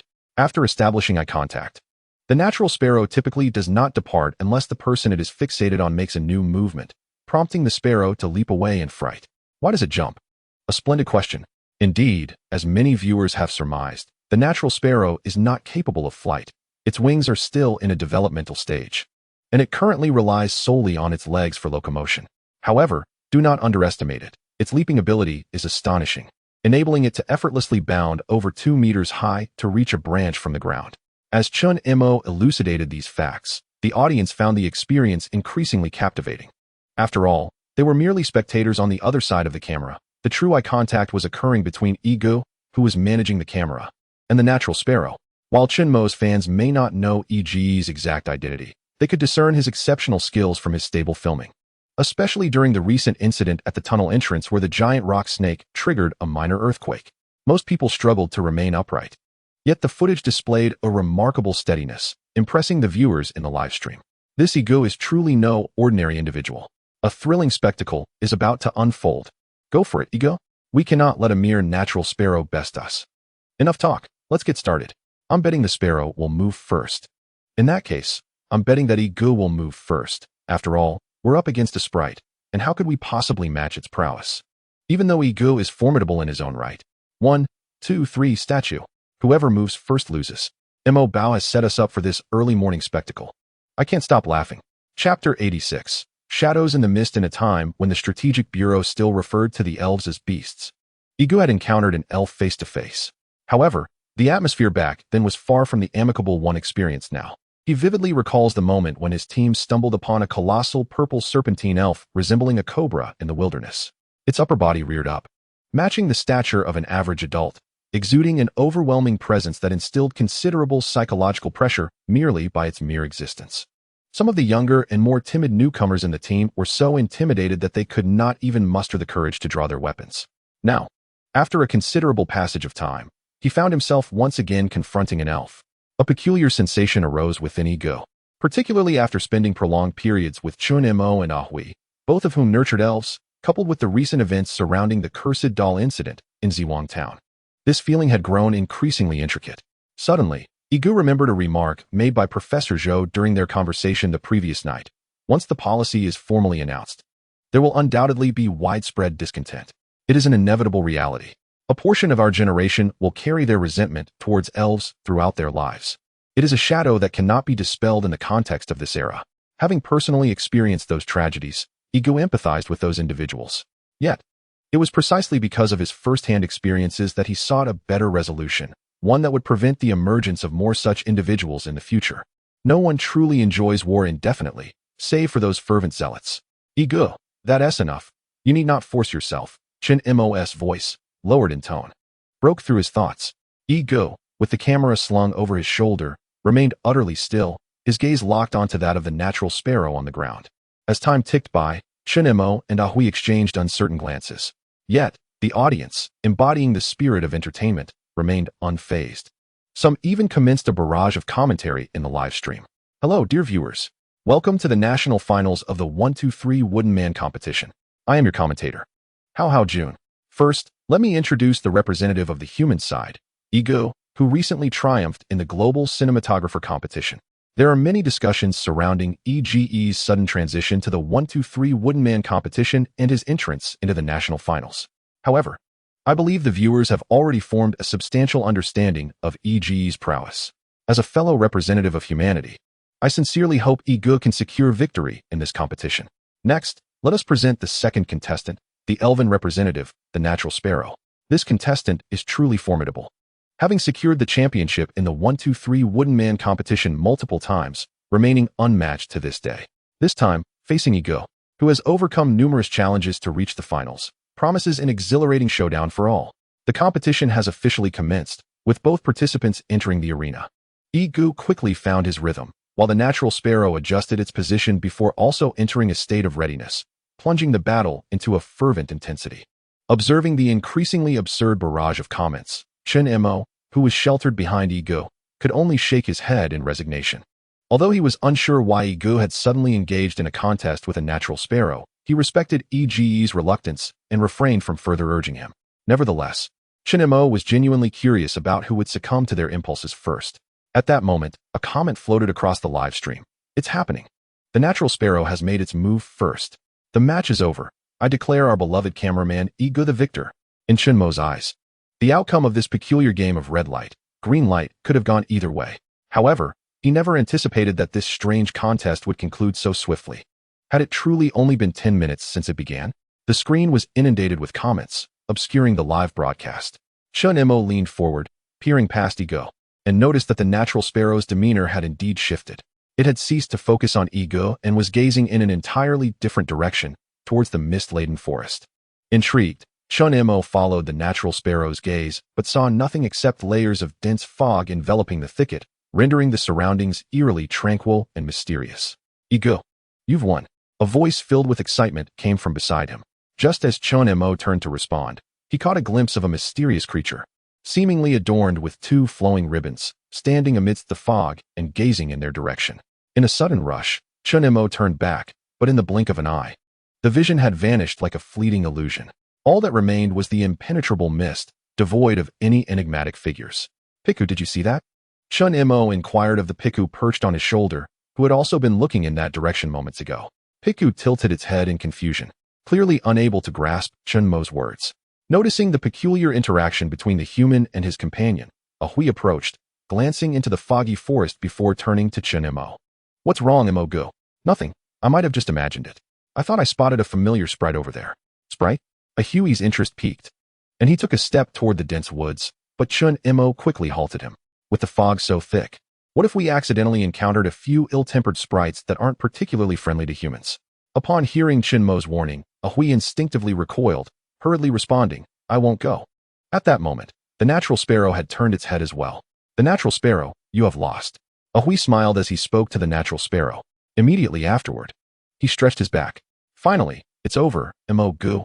Ego, let us hurry along. We need to travel a bit further to reach the place I mentioned. Chen Mo also felt it was time to move on. Since the natural sparrow had turned away first, this peculiar contest could be considered concluded. After such a prolonged bout of playful banter, it was indeed time to press forward. He glanced at Ego, who stood motionless, bearing the camera. Ego, shall we depart? Ego nodded, and just as he was about to turn and leave, the trio observed that the natural sparrow did not scurry away as previously anticipated. Instead, it took a small leap toward their direction. In its starkly contrasted gaze, a glimmer of light flickered, as if it were conveying to Ego that the earlier contest was far from over. Chapter 87. Ego and the Natural Sparrow. Ego, it seems this natural sparrow wishes to engage with you further, Hui remarked, noting the sparrow's forward leap and understanding the intent in its eyes. It has lost its significance, Ego calmly replied. Moments ago, he had merely been lost in thought, recalling various past events. Hence the extended gaze upon the natural sparrow's enchanting presence. Now that the game had been interrupted, there was indeed no necessity to continue. Ego's expression remained devoid of any emotional fluctuation as he continued to film Chen Mo and Hui. Well then, farewell, natural sparrow. Chen Mo turned and waved amicably at the sparrow, which still gazed at them. But at that moment, he suddenly noticed the natural sparrow in motion. It dashed forward a couple of paces, then leaped into the air, its body seemingly soaring. Piku, accompanied by Piku's startled cry. Hui gaped as he and Chen Mo halted in their tracks, watching the natural sparrow spin through the air like a little top, hurtling towards Ego. Ego, holding the camera, instinctively stopped as well. The next second, he heard a whoosh behind him. Without a moment's thought, Ego sidestepped, and the rounded black figure zipped past his left side, rolling several times upon landing, ultimately coming to rest at Chen Mo's feet. A profound silence enveloped the scene. The livestream chat felt eerily quiet until, after a considerable pause, viewers began to comment once more. Did I just see that? The camera shook, and something seemed to fly by. You saw correctly, something did indeed fly past. What is going on? An attack? I only saw Piku and Hui with their mouths agape. So what exactly transpired? The camera began to move again, with Brother Yi's adjustments. The audience in the livestream finally caught sight of the assailant from earlier. Is that the natural sparrow? It must be. But what on earth does the natural sparrow intend to do? I heard from Mo Bao that this type of sprite is supposed to be rather cautious. Yet here it comes charging directly at us. How can it still be considered cautious? Could it be possible, and I emphasize possible, that the natural sparrow Mo Bao mentioned is from the tropical grasslands, while the one here possesses its own unique disposition? It was indeed difficult to comprehend. Even Chen Mo found it challenging to decipher the natural sparrow's earlier behavior. As Piku offered a reminder, Chen Mo quickly crouched down, cradling the natural sparrow while employing the eye of detection to assess its condition. After a moment, under the watchful eyes of Brother Hui, and the numerous viewers in the livestream, Chen Mo let out a wry smile. It appeared that the creature had fainted. The scene once again fell into silence. Unbelievable. After watching Mo Bao's livestream for so long, This is the first time I've seen a sprite faint from a fall. Truly remarkable. Just how deep is this natural sparrow's obsession with Brother E? Mo Bao, what should we do? I feel it's not right to leave the natural sparrow here by the roadside. Besides, you mentioned earlier that various wild sprites roam this area.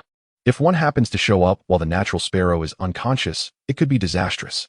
Actually, I find this natural sparrow quite intriguing. Why don't you and your team take it along, Mo Bao? The viewer's comments held merit. Cradling the natural sparrow, Chen Mo turned to Brother E.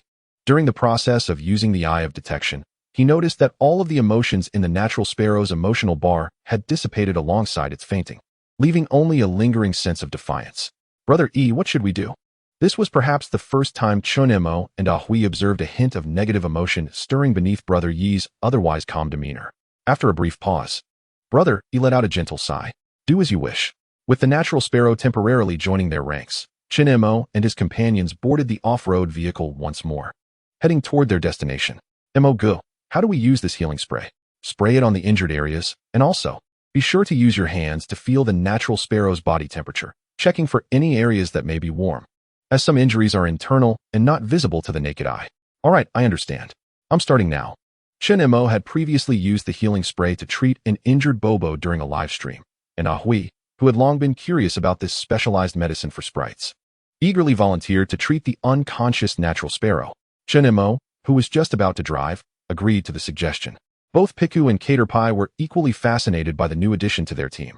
As Hui treated the natural sparrow, two of them nestled beside him, encircling this peculiar new companion.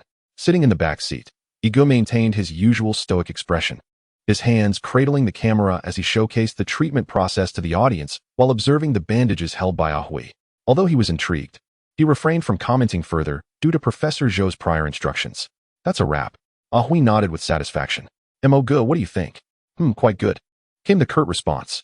Mo Go, you're being too perfunctory. Hui shook his head, casting a glance at the still unconscious natural sparrow and then at Igo in the back seat. Hui smiled. Igo, you'll be responsible for this natural sparrow from now on. I refuse. Consider this, on MOG's side. There are not only Piku but also BB birds that need care. As for me, I have a perpetually insatiable green caterpillar to tend to. So, after much contemplation, the responsibility of caring for the natural sparrow inevitably falls upon you. Igo seemed to move his lips as if to say something, but ultimately remained silent. Hui quickly continued, you needn't worry, Igo. Perhaps when the natural sparrow awakens, it will simply leave on its own, and it won't take up much of your time. After much persuasion from Hui, the natural sparrow was finally placed beside Igo. Looking at the sleeping natural sparrow nestled closely to him, Igo sighed gently, then secured the camera to the side and cradled the natural sparrow in his arms. We're ready, came Chen Mo's reminder from the driver's seat. As they exited the misty forest, the dense fog dissipated, revealing a clear view. Before them lay a vast expanse of lush green grass, with a river approximately 4 to 5 meters wide flowing through the evergreen forest from north to south, glistening under the warmth of the spring sun. Chapter 88. Spring and the Four Seasons. Dear, the gentle spring breeze caressed the land, causing the grass to sway in waves, creating an illusion of a verdant ocean before their eyes. So beautiful, Hui exclaimed sincerely. Witnessing such exquisite scenery was one of the significant reasons he cherished camping in the wild. Mo Go, the environment here has improved remarkably since my last visit. Chen Mo remained silent, for he was unaware of what the place had been like before. Yet, the vibrant greenery of the grassland spoke volumes of its flourishing state during the time it had been left undisturbed. He mused, noting that with the elevated terrain and unobstructed views, this truly was, as Hui had stated, an excellent spot for camping. Then here it shall be, Chen Mo declared, prompting an eager Hui to hop out of the vehicle with the green caterpillar in tow. He closed his eyes, fully immersing himself in the essence of nature. Time passed. Hui opened his eyes and gazed at the sprite nestled in his arms. Caterpie, do you enjoy this place? I absolutely adore it here. With a soft chirp, the caterpie responded, yet it paid no heed to its surroundings, continuing to munch on the leaves nearby. To it, the location mattered little. As long as that individual was by its side, it was content. Observing Hui's excitement upon entering the wild, Chen Mo chuckled and shook his head. Brother E, shall we venture out as well? Brother E glanced at Chen Mo, who had unbuckled his seatbelt and summoned Piku before exiting the vehicle. But he did not follow him immediately as he usually would. Instead, he turned his attention to the natural sparrow still sleeping in the back seat. After pondering for a moment, he left the back door ajar instead of closing it completely. Having done this, Brother E hoisted his camera once more and strolled towards the direction of Chen Mo and Ahui. Water is the essence of life. And this adage holds true for sprites as well. The river that winds through the evergreen forest is named the Green Meadow River.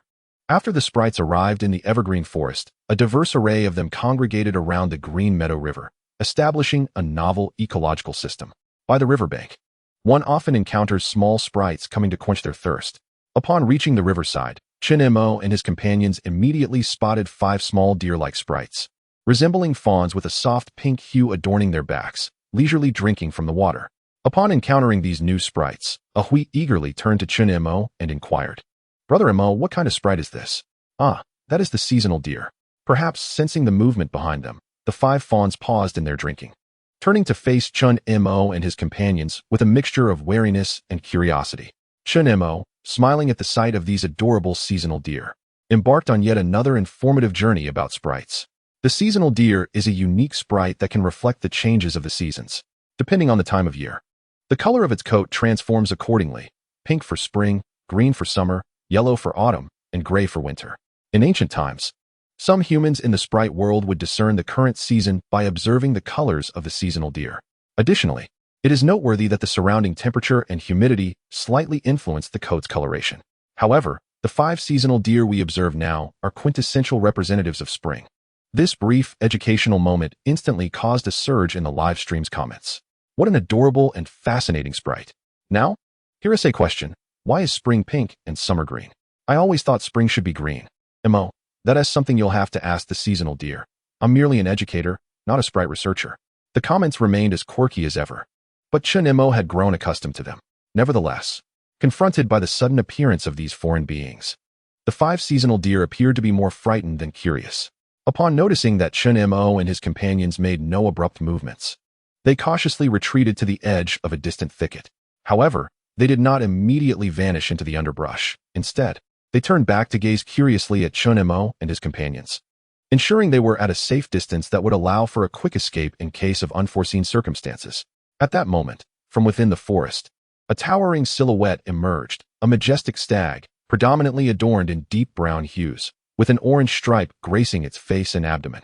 Most striking, however, were the magnificent antlers atop its head, resembling the branches of a tree, embellished with delicate pink blossoms. The stag first regarded Chen Mo and his group with caution before issuing a call that seemed to carry a hint of admonition directed at the 5 young deer. This did not imply that all present comprehended the language of the spirits. Rather, the young deer instinctively lowered their heads in response to the call. Consequently, before Chen Mo could utter a word, the audience in the live stream had already seized the moment. I know this. Clearly, that's the father of those 5 young deer. Mo, am I right? Is it possible that this grand stag is the mother? Whether father or mother, seeing this scene, I suddenly recalled moments from my childhood when I was scolded by my parents. Just scolded? Your childhood must have been rather blissful. Come on, don't say that. It was truly a time I'd rather forget. Mo, why did you show me this? Is this my fault? Chen Mo observed the barrage of comments with a sense of helplessness. However, as you might have guessed, this was indeed the parent of the seasonal deer, a nascent form known as the sprout deer. Just as the audience believed the sprout deer was about to lead the seasonal deer away, a flash of yellow suddenly burst forth from the underbrush, a diminutive figure soaring high, its hands spinning like a whirlwind, crackling with energy, and charging directly towards the sprout deer. This unexpected turn of events caught everyone off guard. Yet, in the face of this sudden assault, the sprout deer seemed to have anticipated the attack. It swiftly turned, delivering a powerful kick that landed squarely on the chest of the petite yellow figure. With a piercing cry, the yellow figure was sent hurtling backwards, flying over 10 meters before tumbling several times upon hitting the ground, finally coming to a stop. Casting a nonchalant glance at the fallen figure, the sprout deer turned once more, leading the 5 seasonal deer away from the Green Meadow River and deeper into the forest. Chapter 89. On the journey, you will always encounter wounded or unconscious spirits. This electrifying scene transpired so swiftly that Chen Mo found himself momentarily stunned.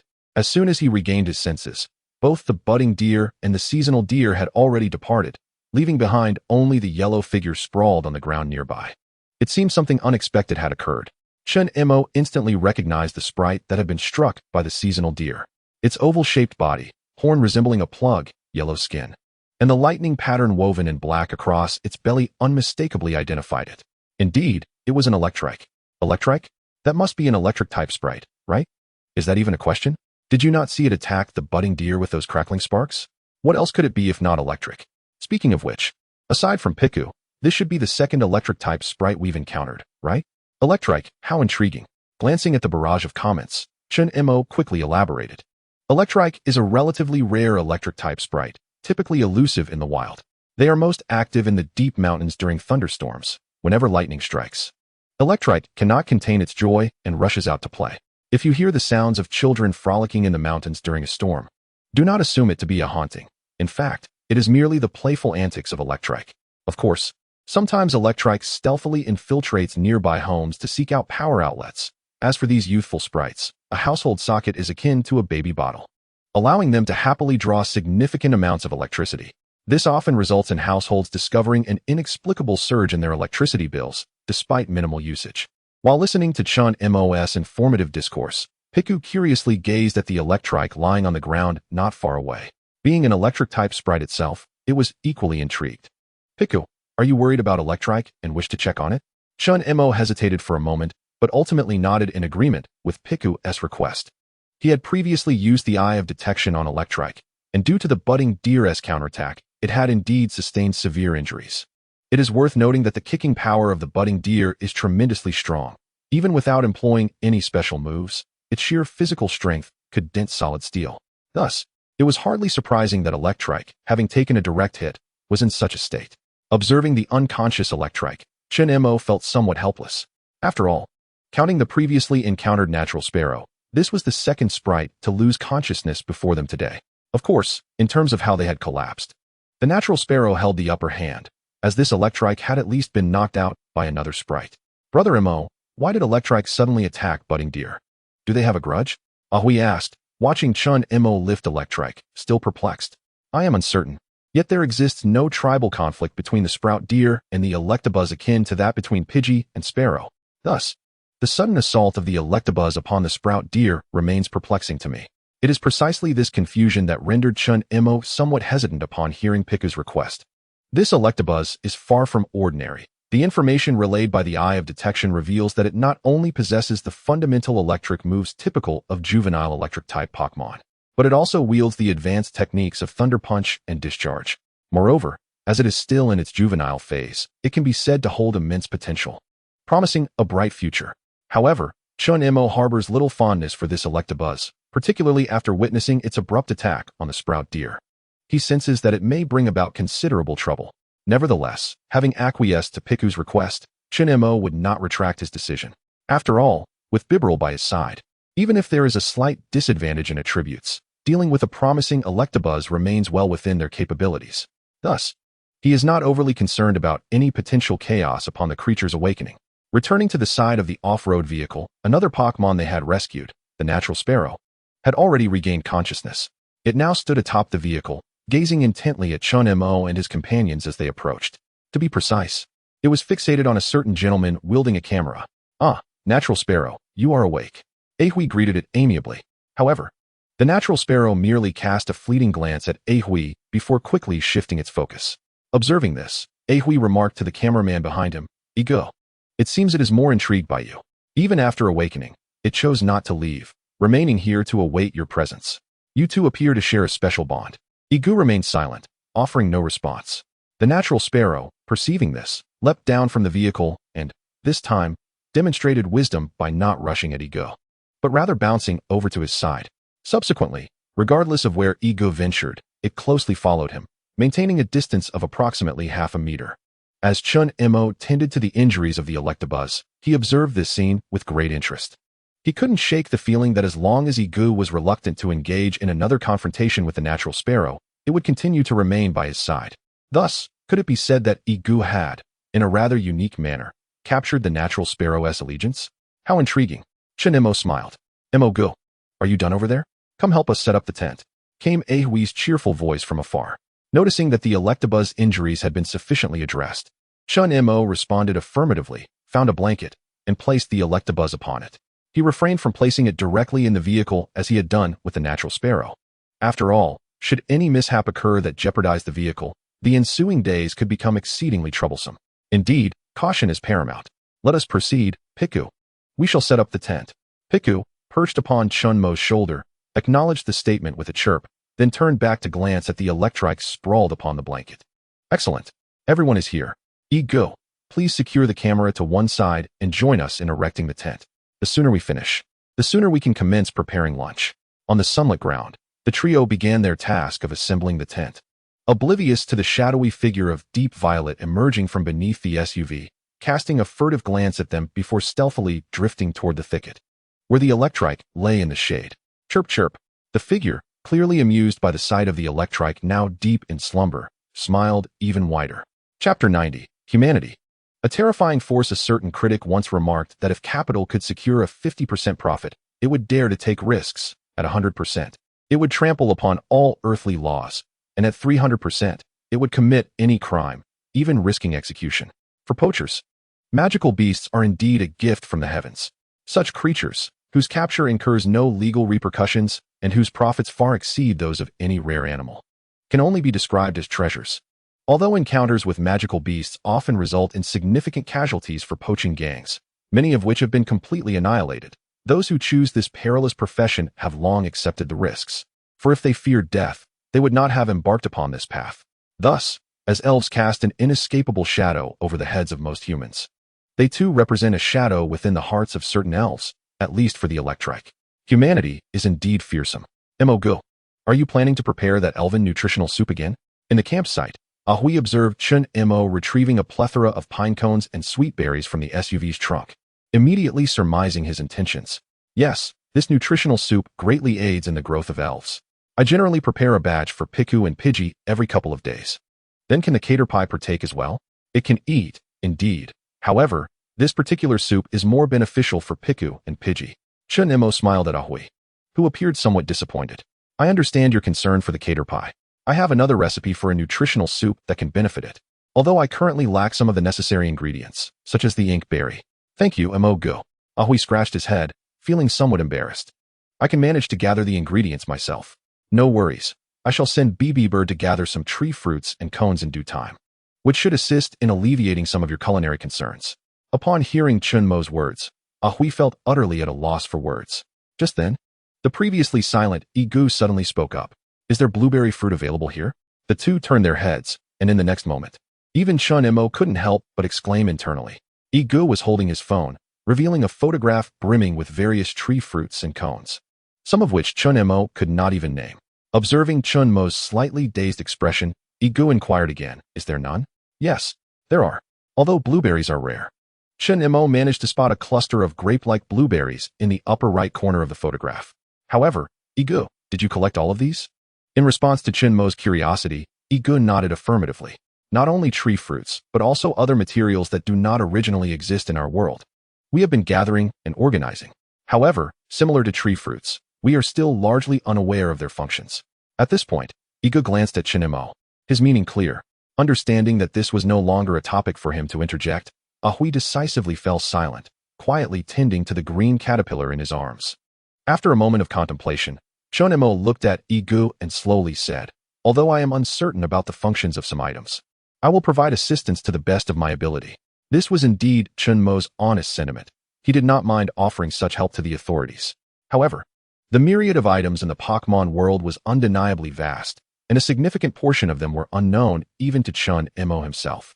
Take, for instance, the black bead entrusted to him by Arceus, which housed a fragment of Zekrum's power, an item that had never appeared in the Pokémon world. Furthermore, the Eye of Detection proved ineffective against inanimate objects in this regard. Thus, when faced with EGE's request, Chen Mo could only express his willingness to assist as much as possible.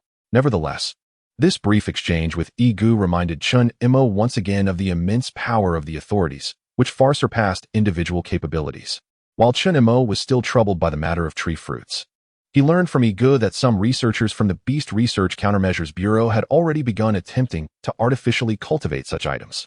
Fortunately, as I am now part of the official organization, there will be no need to call upon BB Bird for a dedicated collection of tree fruits and cones. I can directly procure them from the authorities instead.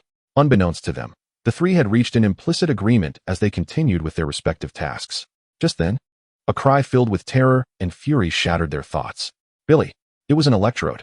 Piku was the first to leap from Chen Mo's arms, dashing toward the direction of the electrode. Meanwhile, Ego once again opened his live broadcast. Why did the stream suddenly disconnect? Is it due to poor signal? It was supposed to be a culinary showcase, yet just at the most pivotal moment, viewers were unable to watch. How very typical of you, Mo Bao. I am truly on the verge of frustration. However, observing the expressions of Mo Bao and Huigo, it seems something unusual has transpired. The camera swept past Chen Mo and Hui, landing on the figure emerging from beneath the blanket, crackling with electric sparks and bearing an expression of lingering shock. A Pikachu, awakened from slumber. Something feels amiss. Has it become irritable? It must be a case of waking up on the wrong side of the bed. My sister exhibits a similar demeanor when disturbed from her slumber. Perhaps it experienced a nightmare. Regardless, it is evident to any discerning observer that the Pikachu's current state is rather unsettling. Indeed, this is troublesome. Chen Mo gazed at the scorched blanket, singed by the arcs of electricity emanating from the Pikachu, and inwardly acknowledged that his earlier decision to refrain from placing the Pikachu in the off-road vehicle was indeed wise. Otherwise, he would be facing significant issues now. Piku, also an electric-type Pokémon, showed no fear of the arcs swirling around Pikachu. It approached amiably, attempting to greet the creature and inquire about its distress. However, at that moment, Pikachu stood upright, casting a cold glance at Piku before unceremoniously knocking it to the ground. Piku lay there, bewildered and aggrieved, yet Pikachu paid it no mind, instead directing its gaze towards Chen Mo and the others not far ahead. Chapter 91. Piku's desire to battle confronted by Pikachu's indifferent stare, a profound sense of foreboding welled up within Chen Mo instinctively. He activated his eye of detection once more. And to his astonishment, he discovered that Pikachu's previously neutral affinity had plummeted to a staggering -50, and it continued to decline. This was the first time Chen Mo had encountered such an outrageous negative affinity in a wild Pokémon. Before his encounter with Pikachu, the Pokémon with the lowest affinity towards him had been the walking grass that he had disturbed, which had been captured by a Pidgey and dragged back to camp. Even then, its affinity had only dipped into the negative teens, a far cry from the current Pikachu situation. Ahui, Ego, be cautious. This Pikachu is behaving unusually. Chen Mo warned Ahui and Ego behind him, his gaze fixed intently on Pikachu. It was clear that Pikachu harbored immense hostility not only towards him, but also towards Ahui, Ego, and indeed, all humans. This unsettling realization prompted Chen Mo to contemplate ominous possibilities, for it is rare for a Pokémon of Pikachu's kind to harbor such intense malice without provocation. Upon hearing Chen Mo's words, Ahui nodded slightly, choosing not to elaborate further. Clutching the green caterpillar, he retreated, recognizing that given their combat prowess, the wisest decision was to find refuge should any trouble arise. Meanwhile, Ego furrowed his brow. Due to special circumstances, he did not hastily back away like Ahui. However, glancing at the natural sparrow standing by his feet, Ego found himself instinctively shifting to the side, positioning himself directly in front of the natural sparrow. The affinity value plummeted. Golden arcs of electricity erupted from the electric monster's horn-like appendages, resembling a power outlet. Chen Mo understood that this was a clear indication of the electric monster preparing to launch an attack. Just then, a surge of electricity burst forth from the creature's head, and out of nowhere, Piku dashed forward, tackling the electric monster head-on. Piku! Piku! Piku chastised the electric monster, leaving it momentarily stunned. Had it truly been saved by a human? The electric monster's last memory lingered on its defeat against the budding deer the moment it was sent flying. After that, it was lost to the unfolding events. At that instant, Chen Mo, who had been observing the electric monster's condition through the eye of detection, noticed that the affinity level had finally ceased its decline. Just as Chen Mo believed the situation had reached its conclusion, he witnessed the electric monster push Piku aside and rise once more. It did not require human intervention for salvation. The very experiences it had endured led it to distance itself from its kin, seeking out formidable challenges to pursue greater strength. The verdant river had become the electric monster's hunting ground. Every powerful Pokémon that ventured here was met with its challenge. Although often battered and bruised, it gradually grew stronger through these encounters. Thus, it had no need for human rescue. With a crackle, a surge of electricity erupted from the electric monster's head. Yet, another current, swifter than the electric monster, shot forth from Piku, intercepting its attack with astounding speed. The two contrasting electrical forces collided, resulting in a violent explosion of energy that erupted in mid-air. Given their proximity to the point of detonation, both Pokémon were violently hurled away by the unleashed energy. Viewers in the livestream, witnessing this spectacle, could no longer remain passive. Is this electric monster out of its mind? It was clearly saved by Mo Bao and Piku. And yet it doesn't express gratitude, but rather seeks to attack Mo Bao. This is intolerable. Mo Bao. There's no need to adhere to any code of honor with such a creature. Summoned Bird for assistance. I had previously advised Mo Bao against rescuing unfamiliar Pokémon. It seems my concerns were warranted. Who cannot engage in hindsight? Mo Bao, hesitate no longer. Since the electric monster has already resorted to violence, there is no need to show undue mercy, even if it is merely a sprite. At this moment, Chen Mo had no time to glance at the barrage of comments. Yet he understood that further delay was unwarranted. Beedrill. As the electric monster exhibited a fierce desire to attack, Beedrill circled around Chen Mo, its gaze firmly fixed on the electric monster. Hearing Chen Mo's call, Beedrill emitted a resounding cry, landing before him in a battle-ready stance. Buzz. The electric monster was puzzled, unable to comprehend why these sprites continuously emerged to thwart its assault on humans. Yet, lacking understanding, it opted for combat. The electric monster had never feared formidable foes, especially in such moments. However, just as Beedrill and the electric monster prepared to clash, a voice rang out from nearby. Piku. The electric monster cast a cold glance at the petite figure that had risen from the ground. Was it to be a 2-on-1 battle? It observed as Piku approached Beedrill, ultimately positioning itself in front of Beedrill. Piku. Buzz. The electric monster's expression turned peculiar. Simultaneously, Chen Mo, who understood Piku's intentions, exhibited a hint of hesitation. Piku. Are you certain you wish to engage in a 1-on-1 duel with the electric monster? Piku. The resolute Piku turned its gaze back, nodding vigorously. It fixed its eyes on Chen Mo, as if to convey that it would not step away from Beedrill unless he objected. Chen Mo found himself increasingly regretting rescuing the troublesome electric monster. Yet, confronted with Piku's unprecedented determination, he hesitated. Unlike Beedrill, which had grown through battles, Piku had encountered Chen Mo shortly after its birth. Thus, he occasionally pondered whether he had overly sheltered Piku. Possessing the power of aura, he had always tried to avoid various threatening sprites during their outdoor excursions, resulting in Piku having few opportunities for combat. Such an approach was evidently detrimental to Piku's development. Very well, let this serve as a trial. Since Piku possessed a fighting spirit, he, as an inadequate trainer, could no longer hinder its progress. Having made his decision, Chen Mo nodded toward Piku. The electric monster was indeed perilous, but with Beedrill continuously monitoring from above, Chen Mo was not overly concerned about Piku encountering life-threatening dangers. Furthermore, should any grievous harm befall it, Chen Mo's current knowledge points would suffice to ensure Piku's recovery.